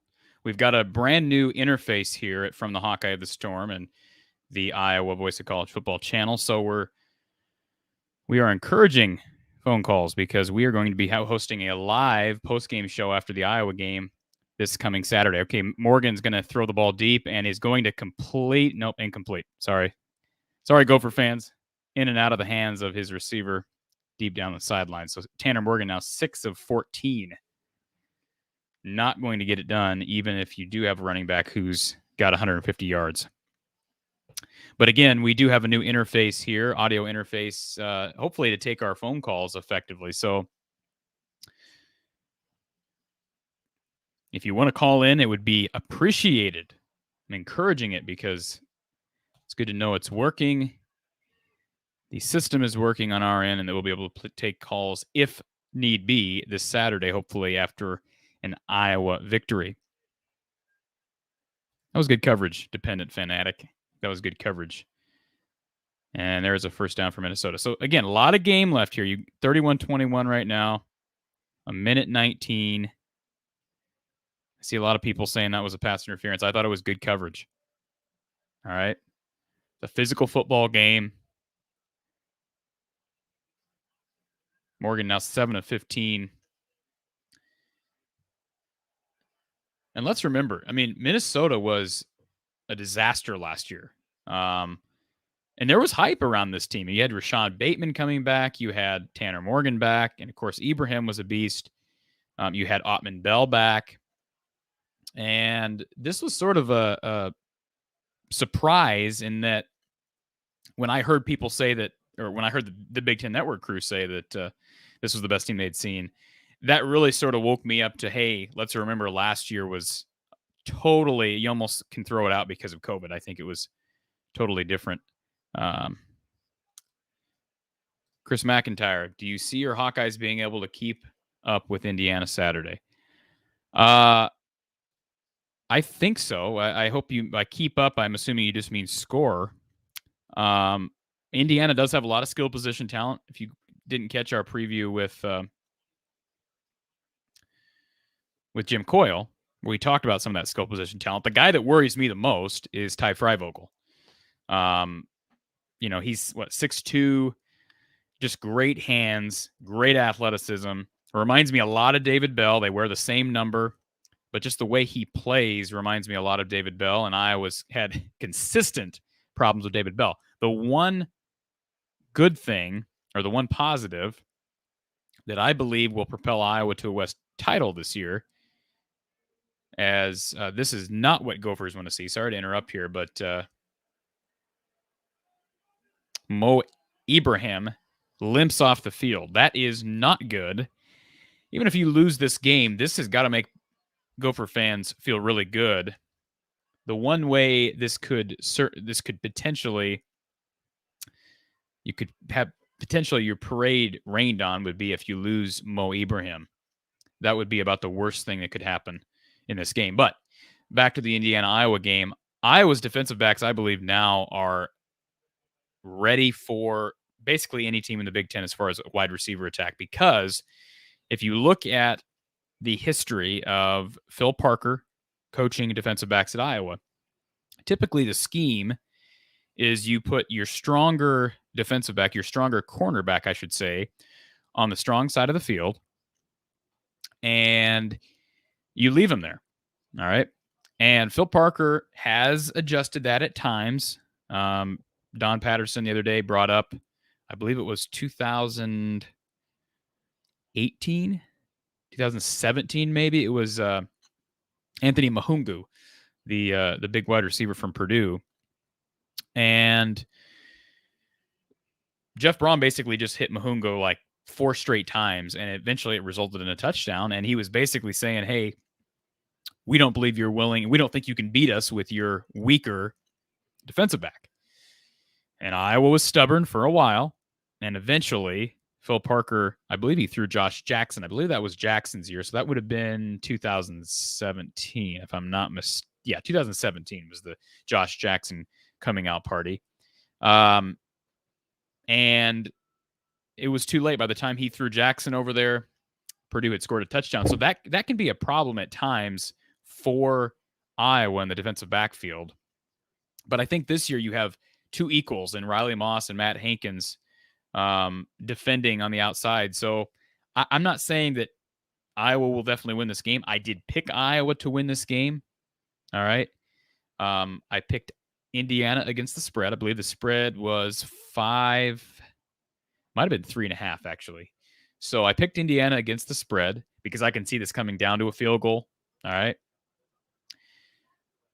But I do think Iowa is prepared defensively against Indiana. My concern right now, and I did preview during our podcast, if you are a follower of our podcast, I did predict during that podcast that my biggest fears are quarterback A, and really defensively, I could go a lot of different places.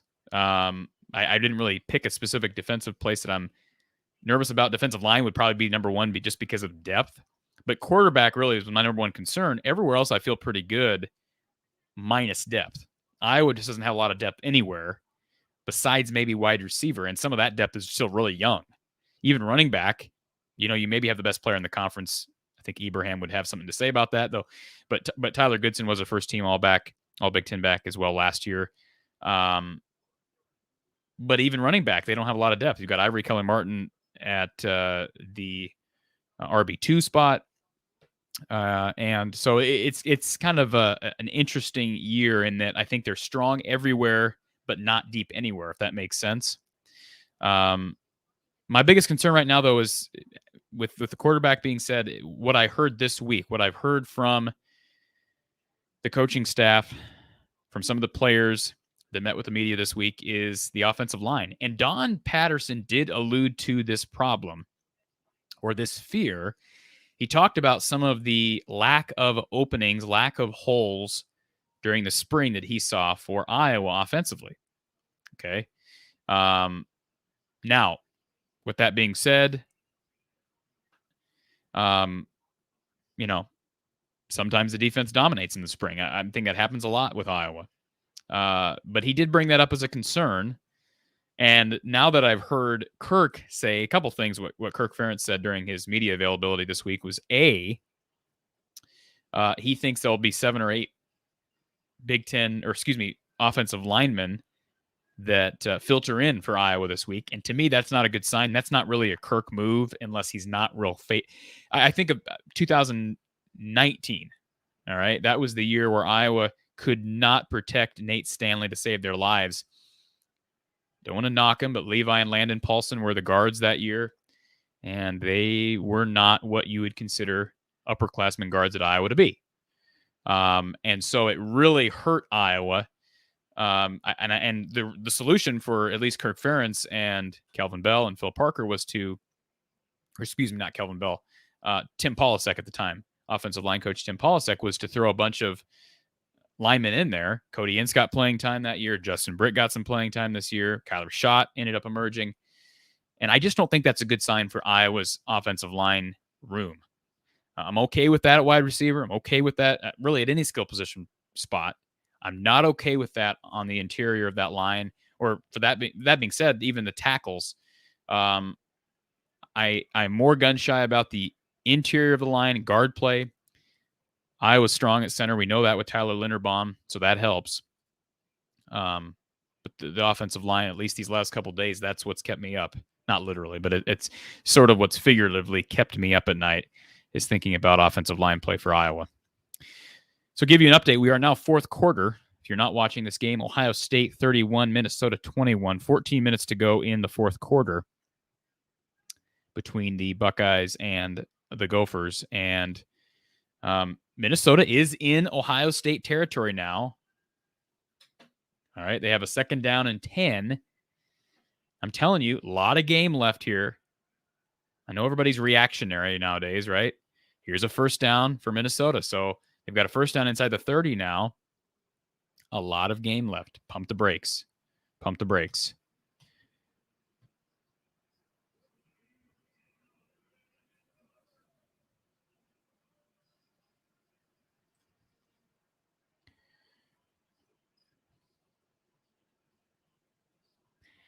Roris, every professional and most collegiate games are rigged, but we still watch it. They gave a business to run. The numbers don't lie, and that should tell you who manipulates things. All right. I don't know that things are rigged. I know that that's sort of a terminology that we use a lot, Roris, but there's money behind everything. I mean, that's why we can watch these games on our television. But as far as rigged, the majority of collegiate athletes, whether they're football players, basketball players, and of course, other athletes some of them are on full scholarships, some of them are on half scholarships, some of them aren't on scholarships at all. Majority of collegiate athletes are not getting paid. Okay. So I don't know. I would have to challenge that completely. You could make an argument with professional sports, but again, guys are getting paid, but rigged. I don't necessarily buy into that. James Scott, guts call for a pass play. UC Davis gains a first down with only 1:40 left. Looks like they're going to run out the clock.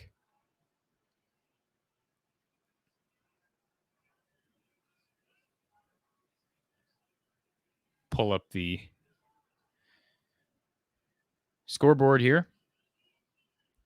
Give everybody an update on... Why is it giving me U.S. Open tennis? Okay. So UCF is on the board, 21-7 right now. Boise State with the lead on the road there. Utah and Weber State, 19-7 at halftime.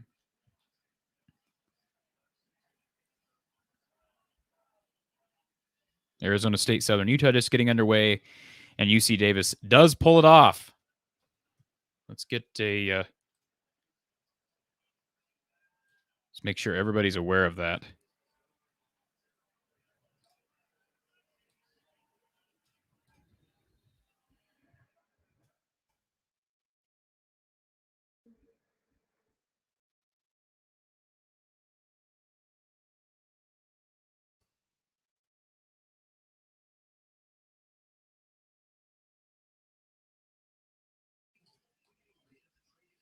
For everybody who is wondering, the final score,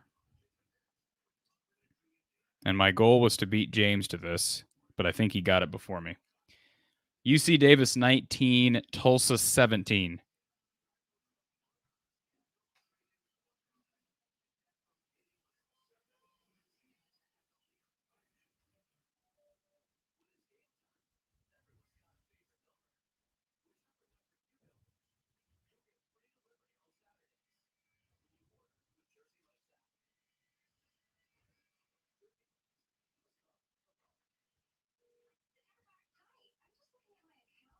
All right. So timeout right now between Minnesota and Ohio State.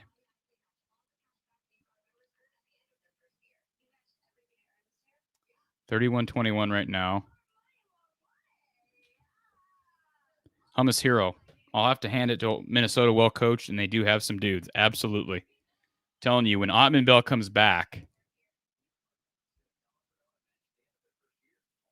one of the better offenses in the Big Ten. If Tanner Morgan can play, I mean, I don't know what's going on with Tanner Morgan. 2 years ago, one of the better quarterbacks, I thought, in the Big Ten. And last year was a big step back. Now, this is just one game, and we're 3 quarters in, really. So I don't want to panic, but yeah, I would say that Minnesota has some of the best skill position. I think there's a lot of skill position talent across the Big Ten. Obviously, Ohio State. But you look at Indiana. Talked about Freifogel. They've got the Stephen Carr, the transfer running back in from USC. You look at Minnesota with Ibrahim and Oliver Martin. I think Iowa is in a good spot skill position wise. I think that was one of the things that the Big Ten Network had brought out when they went and visited Iowa was skill position talent. They were more explosive than the Big Ten Network was used to seeing out of a Kirk Ferentz coach team. So that's good news if you're an Iowa fan. I thought Nebraska really, as we all know, we've talked about it at length. They really underwhelmed me with skill position talent when Oliver Martin is your number one wide receiver. Now, I give Oliver tons of credit. I'm not salty as an Iowa guy about Oliver Martin transferring, but when he's your number one receiver, you probably have some issues. All right. The guy didn't even break the top 4 at Iowa. Did catch a touchdown, but really didn't break the top 4. Penn State's in a good spot, skill position wise. Don't really know much about Michigan State. We'll see what they look like tomorrow. Northwestern's another one that I'm fascinated by. Saw Isaiah Bowser tonight. I believe he transferred to Central Florida. Who's playing tonight? Let me confirm that. I'm pretty sure that was Isaiah Bowser that I was watching earlier. Yeah, Isaiah Bowser, and he's got a healthy 8.7 a carry right now. 6 carries for 52 yards for Central Florida.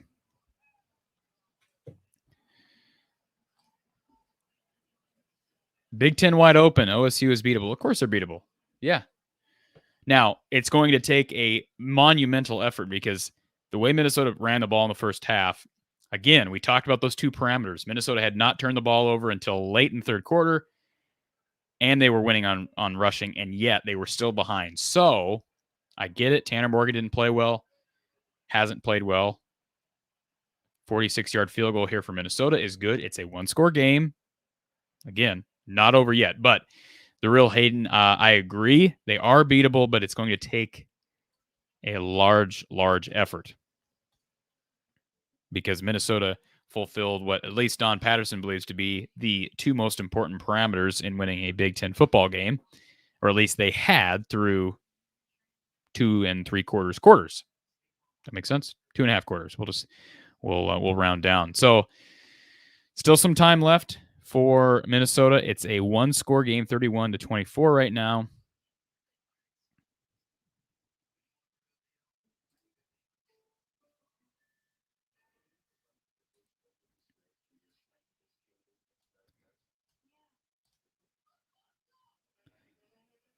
And we do have a call here.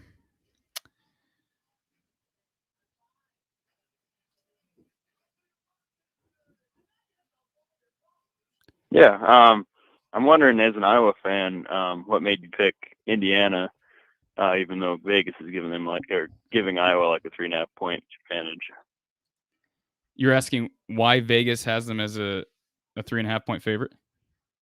No, I'm asking why, as an Iowa fan, you picked Indiana over Iowa. No, I picked Iowa over Indiana. I picked Indiana against the spread. Gotcha. Okay.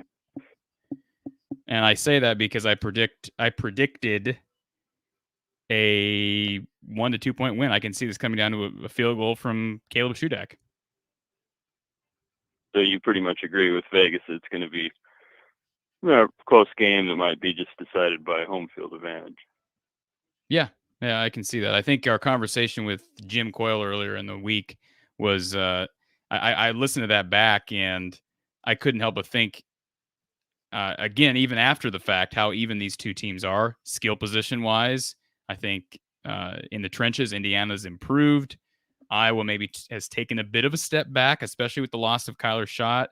So that's something to consider. But yeah, I think these two teams are even. Home field will probably help Iowa, but let's remember Spencer Petras hasn't played in front of a home crowd either. So who knows what the noise is going to do to him. Yeah, that's a good point. Yep, good show. Keep it up. All right. Thanks for the call. Yep, bye.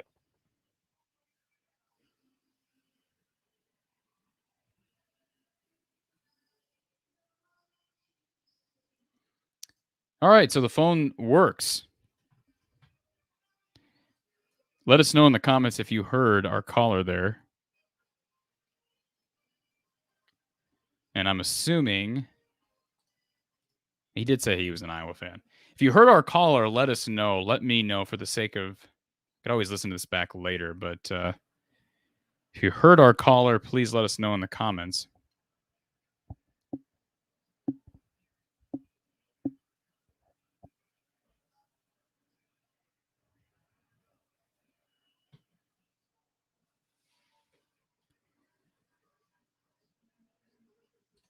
Appreciate it, Chris. Loud and clear. So good news. So our interface is working. That makes me feel good heading into our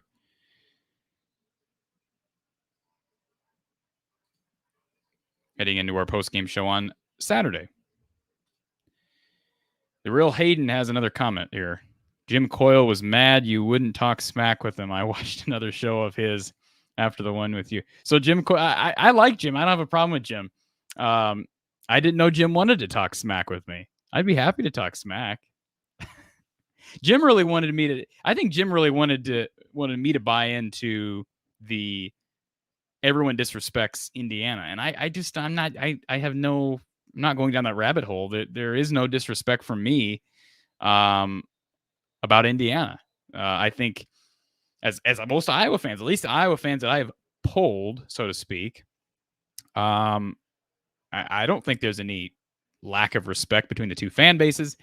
And I think a lot of people, I mean, that's why they're ranked 17 in the country right now. So I don't, and again, I get it. I think Jim is coming from a place of basketball's king, right? And not really used to being the hunted, right? So you kind of have that chip. And hopefully if you're an Indiana fan, you hope the players have that same chip. Absolutely. I saw somebody made a comment during our live stream the other night that's a good sign if an Indiana radio guy has that edge and is bought in that much, as Jim clearly is, that's a good sign for the program. And I agree with that. I just wasn't into the whole idea of I'm disrespect or Iowa fans are disrespecting Indiana fans because or Indiana in general. I don't believe that to be true.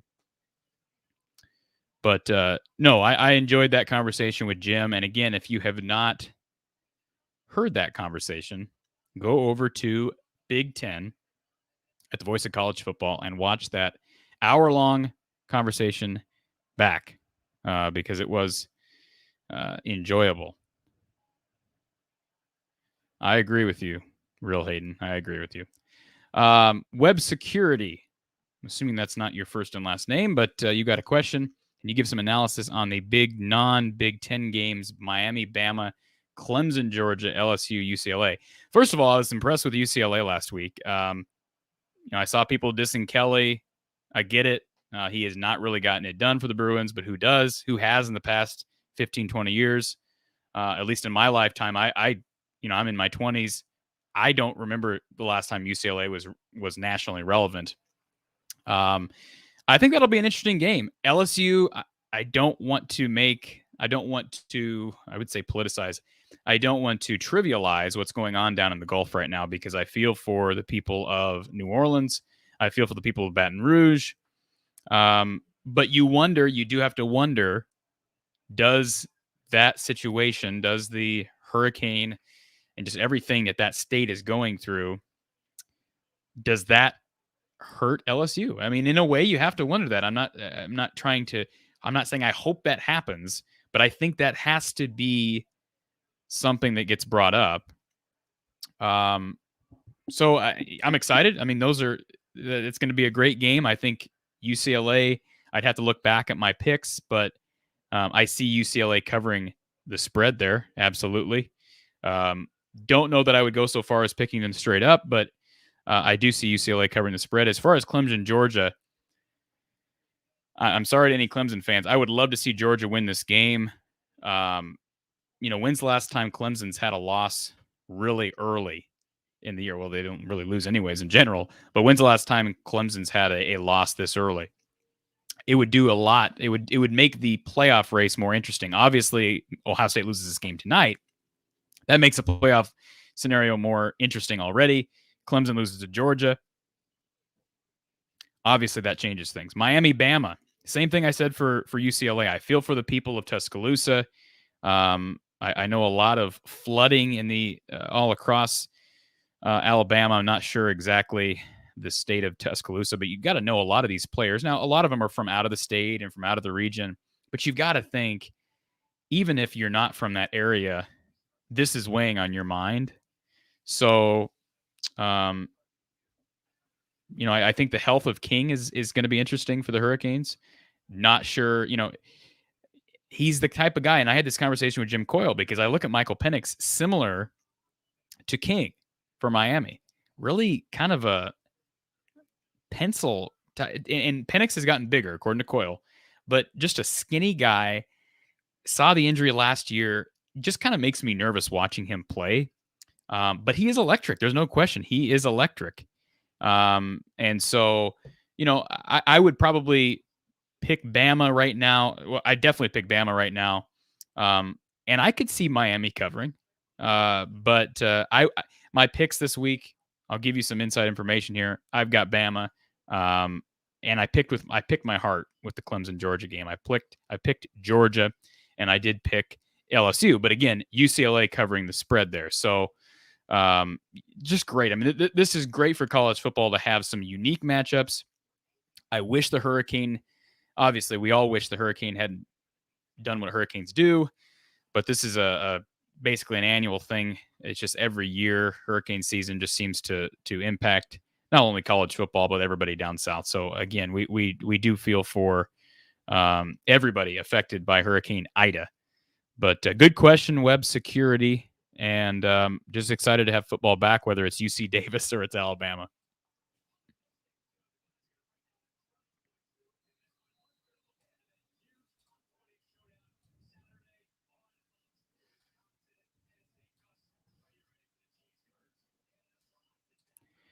I did not see this on the broadcast, but Little Cheese 721 says that Mo Ibrahim is in a walking boot. That is not good. I know that's sort of a stating the obvious type comment, but that is not good to see. Ohio State did score. If you missed that, I'd missed it because I was ranting about those other three games. So they now lead 38-24 with 10 minutes to go. And I think I have to agree with Little Chi here. Game over. I was leaving the door open there. It was a 7-point game, but I think that was the nail in the coffin. We're going to get a happy Mark Rogers when he gets back here soon.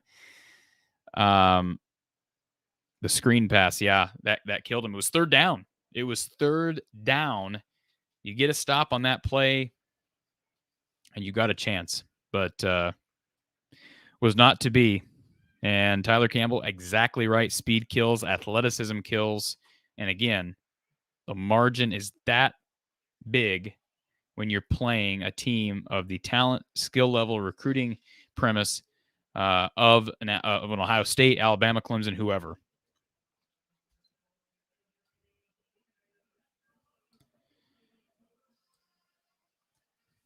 If this is true, if this prediction for Mark Rogers is true, then we need two safeties. Ohio State needs to score two safeties, and we'll have 42-24, but would be an excellent prediction on the part of Mark Rogers, which would not shock me.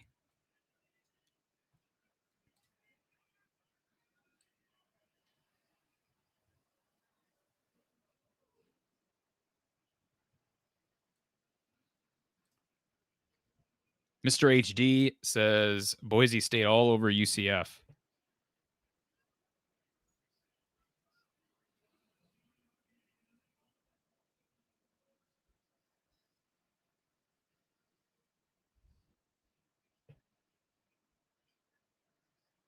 (24-7). Still a lot of time left there as well. That's early. I mean, that's still first half.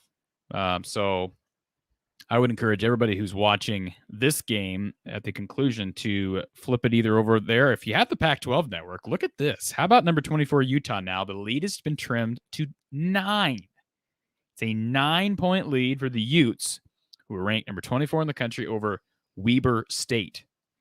Now we'll do a trivia question. Who's the most famous person to ever come out of Weber State? If anybody knows the answer to that, without Googling, we're using the honor system here.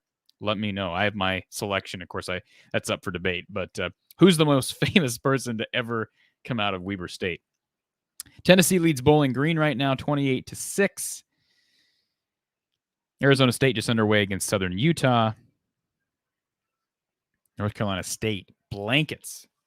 Excuse me. It's getting late. 45-0 over South Florida. Appalachian State over Eastern Carolina, 33-19. Ball State over Western Illinois. Coastal Carolina over the Citadel. Western Kentucky leading Tennessee Martin, 52-14. New Mexico up on Houston Baptist, 27-17. Eastern Washington and UNLV just getting underway as well.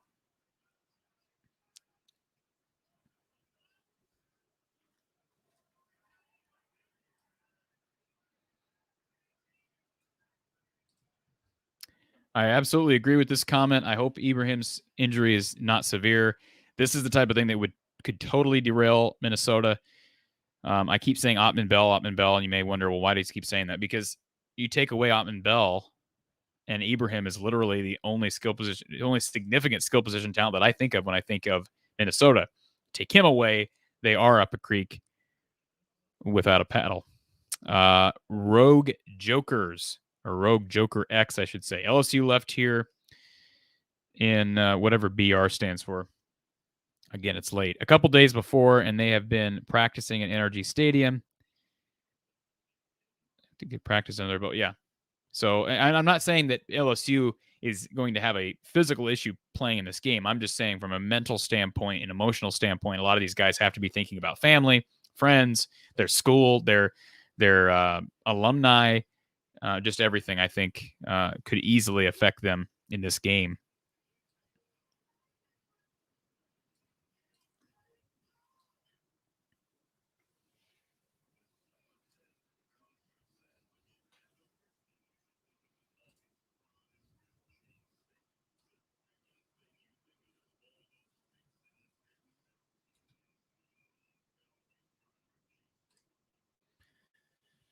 Michigan State, Northwestern. I'm with you, Real Hayden. I have no idea what to think of that game because Mel Tucker showed flashes last year, but then there were games like against Iowa early in the year where they were completely helpless.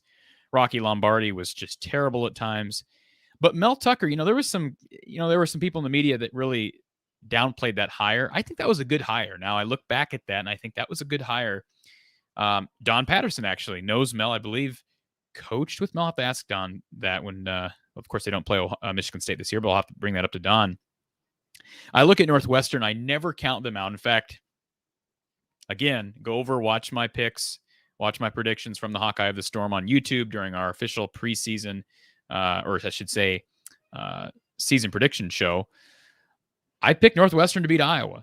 And I'm not saying that I think Northwestern is a better team, but I just look at the history of Iowa football, especially recent years. Iowa seems to struggle in that game, and I see Iowa losing at least 1 or 2 games this season. I do think Iowa will win the West. I picked them to win the West, but this is a hard game for me to predict.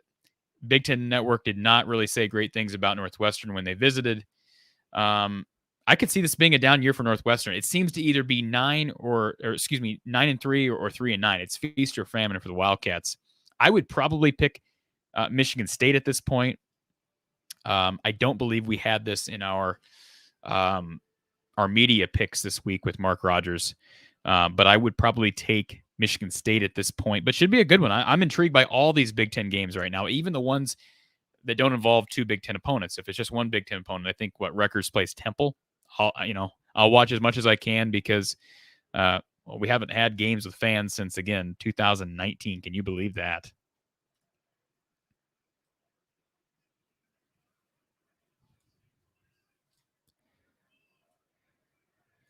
Let's remember here that, and maybe this will, if Tyler Goodson ever gets a hold of the soundbite, this will give him some motivation. Mo Ibrahim may be the best running back in the Big Ten, and I don't think that's a bold statement to make. So it's game one, Buckeye fans. You're playing maybe the best running back in the Big Ten. Tanner Morgan has been a disaster. I guess I haven't checked his stats here over the last half hour or so.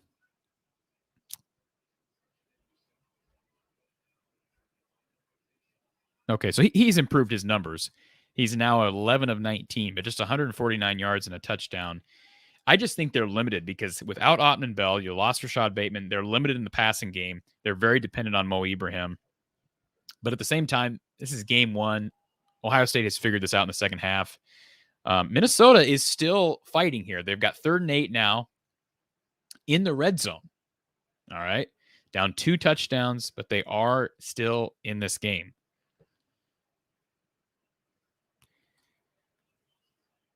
Finisher 3X. That is actually Finisher 3X, and the real Hayden said it at the exact same time.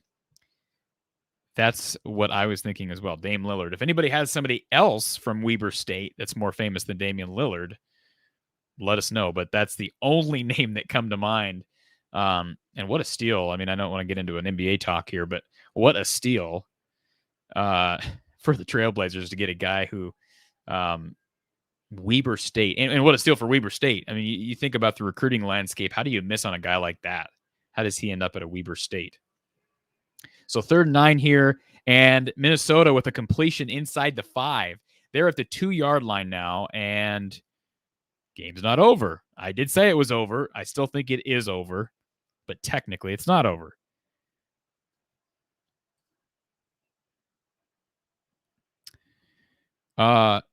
Anything about this game to cause concern regarding Oregon? Well, I haven't seen Oregon yet. So I don't know that I'd go that far. Again, we've seen similar things out of Ohio State early. I think about the Virginia Tech loss. What was that, in 2015? Of course, Ohio State ended up going all the way that year. So I would pump the brakes on concern at this point. Mark would have better insight than I would. But I am not I'm not ever going to throw shade or cast aspersions on Ohio State of all teams. So Minnesota gets into the end zone, and the extra point is good. So it is 38-31, people. 5:31 to go. I think 3 timeouts remaining.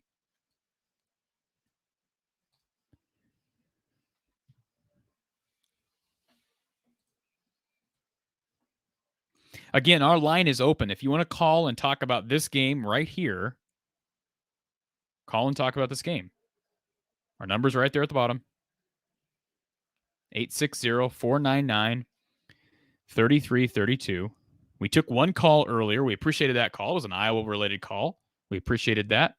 But our new system is working, and so we are excited to use it, excited to have it for any Iowa fans that want to call in or Indiana fans that want to call in on Saturday. But you're welcome to call in right now to talk about this game or any of the other games going on right now, including UC Davis. If you want to talk about UC Davis, we can talk about UC Davis. I won't be contributing much to that conversation, but we can certainly have it. But again, 860-499-3332 if you want to call in about college football.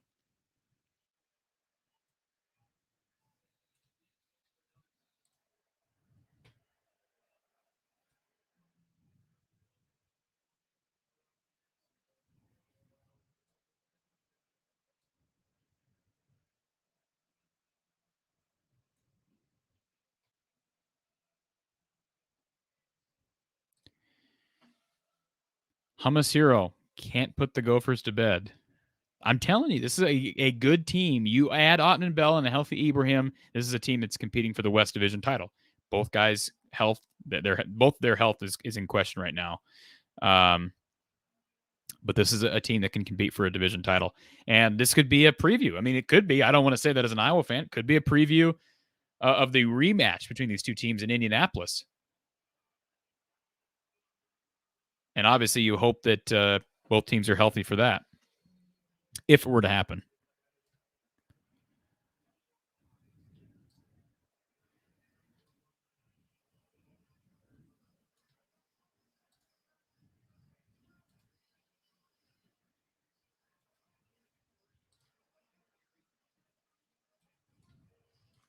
Absolutely agree with this comment. They are legit if Morgan is confident.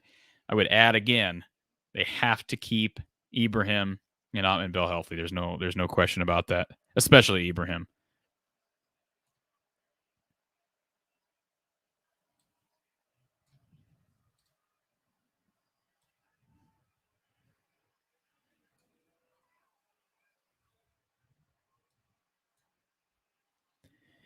Touchdown, Ohio State.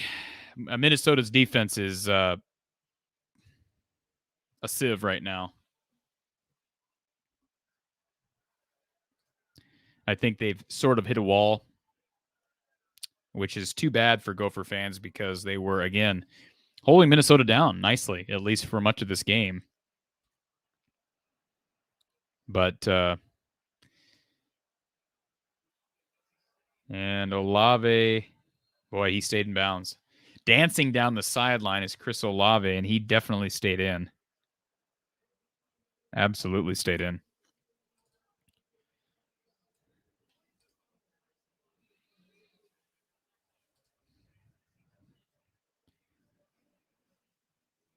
Where's Gopher fan? We lost Gopher fan.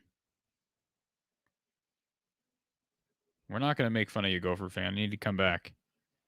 Somebody who knows Gopher fan, call him over. Call him back here.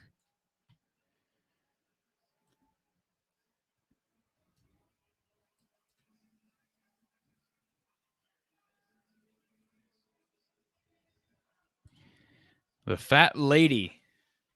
Here she comes, right? Still some time left, but 2 scores, and at this point, again, I think this defense is burned right now.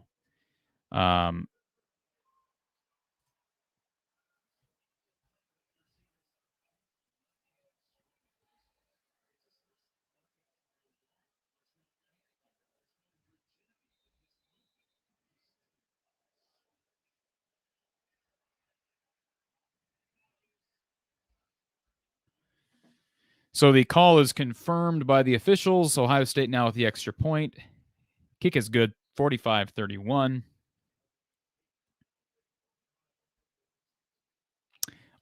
Utah has scored, so they extend the lead to 16 now, 26-10 against the Fighting Damian Lillards. Eastern Washington and Las Vegas are tied right now, 3-3. Arizona State leading Southern Utah 13-0. Boise State, Central Florida, nearing halftime there. UCF is in field goal range now, though, with 16 seconds left in the first half, 24-7.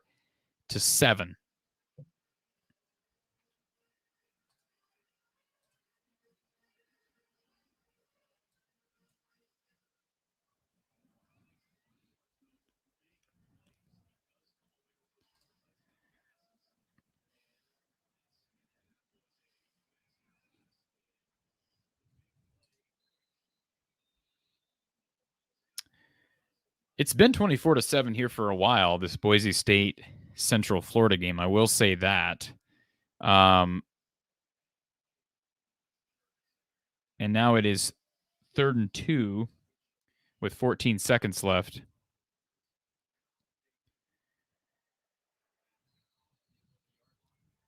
At the 8-yard line for Central Florida. So you score here, even if it's a field goal, you cut this lead to a 2-score game.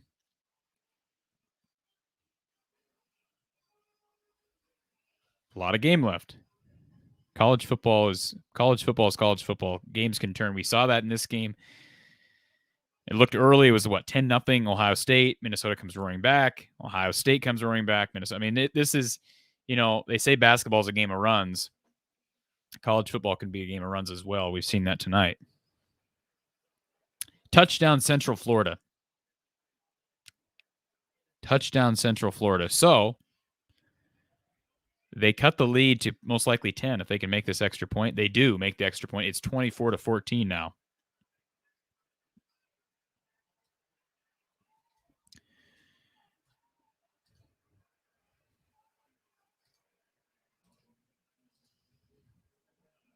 Oops, we missed one here. Sorry, Tim.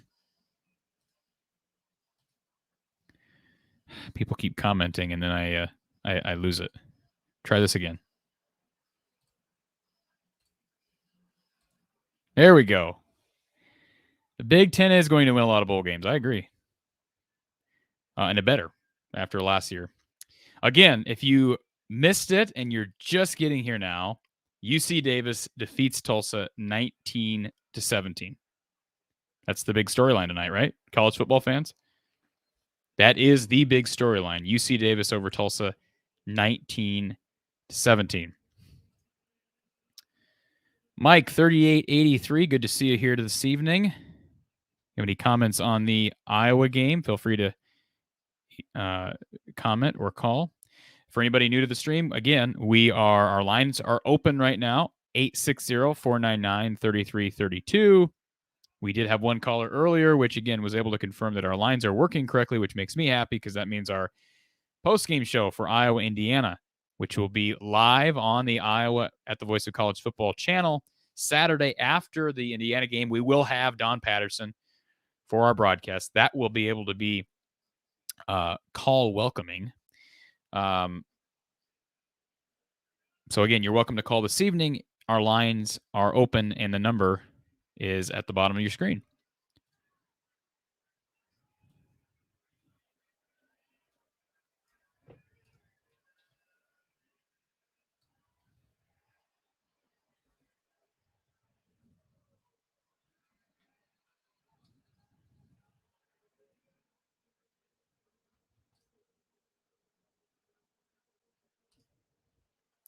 When you play in the Big Ten Conference, it's hard to hope for health. I mean, it's easy to hope for health. It's hard to expect health week by week. I mean, it just is what it is.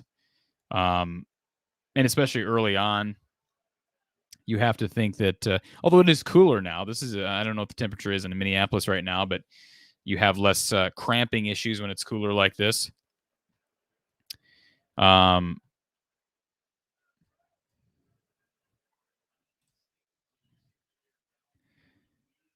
Why doesn't Fox have the scores on a ticker? No, it's because we have rights to it right here. Okay. That's the reason Fox doesn't have the scores on a ticker, because we've got that covered right here. UC Davis 19, Tulsa 17.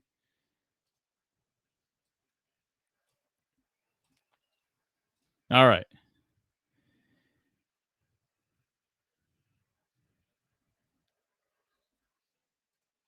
Southern Utah gets on the board 13-7 right now.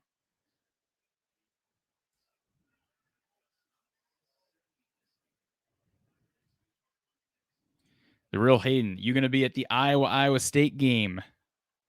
I do not make a habit of staying anywhere near the Iowa State game when it's in Ames. I've been to a number of Iowa State basketball games over the years. One that I can tell you about was in 2016. That was the Jared Utoff, Peter Jock, Adam Woodbury, Mike Gasell years. If you, again, I know I'm talking college basketball here, but that kind of, I don't want to say scarred me, but it made me not desire to go to another Iowa State game. I've been to Iowa State games, but not Iowa games.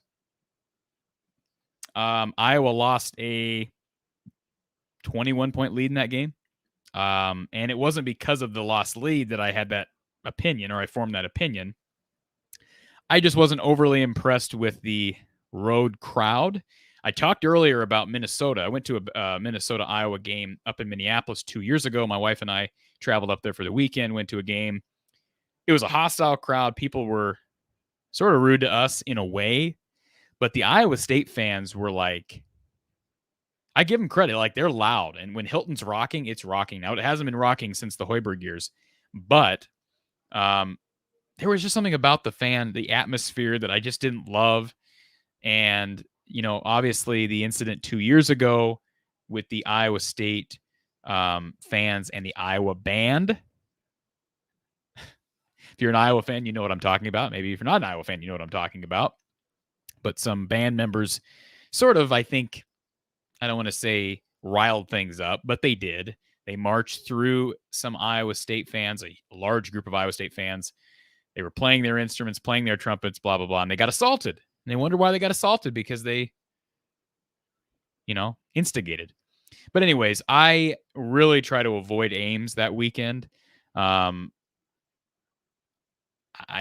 just always been that way. It's in my, Jack Trice is in my backyard, basically. I bike to work a lot. I bike right by Jack Trice. I like Jack Trice. I've been to a lot of games at Jack Trice. I just don't have interest in going to the Cyhawk game at Jack Trice.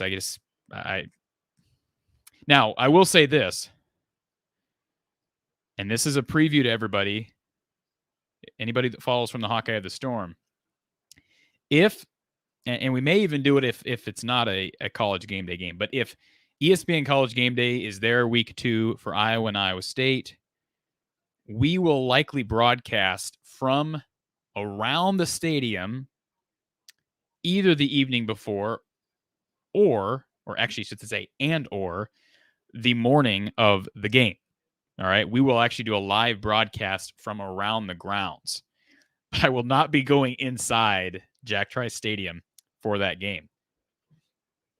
So if that answers your question, real Hayden, I hightail it out of here, and we usually have a watch party back in my hometown the day of the Iowa State game. So that will likely be what I do this year. So tomorrow, or I should say Saturday, I'll be hosting the watch party here at our home in Ames.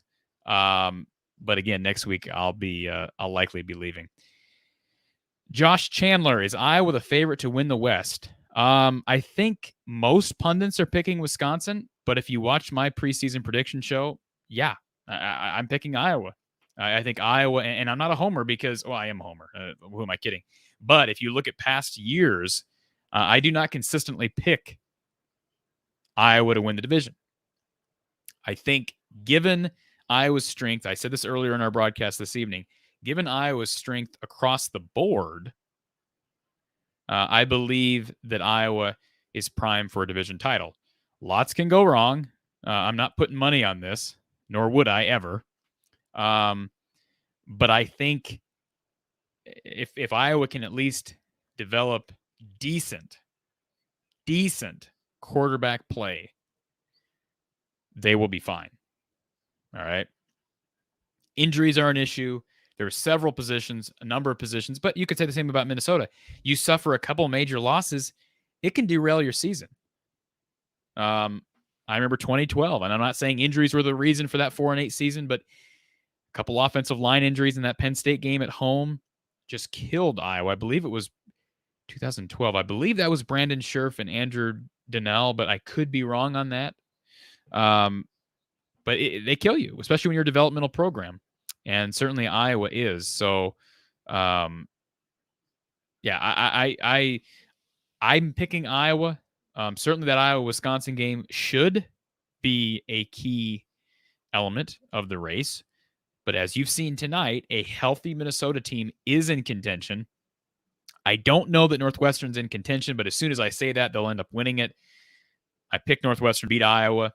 Obviously don't want that to happen, but could see that very well happening. I think the West is balanced. Mark always talks about the West division of the Big Ten being the most balanced division in college football. I think that's absolutely true. You saw what Illinois did against Nebraska. I think Brett Bielema, I thought when they hired him, he's going to get it done. I think he's going to get it done now. I'm not saying they're going to be a bowl team this year. I wouldn't count that out. But it's a balanced division. I'd go right now. I'd go Iowa, Wisconsin 2. I would go probably Minnesota 3 at this point. All right. And Northwestern 4. And after that, I go a bit of a crapshoot. I don't think that that Purdue is leaps and bounds ahead of Illinois right now. I could see those teams vying for that 5th spot. And then Nebraska right now is my worst team in the Big Ten. I know before the season started, people wanted to tell me that Purdue was worse than Nebraska. Prove it. If you're Nebraska, prove that you're better than Purdue. I don't buy into that. As of right now, Braum has had more success at Purdue than Scott Frost has even sniffed at Nebraska.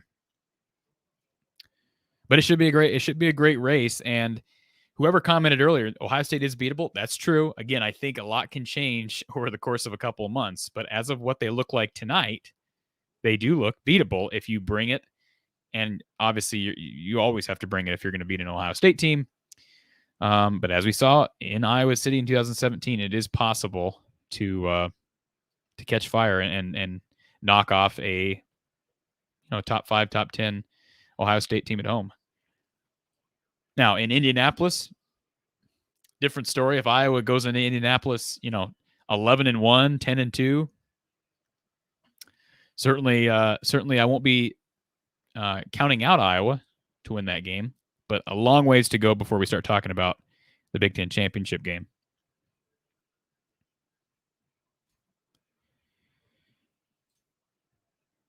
Yeah, Mike, if you want to look up this incident,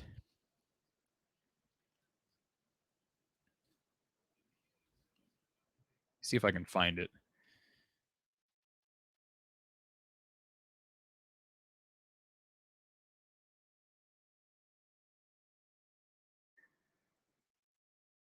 Yeah, you may have to just Google. I just Googled this, but I'm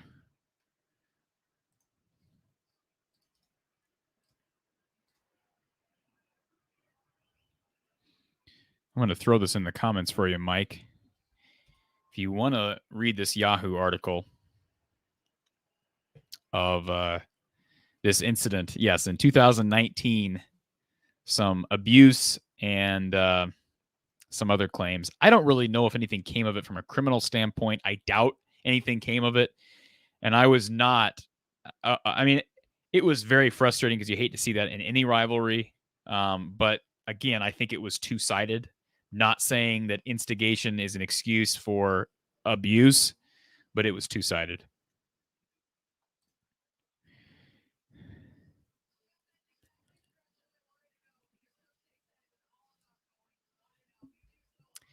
Now, the real Hayden, are you talking about the 2016? Was it 2015-16? I believe it was 15-16, the Iowa State game where Iowa lost a 21-point lead. Or are you talking about the 2019 Iowa loss or Iowa win in football against Iowa State?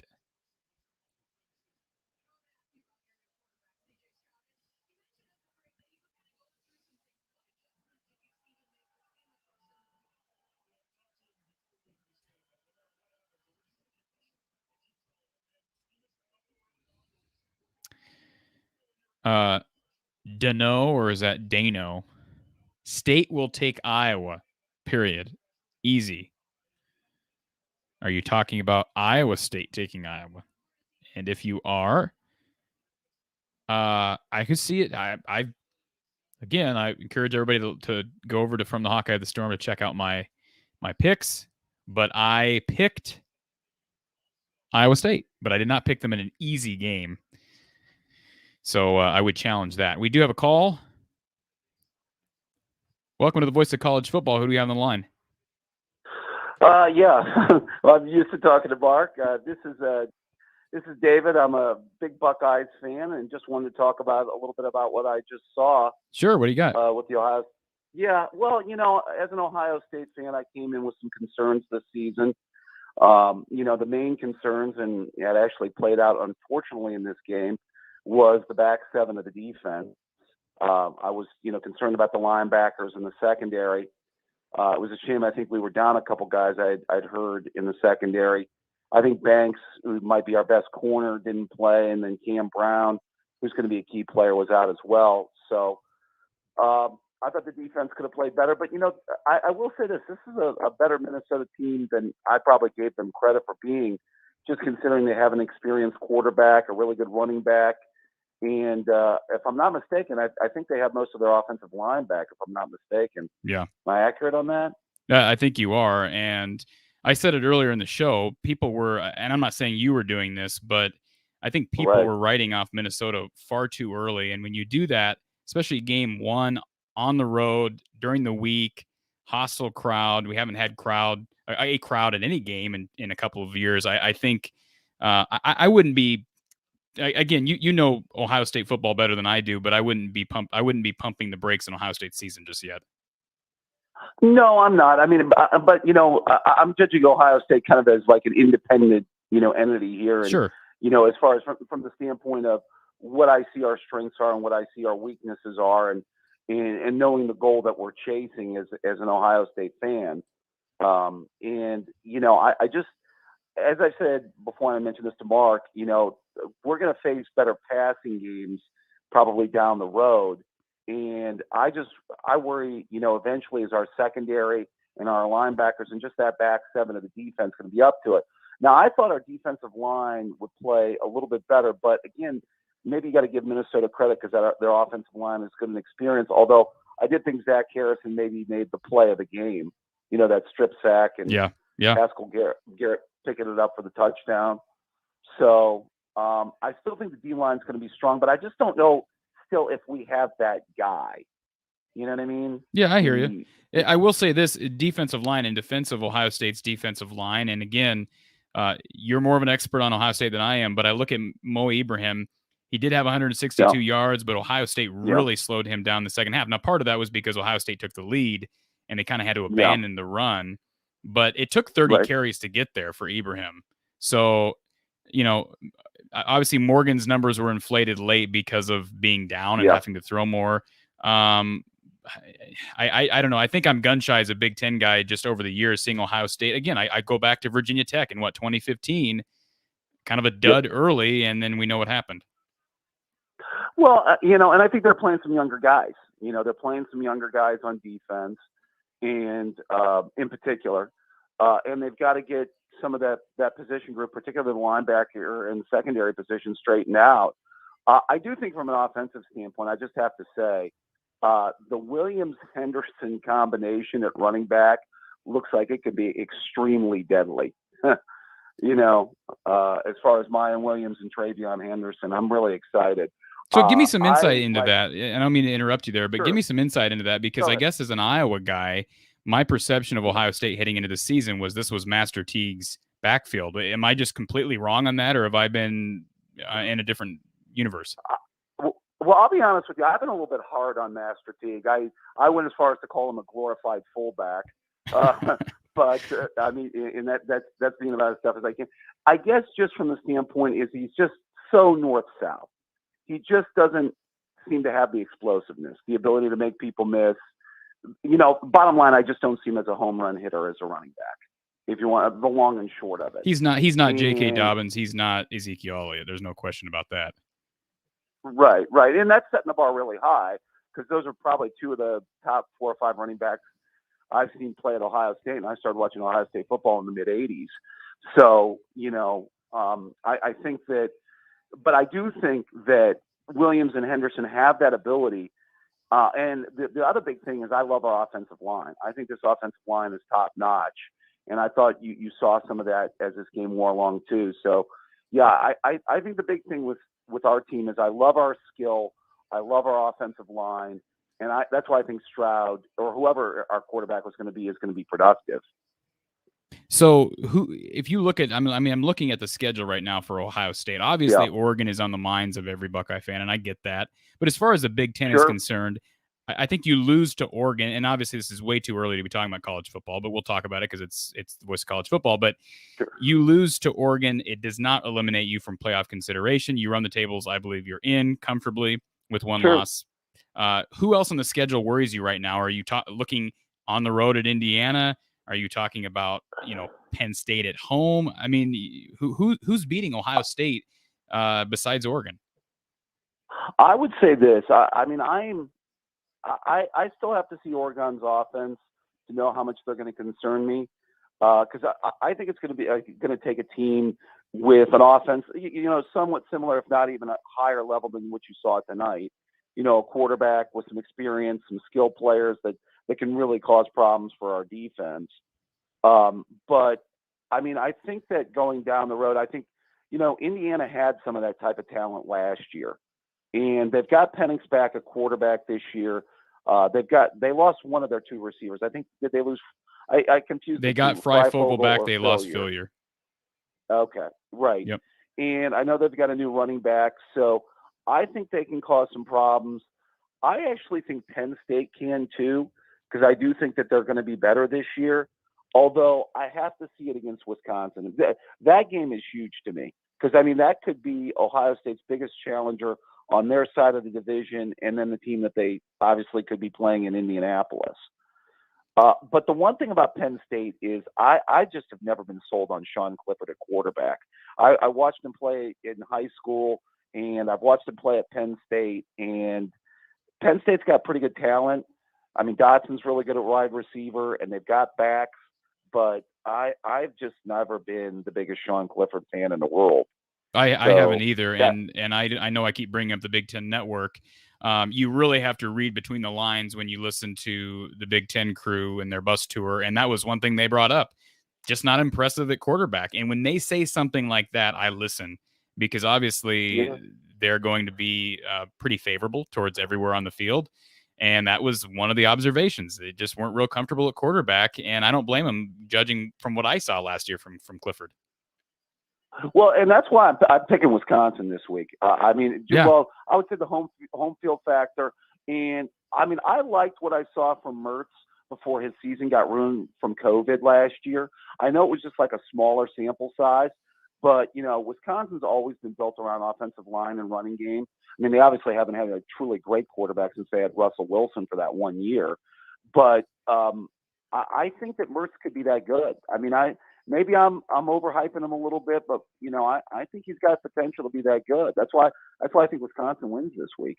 Well, I think he can be that good, but again, to play devil's advocate there, he was really only impressive in the game against Illinois. And I know the quarterback room dealt with a lot of COVID issues. Wisconsin as a whole dealt with a lot of COVID issues, but I mean that Iowa-Wisconsin game, of course, I was all over that game last year as an Iowa guy. Mertz was bad, so he was. Obviously, he's a 5-star guy. I get the star ratings, blah blah blah blah blah. But I think he's got a lot to prove.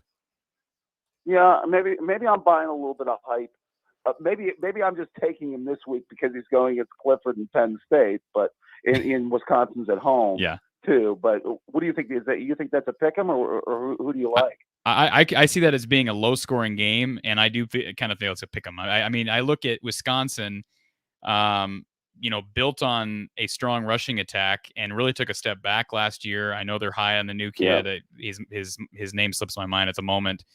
Penn State looks good everywhere, but you don't have a quarterback to get your skill position players the ball. I don't really know how to rate you. So, game one, some of these games so many of them are unpredictable at this point. I'd probably favor Wisconsin slightly just because I really didn't like what I saw from Penn State last year, and I agree with you about quarterback. Right. You confident in your Hawkeyes this weekend? Confident. I got them winning by 2. So if you view that as confident.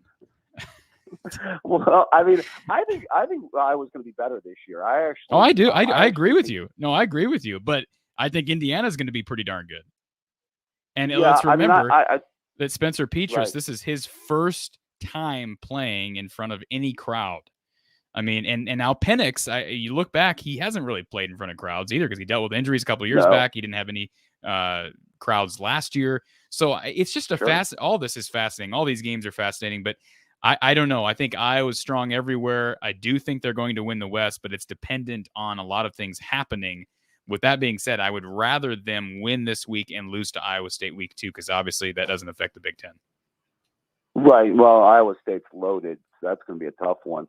But I think that the one thing I'll say about Indiana, though, I mean, Penix is coming off of a bad injury, so that's going to be interesting to see how he looks, coming off of that too. Yeah. Also, I heard Indiana's supposed to be better at running back this year, even with Stevie Scott gone.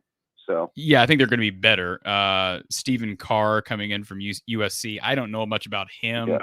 I know he's put up some numbers in past seasons. So yeah, and I know Jim Coyle is high on basically every position with Indiana. But I think the running attack will be better. I agree with you. It's skill position in general. They've got good tight ends. They've got good receivers. Freifogel. They've got a transfer from, I believe, I want to say Florida State at wide receiver. So yeah, honestly, if I'm from an Ohio State standpoint, that's probably the most worrisome game on my schedule right now, because you got to go on the road to what normally, as we call it here in Iowa, sleepy Bloomington.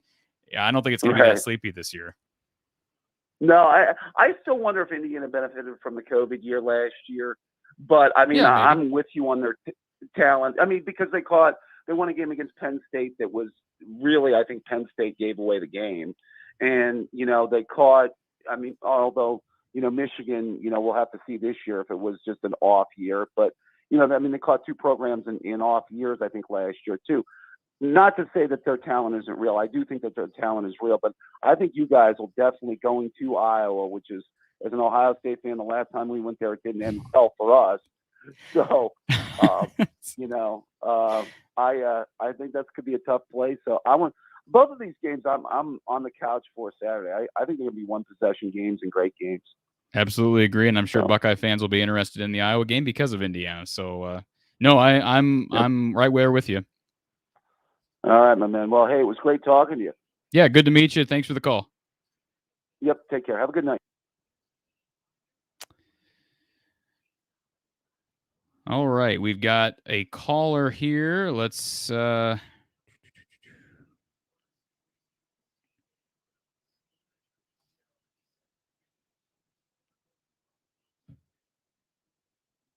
maybe. Voice of College Football. Who do we have on the line? Hey, this is Byers. How you doing? Good. How are you? Good. I wanted to speak on that targeting call or non-targeting call. Yeah, our comments are blowing up. Let's talk about it. Yeah, so it was not a targeting. Here's why. So the receiver caught the football and ducked his head down with the intention to hit the defender. The defender who's going at him, his eyes are up, because your helmet can hit. You can go helmet to helmet, but your eyes have to be, you have to be able to see the offensive player, whoever's catching the ball. So that backside view you saw was deceptive because you couldn't see his eyes, but that front view, you could actually see his eyes looking at the receiver. And the receiver pretty much knocked that defender down. It was not a targeting call, and that's what they were looking at. So give me your explanation as to why I missed that call, and now I'm watching it on replay as we're having this conversation. So explain to me again. I'm not saying it is targeting, but explain to me why you're saying it's not. Because the defender, his eyes are on the receiver. Okay. And that's what the refs are for. But if he's leading helmet to helmet, and there's helmet to helmet contact, and he leads with the crown of the helmet, I don't know that matters. So if you're a defender and you're running at a receiver and you lead with the crown of your helmet, like your intention is to hit with the crown of your helmet, that's one thing. If you're running at a receiver and the receiver hits you with his helmet and you're still looking at the receiver, that's a different story entirely. The defender couldn't really do anything at that point, but kind of tuck his shoulders in and put his head not all the way down, but enough to protect himself, because that receiver was going at him full go. So the defender wasn't running at him with his head down, ready to tackle him. That receiver was full go, ready to smack right into that defender. So the defender had to kind of protect himself. But you do see what the other argument, right? I mean, the Minnesota receiver had just caught the ball, and he's literally on his third step as he's colliding with the Ohio State defender. So you could argue that he is somewhat defenseless. I get what you're saying, but Ransom is that's his last name, right? The Ohio State defender. He is in pursuit of a player who's going after the ball. So I'm not saying you're wrong on your reasoning here, but I'm just saying you can see why a Minnesota fan would say that's a defenseless player. I get that completely. And, if you review a lot of targeting calls, you can see defenders just leading with the crown of their helmet, like that Clemson game last year, where the Clemson linebacker just straight up put his head down and ran into whoever had the ball. I forget who it was. That's a different type of targeting. The defender, I believe, was trying to defend himself because that receiver on that second step, he had full intention of smacking with the receiver's helmet, smacking into the defender. So the defender is the one who had to protect himself. I can see how it goes both ways. Did the wide receiver, and I'm not saying I'm playing devil's advocate here. Did he have a choice, or did his momentum lead him into the defender? Absolutely. All right. As a former football player, that receiver could have easily stiff armed that guy. He had you have a lot of options. He decided to tuck his helmet in and go crown first into that defender. He could have juked, he could have stiff-armed him. He chose to put his head down and go into that defender, which that, in my mind, that should be targeting. But that's a different discussion. You thought it should be targeting on the Minnesota receiver? Absolutely. If you're a receiver and you're going to hit a defender with the crown of your helmet, if you're going to put your head down and hit a defender in the defender's helmet, that should be targeting. All right. Well, I don't know that I agree with that completely because, again, the Minnesota receiver is being guided by where the ball is thrown. And I get both guys have equal right to the ball, but Ransom is not going for the ball. He's going for a hit, whereas the Minnesota receiver is trying to come down with the ball. I get what you're saying. I'm not saying you're wrong, but I would maybe disagree on a few of those points. Yeah, I just think that the whole targeting call is kind of one-sided because helmet is just I agree with dangerous, you on whether the defender or an offensive player. It's just as dangerous. I don't think that running backs should have leaked the crown of their helmet. I think that's just as dangerous. But if you're an offensive player and you tuck your helmet and you go helmet to helmet with a defender, that should be targeting because that's equally as dangerous. But I agree with that. Yeah. And I think the other problem with targeting calls is I think it changes the perception of things. I've seen so many targeting calls, not just in Iowa games, but across the landscape of college football where targeting is called or isn't called based on a slowed down replay. And you cannot possibly look at things from a reality standpoint. Reality does not go in slow motion. All right. These guys are making decisions on the fly. And when you slow things down as much as things are slowed down on Fox and for the replay crews, I don't think you can be unbiased and make a call that is fair to both players. Yeah, it's a tough call. It's a tough call in general. I think they made the right call, in my personal opinion. I didn't see any ill intention with that hit as well. From that, no, I don't. I agree with you on that. I don't see, from my standpoint, any ill intent. I think there's unfortunately been a standard set for what is targeting and what isn't targeting. And I think some fans, and I'm just, again, playing devil's advocate for Minnesota, some fans look at that and say, well, I saw this call made, this one called this way, this replay called this way in the past, so this one has to be targeting call. Whereas if you look at the rules, there's some room for debate there. So I agree with you. I just think I think standards have been set. Unfortunately, that makes things harder on officials. Yeah, and to Minnesota's case, they've had about 3 calls that went their way. So, 3 terrible calls that went their way, which I don't want to get into. But as for Ingram, not Ingram, the running backs, the Minnesota's running backs, I think Ibrahim, he tore his Achilles. Yeah. Ibrahim, I think he tore his Achilles. I've seen that injury before thousands of times. And on that replay, when he dug his back foot into the ground, you could see his Achilles pop. So the calf muscles is 2 different muscles. And you could see that inside calf muscle pop. And it rolled up into his calf, and his calf balled up. I said, ooh, that's his Achilles. The same injury that Durant had. Kevin Durant. I hope you're wrong. That would be. I don't wish that on anybody in the West. Obviously, that helps Iowa and that helps everybody else in the West. But I hope you're wrong.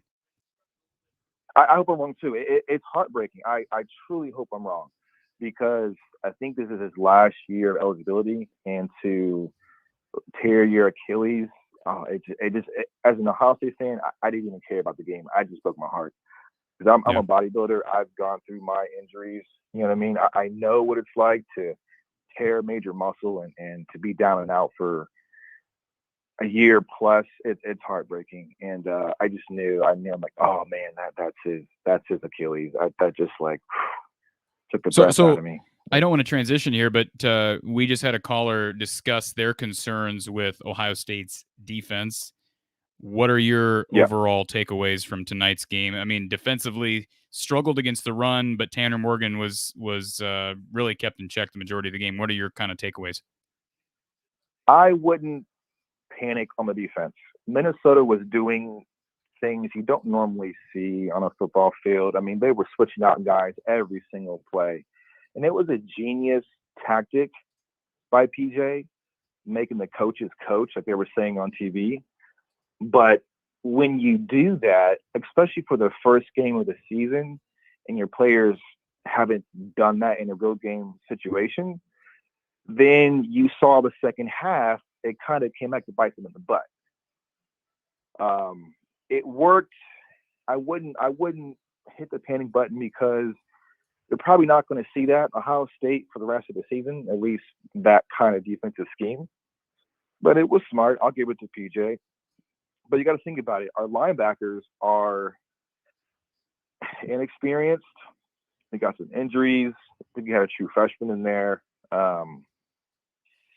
Don't hit the panic button just yet. I will say that, and I said it last year, I don't believe in Kerry Combs. He was a bad hire. He's a bad hire. He's a hype guy. That's all he is. To have Minnesota put up 31 points, I think, is atrocious. Minnesota's a good team. Don't get me wrong. You have a great running back. Hope his leg's okay. But Tanner was throwing all over us in the second half.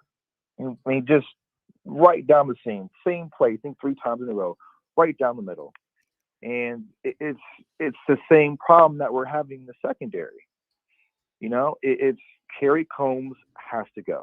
He's got to go. I mean, if Minnesota can run the ball down our throats and a little bit of passing, then what are we going to do against Oregon? Because think about it. Oregon next week, they have the #1 overall pick in the draft this season in Thibodeau. He's a defensive end. He's like Chase Young on steroids. If you don't know about Thibodeau at Oregon, look him up. Dude is a monster. He can bend like you've never seen before. And CJ Stroud, who they should have benched him. They should have benched him. Should have benched him game one. They should have benched him after the second half, because after the first half, excuse me, because he didn't look comfortable. It's his first game. I understand that. But they won the game. I mean, they won the game. Here's the problem. Here's the problem I have with, and I understand you're coming from an Ohio State fan's point of view, and I'm coming from basically an unbiased point of view between these two teams. But my problem with calling for a first-year guy being benched in game one is that I think there is a degree, and you know this as a former football player, there is a degree of psychological interference there when you when you say, I'm confident in you, you are our #1 guy, you've earned your spot in the spring, throughout summer conditioning, and through fall camp, and then you have one bad half and you're done. I think that messes with a kid's head, especially if you decide, hey, we got to turn back to this kid. Yes, I agree with you 100%. But Ohio State has a very unique quarterback situation. They got 5 stars all over that quarterback room who've never done a collegiate pass, just like CJ Stroud. So CJ Stroud can't live up to, the hype or whatever you want to call it. Then you put in Kyle McCord. Kyle McCord is a 5-star quarterback. You want to get your guy in there as early as possibly can for the rest of the season. Because like I said, Oregon next week, they're a whole different monster than Minnesota. And I can tell you right now, Thibodeau is going to get at least 2 or 3 sacks on CJ. I don't think CJ has that fire in his eye, that confidence to really lead a team past Oregon. I'm really worried about Oregon next week. I'll be at that game. I'm really worried about Oregon. So you picking the Ducks? I said I'm worried. I didn't say this we were going to lose. So should Ohio State start CJ next week, and if not, who are you starting?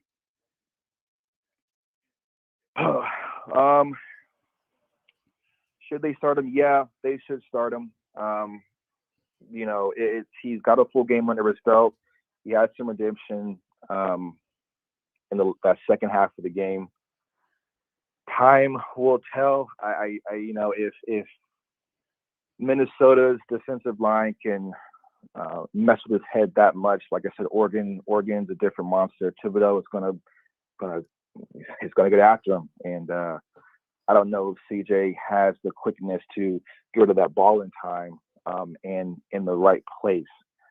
So it's tricky. Like if Ohio State didn't have that 5-star, I think 1, 2, 3 5-star quarterbacks behind him, then I wouldn't have this argument with you. I would say keep him in there, keep it going.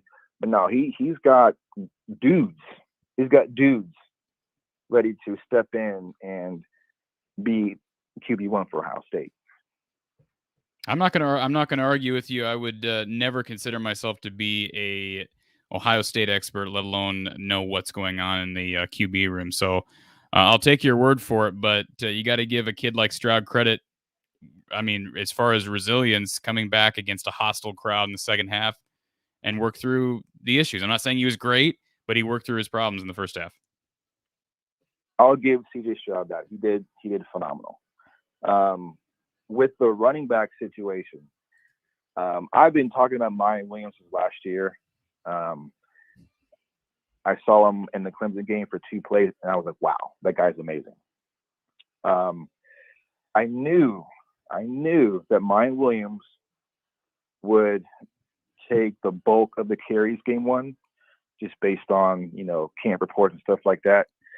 I'm not a giant believer in Henderson yet. I think Henderson can be a Heisman winner, but Henderson literally needs 1 more year in the strength training program to gain about 10 more pounds, and he'll be fine. Because he's not good in pass blocking. He's not good at catching in the backfield. Yeah, he had that amazing run, but the only reason he had that amazing run is a blown defensive assignment by Minnesota. That's it. He didn't bust through a hole and juke 2 or 3 people. He got lucky. He's fast, so he got there, but he's not ready to take the bulk of the carries for Ohio State. Mayan Williams is. Mayan Williams can be a Heisman finalist. I'm telling you right now, the kid is special. The kid is a monster. I will say this. This is a comment as I got you on the line here, and I agree with Josh on this. You don't play musical QBs when Stroud had a game like that on the road, in the rain, in his first ever start, when he had never thrown a pass. I have to agree with Josh on this one. The weather is just added to it. Even if you take away the rain, I don't think you even question whether you ride with him in the second half. So I think back to Alabama, and I think back to when they benched their starting quarterback in the national championship game and put in Tua, and that was the right call. Sometimes you got to make those tough calls, and CJ, his first half stats were just scary, terrible. I mean, Ryan Day had to have considered, he said he didn't, putting in Kyle McCord. I mean, you play that bad, you have to, make the tough call. And yeah, it was the right call. I'll make that, to keep in CJ Stroud. but I stand behind my opinion of next week. I think that defensive line is going to tear CJ up, and I'm worried about it. There were a few plays that CJ should have tucked around with the ball. He had like 15 yards ahead of him, open green space, and didn't do it, and threw it out of bounds. You know, I don't believe in CJ yet. I don't believe him yet. Yeah. If he can beat Oregon, I'm a true believer. Yeah, I think that's important. Again, from my perspective, you don't have to be a believer in CJ Stroud now, but you can't, and I'm not saying you are, but I'm saying for any Buckeye fan, you can't believe in someone else at this point. He's the only guy that's seen the field. You've got to trust what Ryan Day's got going there, and the kid did win a game on the road in the rain against a hostile crowd, against a team that clearly came ready to play. So I have no problem with you saying you don't believe in him, and certainly next week is going to be a test. Yes. And I think if you're a Buckeye fan, you're glad you started with Minnesota and not Oregon. Yeah, absolutely. I agree with you. I mean, they keeping him was the right call, and we'll wait and see next week. But if we can get us past Oregon, I think we'll be good for the rest of the season. All right, man. I appreciate the phone call. Hey, thank you. I appreciate it. All right, bye.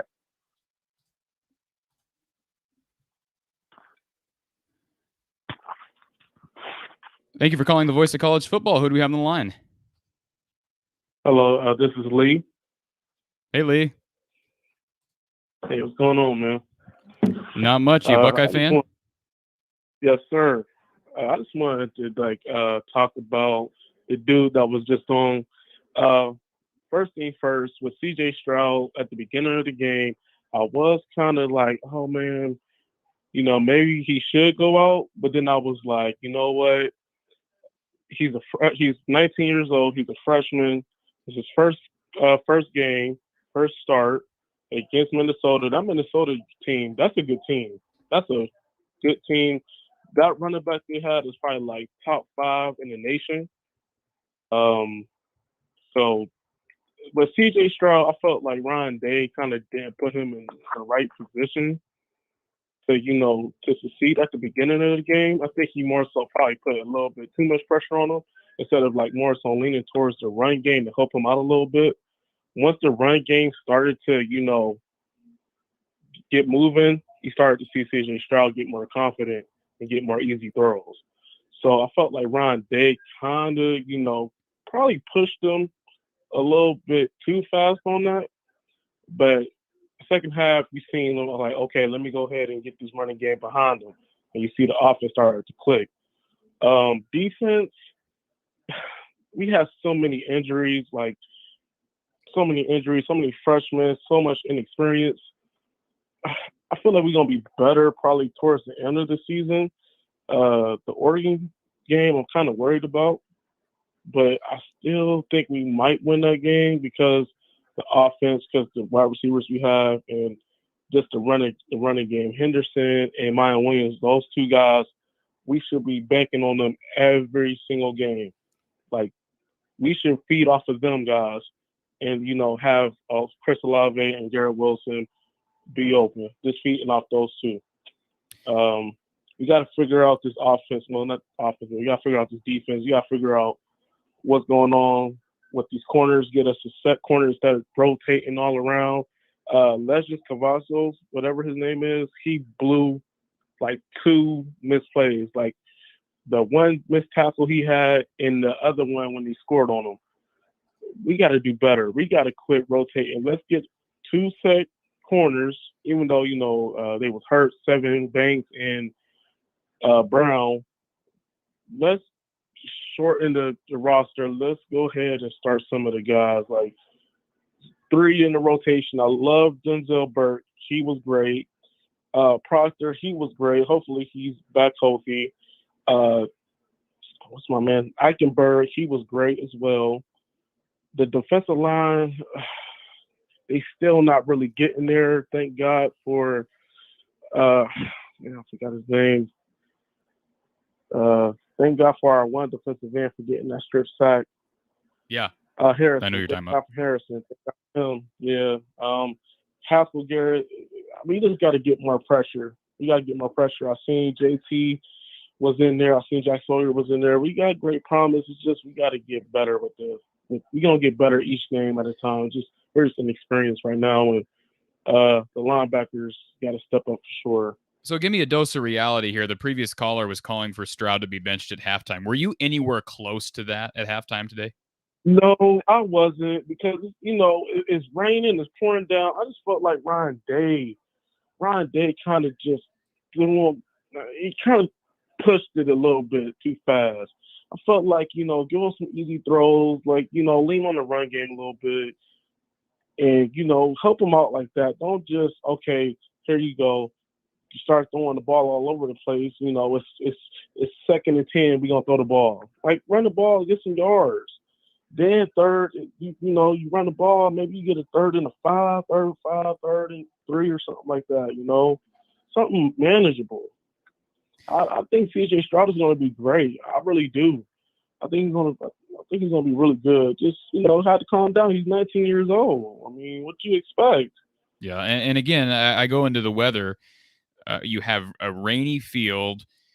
I mean, anybody who, and I'm not a guy who has ever played on artificial turf, but I believe the Minnesota field's artificial turf. I didn't pay much attention tonight, but rain does affect you from a footing standpoint, and so I wonder how much that played into CJ not scrambling more. I think you'll see more of that next week against Oregon, at least from an outside perspective. Agreed. I totally agree. That, like I said, that Minnesota team was very, very experienced. That offensive line was great. That's a scary team. Minnesota, that's a great team right there. That's a great team. Hopefully, Abraham, I will agree with the last caller. I hope I'm wrong as well. It did look like an Achilles. Like, it looked like his Achilles most definitely popped. I'm praying I'm wrong. I pray to God I'm wrong. I wanted him in the game. I didn't want us to win like that. I wanted him in the game. That dude that guy is special, man. Yeah, I agree. And I think that's the type of injury that is particularly disappointing for the entire conference, because here you have a guy who no one's really talking about. I mean, we probably all should have been, given what Mo Ibrahim has done over the past couple of years, but nobody's really talking about him. Nobody's really talking about Minnesota. They're coming off a rough year. If he goes down after performance like he had in the first half, that's just a disappointing thing for the conferences in general. I agree. That West Conference over there, man, it's so many good teams. That Minnesota team, your Iowa team, I think they're going to be really good. Wisconsin. I can't wait to see this Big Ten conference as a whole. But yeah, that'll be a big blow for Mo Bucks. That'll be horrible if that's true. I hope it's just an ankle sprain or something like that, because that dude, if he stays in, if he's healthy, they're gonna beat a lot of teams in this conference. Yeah, I think he's probably one of the first 2 or 3 running backs taken in the draft next year. I mean, again, I'm not a draft expert, but that's my that's my opinion after watching him all of last year, what he did again with a team that really struggled, and then what he did against a really, I would probably say in the end they're going to be a very impressive defense against Ohio State. I was I'm totally on board with you on that. Yeah, I totally agree. Our defense, Kerry Combs, I somewhat agree with it. Like, he gotta step it up. But like I said, we're inexperienced. We got a lot of freshmen playing. I'm praying to God. Proctor was hurt. I pray he's okay, because we need him. That's a big part of our defense. That single high safety, we need Proctor. He played great. I mean, really good. So I'm hoping he's not super duper banged up. I'm praying he's not. Lincoln Ransom, he's amazing. He's a hitter. With that targeted play, I don't think that was targeting. It was a bang bang play. Like, I don't think he was like just going in with bad intentions. I was just thinking he was hitting them just to try to get the ball out of his hands. just to knock the ball out. I don't think he was going helmet to helmet on that play. C.J. Henderson, he's totally. I disagree. I ain't gonna say he's wrong. I disagree. I'm sorry, C.J. Trevion Henderson. I think he's gonna be a star. He had a handoff, and I think he popped like 10 yards. He's gonna be special. Like, I get it, Mayan Williams, he's a stud, but Trevion Henderson is just he's something different. That dude is something different, man. And he did it again on a wet field, with plenty of competition in the backfield. Yeah, he got pop. He got some pop on him. I think we're gonna be good each week at a time. That Indiana game and the Oregon game, those two games, especially the Oregon game next week, is going to scare me a lot because we're not healthy. We're not healthy at all. So I'm hoping and praying that we can figure something out. I wouldn't be surprised if we lose that game. But I know our offense can put up some numbers, but it's the defense, man. The defense, we got to step it up. That Indiana team, they like to pass the ball, and we got the pass rushers, but I don't know if Minnesota offensive line was just that good, or we still having the same issues where guys is getting close to getting to the quarterback, but they're not finishing. And we got too much talent to not be getting sacks. Yeah, I agree. So, I don't know.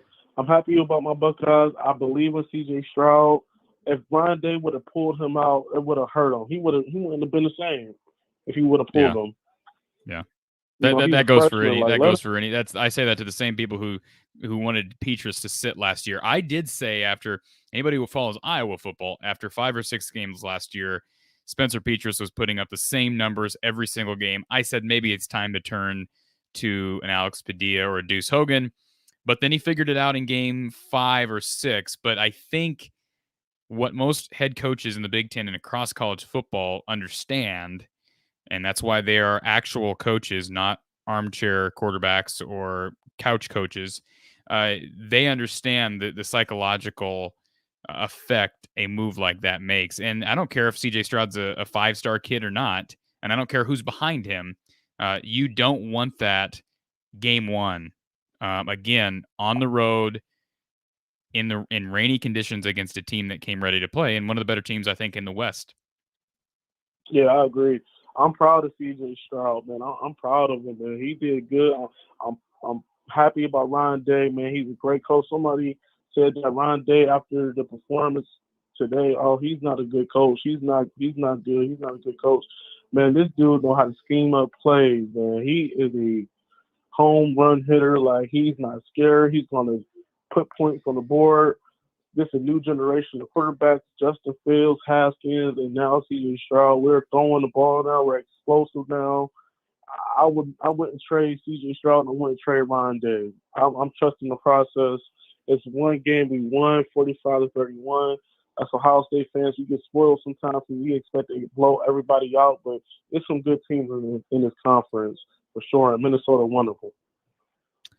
I agree with you, everything, man.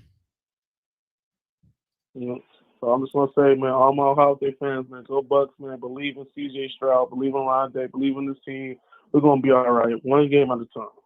I agree. Completely agree wholeheartedly. Thanks for the call tonight.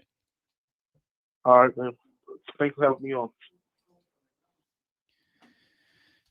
All right. The phone lines are lighting up, and so is our guest queue. And Mark, did you I feel like you're probably either A, a lot more rested than you were 2 hours ago, or B, in just a much better mood because of that second half.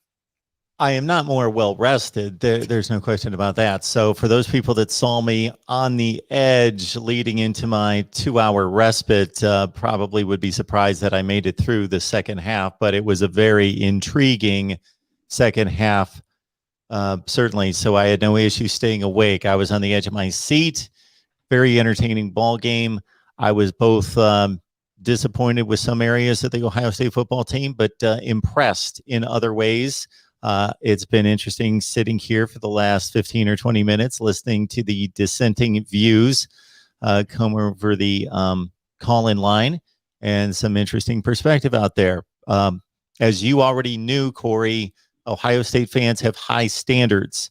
So a 14-point win on the road against a very good Minnesota team that I expect to be a top 30 or 35 team in the nation, not necessarily good enough. Yeah, that's now I don't think you were probably calling for, I know you weren't calling for CJ Stroud to be benched in that first half. No offense to that caller, but even I realize that's ridiculous. Yeah, it's just for so many reasons, because I instantly, in your discussion with that caller, thought back to Mark Richt's moves in 2018 at Miami when he had a quarterback situation. And once you move away from one quarterback and then put the other quarterback in, you risk losing that particular player, damaging their confidence, all the things that you addressed. But you also risk having not given him a chance. You put the next guy in. If he doesn't come through, then where do you go from there? And it's not like they're playing the hot shot freshman quarterback with the high ceiling, but they've got this veteran back here to lean on that has the experience and may be limited, but you know what you're going to get. They're all inexperienced. So I thought CJ Stroud, to your point, bounced back in a very credible way. They continued to stay with their game plan, which was both run and pass. They didn't panic and throw it all over the place, but they didn't say, okay, we're going to try to hide him in the second half because he's made some errant throws and some mistakes. No, they kept it moving, kept it rolling. And this is a guy that's never thrown a pass in a collegiate game. And so for him to miss a handful of throws in the first half, I don't think is that alarming. And he started to get his feel for the game and feel for the rhythm of the offense, and started to make big plays. Basically what you saw here tonight, I think, Corey, is you saw the difference between a program that recruits a couple 4 stars but builds the entire roster on 3 stars, that is a very good team, versus basically an Ohio State team that won dramatically based on 5 or 6 special plays where they just blew the top off that particular play with an extraordinary type athlete like a Zach Harrison, who's a 5-star, a Travion Henderson, who's playing in his first game in college, a 5-star, a Mayan Williams running, through the defense for 75 yards or coming off the edge like only a few players can in the country to strip sack, and Haskell Garrett, a first-team All-American, picks up the football, runs it in for a touchdown. Just huge, monumental plays, just a handful of them that Minnesota didn't have the capability of making. Yeah, and that was my point earlier. I don't know if you heard our call. We had somebody call in about targeting, which I know that is one of the questions here in the chat.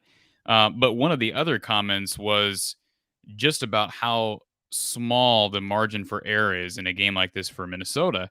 And you alluded to it, and I also spoke earlier about some of the words of former Iowa assistant Don Patterson over the weekend. He talked about some of the parameters for winning a Big Ten football game, at least in 2020. And every team that outrushed and won the turnover battle in that game won. They were undefeated last year, and through 3 quarters, Minnesota had won both of those parameters, and yet they were still trailing. And it, like you just said, explosive plays. And, of course, it ended up Minnesota did barely win the rushing, as far as rushing the football, 203 to 201 in yardage, and turned the ball over twice, so ended up losing that battle. But through 3 quarters, they had won both of those parameters, and yet were still in a position to lose. So, yeah, the margin for error is very small in a game like this for Minnesota.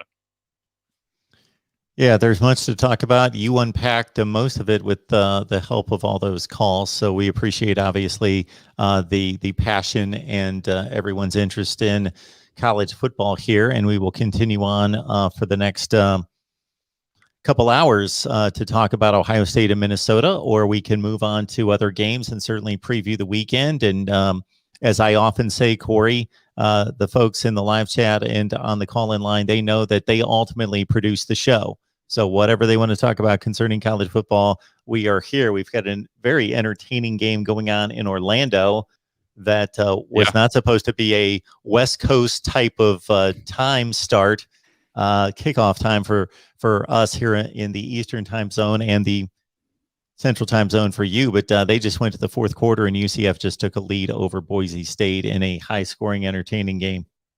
And Mark, how do you want to handle? We've got 3 callers here on the line. I want to hand this back over to you. How do you want to handle these 3 callers that you've got that have patiently waited their turn? Well, I don't want to push you anymore. You've certainly bailed me out with a couple hours of work here. Well, I'll tell you what, if we've got 3 callers in the queue, I'm okay sticking around here for these 3 callers, but if you would please, after those 3 callers, wait for Mark to take over the call-in studio. Does that work, Mark? If we take these 3 calls and then hand this thing back over to you and call it a day? That sounds good. Okay. All right.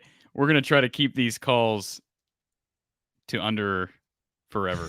So, all right, let's. I'm actually just gonna, while since you're still here to take these calls, I'm going to duck out just briefly. Okay. I need to address my camera shot here, and I'll do that. Who's this? Is this Thanks Mark for calling the voice of college football. Who is this? It's me, Roberto LeBron. Roberto LeBron. Good to meet you. This is not Mark Rogers. Oh, okay. So What do you got for us? Well, defense for Ohio State looks kind of suspect, I say. Yeah, But at times. Got away a bit. I think they got away too much with PI. A lot of jersey grabbing. I think a little too much of that. And I think on some plays, a couple of blown coverages, and you got to take that away. It's only game 1, but like that stuff almost is the reason we almost blew a 35-7 lead versus Indiana. That's got to get taken away. Hopefully, with a full season, no COVID stuff, that needs to get taken away as the season goes on. Yeah, I agree. We have to deal with explosive offenses. I think that Minnesota team is going to be very good, especially their receiver doing right. That dude is going to be a reliable receiver for Minnesota. And I think after the injury of Abraham, they're going to have to rely on Tanner Morgan to air it out. And I think with the system with PJ Fleck, I think they have a new offensive coordinator, right? Yeah. So I think they got a little too run heavy, I say, for them. Because, it sucks they lost their star running back for I don't know how many weeks, how long, but they cannot give him 30 carries in 3 quarters. I know it's raining and their running game has been pretty good and their blocking was excellent, but I think they should be airing that ball out a little more. Yeah, I don't disagree with you. I think again, first game for Stroud. I know we've kind of already beat this horse to death, but I think you give him a pass for the first half. He recovered in the second half. And are there reasons for concern next week against Oregon? Yeah, but talent ended up gaining the upper hand tonight. So I would not. Obviously, the talent gap is less next week, but should have better weather conditions. Stroud's got a game under his belt now, so there's no reason to panic. And most of I think the run pass option. I think they run more of that in the second half. Of course, it was like wide open, and especially like the touchdowns from Garrett Wilson. That was a perfect pass. And the Chris Olave, the Chris Olave touchdowns were definitely I think the first Olave touchdown was that like a good sit in the pocket, good protection, and then find him wide open in separation for a touchdown. But yeah, the second one was I don't know what the heck happened with the Minnesota secondary. Nobody was there. And just perfect footwork by Olave to get that touchdown. And of course, the 70-yard Travion Henderson touchdown. Pure speed, right between the safeties, gone. But he hasn't struggled that badly. I mean, that like Garrett Wilson drop.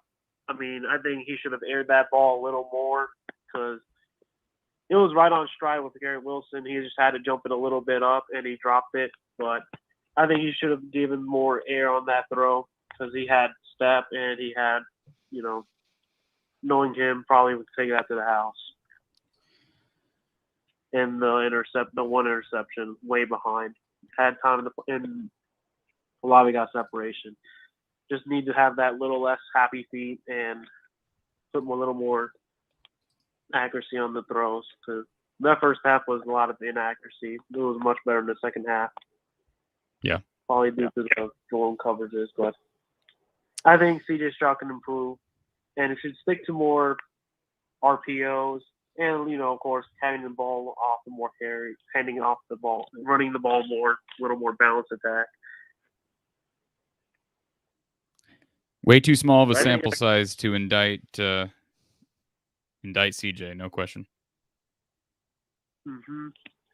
I think based on the sample size of the running back, if it's clear as day, Ryan Williams probably should get more carries from here on out.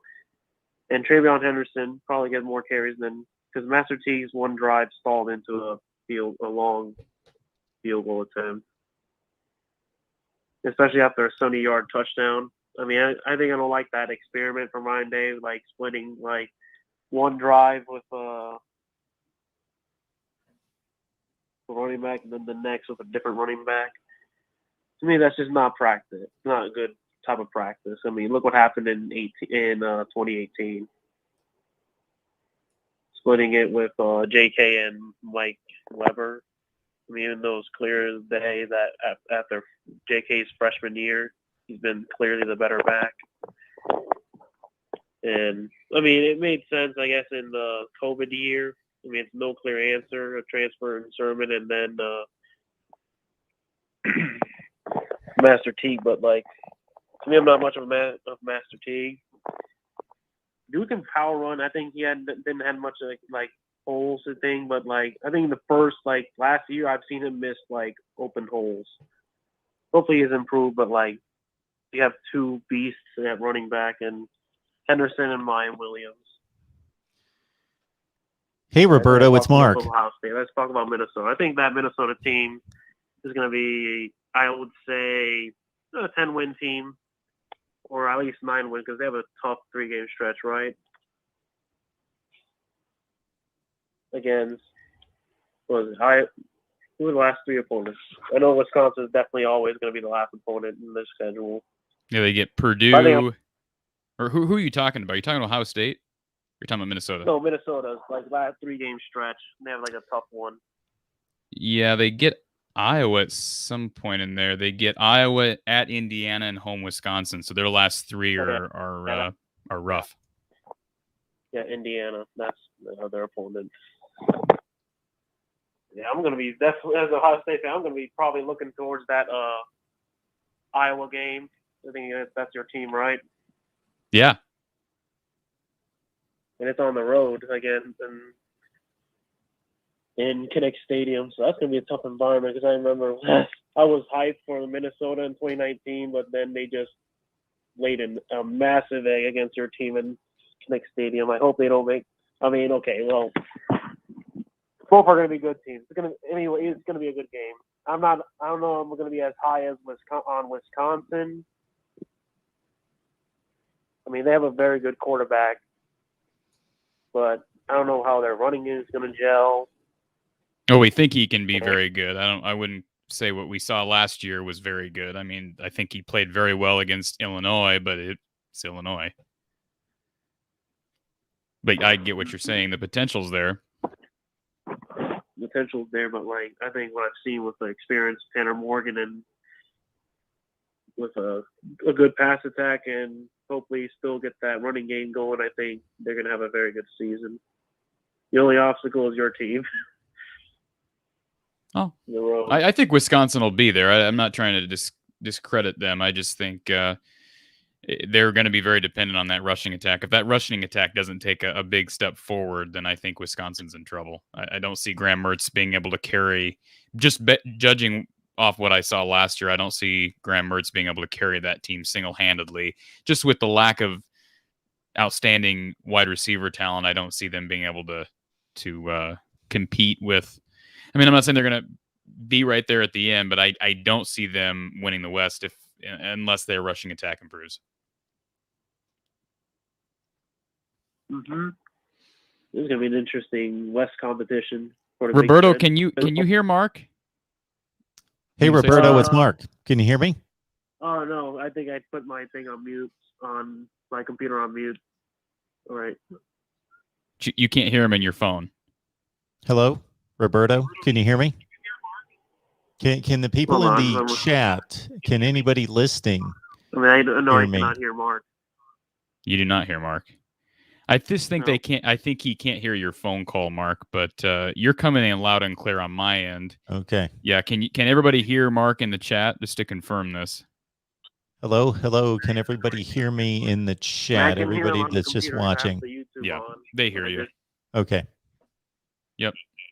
So you're able to hear the callers, Mark, but the callers are not able to hear you. So have you run into this before? I have not, just because I've never had a co-host okay. in terms of sharing the call-in system. So for us to carry through, I guess we're going to have to shut down, and I'm going to have to start it back up. Is he asking me a question? Well, he's been talking here, Roberto, but no. You have anything else to add, Roberto? No, other than a Go Bucks, I hope Penn State improves. I'm hyped for that Wisconsin game. Yeah, I am too. Honestly. I'm hyped for a lot of games this weekend. Yeah, Big Ten's going to be interesting. I guess that's it for me. All right, Roberto. Appreciate the phone call. Have a good night. So it's possible, Corey, that once you get off, that they might be able to hear me. That's possible. Okay. So, it's possible. Are you able to take over the Collins Studio line? Maybe if you sign in, are you able to do that? Well, I'm in and I see the calls. Oh, you are in. Let's see. Yeah, I'm in. I've been in, and let's see if I can take this call, and let's see if they hear me. They probably can't. They probably can only hear you, but I can control. This is good information to know, just for future reference. Yeah. So I see the one call in queue. Correct. 740. The 740. Yeah, you got it. Yeah. So here we go. We'll see if they can hear me when I accept this call. Welcome to the Voice of College Football. Who's on the line? Hello. Hey, it's Mark. Who's on the line? Yeah, they can't hear me. Can you hear me, caller? Hello. Yes, you called the Voice of College Football. Hey, so as I'm listening on my end, I can hear you, Corey. I cannot hear Mark at all. Yeah. Yeah, we kind of came to that conclusion. So if you would please, the callers who are on the line, yourself, and there's one behind you, please do not call after that, because I'm going to hand this officially off to Mark, but I don't want to cut you or the previous caller off. So please don't call. Nobody else. We're going to stop at the second call here, and then I'm going to hand this over to Mark, and Mark will have to reboot the system. So, but what were your thoughts on the game tonight? I mean, I like you, Corey, but I'm really disappointed I don't get to talk to Mark Rogers. The voice. You're welcome to call back. We'll disconnect. Anyway, and you can call. I'm Mark giving you a back. hard time. Let me start off with it. I would be remiss. Mark, you have a great YouTube channel. Your segments with Steve Deese are gold, and likewise when you go on the Michigan podcast. Just great YouTube, and you both are going to, do fantastic on this platform. But outside that, my thoughts, well, I'm a bit concerned, to be honest. if we look, well, let's look at pre-game expectations for C.J. Stroud. What are these pre-game expectations going in, both nationally and I think locally? He said for 1 year under this Ryan Day system, he's learned it. He should have this system mastered to some degree. He sat behind Justin Fields, a year. The Vegas has him fifth as the fifth most likely player in all of collegiate sports to win the Heisman Trophy. Now, after this performance, I doubt he's still fifth. So I think what's happening here is you have pre-game expectations, you watch the game, and then what we do is we calibrate. We adjust our expectations. And I hate to say it, but what I'm watching is OSU Nation adjusting their expectations after watching a poor performance from C.J. Stroud. Okay, and I think this is going to pose problems in the long term. My biggest concern is this: what if C.J. Stroud does just well enough to keep the starting job, and we go through this thing where we miss out on a generational talent like Quinn Ewers, and he transfers out, and we keep that's my concern, and we keep C.J. Stroud. And I'm not this. It's not an exact comparison. But look back with Joe Burrows. We let him go, and he went to LSU and won a national championship.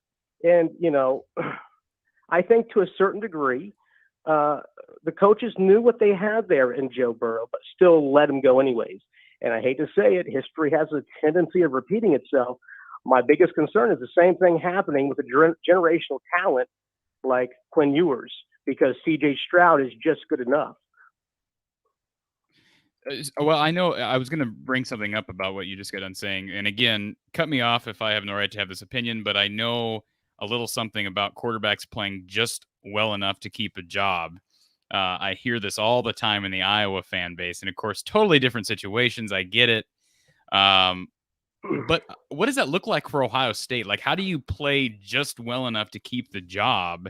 Because if you start losing games, you're not keeping the job. But if you're playing well enough to win games, why should you be benched? Well, so well enough is what you see tonight. Us beating Minnesota by 14 points. Us going through the Big Ten. And I understand the Big Ten has good teams, but we're not blowing them up. We're winning them. We're winning because of the talent around CJ. He has 5-star wide receiver talent. So we go through this schedule and we win. We win the games because of the overall talent on the team. And he gets all the starts. He gets all of the practice and all these reps in live games. And then you get to the end of the season and you go, well, CJ's the guy, CJ's the man. And what happens is he's not, and maybe he's not at the caliber of a Ewers, but because he has all this in game time, you let a Ewers go and then he's going to go somewhere. My concern. So I think it is possible to go through an entire season and play just well enough to win the games.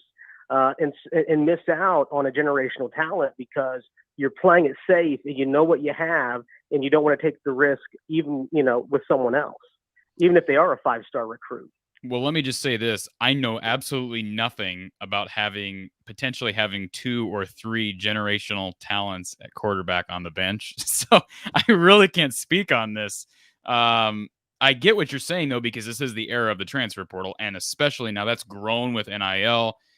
Although I think it's probably always been there with Ohio State because you're Ohio State. I get what you're saying there. I still don't think, again, from my perspective, there will be much of a tolerance.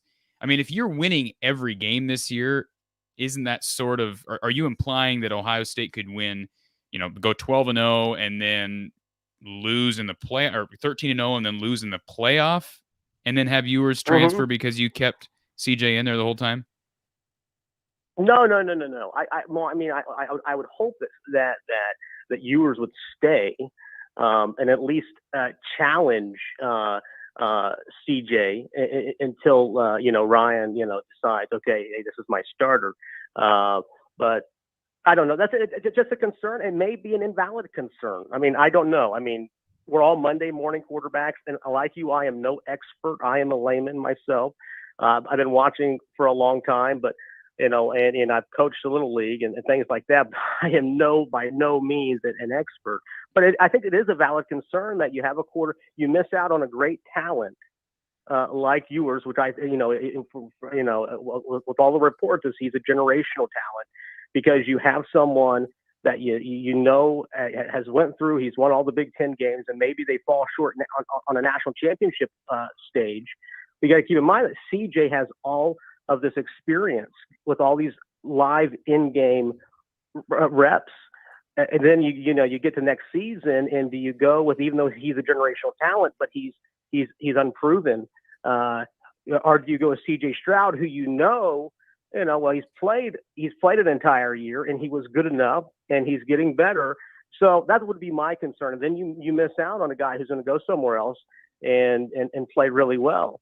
And I think to a certain degree this happened with Joe Burrow. I think it's not an exact, a perfect illustration of what we have here, but I think that you can see it to a degree.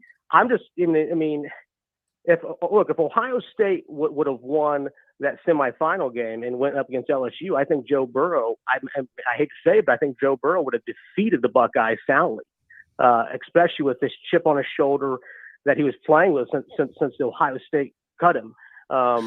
Anyways, that's just my 2 cents. Mark, I'll call back in sometime and talk to you later. You have a great YouTube. Keep up the segments with Steve Deese. You guys are awesome, and you guys have a great night. Hey, I appreciate the call, and I'm sorry we weren't able to talk to Mark, but you have a good night as well. The one thing I will say real quick before you take the next call, Corey, is that there was a situation at Ohio State for going on 4 seasons where JT Barrett set Big Ten records, established school records, but was considered to be, by Ohio State standards, kind of a pedestrian quarterback standing in the way of elite talent. But he had so much experience. Urban Meyer trusted him, and he was the roadblock.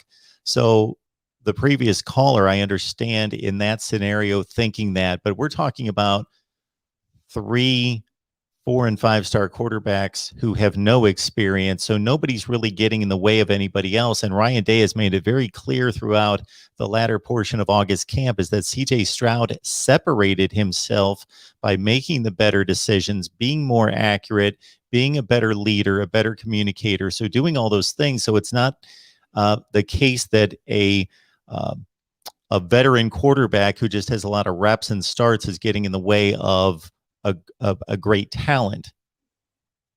Yeah, and I guess this kind of goes back to my overwhelming thought. Again, I have no idea what it feels like to have 3 5-star quarterbacks on your bench.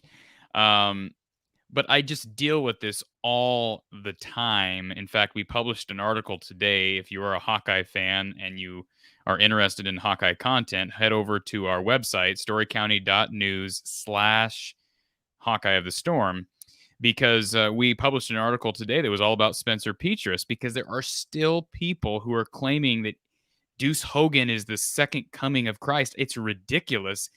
He's the 3rd string quarterback, and there's a faction of the fan base that believes that there's some conspiracy within the program, a deep state. Something's causing Ferentz to not let the Messiah play, and it's just ridiculous. I get tired of hearing it, and it gets to a point where you just have to trust the coaching staff. I'm sure.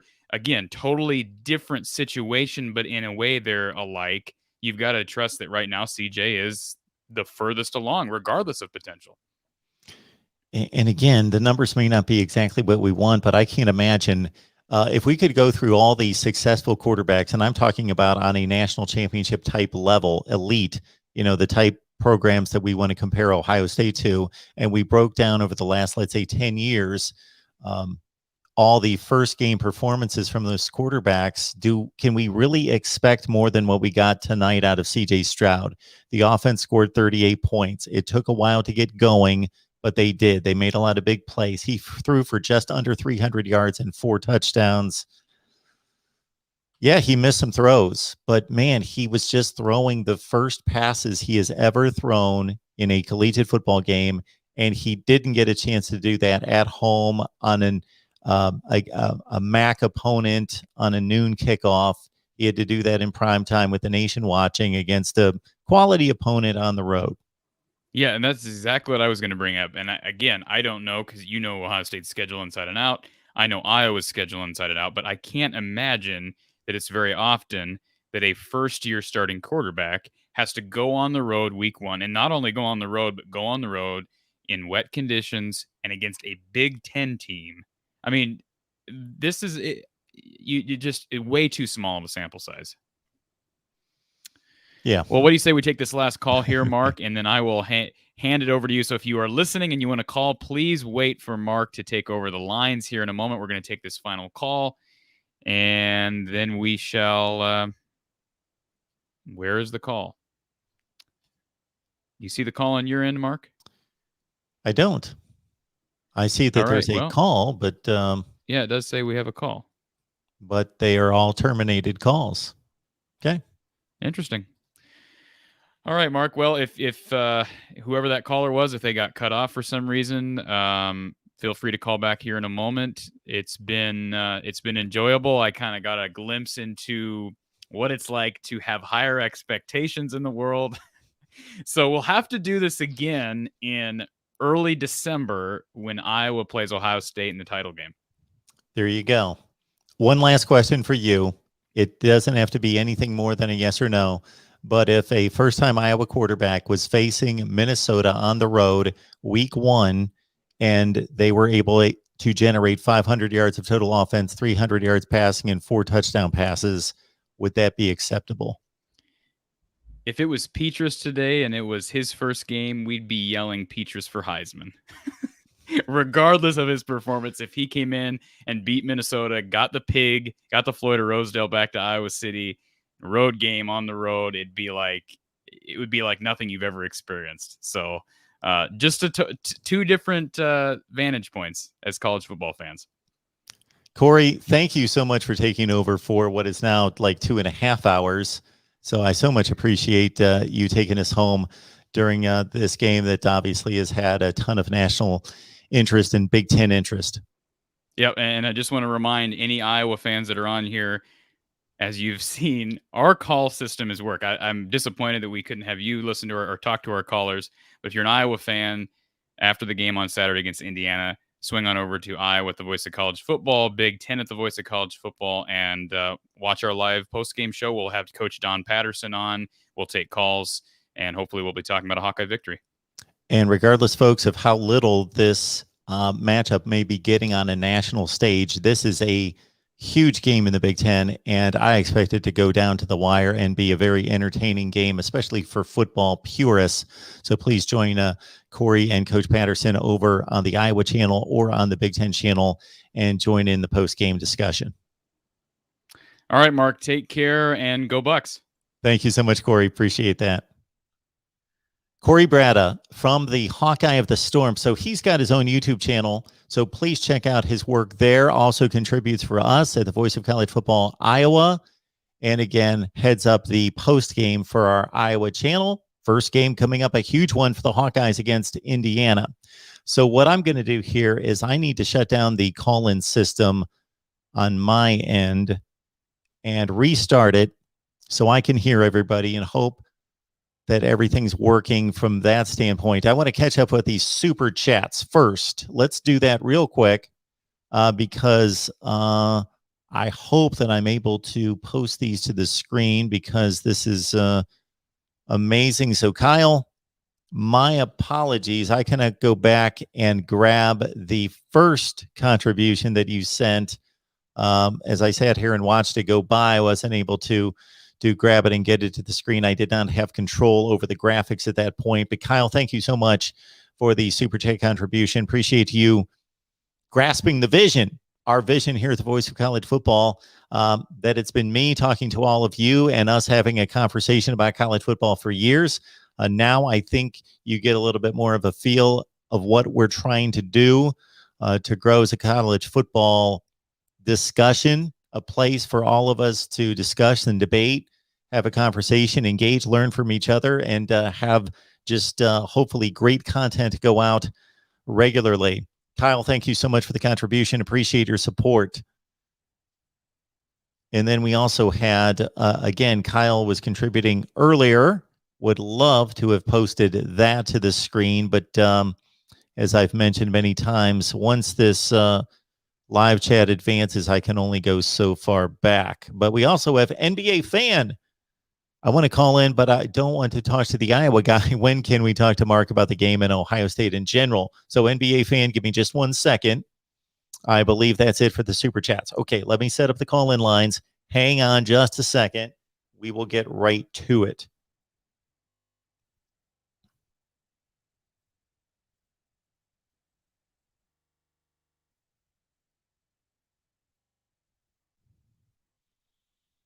Thank you for calling Call-In Studios host and call.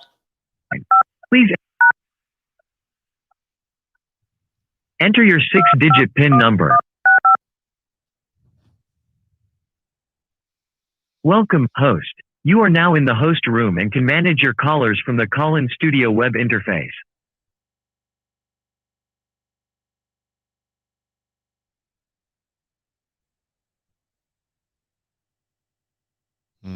Hopefully this is going to work because I see the same lineup of calls.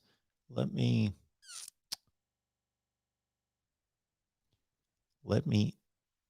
end this and do it one more time because I don't think that's going to work. Hang on just a second. Because I basically, when I logged in, I just went into Corey's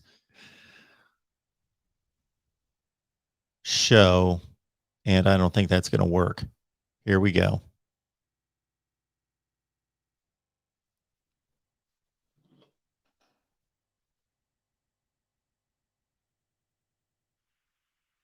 Thank you for calling Call-In Studios host and call. Please enter your show or meeting number and press. Enter your 6-digit PIN number. Welcome, host. You are now in the host room and can manage your callers from the call. Okay, folks, we should be all set to take calls here at the Voice of College Football. Thank you so much for your patience. Just had to work through the technical issue right there. Hummus Hero, thank you so much for the support right there and just letting everyone know Corey did a great job. And I appreciate all of you being kind and hospitable to a guest host. Between Jason Ray, Mike McDaniel, Paul Van Wagner, and now Corey Bratta, they gave me 6 hours of sleep, or potentially 6 hours of sleep during the day. But it probably turned out to be about 3, maybe, because, of course, I was watching football this last 2 hours. But thank you so much for that. So everybody can call on in, including NBA Fan. Welcome to the Voice of College Football. Who's on the line? Hi, this is Ben. I talked to you this morning. Hey, Ben, about what's going on? The Minnesota game. You did. Oh, not much. I'll be quick because I know other people. Yeah, we're waiting. They got cut off. So, but I just wanted to say, what do you think about Minnesota tonight? Minnesota brought just about exactly what I expected. I picked Ohio State to win this game and cover the spread, but I knew it wasn't going to be easy. I said, 42-24? So we had a 38-24 game. So I was almost there. 42-24. I said it would be a close game into the fourth quarter. Ohio State would pull away because Minnesota's got a tremendous offensive line, a veteran group, talented group, not a freakish talented like 5-star group, but talented, and they've developed that group. Really good offensive line. So we saw a tremendous matchup of one of the probably 10 to 15 best offensive lines in the country and potentially the best defensive line in the country, probably right there with Georgia and Clemson right now. So that was a tremendous matchup that we saw. And of course, Minnesota won some of those battles. Ohio State won others. We saw a veteran quarterback who, for the most part, made the right plays at the right time and throws the ball very well, had a tremendous season, only second or third to Tua and Joe Burrow 2 years ago. We saw one of the best backs in the nation. And unfortunately for Minnesota, or for just college football fans that want to see the great players go at it, he had to leave the game near the end of the third quarter. So we hope Mo Ibrahim is all right. but had to leave the game. Yeah, he was phenomenal this game. Yes, phenomenal player. He scored 15 touchdowns in a 7-game season last year. You're talking about a 30 touchdown pace if his team goes to a bowl game or reaches the college football playoff in a regular season. So he's just a tremendous player. What I was most impressed with is that a team that had lost its best wide receiver from last year and then also lost its best returning wide receiver, not able to play in Chris Bell, still made plays in the passing game. And much of that goes to the Texas A&M transfer. Dalen Wright made some plays in the passing game. And also the player that got knocked out a little bit late in the game, Mike Brown-Stevens, had made some plays. But in particular, Dalen Wright for Texas A&M. So we got what we expected with Minnesota on offense. The defense is still difficult. I kind of thought. Yep. I'm sorry, I didn't mean to interrupt. I maybe got a little delay on my phone. I kind of thought that you had a feeling that Minnesota wasn't going to be. I mean, and maybe I didn't get it so much from you talking this morning, but I've heard a lot of people, kind of thought Minnesota was going to be more of a pushover game. And I actually think the score was farther away than the game itself. I think Minnesota. I mean, watching it, I think. I mean, Minnesota got a couple lucky breaks, but I think Ohio State got some lucky breaks, and I think they got some calls tonight that went favorable for them. Yeah, I would agree with that. I don't think the officiating was amazing. I thought it was decent, and I thought the missed calls went on both sides. I also think that we saw a situation where Minnesota outplayed Ohio State. I think they were the better team for most of the night and most of the plays. Like if we graded every play for the entire game and said, okay, who won that play? Minnesota won most of the plays, but Ohio State made the enormous plays. And again, that is sometimes the difference between you can see their talent gap right there. Yes, on those you see the talent gap. You see a Zach Harrison come across the edge and just make a freakish athletic play, strip the ball, and create a touchdown. You see Garrett Wilson just running cornerbacks in circles with tremendous routes, and Chris Olave as well in the open field. We saw the Mayan Williams play. We saw, and the Mayan Williams play that preceded the final touchdown play was a big play because this is Ohio State with a lead cut to a touchdown, still with about 5 minutes left or 4 minutes left. Get the football. Mayan Williams goes around left end, was coached well enough and had the presence of mind to keep the ball in bounds and run for a first down before Olave made the game-clinching play on the touchdown catch. So they had enough talent there to protect a quarterback who was making his first start, and it showed in the first half. And then he got his legs under him, got his rhythm, and played much better.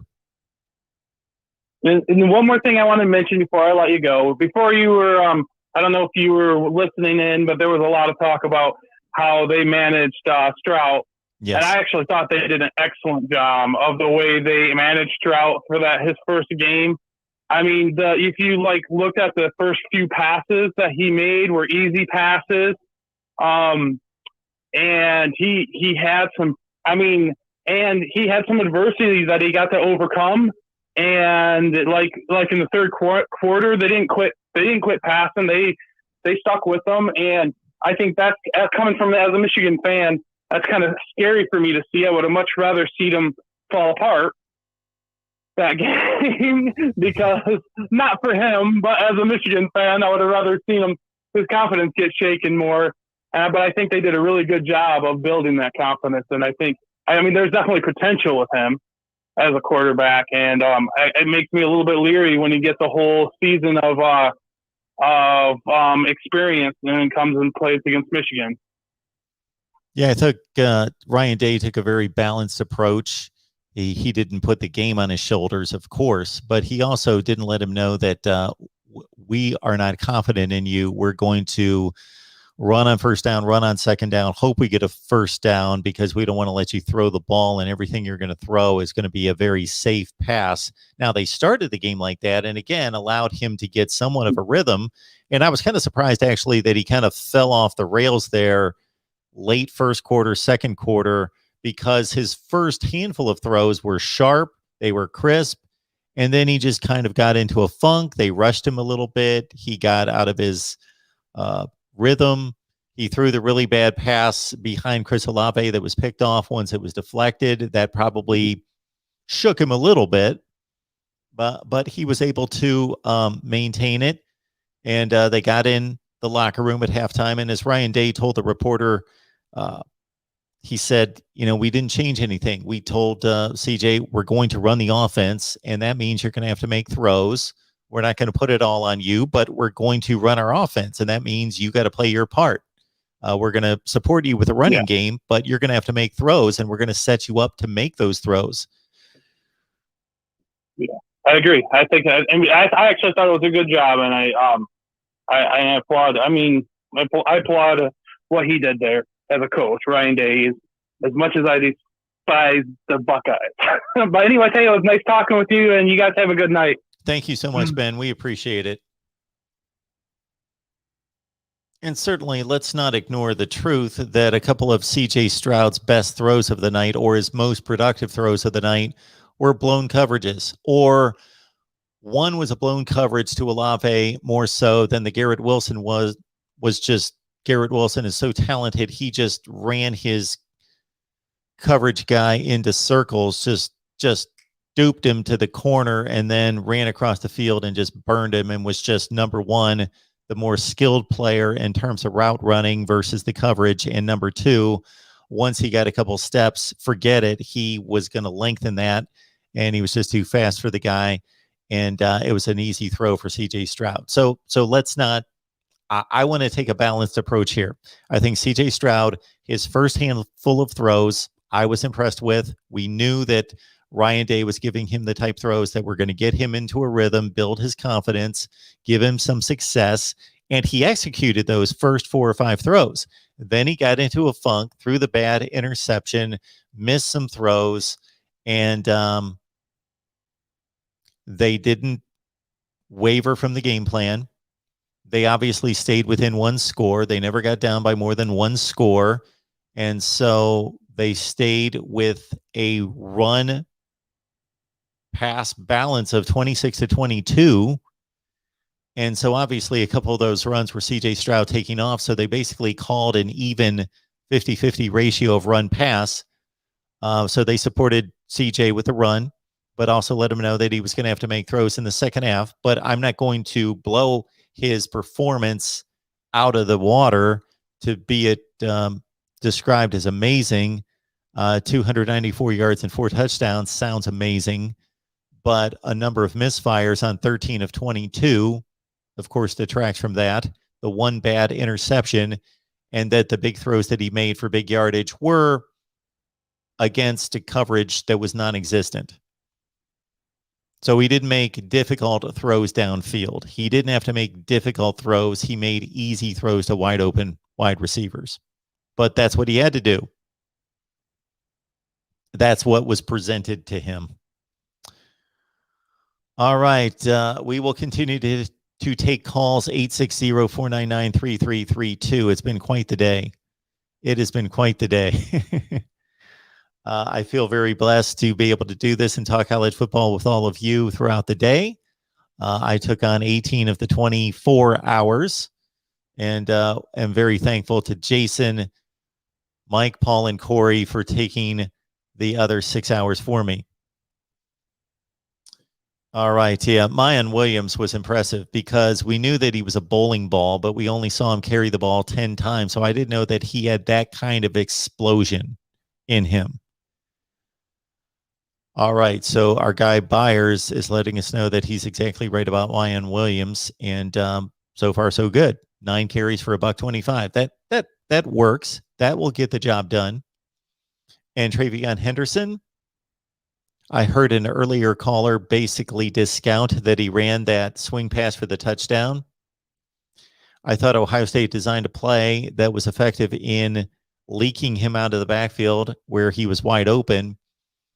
And then he surprised a couple players that should not be surprised by an Ohio State running back, especially a 5-star, that he split the defense. He split 3 defenders and just took off.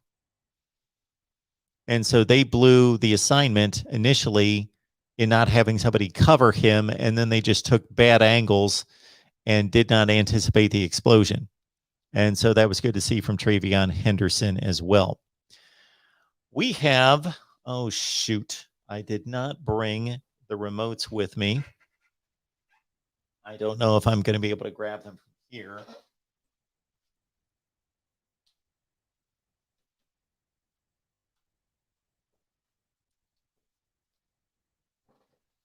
There we go.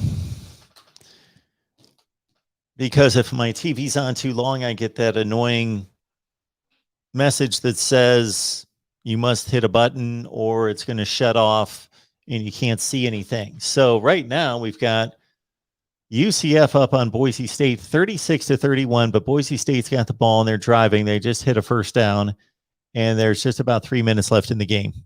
So that's good stuff. I will take some more calls at 860-499-3332. Otherwise, I will check out the comments in the live chat.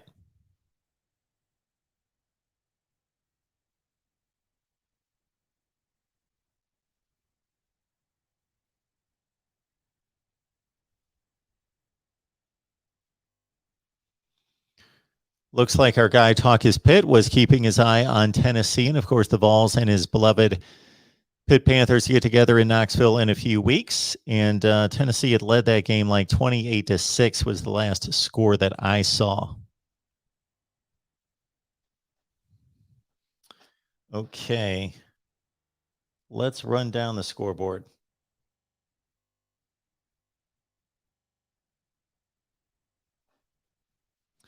As soon as my computer wakes up.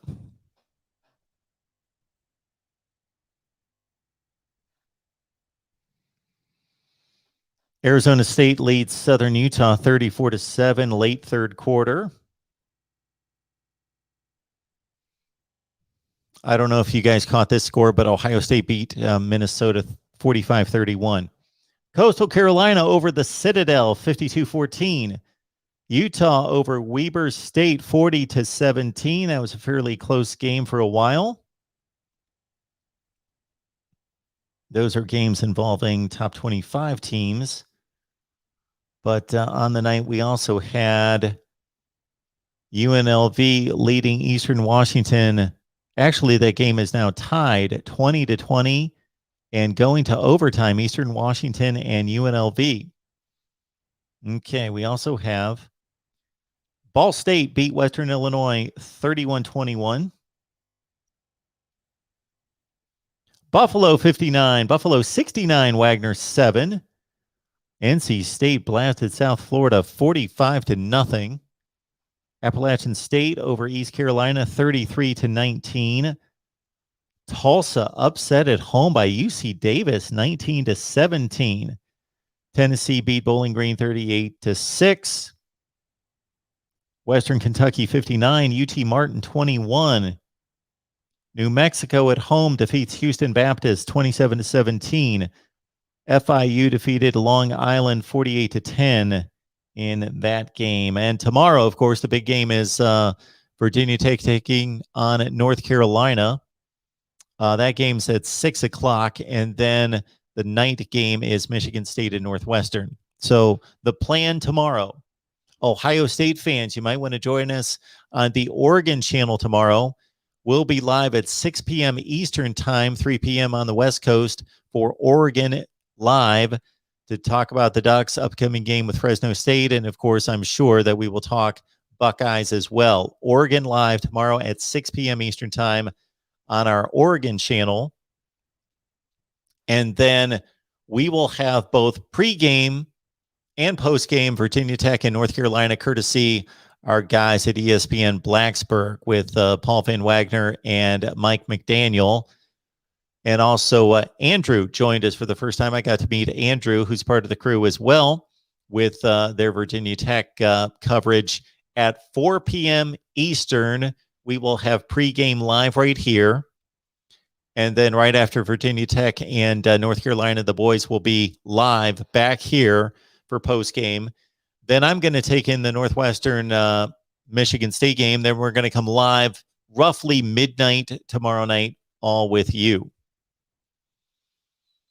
So if you go to the opening page, the front page channel, and go to the community page, you typically get the rundown from me in regards to what the lineup will look like each day. And so I'll run it down for Friday, and then Saturday you're going to have to build some kind of grid or something, because we're going to have so many post-game shows.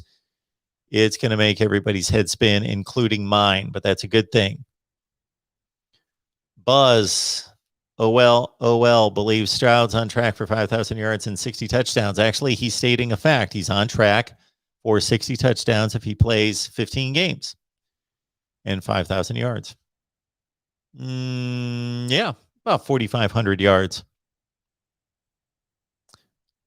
Oh my goodness. Okay. I thought I read that another way, but James Scott is letting us know. Thank you so much for the stat updates. I enjoy those. James Scott, total yards at the end of regulation. Eastern Washington 417, UNLV 290 as they go to overtime.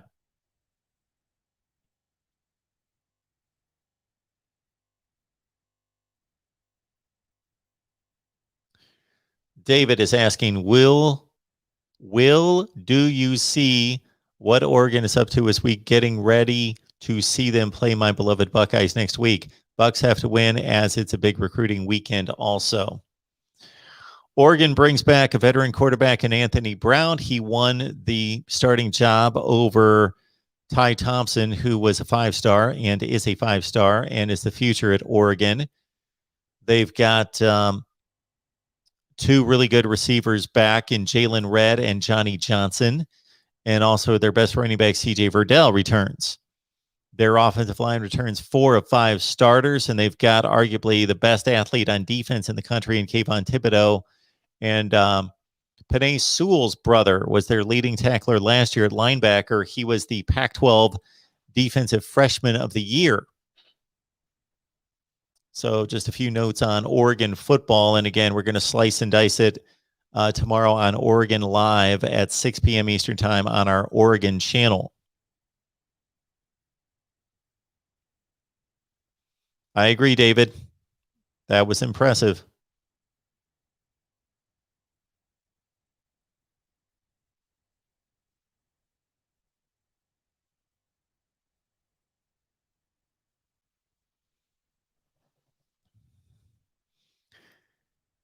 Yeah, so we have a situation in which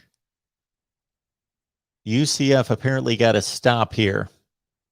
So Boise State was driving to take the lead. UCF gets a stop. They got the ball back. There's only a minute left. There's a 3rd and 4. UCF's up 36-31. So if they get the first down, the game's over. Boise State doesn't appear to have any timeouts. So then if Boise State gets the stop here, they'll probably get the ball back with something in the range of 40 seconds left and needing a touchdown. And they keep showing Hank Bachmeier, the Boise State quarterback, who has thrown an interception apparently. They keep showing him on the sideline. I'm guessing he just threw a costly interception.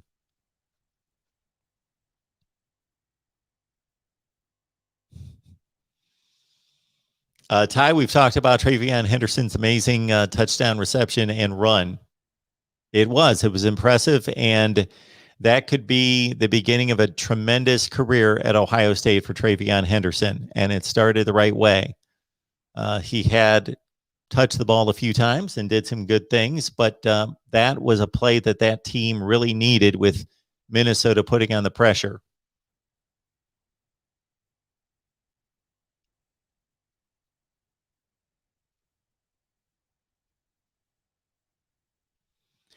Alabama football fan Roll Tide, thank you so much for the support and reminding everyone to hit the like button. We appreciate that. All right, the clock's ticking down, and here we are. This is the scenario. We've got, I didn't take the play clock into account. There's going to be about 10 seconds left in the game once Boise State gets the ball back. They're going to punt with about 15 seconds left. So it is desperation time for the Broncos. And their new head coach from Oregon, Andy Avalos.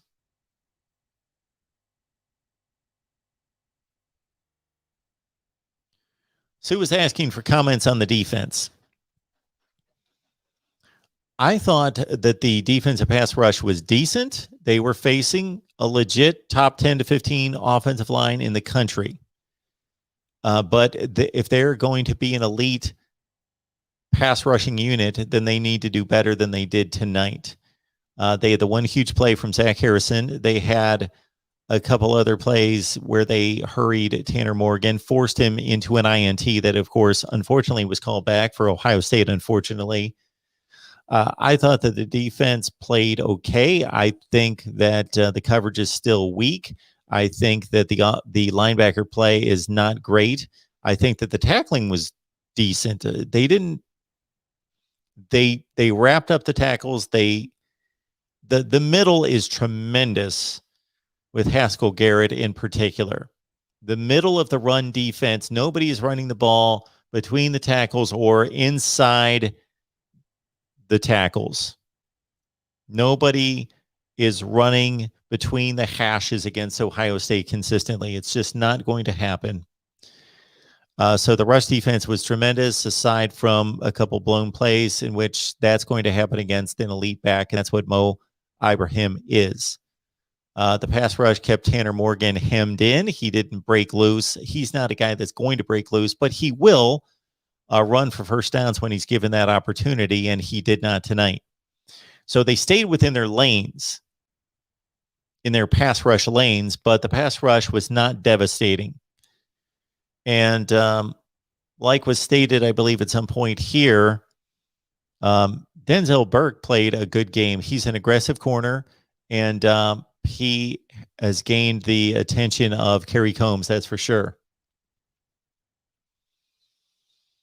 But it is difficult to play defensive back. And while the standards at Ohio State are high, let's understand that teams are just going to be able to throw the ball on just about anybody.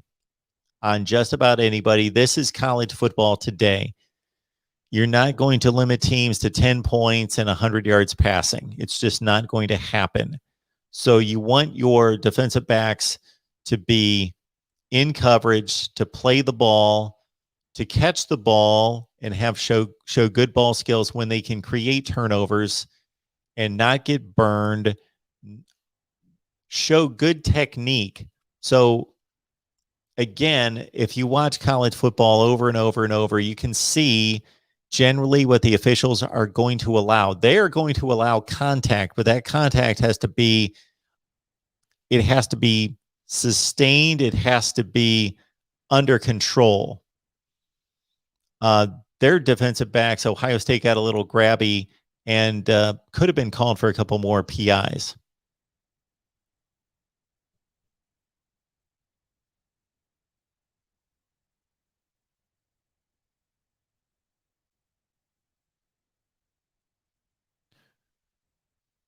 So here's an interesting setup for Boise State in trying to get in position for a Hail Mary. They've got 6 seconds left. They are at the 50-yard line. So this is probably going to be them chucking it to the end zone. Unless they try to throw one more out for about 5 yards to put them in better position. But this will probably be, they might as well try to, no, they're going to let it go on this one. Oh, and he didn't throw it anywhere near. Oh, my word. So the defensive player, yeah.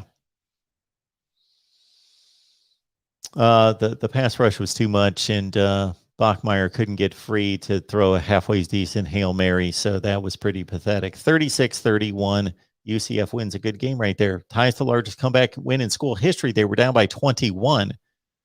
So I think it was 21-0. Wow, or 28-7.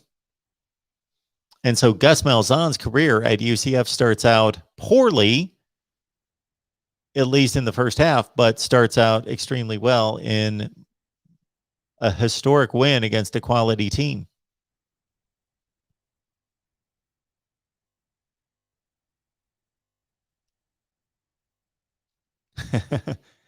Oh, there's my man. Still live. I see you. Shout out to you, Mark. Good to see you, man. Good to see you in here. If you enjoy Elvis Presley, but you also enjoy just a good time and you enjoy all I can say, and I hope he takes this correctly because it's met with all respect. He's just a character. He makes me laugh. This guy, go to the Black Elvis channel. He just makes me laugh. But I'm a huge Elvis fan. Plus, he just makes me laugh. It's going to be impossible for me to describe to you what the interactions are like and what the reactions are like on there. It's good to see you in here.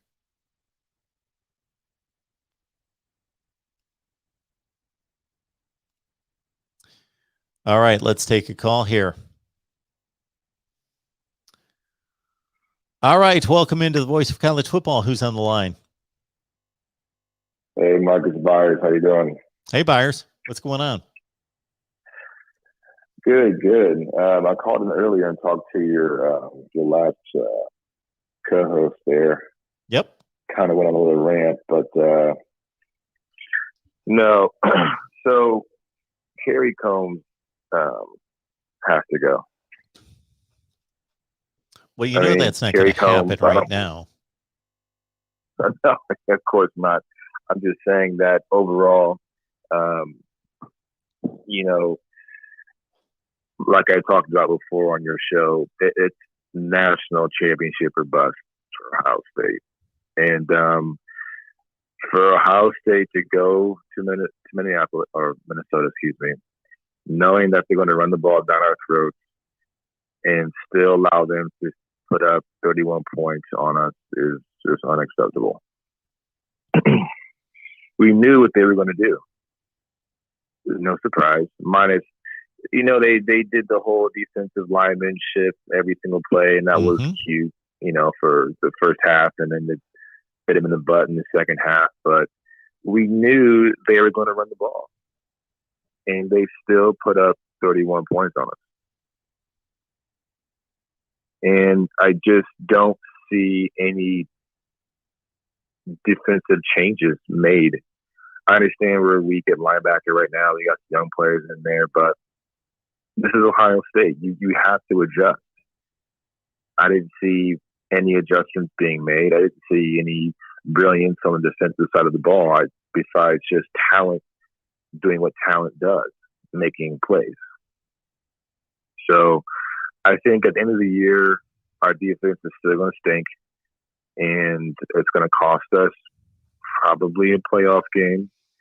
And Kerry Combs is going to have to go. I'm sorry. He's just a hype man. He yells a lot. I don't believe in him.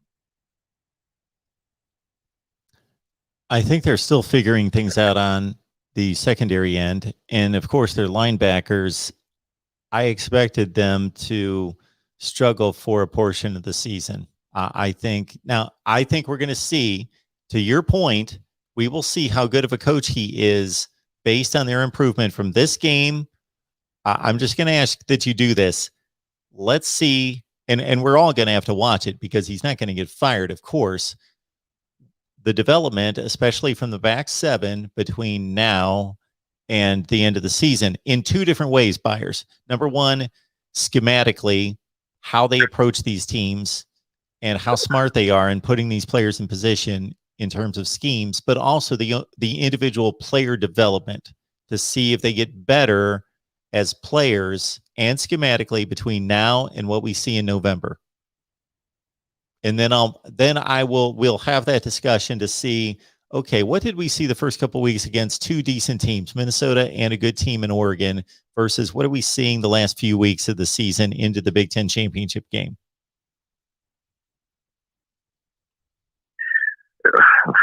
I'm glad you brought up Oregon because I don't know if anybody's watched Thibodeau, that defensive end play ball, but that brother can ball.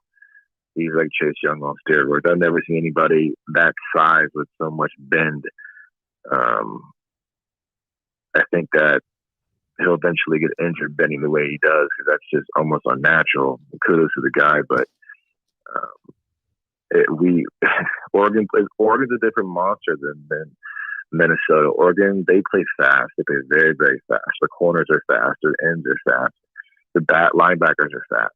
It's going to be a whole different night and day defensive scheme that, versus what we just faced tonight.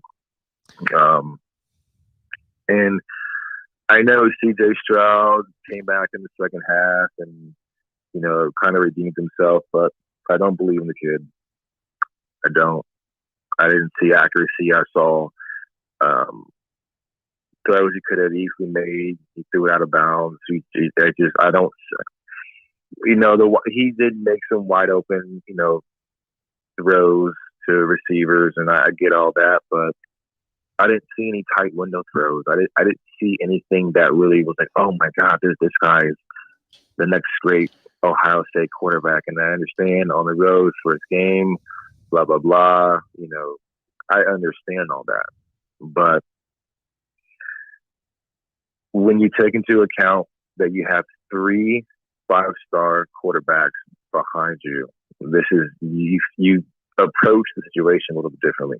Because would you have kept C.J. Stroud in the game if we lost? If we had lost the game, and you can go back and say, should we or should we not have benched C.J. Stroud after the second half? What would you say, Mark? So you're saying the first half, in which he was whatever he was, like 5 for 12 with a pick and like 50 yards passing, if they would have been down by like 17 points?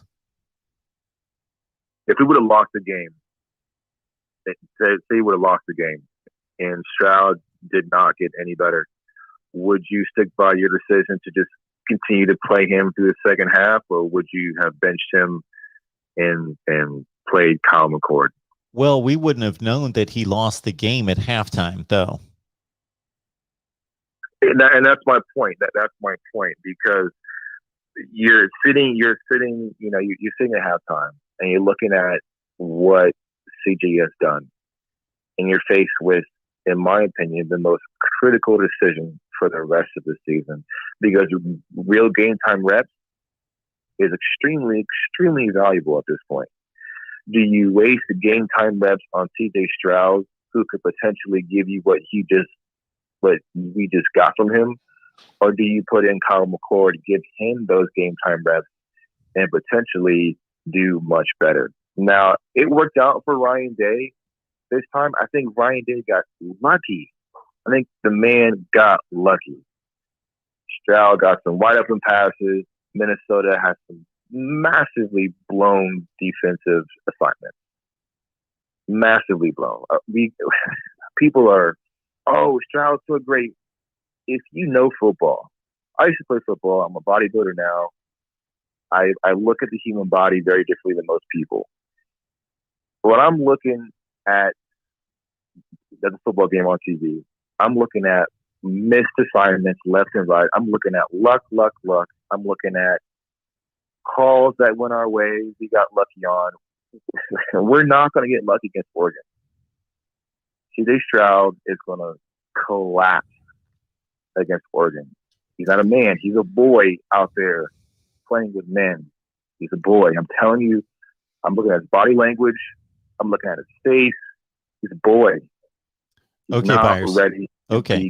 QB1. Okay. Do you want to hear the other side of this? Sure, absolutely. Well, I think the other side of this is that, yeah, he made mistakes. He, again, from my perspective, I thought that the first handful of throws that they gave him were easy throws, and he made them. And then he got into a funk. They rushed him a few times and got him out of the pocket. He had to throw the ball away a couple times. He made a couple bad throws. He missed some guys. The interception was an awful throw. Olave was open. He threw the ball way behind him, caused an interception. He may have been a little bit rattled. I usually don't try to judge that. I don't know if he was rattled or not, but he didn't play well the rest of the first half. Okay. Again, this was his first start, his first time ever throwing a pass under fire. And he then improved. okay, to your point, and I said it before, I said it 15 or 20 minutes ago. Yes, he improved and he started to make plays, but those plays were wide open plays for him. Yes, he didn't make, he wasn't throwing out routes 18 yards downfield into tight windows. He didn't make, I don't think that he made any tight throws in tight windows the entire game. His 13 completions, they were all pretty easy throws. But most college quarterbacks don't make a ton of those throws anyway. I think that that's a pretty typical college football game in regards to blown coverages. The Olave play was a blown coverage. The Garrett Wilson play was just him beating his man one-on-one. It was just, he's just an elite receiver, and he juked him to the corner, and then he burned him to the middle, and it was a wide open throw and an easy throw to make. But CJ Stroud didn't have to make any throws. Once the game opened up and he started making plays in the second half, those were the plays that were presented to him. So he didn't have to make Tom Brady or Aaron Rodgers kind of throws. So let's see if he improves.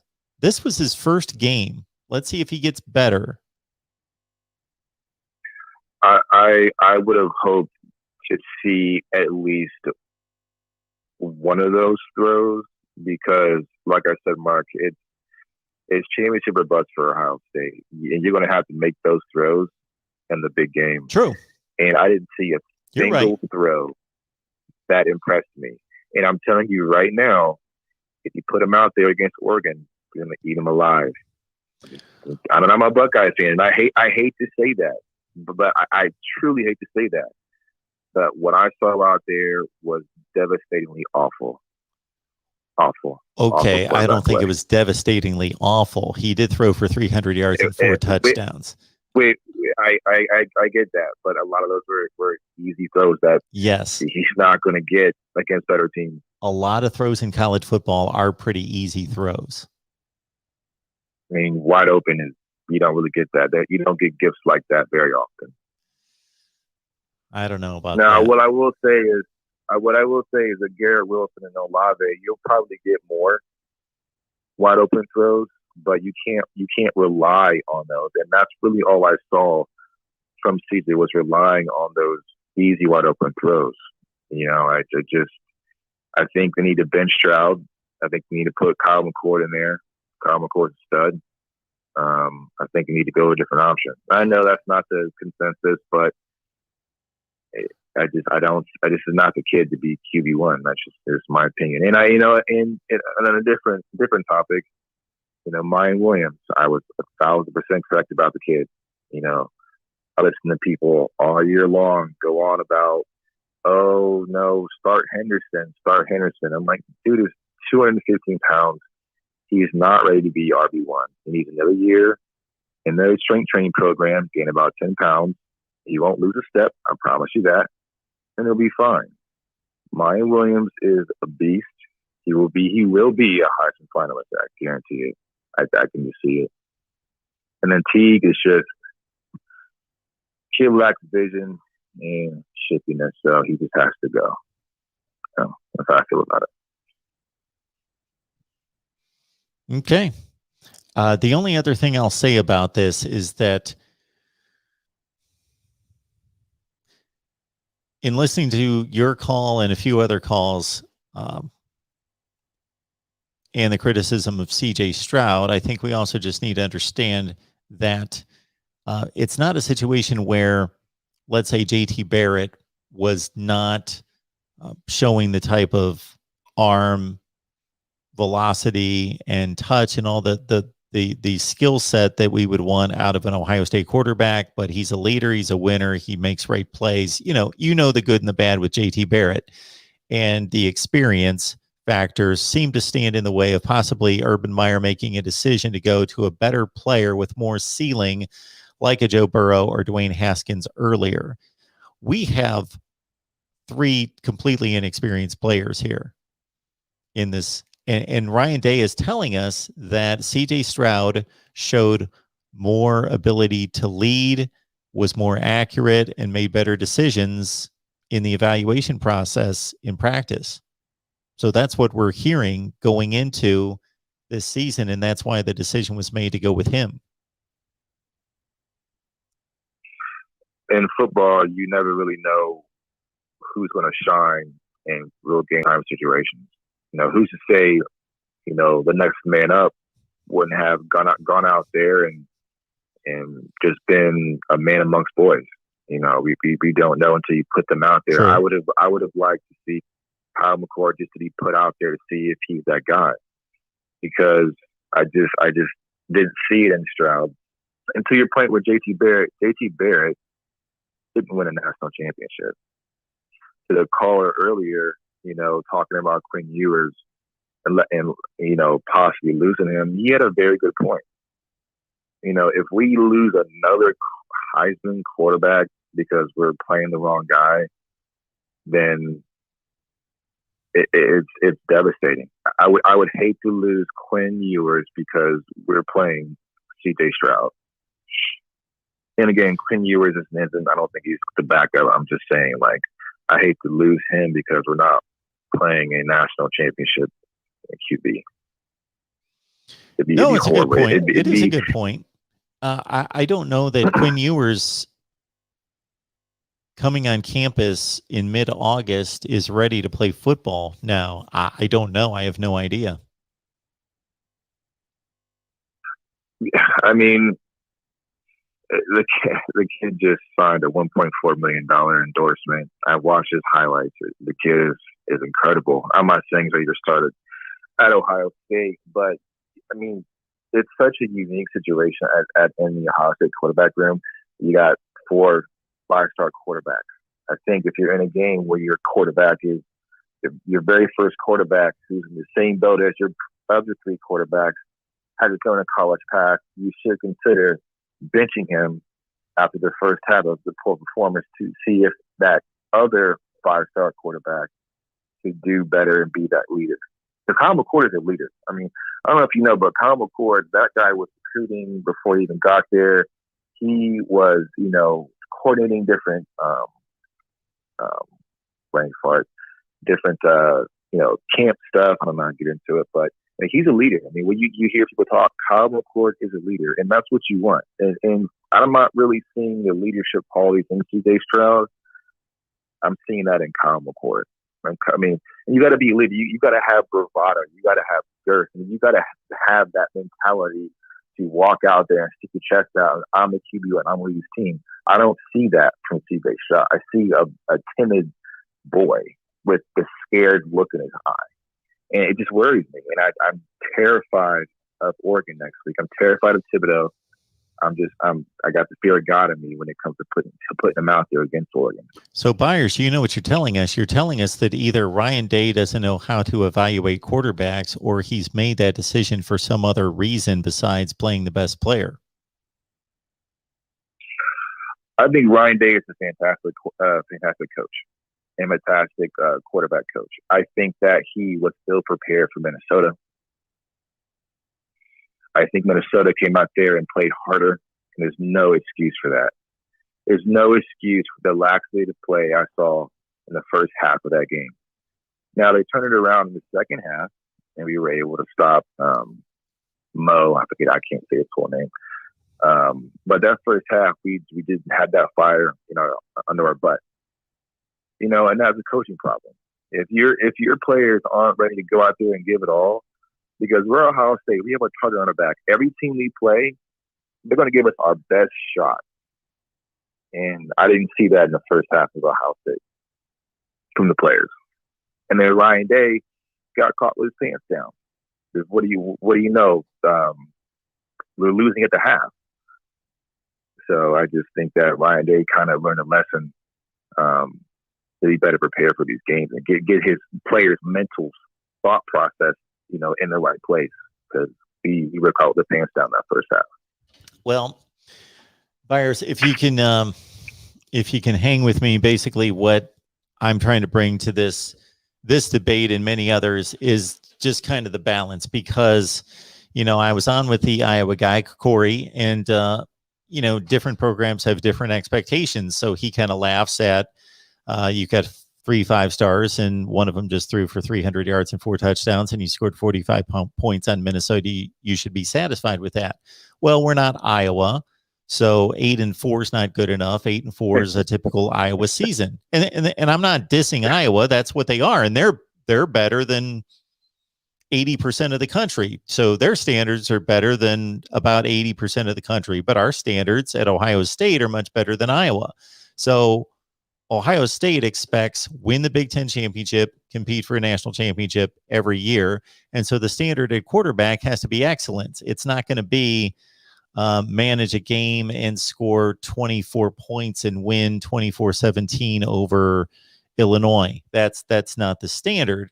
But I'm also trying to balance that with the standard also can't be perfection, because these guys are going to miss throws. They're going to make some mistakes. They can't make too many mistakes, but this is also a first game performance. So I just want to see if he struggles against Oregon, then we'll have a different conversation in a week than what we're having tonight, and I'll have a different evaluation. Well, you'll know I'll always call and give my opinion, but before I get off here, I do want to say that I hope I'm entirely wrong about C.J. I pray that I am so wrong about C.J. Stroud, and he just goes out there and gun swings and is a 6-shooter and is a monster of a stud. I truly hope that is. I really, really do. As an Ohio State fan, as a former football player, as someone who is very competitive, I don't see that in him, and that's what worries me. And that's what you need to be a QB1. Before I hop off here, prayers to Mo, the running back from Minnesota. I know they haven't announced it, but I've seen many Achilles ruptures in my day, and when they replayed that, and I saw him plant that back foot, and you just saw that calf pop and roll up, I was like, oh my god, that's an Achilles. I just, my heart breaks. I don't care who we're playing against. My heart breaks for the kid. As an athlete, my heart breaks for the kid. I hope that he gets a speedy recovery. It's just devastating for the guy. Now, I know nothing about what you just stated, but yeah, you have knowledge there. But I even saw, after seeing the replay like 4 times in slow motion, when he kind of pivoted and his ankle turned, and then I knew something was wrong with that cut. That cut was where the injury took place, or that false step that he took when he kind of hyperextended his leg back. I can explain what you saw. So when they briefly, please, Byers. We've been on for a long time, and I got a bunch of calls here. I was right, really briefly. When you saw that pop, that was your calf muscles, two separate muscles. You saw that calf pop, the inside calf. And you saw the pop, and his calf rolled up. And so he couldn't get up, and you saw him tap his helmet. That means, hey, I'm injured. Somebody come out and help me. And he laid there. The swelling took place. He felt like he'd get up. He got up, took 2 steps, and fell because that calf muscle couldn't activate. He couldn't walk. Now he got him in the boot, and that takes that pressure off the calf and up to the knee, and he can, walk semi-normally. But that's my opinion. That's what I saw. I'm gonna hop off here, Mark. Thanks for the long conversation. Next time, I promise to keep it much shorter. Don't worry about that, Byers. I appreciate it. Have a good one. Thanks, Mark. Bye. All right, a couple more calls coming in. Why don't we just stick to these 2 calls? And I appreciate everybody calling in. And I will say one thing. It's 1:50 right now. I found out today that YouTube will allow 12-hour live streams. That's why we did from 2 to 2. Then I shut down, and then we pop back on at 2 o'clock with a separate live stream, part 2, because it's my understanding. I didn't really have this confirmed, but that they allow 12-hour live streams. So in 10 minutes, we may get dumped. I don't know. And then we would have to start another one. But at that point, after 24 straight hours, I think we will wrap it up, because we'll be back tomorrow. We keep doing this. All right. Welcome to the Voice of College Football. Who's on the line? Tyler, Mark, how are you today? Hey, Tyler, I'm doing great. What's going on? Oh, nothing much. Just watched the Ohio State game. I'm not going to be as long as Byers was. I'm also not going to pretend to be an expert at everything. But I do want to say about CJ Stroud. Look, it was his first full game. I think expectations need to be managed. And as a lifelong Ohio State fan, I understand why our expectations, at least for some fans, are like the size of a mountain, if you know what I'm saying, Mark. But I mean, look at what Stroud did. You know what? Honestly,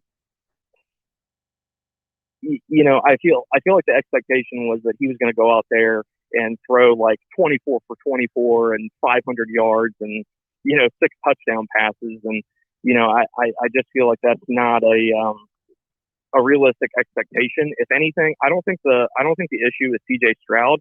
I'm really more worried about the defense more than anything. So what do you think about that so far in terms of our defense? Well, we know that Seven Banks was held out of the game along with Cam Brown.